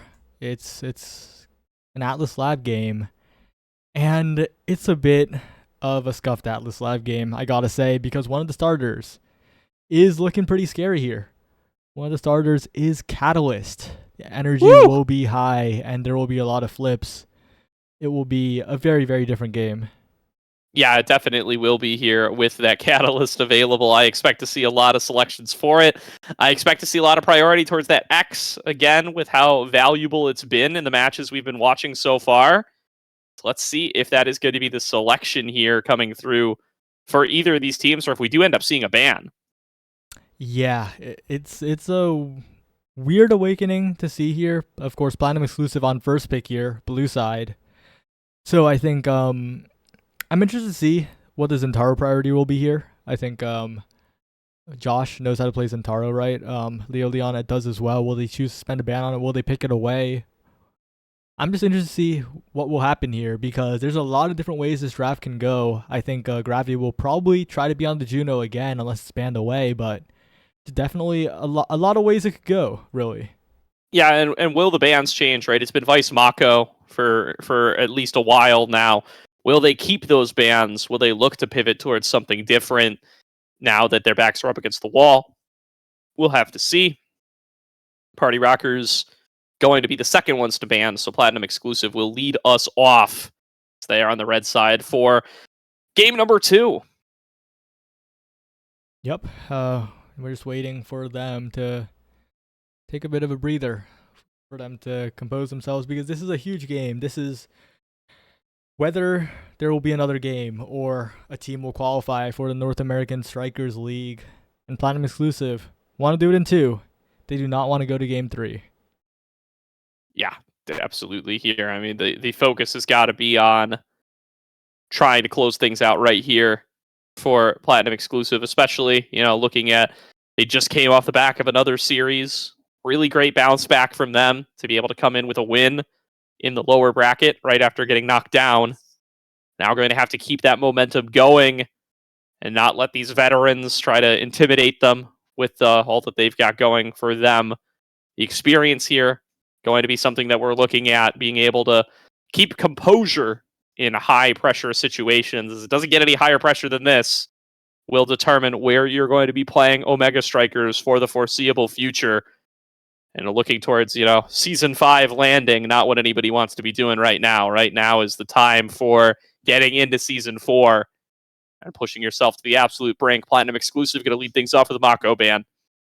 Yeah, Mako ban targeted directly at Shapeshifting, who is most comfortable on that character, has picked it up even after it fell out of favor with a lot of players. It was once a very high priority pickup, not so much nowadays, but Shapeshifting still is very, very favored. And the X being taken away. The IME first pick for Platinum exclusive, Vaga, most likely the one piloting it in the goal box. It did do quite well against Bozo, but I feel like I don't think I'm sure about this IME priority. I know you're trying to pinch Shapeshifting's character pool, but I think that Vaga has shown that right now he is very hot on lockdown goalies, and this could be a mistake. Could be the Kai going to come on through. I assume that's going to be the goalie here for Shapeshifting. TBD a little bit, but I think that's the most likely case. Gravity going to take the Estelle. At least we assume it's going to be Gravity. Would be very surprised if it's Leo's. Yeah, and the next picks are also pretty interesting here. What will you pair with the IME? Most likely the Zentaro. I'm probably going to expect one of the Zentaro or maybe even the Rasmus coming in. Zentaro Vice, full pivot into damage here. Platinum exclusive want to win now. They want to win like right now. They want to just KO. They want to win yesterday. They're looking to finish things off as quickly as they possibly can. The Kazan being hovered for Leo as the pick that could determine whether he will play in NASL Season 4 or not. Hovering it, locked in, and an opportunity now for both of these teams to put up or shut up and try to keep the fight going. Some very different team comps, and Vice, a pick that we've seen be getting banned away for quite a bit, up against Platinum exclusive. They're going to take it here. Yeah. I think Platinum exclusive heavily favored after this draft. They have a composition that makes a lot of sense. That they have a composition that has a clear goal, and although Catalyst Start will provide more elusives for the side of Party Rockers too, they will also provide core flips and elusives and everything else for the multi-hitting characters of Platinum exclusives, Zentaro and Vice. So good at building up that energy. For sure. Just getting the last thing set up in the lobby here, making sure that we have the right starting awakenings. And we will be on to the field for game number 2 here. See what will be able to be accomplished by these two squads. Platinum exclusive, one win here will do it. And they've got themselves a tried and true composition, really focused on that damage, a little bit on the squishier side. We'll see what Leo Leon can do on the Kazan to try to disrupt that, as quite a bit of range damage coming through from the side of Party Rockers as well. So they look to see what they can accomplish, what they can control at midfield with this extra range that they have available to them compared to game number 1. Yep. We are waiting a bit on this setup here, but we should be ready in just a second. I think one of the teams taking a short break at the moment. But gotta shake it off. Yeah. If I were to guess, I would say it's probably Party Rockers, but have to find out. I mean, we won't know. It'll start one way or the other, but we'll have to see who comes in looking more prepared. Setting up now. Remember, Party Rockers going to be moving over sides, and going to be tough here for them to try to fight their way back into the series. Yep, it looks like the lobby is getting set up as we speak. We are very, very close to heading into the potential final game of landing the final qualifier for Season 4 of the North American Strikers League. I think someone said this yesterday, but this is more intense than NASL regular season. Oh yeah, easily. Yeah. I mean, that's the nature of these elimination matches, right? Once you're in there, getting in for this whole season. I mean, securing yourself for quite a long time matters so much more than the standings in those regular seasons do. You know, as much as you try to avoid these sorts of matches in the NASL regular season, it's not quite as real at that time. It's more about making those playoffs. It's more about posturing to be able to make a deep run than trying to hold on to your spot. There's a little bit more room for error as you look to improve over the season. But here, it is all here and now. We will find out who's going to be able to move forward, potentially right here, right now, if Platinum Exclusive can pull it off. Yeah, I'm just so scared of the damage coming out on Platinum Exclusive. If you're Party Rockers 2, if you're a Party Rockers 2 fan, this is a scary spot to be in. But these are players that could just outplay. They could just play better. They could win more, and maybe they will score before the damage becomes the problem. Absolutely here. Setting up now for game number 2. Platinum Exclusive on the blue. Party Rockers on the red, trying to hold on to their NASL hopes. The juking back and forth going to begin. Leo Leon, the first one to win out on a strike war, but Josh steals it away and pushes it towards that first barrier. Follow-up made happen by Zay on the Vice. Lands that power chord. It will open up the goal already. Vaga showing up at the defense immediately with those glitch pops. Gravity already incredibly low. Does take control with the glitch pop, but that Supernova into the follow-up will be able to take Gravity down. Leo now so low as well. And Platinum Exclusive looking to end things here. Shapeshifting doesn't get the flip off.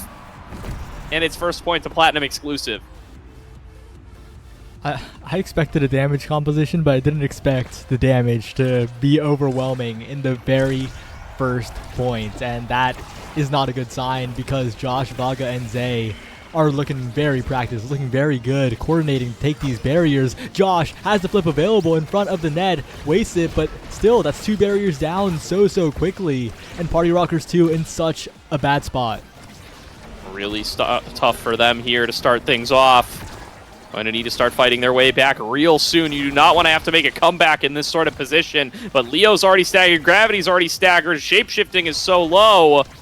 And they're just trying their best to hold on here. Gigablast going to spread out the team a little bit. Nearly able to take down Leo over on the other side. Barrage not quite going to find its mark. Piercing shot from Gravity, but the flip from Zay sets up for an easy goal up against Shapeshifting, and it's a 2-0 lead for Platinum Exclusive. Platinum Exclusive won the draft, and they're performing to match it as well. Zay has no meter, but it'll be built up very soon thanks to the Catalyst. Leo and Gravity trying to convert, but they need to spend so much energy, and the barriers are being taken as we speak.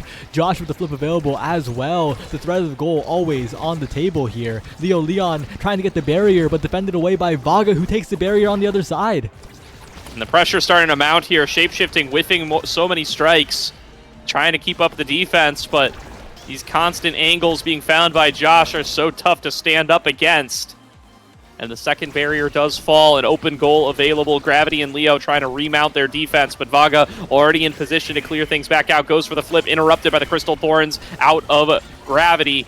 They will be able to find that second barrier. Shapeshifting passes it back on over. Leo waiting to intercept off of the center. Shapeshifting going to be able to block it, sends it back over. Leo sends it towards the top, and it sneaks in past Vaga's sentry turret. They will be able to score here for the Party Rockers. And Josh getting a little punished there. A lot of greed on that flip. This is a Catalyst start, Josh. I know you're winning, but you need to break the habit of saving your flip to the ends of the earth. But right now, Zay Forever, once again, Supernova forcing out the Manning descent from Leo Leon. But so much damage. Leo is getting staggered, instantly getting KO'd. Well, I mean, that was a great use of the crooked leverage to snag it out of the air, but he gets KO'd for it almost immediately. Shapeshifting and Gravity kind of exchanging roles for a short moment there. Shapeshifting able to escort it around. Will lose one barrier, but manages to hold on to the other. Leo now back and available. Gravity has access to the core flip. Crystal Thorn sneaks it through! And Gravity ties things up at 2-2. Looks like Party Rockers have adjusted. They are surviving. They are finding the scoring plays, and the weaknesses of the IME goalie are coming into play here. One barrier taken immediately off kickoff. Gravity with the play, and with a lot of meter to play with, has the flip to nullify the play. But Josh is still in there. Doesn't even use his flip yet. Has a barrier. Used it to take it. But on the other side, Leo Leon tries to go for the barrier, but not quite. Oh, another attempt at the score, but Shapeshifting going to be able to intercept it with the barrage. Well timed there. Vaga holding on to that last remaining barrier. Gravity taken out off of the top. Really well placed glitch pop there, going to guarantee the KO, going to give the power play over. Leo just trying to keep things over to the left, nearly gets KO'd himself. Shapeshifting going to clear it back over, passes it over to themselves. Pushed through by Gravity, who has re-arrived to the scene, but might be without a forward here before too long as Leo is getting bullied. Gravity gets taken out again. Supernova out of Zay will guarantee that KO. Thunderstruck not quite able to find its way out of the core, but that blink going to come through sooner or later. Giga Blast from Shapeshift to clear things out yet again. Gravity back and available, sends through with the piercing shot. Rose Warp sets up for Leo. Leo going to be able to find that second barrier. Shapeshifting is out of the goal arc, looking to score here. Sends it through the sentry turret, but it will hold on for now. Gravity passes it back over. The energy is low. Josh sends it in for the shot. Not going to be able to find its way in towards the goal. Leo advances. Not able to find the core this time. Will be in his hands once again, but the glitch pop going to send it back over to Josh. Shapeshifting intercepts with the barrage, and Leo finds the goal and takes set number 1 for the Party Rockers. And when all barriers are down, when the field is completely open, the Platinum exclusive falter, it is Party Rockers 2 that are converting, that are getting this first draft. And maybe getting a little survivability here, but this is an awkward place to be. Of course, a lot of stagger will fall down, but it's just tough because Deadeye is going over to their side unless you deny it, and even then, it's prime time, it's Orb Ponderer, a possibility. It's tough. Yeah, the Reverb picked up for Estelle here, and not many great options left for old Kazan. We'll take the Orb Ponderer for some cooldown reduction. But Leo still going to be in a very dangerous spot. Gravity at least has a little bit of stagger to work with. Shapeshifting on that reduced primary cooldown going to be very valuable for the Kai, but will it be enough? Throwing on out that Giga Blast, it's going to be one barrier taken apiece. Leo has done a good job in this series of surviving in scenarios where it doesn't look possible, but can't happen every single time.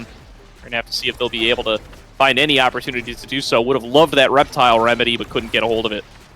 Yep, and good defense saving the barrier for now, but Gravity is a flip. Leon building one up. Again, Josh just needs to pull the trigger on these core flips when he gets them, saving them for way too long, not getting any value. And I think that's what pushed it over the edge, but they have 2 flips, they have 3 flips basically, trying to find this barrier. One fired prematurely by Zay Forever, but still with a lot of energy available on Platinum exclusive. They should be able to convert here, but Gravity is proving to be a bit of obstacle in the midfield. Yeah, and Leo back and available now. Josh taken low, not able to get their way on. Goes in for the flip, blocked by Shapeshifting yet again. Another block, a third block, and Shapeshifting will not let it through. Continues to hold on in the face of poor odds, and will be able to hold on. Now Leo and Gravity able to come together to find that second barrier, looking to convert on the point here, despite having been at a numbers disadvantage not long ago. Snagged back by Leo, shot by Gravity, defended by Vaga, pushed back over to Shapeshifting. Will be able to send it back over towards their scorer. Leo able to send it on away, goes in for the top spin, doesn't connect, puts in the shot to the top corner, and Leon gets another point for the Party Rockers. Prime time, a pretty significant difference maker, it appears, as Shapeshifting is holding it down, is locking down the barriers, not letting half-hearted attempts from Platinum exclusive get through, and they're the ones who take the barrier here. Shapeshifting continuously pushing it away, and of course an extra barrage means even more flip meter generation. It is really good here for Party Rockers 2, because Shape is just holding. The barriers are just staying up. It's like an opposite of the last game. Now a KO found. Shapeshifting able to flip it back out. Pushing with the Crystal Thorns is Gravity. Not able to find the scoring opportunity yet. There's the barrier coming through. The barrage from Shapeshifting trying to send it on into the goal. Not going to find its way this time. Gravity pushes forward for another.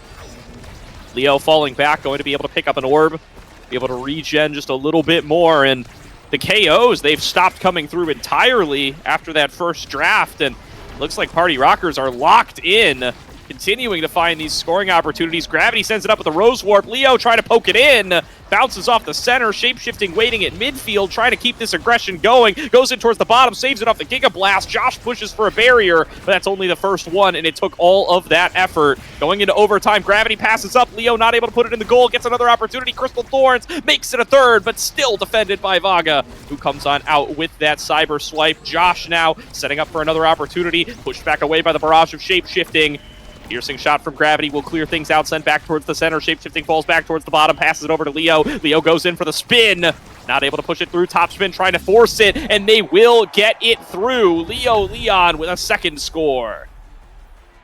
Platinum Exclusive falling a little bit apart. They have the composition to take it. They have the damage, but after that first set, after the clutch plays from the Party Rockers, they are firmly on the back foot, and it just feels like they can't stabilize. They're just rushing to try and get any opportunity possible, and that's where Shapeshifting thrives. He will just barrage it away. He will win the strike war, and the barriers will stay up. Really great stuff. Passed on down off the back of the core flip. Shapeshifting not able to keep up the defense, and there's going to be the flip. Josh sends it over towards them. Gravity keeping up the defense. Sends it over. Holding on. Josh not able to get their hands onto the core.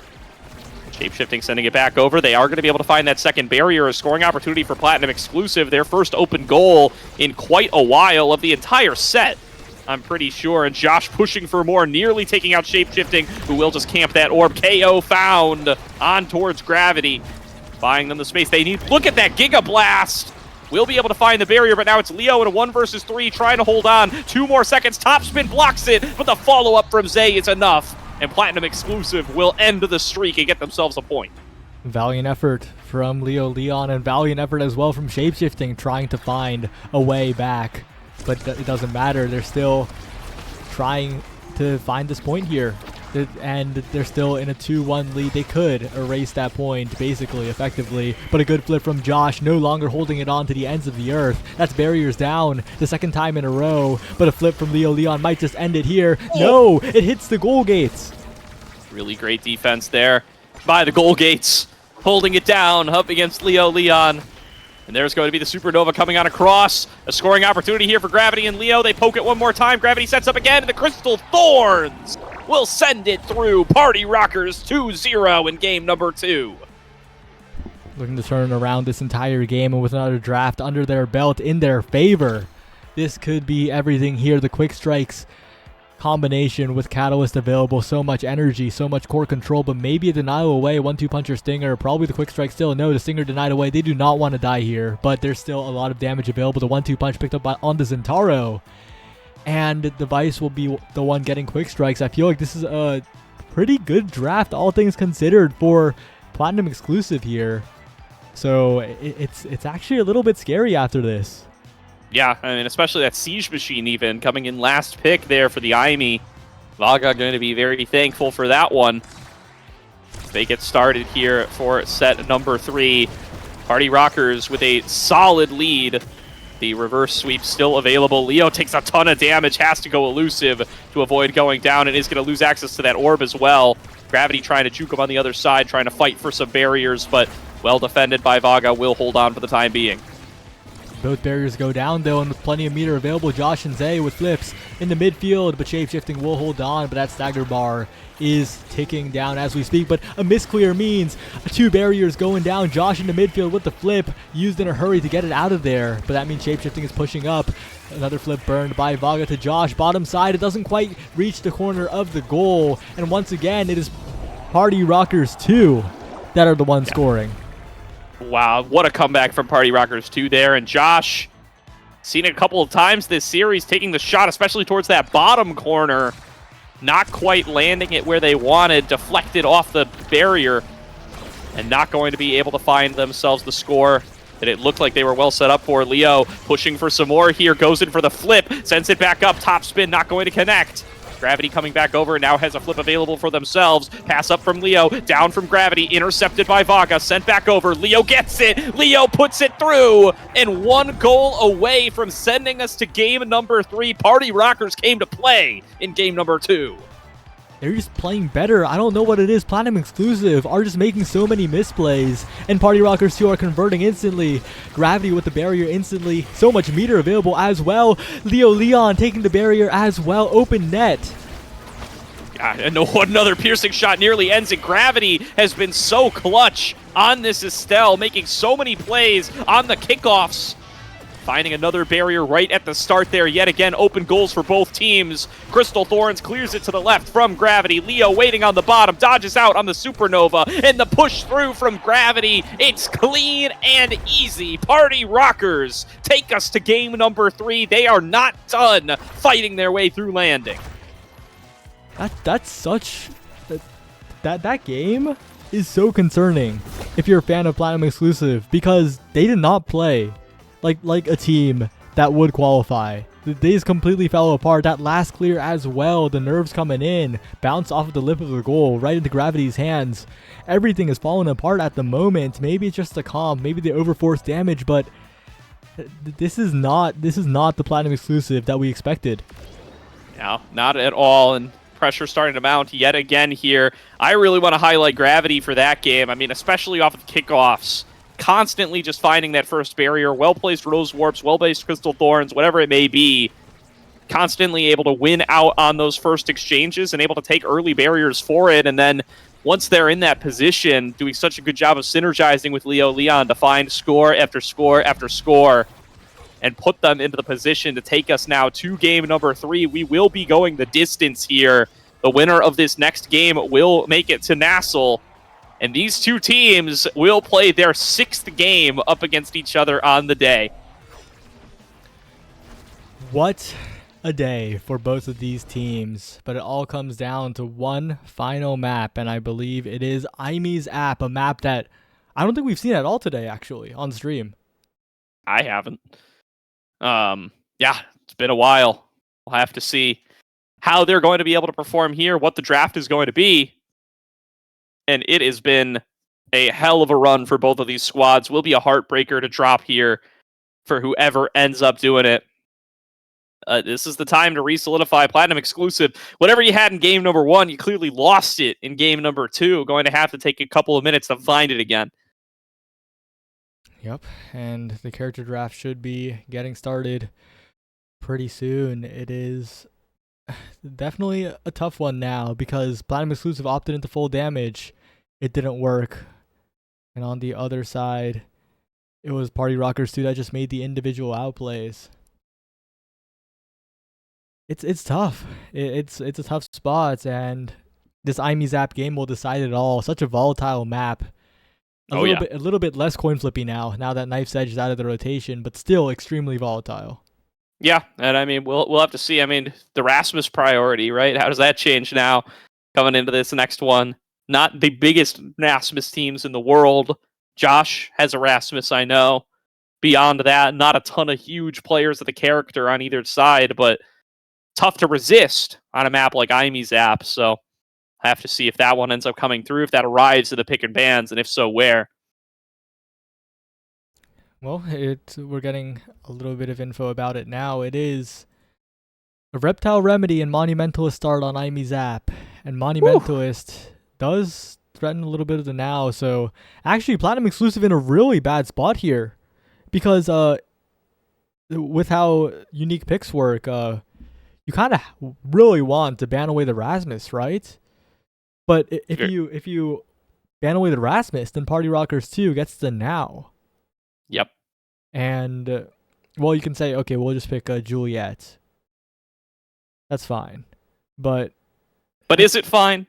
It's a weird spot to be in. This is a weird draft situation. It's gonna be hard to navigate, and I think both the teams are going to struggle a little bit here. Yeah, for sure. Well, we'll see how they want to navigate it. We'll see if the draft genius of Gravity, of Hamster Quest here for Platinum Exclusive will be able to make it happen. As talked about that being something that PLX has access to. It's been helping them out. Do appreciate seeing Omega Strikers teams start to take this draft phase more seriously, as the game ages and develops, the extra strategy that you can factor in, the Rasmus ban will be the move for PLX. And that's an immediate now slam. They want the now here, but that does mean that Juliet will definitely be picked up in the 2-3. Platinum exclusive. I wonder what midfielder they pair it with. They have a lot of choices here, but I'm not quite sure. There's a lot of ways they can go. They don't even need to pick midfielder here because now is already picked. They could drop midfielder down to pick 6. Yeah. I think it will definitely end up being the Juliet here. There's a lot of priority on that. And then a question of goalie. Yeah, the goalie, big question. I mean, the Mako's available. Oh, you're right. The Mako is available. But do you want to pick Mako here? It is a single barrier that Mako is solid at defending, but I'm not sure. Yeah, I mean, that's the question. And then, will that be the pick for shapeshifting if you don't take it is a big question as well. So, going to have to wait and see. Julie Estelle. All right, so, I mean, that's a midfielder locked in unless they're going to play the Estelle in the goal. Yeah. So they're saving their goal pick. Now this could be a huge pick for Party Rockers too. They get brawler and goalie here. It's Kazan and Aimee. I mean, it worked last time. Why not? Why not just run it back?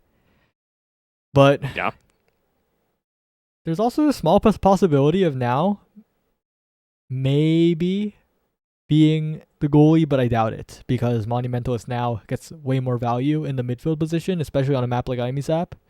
Yep. But this is a weird spot, I think. Atlas picked up, locking it down. It's a draft that I think doesn't define the entire game, but a lot of weight will be on Josh, on that Juliet. Needs to be the difference maker. Absolutely. Going to need to have a really great performance here and up against one of the most veteran brawler players in Omega Strikers, in Leo Leon, who is going to be coming to the board, looking to be able to take this one on the Kazan. Had a great Kazan performance in game number 2. Happy to be running that one back. And, I mean, the Estelle now going to be in the hands of PLX. See what they're going to be able to accomplish with that one, because it looked so good out of Gravity. Yeah, it's gonna be tough. I think the pilot, Leo Leon on the Kazan will have a lot of ways to get around the goalie, but when Vaga locks it down, and I mentioned in the second game that I would have preferred Vaga on one of those melee lockdown goalies, and we're getting that here with the Atlas. Absolutely. Not the most traditional of Vaga picks, but going to be happy to lock that one in here. Going to have so much extra defense available on Aimee's app. See if they'll be able to keep that single barrier safe and for how long. Because if they can repeat that performance on the Asher from game number 1, that could give PLX a spot to get into this game. And all eyes on Josh on that Juliet as well. Needs to put up numbers here, needs to score, needs to get kills, needs a carry performance, because this game hinges on that Juliet pick on the other side. Aimee not doing too great in this series overall, I gotta say, but it is still a very proactive goalie pick that will prove to be a bit of a threat here, but still, we'll have to see how the players perform here. All right, one more game to round out landing. Everybody's got work and or school tomorrow. It's getting late into the evening. But we've got one more NASL team to decide, and Leo Leon wants it to be him. Sneaking it through so quickly, a 12-second goal for Party Rockers. That's the Leo Leon we know and love. That's the legendary brawler who does not want to miss another NASL season. I mean, why did I say another? Does not want to miss a single NASL season here. Of course, being a NASL winner with Light, and now pushing forward to try and qualify with this squad. Gravity in there, Vaga locking it down, but so much meter being built up. But Josh, he does what he needed to do this game. He gets the kill at the crucial moment, erases all of that energy, and now Platinum Exclusive can breathe a little easier. Yeah, Leo still keeping up that pressure, even at the numbers disadvantage. Gravity now back and available. We will be in a 3 versus 3 position. The goal, of course, is already opened up. Josh going to take a chunk of damage there from Leo. Zay clearing it back on out with a piercing shot. Leo knocked aside by the astral projection. And there's going to be another send down. Shape-shifting. Sends it back over. There's going to be Leo landing another knockback on towards Josh, trying to get him off that edge. Won't be able to find it here yet.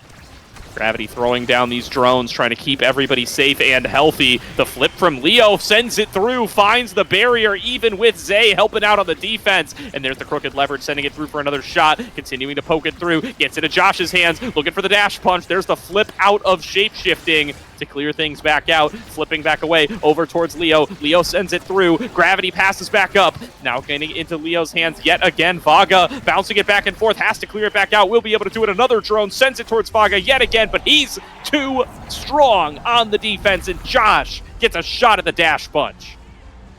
Well played from Zay and Vaga. A little shaky on the defense, but they managed to lock it down enough for Josh to find the hit stun onto Shape.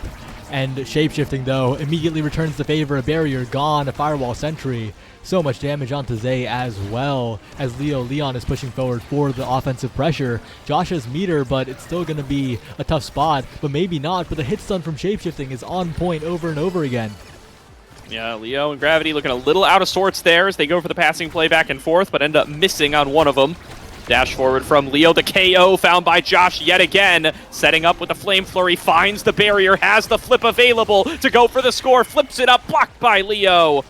They will be able to hold on, but the piercing shot from Zay will send it through. And it's a 2-1 lead for PLX. Josh, we put a lot of the stakes on Josh in this matchup. He has to perform, and he has done so far with the hit stun, with the KOs at the critical moments to create striker advantages. And if he can consistently do what he's doing now, it could be huge. Managing to survive barely against Leon with no elusive available, healing back up, getting a bar, and Josh survives. Such a clutch play here, as once again the defense comes in. A good expanse from Vaga and a flip force out of Shapeshifting. The resources are taken away for Party Rockers. Yep, using that one yet again. There's a 2-pronged attack coming through from Party Rockers, but they're not able to get it onto the barrier. They do end up losing a fair bit of health for it. Leo regenerating back up with that Reptile Remedy. Josh and Zay doing much the same. Zay sends it back on over. Gravity passes up. Leo not able to poke it through. Defense has still been quite strong from Zay and Vaga together. They finally managed to find a way to knock it into the barrier. They open on up the goal. Maddening Descent not going to find its way on towards that core. Leo poking it back up towards the top, going to have access to that flip in just a second now. Has it here, goes in for the leverage, pushes in yet again. There's the sentry turret for the backup, and it will get sent on through. Party Rockers tie us up 2-2. That's the proactive offense we need from that IME goalie, and Shapeshifting has had the cyber swipes, has had the firewall sentries necessary to create that offensive edge for Party Rockers too. And right now, Josh is going very close, is very near the core flip, has the full energy burst here, needs to find a way to convert with it.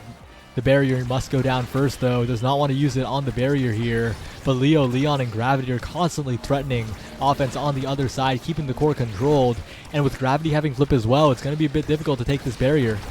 Yeah, keeping it close in the final match of the day as we tick over towards 8 hours on the stream.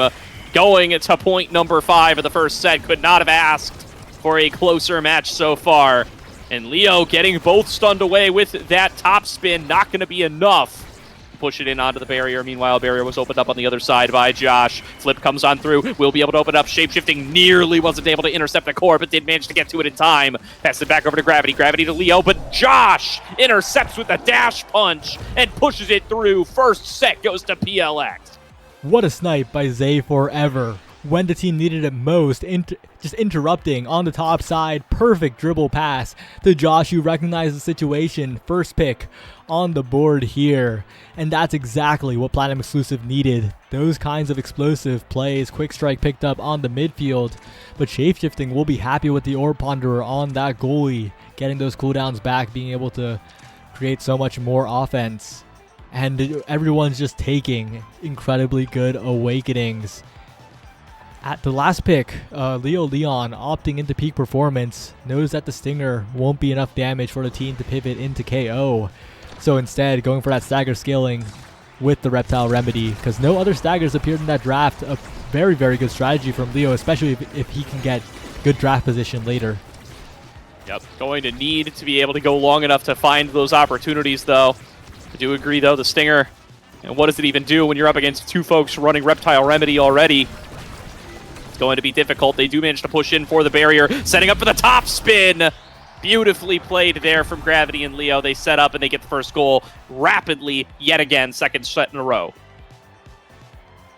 And they do it without really burning anything huge, right? They have a lot of meter. They have all of the cooldowns available, and Leo Leon is just continuing to control the core, send it forward.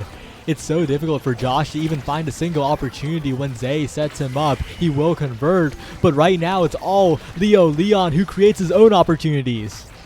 What a great shot there from Gravity, getting the bounces off. Top spin, not quite connecting with the core there. Shapeshifting, not able to get back in time, but the bounce is good for him.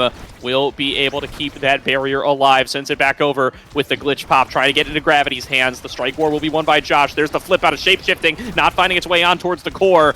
And now everybody funneled into this tiny corner, trying to keep that core alive, and somehow the barrier still stands.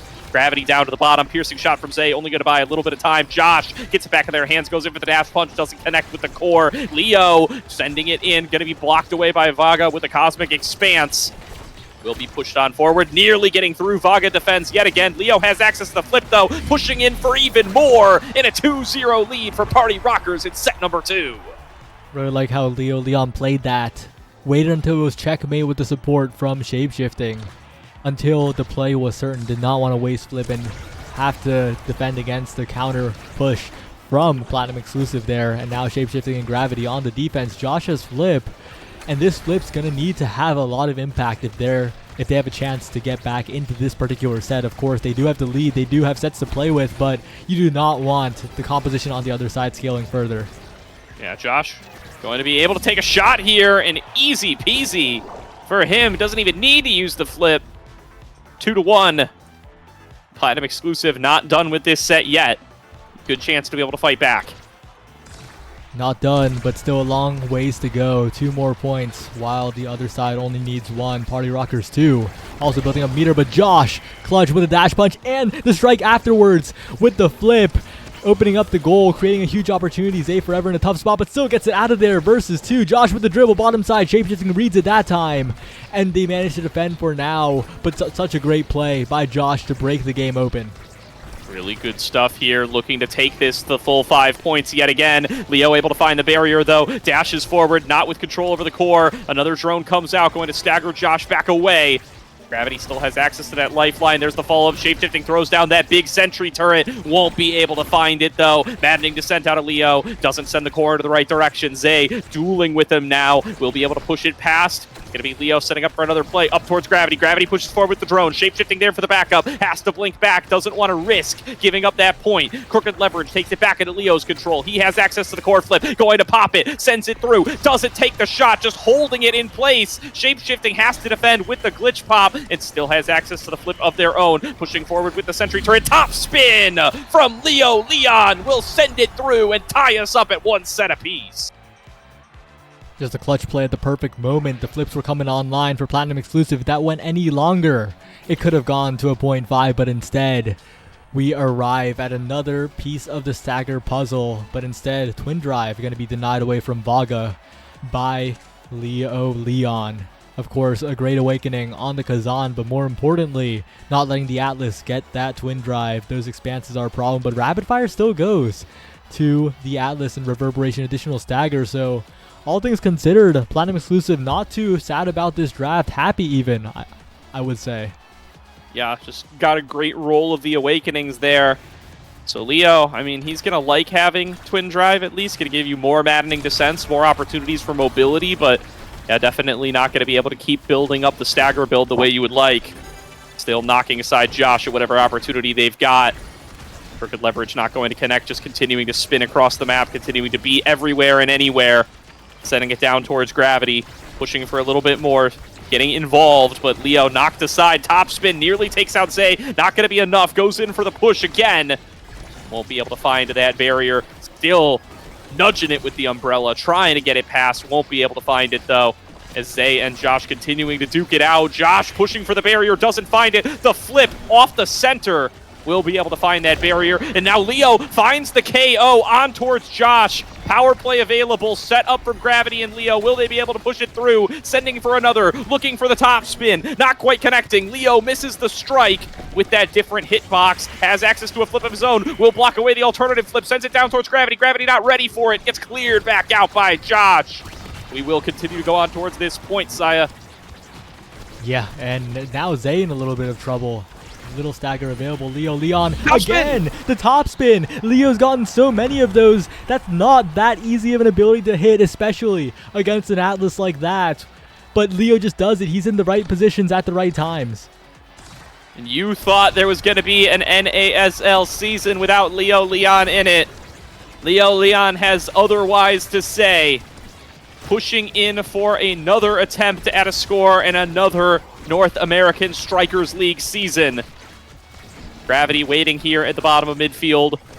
Just ready to pass it on over towards that forward. Leo dipping out the damage wherever he can. Sent down by shape-shifting. Gravity continuing to duke it out. Josh just trying to get their hands on towards the core. The flip comes through from Gravity, passes it down. It's going to go into Zay's hands, who pushes it back towards Josh. Follow up with the Sentry turret, going to keep things in towards this top corner. Manages to sneak through at the very end. Gravity passes it back up. Leo chasing it now. Shapeshifting comes on up, goes in for the flip, sends it in towards the barrier. Crucial move from the goalie to open things up. And now Gravity and Leo looking to finish it off. Great defense out of Zay so far. Vaga not able to block it that time. It slides between his legs. And Party Rockers take another point. Despite the draft being so good for Platinum exclusive, despite them picking up so many advantages there, it doesn't matter because Leo Leon is just performing. Shapeshifting is performing, and Gravity as well. Josh trying to get the KO, but it won't be enough. And with Gravity staying alive, that's Leo Leon to the bottom side, right past Vaga. 3-0 in what feels like a single minute. That set is over in an instant. Leo Leon unleashed here in game number 3. Party Rockers looking to take it all the way home and qualify themselves for the North American Strikers League. Platinum exclusive, staggered, trying to recover. Potentially just one more draft here to stay alive in landing and to keep their NASL hopes alive. Oh, this is a little bit awkward. Will 1-2 punch be denied? It is denied there. I would think that Leo would actually prefer 1-2 punch, but maybe it's an intentional choice to go for Adrenaline Rush instead. I'd like the hot shot deny, of course.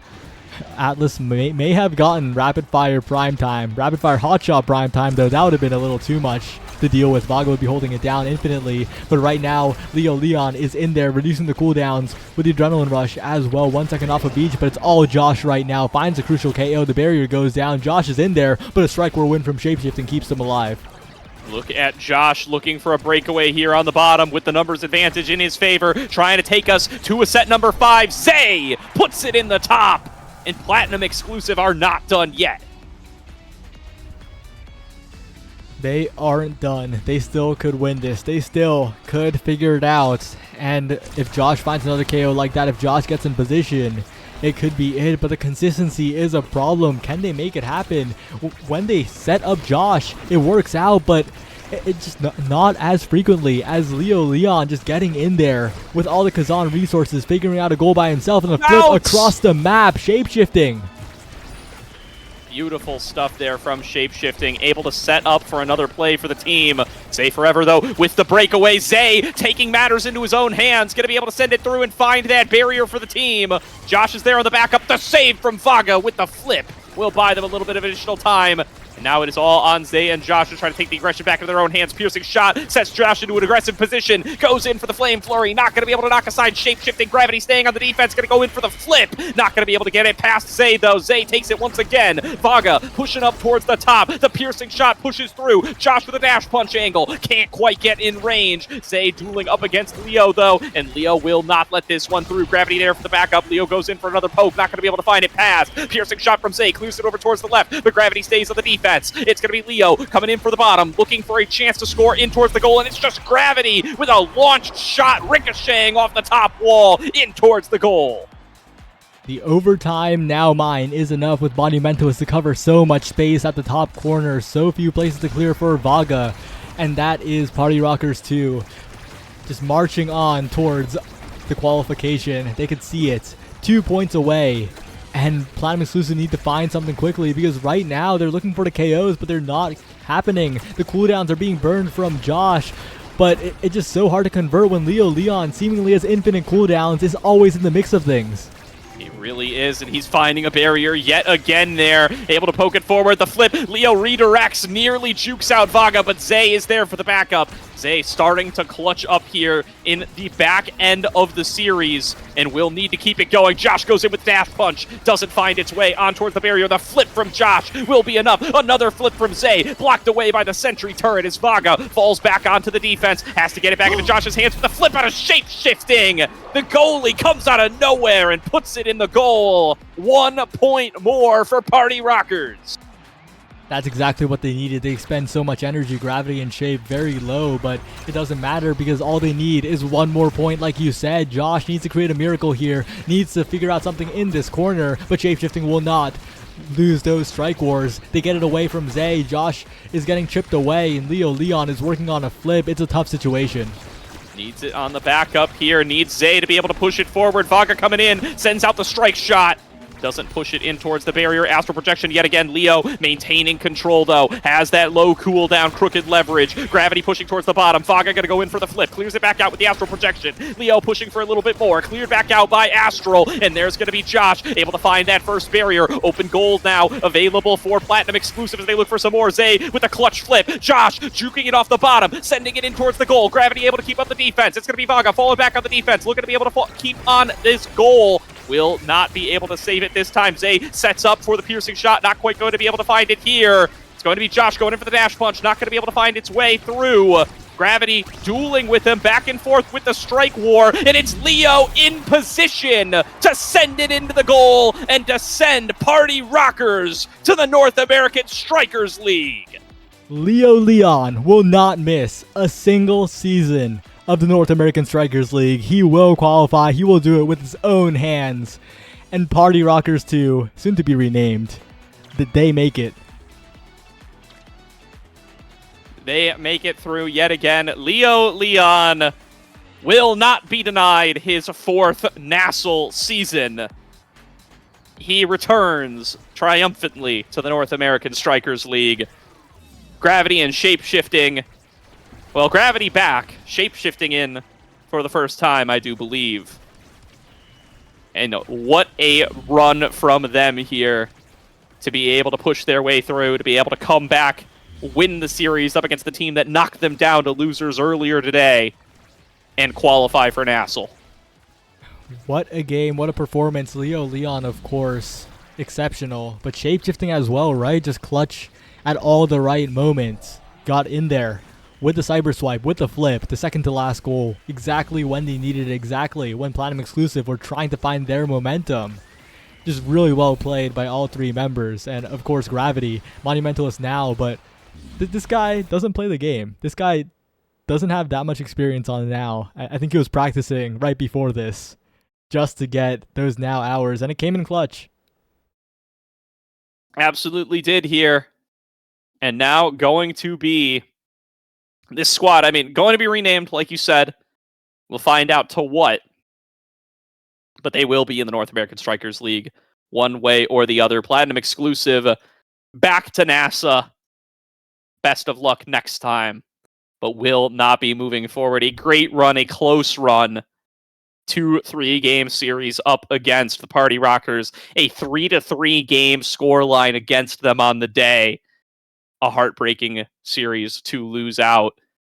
But they will be heading home. They will not be in NASL Season 4. Party Rockers earning that title. Well, with that is all of the NASL qualifiers wrapped up. And Gordo, anything you want to say before we cut to break? Because there's a post-show right after this. Good to be back for Omega Strikers. I mean, every break feels like it's forever, but I'm looking forward to NASL Season 4 for sure once we start kicking off. And yeah, stay tuned for K-Bot, Vaughn, Gumi, and Borg on the post-show to chat about what it means to rejoin NASL here for Borg in particular, and to talk about all of the newcomer teams that we do have coming on in. Big congratulations across the board here to all that make it. Of course, the Bozo Bunch and the Party Rockers here with you and I, Saya, but also to Showtime, to Bang Bang, to who else made it? Help me out here. Last Call and Cosmic Calamities. I got it. I knew I'd get it eventually. But yeah, that's going to do it here. Stay tuned for the post show.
Everyone laugh.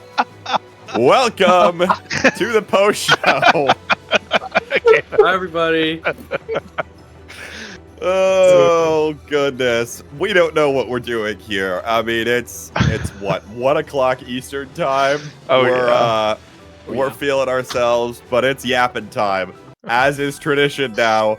It is time for the week -2 NASL power rankings with the crew here. 3Z can't join us, but his teammate can. Borg, last call qualified for the North American Strikers League. How does it feel to be back? I mean, in normal circumstances, it would feel like anything less was a disappointment, but I was very stressed today. I'll say it. Role swapping is not easy, guys. Do not try this at home. I mean, midfield, the thing is, when I'm playing Brawler, I can make as many mistakes as I want, and I don't have to care, because I just do one cool play, and it's a goal. On midfield, I make one mistake, we lose the entire point, and I'm a donkey. Like, it's hard. It's really hard. But I'm happy. Vaughn, I'm very happy. I'm very happy. You know a thing or two about role swapping? I was gonna say, God, imagine role swapping. Imagine being good at 2 roles. That would be crazy. Ooh. Right, Gumi? Can you imagine Yeah. just succeeding in NSL on multiple roles? Yeah, I mean, honestly, playing anything more than goalie and sitting in the box and clearing the ball is a little too much for my brain to handle. So that's all you, Borg. Goalie privilege in this call here. I mean, ridiculous. Vaughn, how you feeling? You watched you caught some of the action today, right? You watched all the yesterday. Yeah, I watched it all today. I caught up when I was gone. I played the VODs. General thoughts? I think a lot of it went about exactly as expected. Though I did expect, I will say, I said this yesterday, and I also said it on Friday. I actually thought, even before we watched the games today, I thought PLX was making it out. I really believe that. I still believe in that squad. The fact that you went even on games with Lob City, with 2 of the best forwards to ever touch the game, and very strong up-and-coming top goalie shifting. Other than that, I think Group A was the weakest, but also it was a competitive group within itself. But it definitely seemed like the weaker group. And then I mean, do not bring up the Twitch chat logs for when Bark was playing. I was doing some horrific levels of blazing. Oh my god! Wow. I mean, that was like blue blazing levels. If you know, you know. Like, I mean, holy shit! I was just so excited to watch my former teammate play. So I enjoyed the game today a lot. Gumi, you're joining us now. How much of the games did you catch, and what were your reactions? I didn't really catch any of Liftoff. I was completely busy scuba diving. But today I was able to get home early. I caught almost all of the games today. I missed the Cosmic Calamities last call series, but I watched everything else. Absolutely banger day. We had a grand old time watch partying the games. And yeah, overall, I was shocked at how close everything was. Well, close as it may be, it is time to pass judgment on to the teams here. Vaughn, you've got your hands rubbing together. I know you were hyping up your 10th pick in the pre-call. Give it to us here. Start us off. So I thought I would give 10th place to the team that would use the 10th place buff the best. A team that's proven that they know how to succeed when ranked as 10th. They got so close last time. Let me give them the buff again. Put Bun MF Bonanza in the 10th place position. Game on. Lock and load. Bang! Pew, pew, pew, pew, pew. It's a Bun Bonanza. You know what they say, Vaughn. You know what they say about the underbun. It's literally the underbuns. I mean, if anyone actually watched playoffs, that was unironically the hardest team to beat in the entire season for me. So I'm down to make them the underbuns again. If putting them 10th place made them improve that much last season, imagine how good they're going to be this season. Put Bun Bonanza at 10th, and I'll see them in grands. You know what I mean? Yeah. You know the vibe. Borg, what are you thinking here? 10th place. Well, now I'm almost convinced, but I'm not gonna do it. I'm not gonna be Vaughn. I'll let Vaughn be unique because that was pretty funny. To be honest, my little bit of real before I start yapping later on. This is gonna be really hard. Like, I think we said it last season, right? Every team, like, it gets better every year. There's like really, really high levels of teams. This one might be the hardest to call ever. I'm gonna be honest. And for that reason, I'm putting last call at 10th, baby. Give me the buff. Come on. Oh, I mean, the sky's the limit. But I mean, let's get last call at 10th here, and then I can just get out of the way and I can start going on the app. All right. We figured out the meta. You put the team you want to win in 10th, because at the end of the season, you can go like, well, actually, we performed above expectations, so this season was a success. I have a feeling this list is going to be all over the place. Gooby, give me your 10. Before we start, I just want us all to join and give a prayer to Oppabug. He's died 2 seasons in a row at the hands of Borg. I'm so sorry, Oppabug. I hope you can recover from this. I'm not. Moving on. Bang, bang! Bang, Moving bang, bang! on. I know if Oppa was here, he would want last call to be 10th place, so I'm gonna have to follow his wishes. Last until call call is done. overseeded. Last call overseeded as always. Slaughterhouse Part 2, no worries No, but for real, my reasoning behind this is they got absolutely dumpstered on by a team of rookies. Borg's role swapping. They've still got time to improve, but as of now, I don't think I can put them higher than 10. All right. Let's do something a little bit different. We're gonna like stagger who does what. So Borg, I'll give you 9th up first here. Who you got? Okay. So because I think they're a good team, but looking at the list here, I don't know if they're going to stack up or mesh well. I mean, we technically have never even seen this team yet because they had a sub in today, and we just saw their team with the sub in. Party Rockers 2. I really hate to doubt on Leo because I think Leo's beast. I mean, I've always, looked up that guy's brawler, and we've always had talks about brawlers and stuff. But now that I'm a midfielder, I can forgo all of that. Party Rockers at 9th. I just don't know how they'll do with Mystic, really. I mean, we haven't seen Mystic play in a little bit, too, in the bigger leagues here.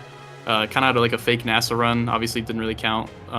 So I hope they do well. They're all my pals, but I'm not too sure, so I'll put them at 9th. Lob City, as they will soon be known by, of course, in the context of the league. Also worth noting, Platinum exclusive, of course, was incredibly close, but Leo Leon will make the league. Like, death, taxes, Leo Leon, and NASL, right? Like, that just had to be the case. So they'll make it here. Goomy, who you got for 9th? For 9th, I'm going to have to go with Cosmic Calamities. We haven't seen too much out of them. It's kind of hard to put them higher.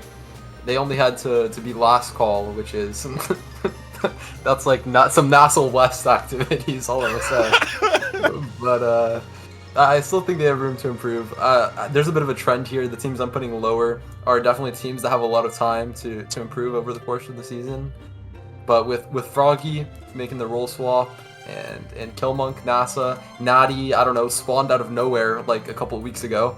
I still don't even know that guy's anything about him. I don't even know what he sounds like. But yeah, Cosmic Calamities at 9. Vaughn, who you got here? I'll slide in last call at 9th.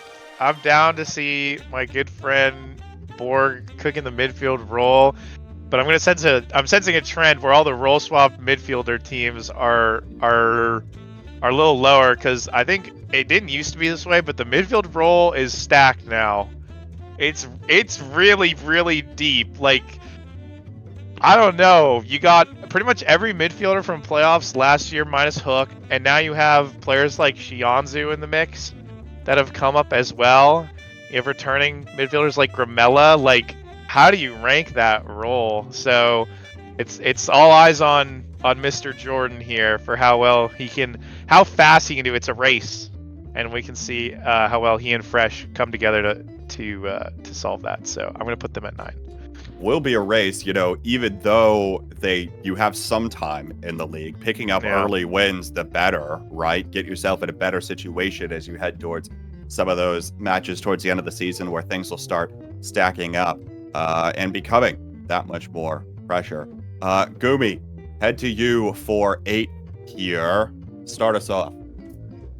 For 8, I'm going to have to go with Lob City. Party 2 Lob City. I think for a team that qualified with a sub, it's kind of hard to evaluate where they're at, because I think in this game synergy is really important, especially between that midfield and goalie position. And I know they've done some scrimming, but I personally haven't played against that team. And I think Gravity's a really, really solid player. Mystic, obviously, a very solid player with tons of competitive experience playing in NASL, NASA. Every tournament that's existed, pretty much, Mystic's been there. So, seasoned veteran, and it's going to be awesome to see how this team does in NASL. And obviously, they have a ton of upside because Shape, new player, my prodigy, so he gets a couple bonus points for that. And Leo Leon, one of the greatest to ever touch the game. So, I'm excited to see how this team does, but that's where they're going to go for now. Vaughn, to you here.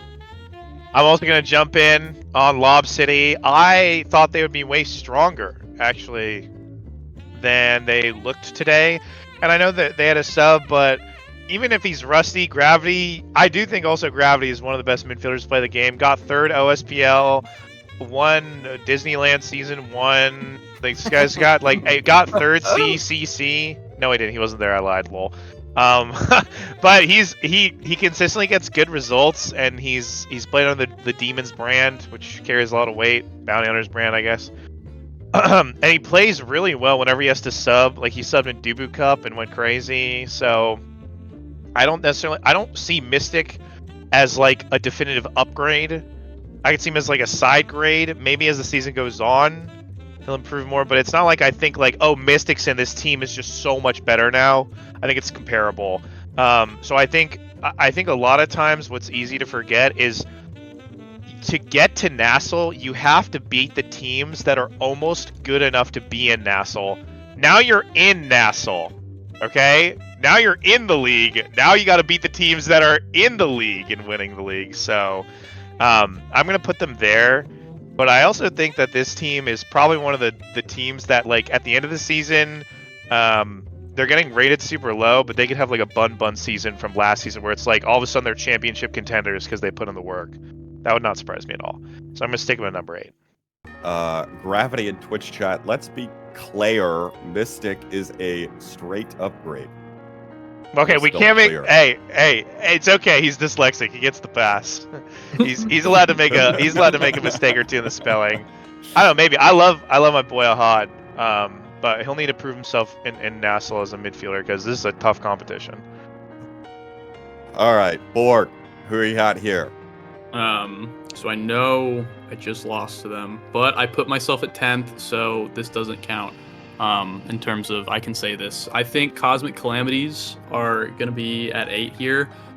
I think, kind of like Gumi said, sky's the limit on this team. Obviously, all young guns, I'm pretty sure. I mean, they all definitely can play really well, but new roster, all rookies. I think nerves are definitely a factor. And while I think they played well today, I don't know, just looking back at the game and the fact that I was in it, it didn't feel like anything crazy. Like, this feels weird to say because I lost them, but hear me out. It didn't feel like anything crazy special. Like, holy, this is unbeatable. It felt like it was more, well. We were just making a lot of mistakes and they're capitalizing on them. Yeah. So I want them to do well. I think they're all really cool people. I think they're really nice. I like scrimming and in-housing and talking to these guys, but I don't know if they will compete like everyone else has been saying. I mean, it's tough stuff this year. Tough stuff. To that end, right, I think Cosmic Calamities probably is just jumping to the top of the radar of a lot of people because we were uncertain on this roster heading into the league. Oh, and yeah, they 100%. deliver. And they over really the course stepped of up. this weekend. I liked it. So, impressive stuff. But as Vaughn just said a minute ago, now you're actually competing with the best of the best. You're not just competing for the rights to compete with them. And Vaughn, I'll send it back over to you here. Number 7 on the PR. I am leaning towards Cosmic Calamities as well. I said this on my own stream, but I was really unsure on Natty, and they stepped up.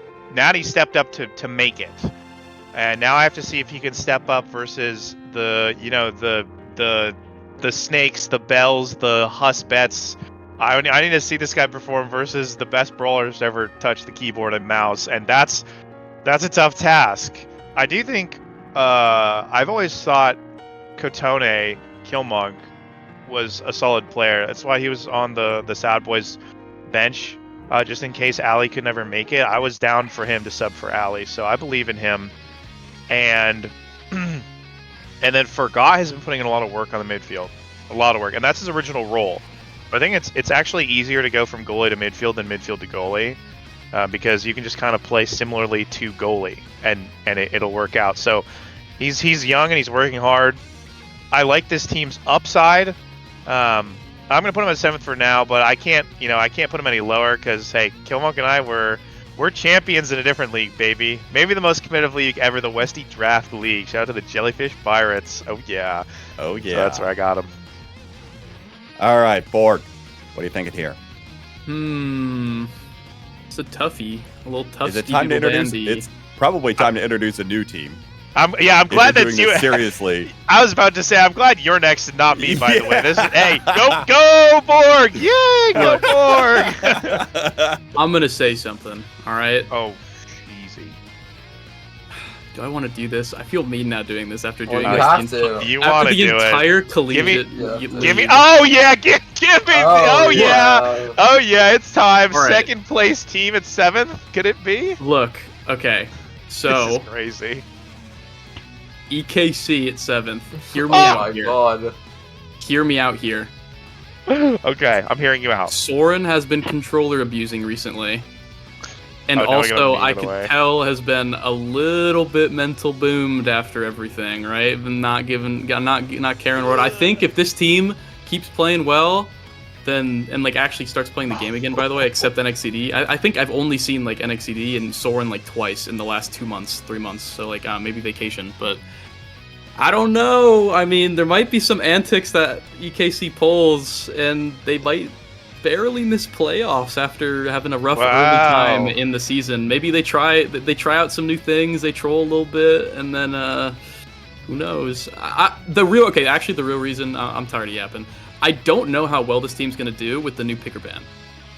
Because I think before they could kind of just slam whatever comp they wanted. Yeah, because like I kind of think they could just slam whatever comp they wanted as long as, because there's only one ban on each team. They don't ban a damage. Only one team gets to ban a damage. You can't pick. There was mirrors back then, right? So, I mean, now there's no mirrors. There's limited damage characters to pick from. They can't just slam their damage, do whatever they want to do, kill them comp over and over and over again.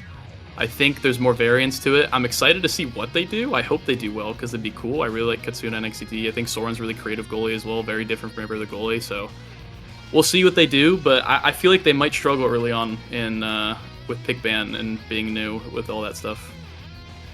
Well, Maybe. we'll have to see what ends up coming of that. To your end, though, we'll say the level of play or the amount of play that teams get at the beginning of the season is no indicator of how well they'll do at the end of the season. I think Vaughn knows a thing or two about that potentially. Gumi, who you got here in 7th? Going into 7th, I'm going to go with our favorite frogs, or probably second favorite frogs behind Froggy, of course. I'm going to have to go with Bozo Bunch. For the teams I listed below them, wow, teams with tons of upside. Who knows what they're going to do in this NASL season? Bozo Bunch, let's be honest, we know they're probably not going to make playoffs, and we know they're going to get in this place. Wait, we know crazy. they're going to lock the same 3 characters in the entire season, and we know, hey, who knows, with the snake drop, they might not even be able to play their second favorite characters. So, we'll see how it goes. They got another hold-it-down goalie that plays dog shit picks, so Let me go next. Whoa! Let me go next. Whoa, Borg! Oh my I'm god. putting Bozo Bunch at 6. They're making playoffs, baby. And I have the same but different conclusions. I think, Gumi, you're forgetting something. Bozo Bunch didn't even do this. The first 3 games, they locked in the same characters, and then got bored and started locking in Amy and ejecting into the enemy net and dying and just losing the core. That is like true. he literally, if they played Dubu, Now Era, and X every single game, they would have made playoffs last year. I'm telling you that right now. So I think Breads is just a strict upgrade. No hate to Forgot, but I think Breads is a little older, has a little more wisdom. Will just lock in the same picks. He's not afraid to. Forgot is too zoomer for that. So yeah, I think Forgot would do a lot better in this team. But yeah, Breads will do a lot better in this team. So I think they will make playoffs. Like you said, for the same reasons though. I don't think they'll be a very creative team, even though I think all of them are really good players. So I think they'll be towards the end of the season very easily exploitable. Yeah, Breads will give us 9 games of Rasmussen. Yo, why do you hate Rasmus so much? On air, why is the pick bad? On air, right now. Yeah, Tell me. please. The pick does nothing. I would take. That's not true. It does stuff. Tell me real Did reasons. you see why you don't Megaverse think it's earlier good. today? Yeah, tell me real reasons Yeah. why you don't think it's good. Like actually real reasons. I saw you dog. Megaverse swimming in the kiddie pond playing Rasmus. Yeah, give me a real NASL's reason. a different Freak, 4th place choking dog. Give me a real reason why the pick is bad. Yeah, sandbagging too, honestly, to eliminate yeah, me. yeah. Loser. So afraid of me deathing you again in playoffs, you scurried back to goalie and I walked your actual midfielder. Give me a real reason. Whoa, we won when I was on midfield. Hey, we'll get to the Sad Boys Demons beat. Stop! All right. No, Okay, no. okay. I'll give me give a Rasmus some reasons reason. on why Rasmus is bad. I think if you want to play a defensive goalie, there's a lot better options. You could play Mako. I'm not the biggest Asher fan, but I think Asher does it way better than this champ ever will. And if you want to play damage, then you can play Vice, you can play Amy, you can play Luna. So why is the character bad? Because he doesn't do anything exceptionally well. Yo, this guy doesn't understand the Jack. Yo, you didn't play Backyard Sports, and it shows Pablo lore. Knowers know. Anyway. Oh yeah. Someone understands. Someone gets Yeah. it. Let's move on from that. This guy's too young. Kobe, number 6. Oh, wait, we're back to me. Wait, I didn't Yeah, forget. we're back to you. In 6th, I think I'll have to go with Bang Bang. This team had a ton of hype surrounding them, right? They absolutely slaughtered Liftoff, and they were chilling going into landing, right? But they kind of got punched in the jaw a bit today. I'll be honest. Like, I don't know, anybody else you guys were watching? They got shocked, and Fudgy Waffles. They looked beatable for sure. He did a little bit of trolling. Took a page out of my book. I'll be honest. But he locked in, went back to the Mako, and managed to qualify. So, let's see. Is he a one trick? We'll have to find out. We'll have to find out indeed, but I do say Bang Bang did look beatable, as we were saying earlier. Vaughn, who you got here at 6? Is it the same team? Yeah, I actually am going to put Bang Bang here. I'm a Boza Bunch believer. They are not going to be put this early. That's for sure. I think I put Bang Bang here just based off of the player's history. If you break down every player on this team, I believe they're all individually good. Let's like go through their history. We have an unproven NASL brawler. Their midfielder last season did not qualify for playoffs on an arguably at this exact moment in time weaker roster objectively because they have to have time to gel. And then the previous season made playoffs and got out 5th to 6th. And then you have Fudgy, who was in NASL and didn't make playoffs and then failed to qualify. Now in a different position, but arguably more to learn in the role. So if you just go off previous games, they haven't placed higher than this in any iteration of NASL. So I'm down for them to prove that wrong. I think they have great upside. Also, I think they practice the game more than anyone else, and I really think like Josh's renaissance as a midfielder is really like flourishing. This guy looks great on the pick. He's like finally like I consider him like a rival for me. So I have a lot of faith in that. And I think that all 3 of them work harder than a lot of other players. And there's something to be said about just being friends on a team. Like, people get along on a team, but being friends is different. So I think that's something important too. So I'm going to put Bang Bang as like the 6th place, like kind of like the top of the qualifier teams. But historically, these players have not found success. So I can't put them higher.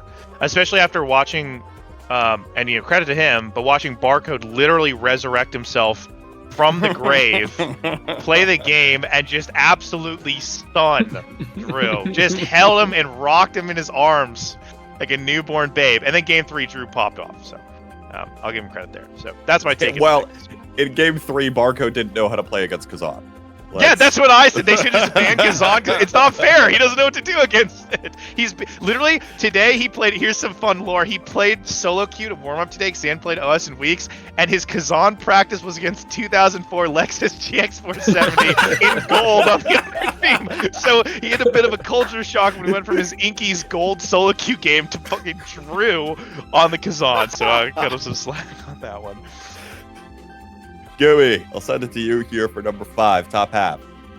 For number 5, I was thinking about putting Showtime because they're still like an unknown quantity, but I think I'll have to put EKC honestly at 5. This team can definitely do way better, so we'll have to see how it goes. But as of now, I'm gonna put EKC 5. They did get second, which is really sick, but I think they're gonna have to work a lot harder to do as good this season. I think just overall the quality is going way up.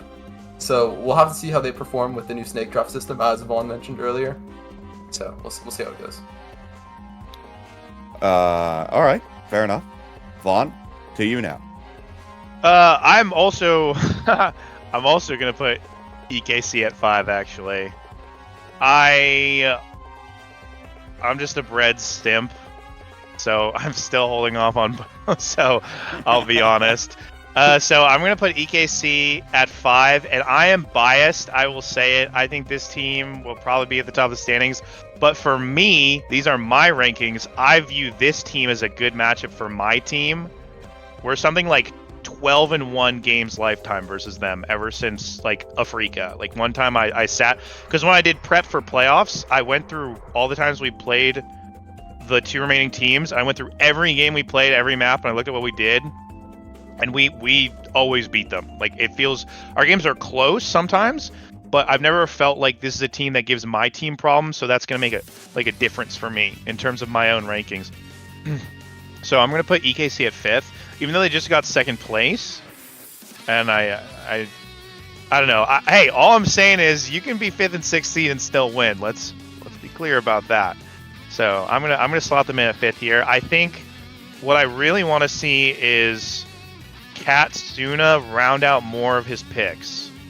That's something I want to see more. I feel like Soren put in a lot of work and has a lot of picks. I think NXZD he got way better. Everyone talked about Katsuna. NXZD just to the moon stocks.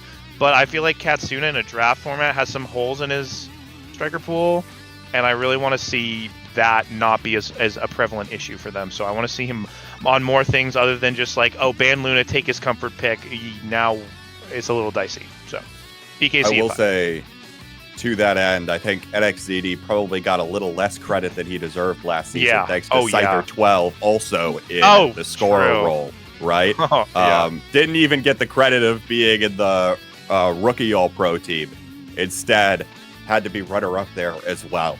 Good call. So, worth noting there that NXCD certainly improved quite a bit in the last season. We'll be excited to see him back this season as well. Borg, to you here for number 5. Okay, speaking of rookie brawlers, Bang Bang. It's going to be my 5th.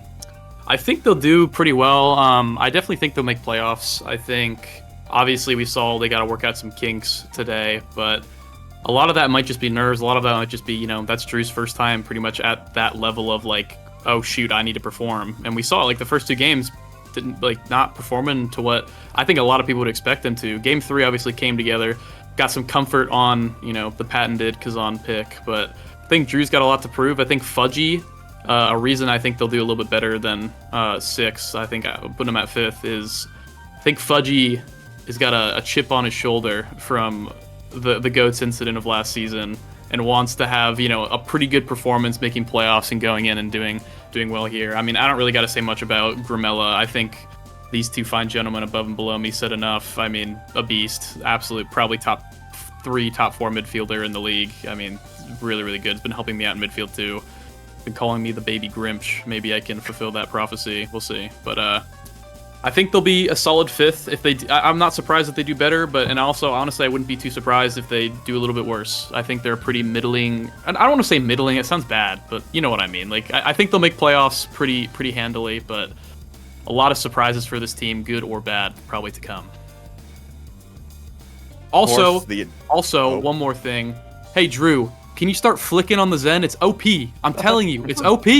You had the chance to do it 18 times against Barcode and score, and you didn't. Come on. Also, get with the vibe. Get with the vibe. I'm glad that they're in the league because it gave us another S-tier level logo. Some of the logos last season sucked. True. So logo diff matters. So their logo is peak. Shout out to Ian. I'm very happy about that. There we go. Very important. And we made it like, 20 minutes here, 30 minutes here without a mention of the logo game. So there we go. Finally got that in. Vaughn, number 4 in the league. Is this finally where you're putting Bozo Bunch? It is where I'm putting Bozo Bunch, Kenneth. I'm putting Bozo Bunch here. I've teamed with all of these players, except for Breads, actually. I have teamed with Drop and Muncher. I have won tournaments with both of them. The lowest I've ever gotten with either of them is 2nd place. I think these guys are beasts. I think Muncher has shed the noob, like boosty 2-trick allegations of like Era and Octavia, and he's come out of his cocoon freshly molted into a very blossoming, promising player in the midfield role, really coming to his own skin, especially now that he has the now. Unfortunately, Kai is a bit weak in the midfield role, in my opinion, which is a shame because he's really good at that character, but it's just the simple fact that even when some of his characters are weaker, it's still something you always have to deal with, which is really annoying. Really solid player on the now. Also, respectable Juno player, in my opinion. I think Drop Leto is still the weak point of this team for me because he still doesn't have a brawler at his X's level. I actually think his Zentaro is getting good, which is, I think it's mandatory. If you're a brawler in NASL and you don't have a good Zentaro, get out. I think it's mandatory. His Zentaro is getting there, and I also think he should just pivot back to the Rasmus more.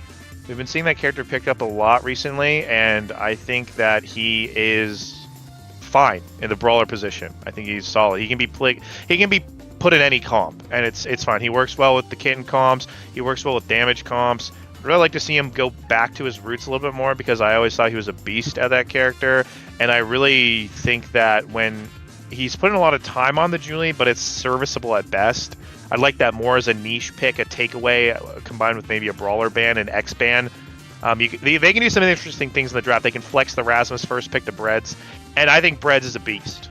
I think everyone kind of generally agrees. Bit of an upgrade to Forgot. I think Forgot agreed with me himself. Like, all due respect to Froggy, but Breads, in my eyes, especially after his performance from the Ashes, just a beast. I think regarded as a top 5 goalie last season, no questions, hands down. Can lock it down. Has the defensive goalies on lock. Has some weird niche picks that are hard to play against. Like Finny on some stars as goalie, I'll die. I'll defend that character, die on that hill.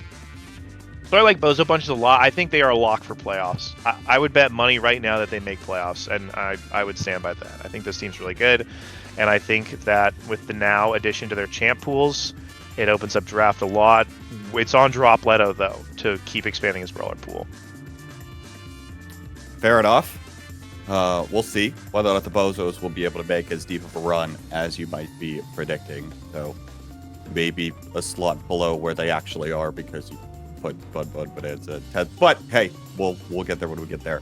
Borg, over to you here. Number 4.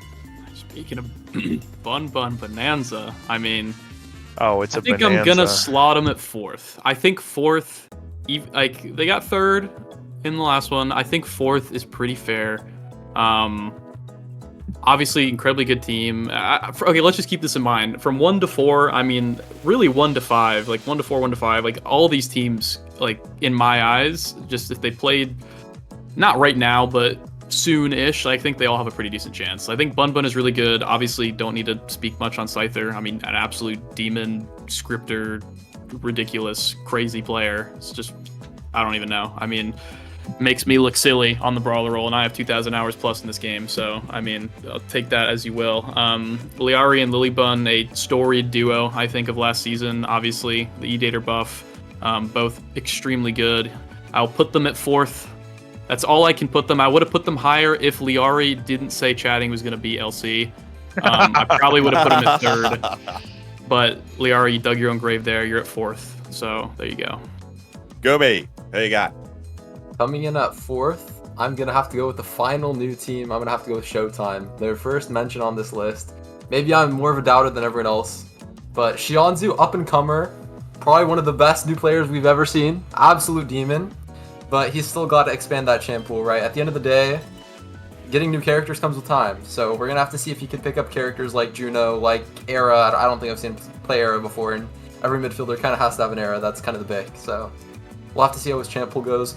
Huss, Joker, he's still getting the rust out of his veins. I hear every night he's in there with a knife, like trying to dig the rust out of his veins to see if he can still perform Ew. on the What a weird fucked up, like, that was really weird. My fault. Dig the rust out of his veins. Okay. That is crazy, Wow. Yumi. Yeah. Just the way you watched today and said he's rusty. Holy.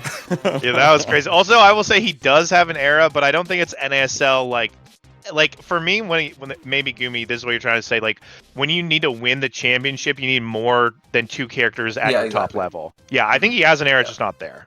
Yeah. You have to not be able to be banned out, and that's hard in this game. It's really hard. But you have to be able to be comfortable, super comfortable in anything you play. And finally, with Megaverse leading into Megaverse, their goalie, which this guy has some results. Like, let's be honest, Vaughn, you're right here. This guy has some results. I can talk about Megaverse all day. Let's be clear. He is pretty good at this little Omega Strikers game. That's what I'm gonna say. But we'll have to see if he continues down his road of only picking the worst characters in the game. It might be a bit harder. But really if he picks up a Vice or an Amy, who knows? It might be a bit easier on Showtime this season. So we'll see how it goes. Maybe Mega will be a bit 1v9 this season. I think it's up in the air. But Megaverse in top playoffs. form. Megaverse in top form would certainly be a scary sight. I was going to say, Borg, we're putting them 3, right? Do you want to just piggyback off that and talk about it together? Showtime? Yeah. Are we? Are you? I am. Okay, well, I'll piggyback off that. Death, taxes, and me rating Joker's team 3rd behind my team and Gumi's team. I do it every season. I'm doing it again. I think I'm qualified to speak on Megaverse. I'm so excited to see him actually take an interest in competitive. If you guys, for people who haven't followed us since the beginning, back when Sad Boys wasn't even Sad Boys yet and Caleb wasn't on our team, he was our goalie sub on Dog Like Spike. If you drop a DLS in the chat if you remember. Ali and I, that was our first teammate on launch as well in Countdown, the 2nd biggest tournament of all time. This Megaverse guy is a beast. He does play all the terrible picks. Like, he doesn't play anything actually good or useful, so you kind of have to work with him on that. But it's like, if he's so good at the bad picks, imagine if he actually cared to be good at the good picks. And I think it's really cool because it's like no one really knows how well he's going to do, which is kind of cool, right? A lot of the new heads, especially, like, the first time they saw Mega was him getting 10th place in NASA. And then him getting 2nd place at an S tier LAN, taking a game off of Demons Raw and taking them to set 5 another one, and then subbing in the really real series against Demons Raw and winning. So I think that's really cool. I think Huss is in the debate for greatest brawler player of all time. I'm a fan of Showtime. Xianzhu already in my head a top 5 midfielder already. However,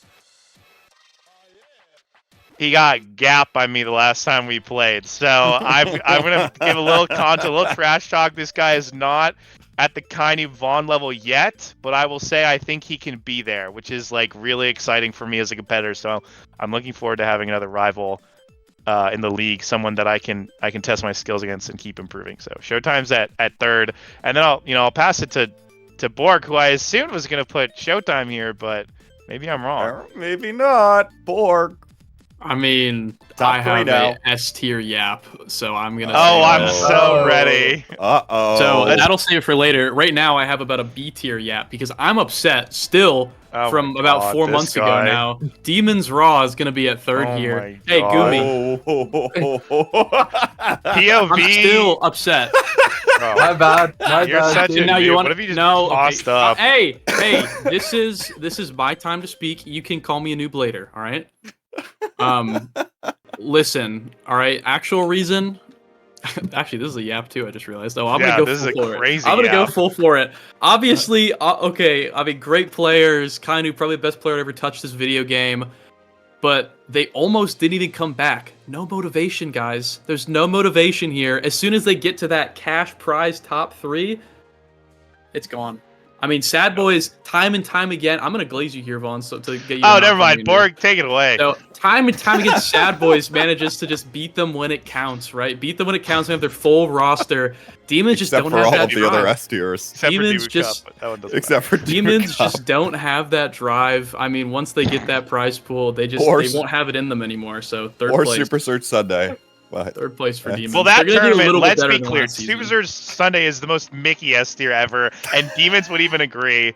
Okay, that tournament, and it was no fault of John Fortnite. That tournament sucked. It was on one of the worst patch drops ever, and no one wanted it. I It mean was that. fun. Okay, let's be clear. It was Mickey, but it was only Mickey because we won it with our eyes closed. That's why. it Yeah, was no, Mickey. you just stomped everyone. It sucked. It was so unfun. That was so fucking broken. A lame ass Okay. S tier. Also, they did Kobe. get fourth. I mean, whatever reason you want to say of why it happened, they did throw in playoffs and get fourth. So anything That's can true. happen. I mean, this is. I don't Against think the this is out first of the and question. second best teams, Sad Boys and Bun Bun. So I agree. So, I mean, Bun Bun, unironically, was the second best team in playoffs. And I'm they not were kidding. Demons. Yeah. They were too good. yeah. Gooby, number 3, podium. Number 3. I mean, it's just got to be Bun Bun, right?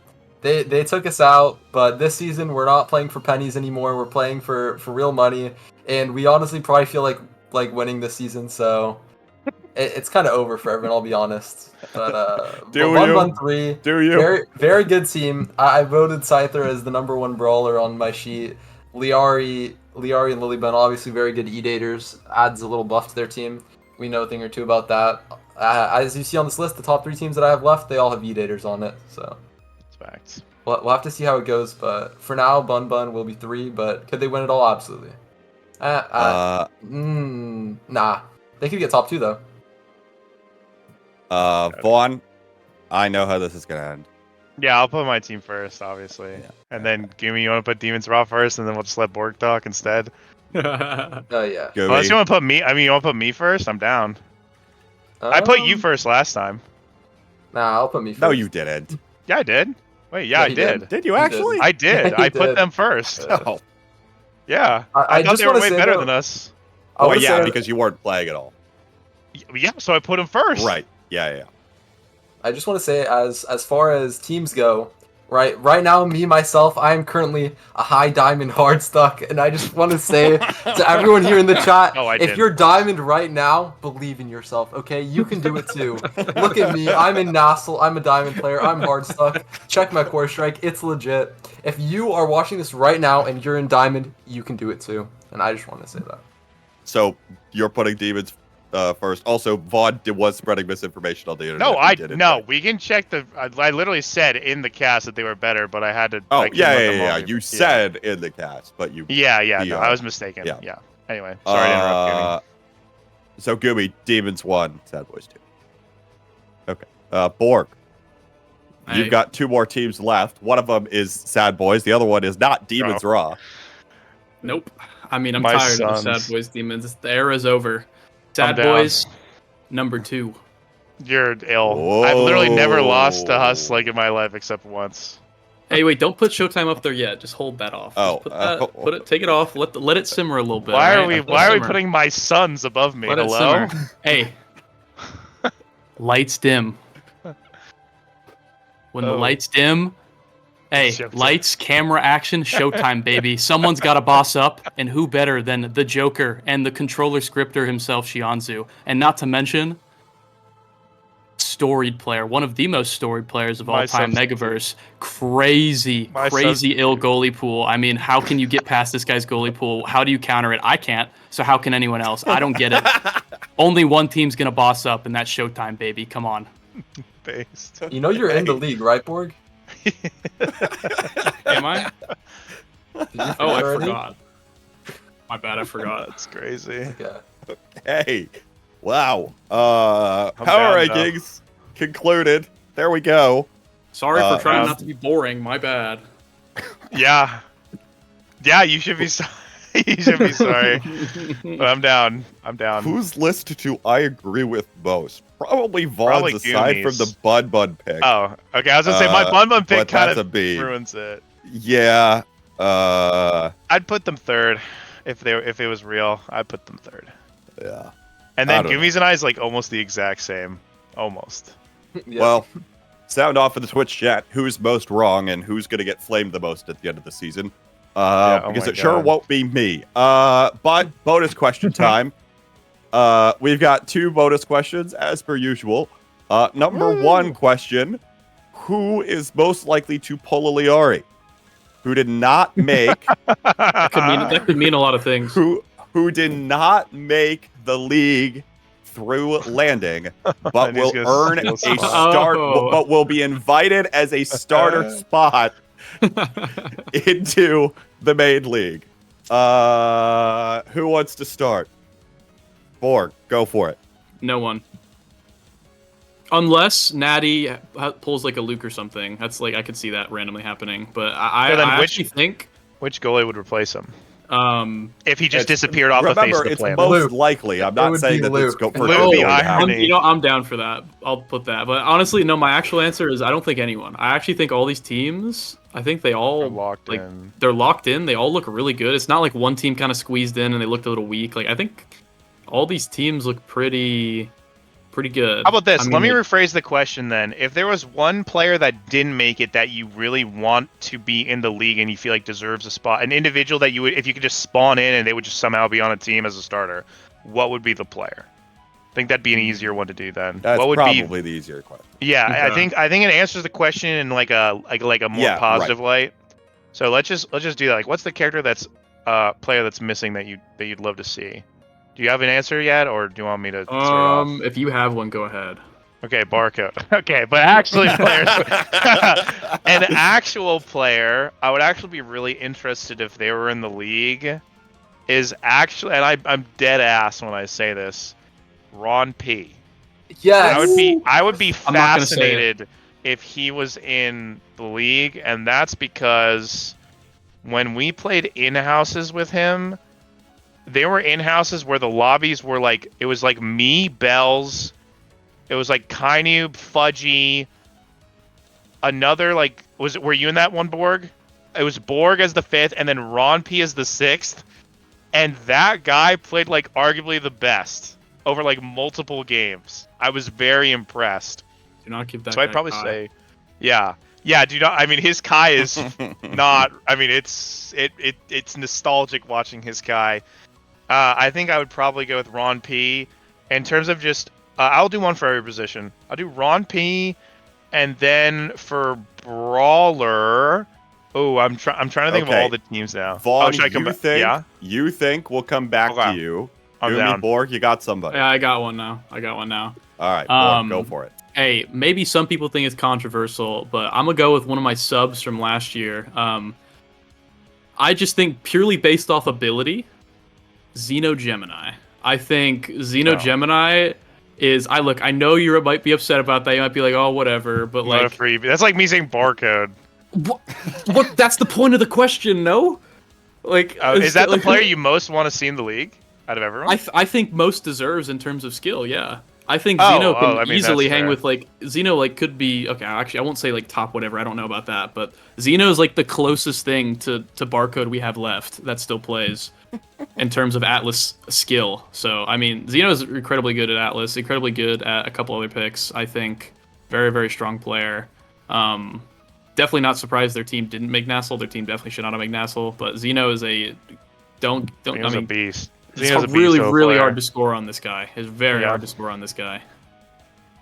So yeah, Gumi, you got somebody?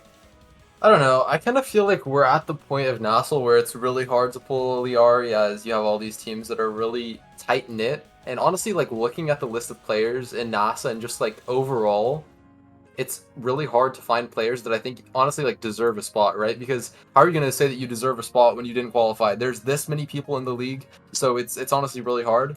But I'm looking at one player right now that I can kind of get my head around as being someone that I would honestly really want to see. And that's Zay Forever. He's been there. He's been waiting. He's been like, Amen. it's like, you know, in Amen. baseball True. when they're like taking their warm up swings on the side, that's been Zay for like the past like 2 years. Like he's waiting, right? and when he gets that chance, it's gonna be a movie. I'm So- down to drop the Zay Forever quote. Knowers know. When asked about his time on PLX, he says, "I literally just let Drew and Fudgy play because NASA was too easy after I won the last season." And is he wrong? I mean, this guy looks so good. I agree with Kiwi. All right. Vaughn, do you have anybody else you want to shout out here, or are we moving on? No, I think it's late enough. All right. Ooh, I got all one. night I got about one more. this. I'll make Okay, it quick. I'll I'm make it down. quick. I'll give my spot. I'll make it quick. I don't think that they're at the level of the rest of the brawlers. Ooh, hint, brawlers of the league right now. But it makes me a little bit sad the way it ended off last season. Switch SSB. I think Real. Switch was finally coming into his own. He actually looked, I mean, I'm just going to say it, the strongest on Quest, I think, overall towards Yeah. the end. Yeah. Like, he performed extremely well, had a really, really good Zen, which, of course, bias. I don't know, just looked really good, and Indigo Ted just has, I mean, it's unfortunate, but hopefully Switch has a good time in NASA with the pals, Doggo Dog. Hopefully that goes really well. Big Switch fan. Shout out to Switch if you're hearing this. Hopefully you have a good time in NASA. Nice. But big shout out there. And other than that, I mean, I don't know. I think everything's Well, pretty chill. Speaking of NASA, let's now take a moment to talk about that. And want to ask you all what team you think is most likely to win NASA. That we're not going to do a full top 10. We're just going to do one most likely team to end up winning it all. Gumi, can I send this to you first? Yeah, absolutely. So like when you look at these sort of NASA teams, right? There's only one NASL team from last season, and that's Oshi, right? And this Oshi roster with Reburst instead of Merchant it's like, how are they gonna mesh without their glue, right? Because you ask anyone about Oshi, and Merchant's the glue that holds that team together. And as far as Reburst goes, Judgmental. I should probably call him Judgmental. He left like every Discord server after they lost today, so He may have gone to retirement. yeah, it's not looking too good for them. But so my actual answer, and it's crazy, but I think Chatting's going for the 2P, I'll be honest. Dude, Reset actually looked way better than I thought. Yeah, I No, Borg, come back to us. Come back. Okay, hang on. But didn't Appa also quit? No, he Yeah, says that isn't all that the the time, lore? bro. He's like quit Okay, like 5 that's- times by now. Hey, it's hard to not quit after the slaughterhouse. mean, but yeah, Reset obviously a new up and comer, and I personally haven't seen them go crazy. I haven't really seen them at all, but everybody else is vouching for them, and Drew and Appa kind of farm NASA, so we'll see how it goes. That's true. Fair enough. Borg, who we got instead of Chatting? I think the best team is probably PLX, but I don't think they're gonna win it because Zay might just have fun and not play for no reason. I'm gonna go with a team that we didn't actually really get to see at all because they were all subs today, but I saw them play. I scrimmed them a little bit, and I think they can do pretty well. Let's go with LLC. I think if Luke doesn't get kidnapped by parents and Hungry Boy, Hungry Boy's actually pretty good, so I no problems with Hungry Boy at all. Wallaby, I think in this league especially, definitely going to be one of the top brawlers in the league in terms of just especially how he played this tournament for sure. Definitely a step up from, I think, he definitely showed that he can be there this tournament for sure. So I hope they can win, and also I hope to see more Puffy Barcode. Hey, you'll see The sub Puffy in roster. NASL. I'll say that. Just letting you guys Oh. know. He will be playing in NASL this season, He or at least a match. Vaughn will make sure of As it. my new I- starter, I'm retiring. Yeah. Hey, it won't be an I'm NASL moving to season brawler. if I don't miss Speaking some of weeks. subs, please DM me on discord.gg. Please DM me on discord.gg if you are willing to sub for the Demons Raw competitive Omega Strikers team. If any- Especially in weeks 1 and 2, my teammates have been banned for throwing the league absolute injustice. I am very, very sorry from HQ at Demons Raw. Please DM me if you are willing to sub for our team. Thank you. Any team's looking to be an academy team for LC, you get your whole team to be my Okay. sub list. You all can Any do your teams shout-outs looking in to a play on moment. Sad Boys? No. We'll contact you. Vaughn. Vaughn, Oh, most likely what to was win that? NASA. What was that, Mr. Conductor? Oh, I'm sorry. I have it right here. 1 ticket to the PLX show, please. This was the Geek Room discount card, and there's one left until a championship, baby, and that's PLX. It's gonna be PLX every day. I'm a Zay Forever fan ever since he's been like a plat lobster in the queues. I've watched this guy improve to be a beast, one of the best players in our region. Josh is a VIP, was a VIP in my channel. I took it away and I said I'd give it back when you qualify for NASL, but I'll give it back when he wins NASA. And then Vaga, is a member of the team as well. So that's gonna be. I just don't have any relationship with the guy. Josh, I like Josh from purely a flame point. Like we grew from the flame and now we're comrades. So I'm down with PLX. I think they choked last season really hard, but this is not really the same roster. Also, you never know who's going to be on the roster. And I'd like to see Hamster Quest have some success. They picked him up, and I think he's a great addition to any team. I view him as instrumental for Sad Boys winning NASL Season 2, and I mean that with all the heart in my body. Whatever. All the heart of soul. You guys know, I mean it a lot. It's late. Yeah, something like that. It's past your bedtime. Wait, you got your team manager back, Vaughn. Oh my God, W's. HQ! Yo, if you want, come be the Sad Boys manager again, please. If you want, okay? If you want, please consider it. Okay. Okay, some people are asking about Nasty. Do we have opinions on Tier 3? Carmine will farm that league for its lunch money. That guy's the best brawl in that league by a mile. And then Bertram will clear. I thought Rumpy was in that league. Oh yeah, I guess he is. I mean, but Bertram's a beast. But no, Carmine and his 2 corpses, that's why they're called Corpse Control. They'll probably do pretty well. And then the Fool's Wands, wait, did they made Nasty, yeah. Fool's Wands will do well as well. I'm down with that. Anyone else? I am waiting on the player list. Gumi, I can't help you. I didn't write them all down. Yeah, I was about to say I watched all the games. There's been so many now though. I'm kind of getting tired. Yeah. You know what? It's tough. Oh. If NWA's in it, I think I'm gonna go with them. If they're still playing, I don't know if they're still gonna play. Yeah, they busted out that's hard. the other thing too. I think they choked a little bit, but you don't know that's the who's other gonna thing too stay. is that we don't know exactly who's going to stay. Oh, in fact, I like, think teams PPL like is Oshi are. I think PPL is in Nasty. I'm down to PPL go disbanded. I think we know PPL disbanded, so I don't know if they'll be playing. Can we have a quick moment of silence for PPL, please?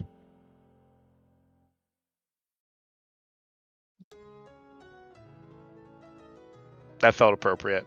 Thank you. It did. Oh, and then also the ZZZ team. Yeah. Cakes So team. there's some uncertainty around what's going to end up happening there. But before we go, we'll set it down the line.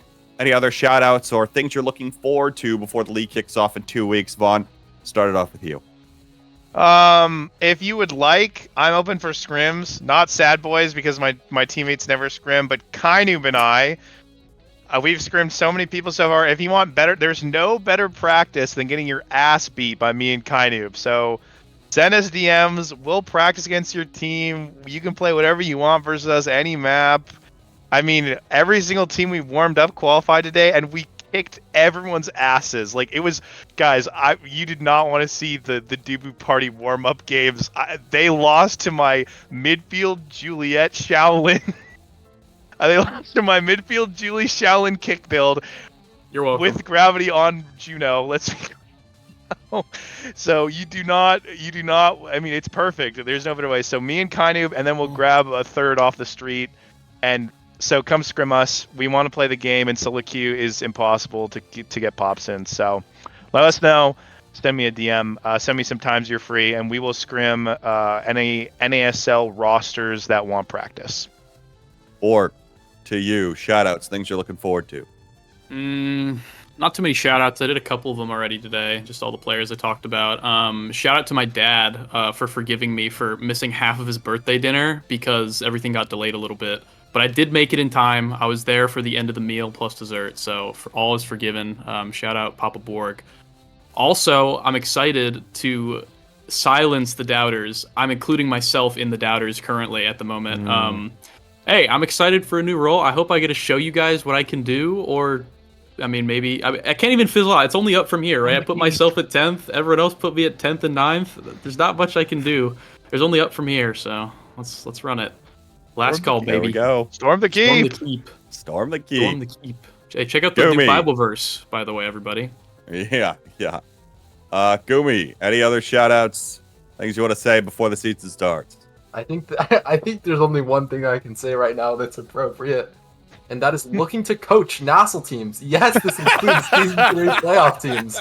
I want to live in a world. NASL is competitive enough. Me and Kainoob can't off-roll for fun and win. I'm trying to elevate Omega Strikers and not gatekeep any secret strike tech.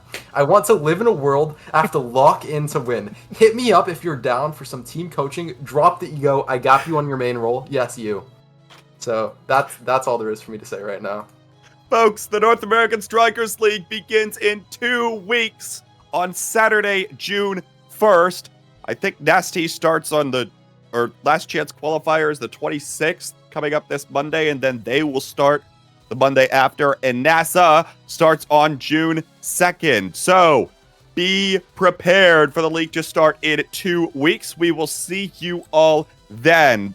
Thank you all so much for tuning in over the marathon of the weekend that we've had of Omega Strikers, and shout outs to all of the staff at BestieInSlot for putting this event on. We will see you all in 2 weeks for the beginning of the North American Strikers League. Finally, go get some bloody rest. It's Sunday night. What are you doing up? Bloody rest! I'm Kenneth Bottom. You got school or work tomorrow. Go. Leave. Get out of here. We don't want you anymore.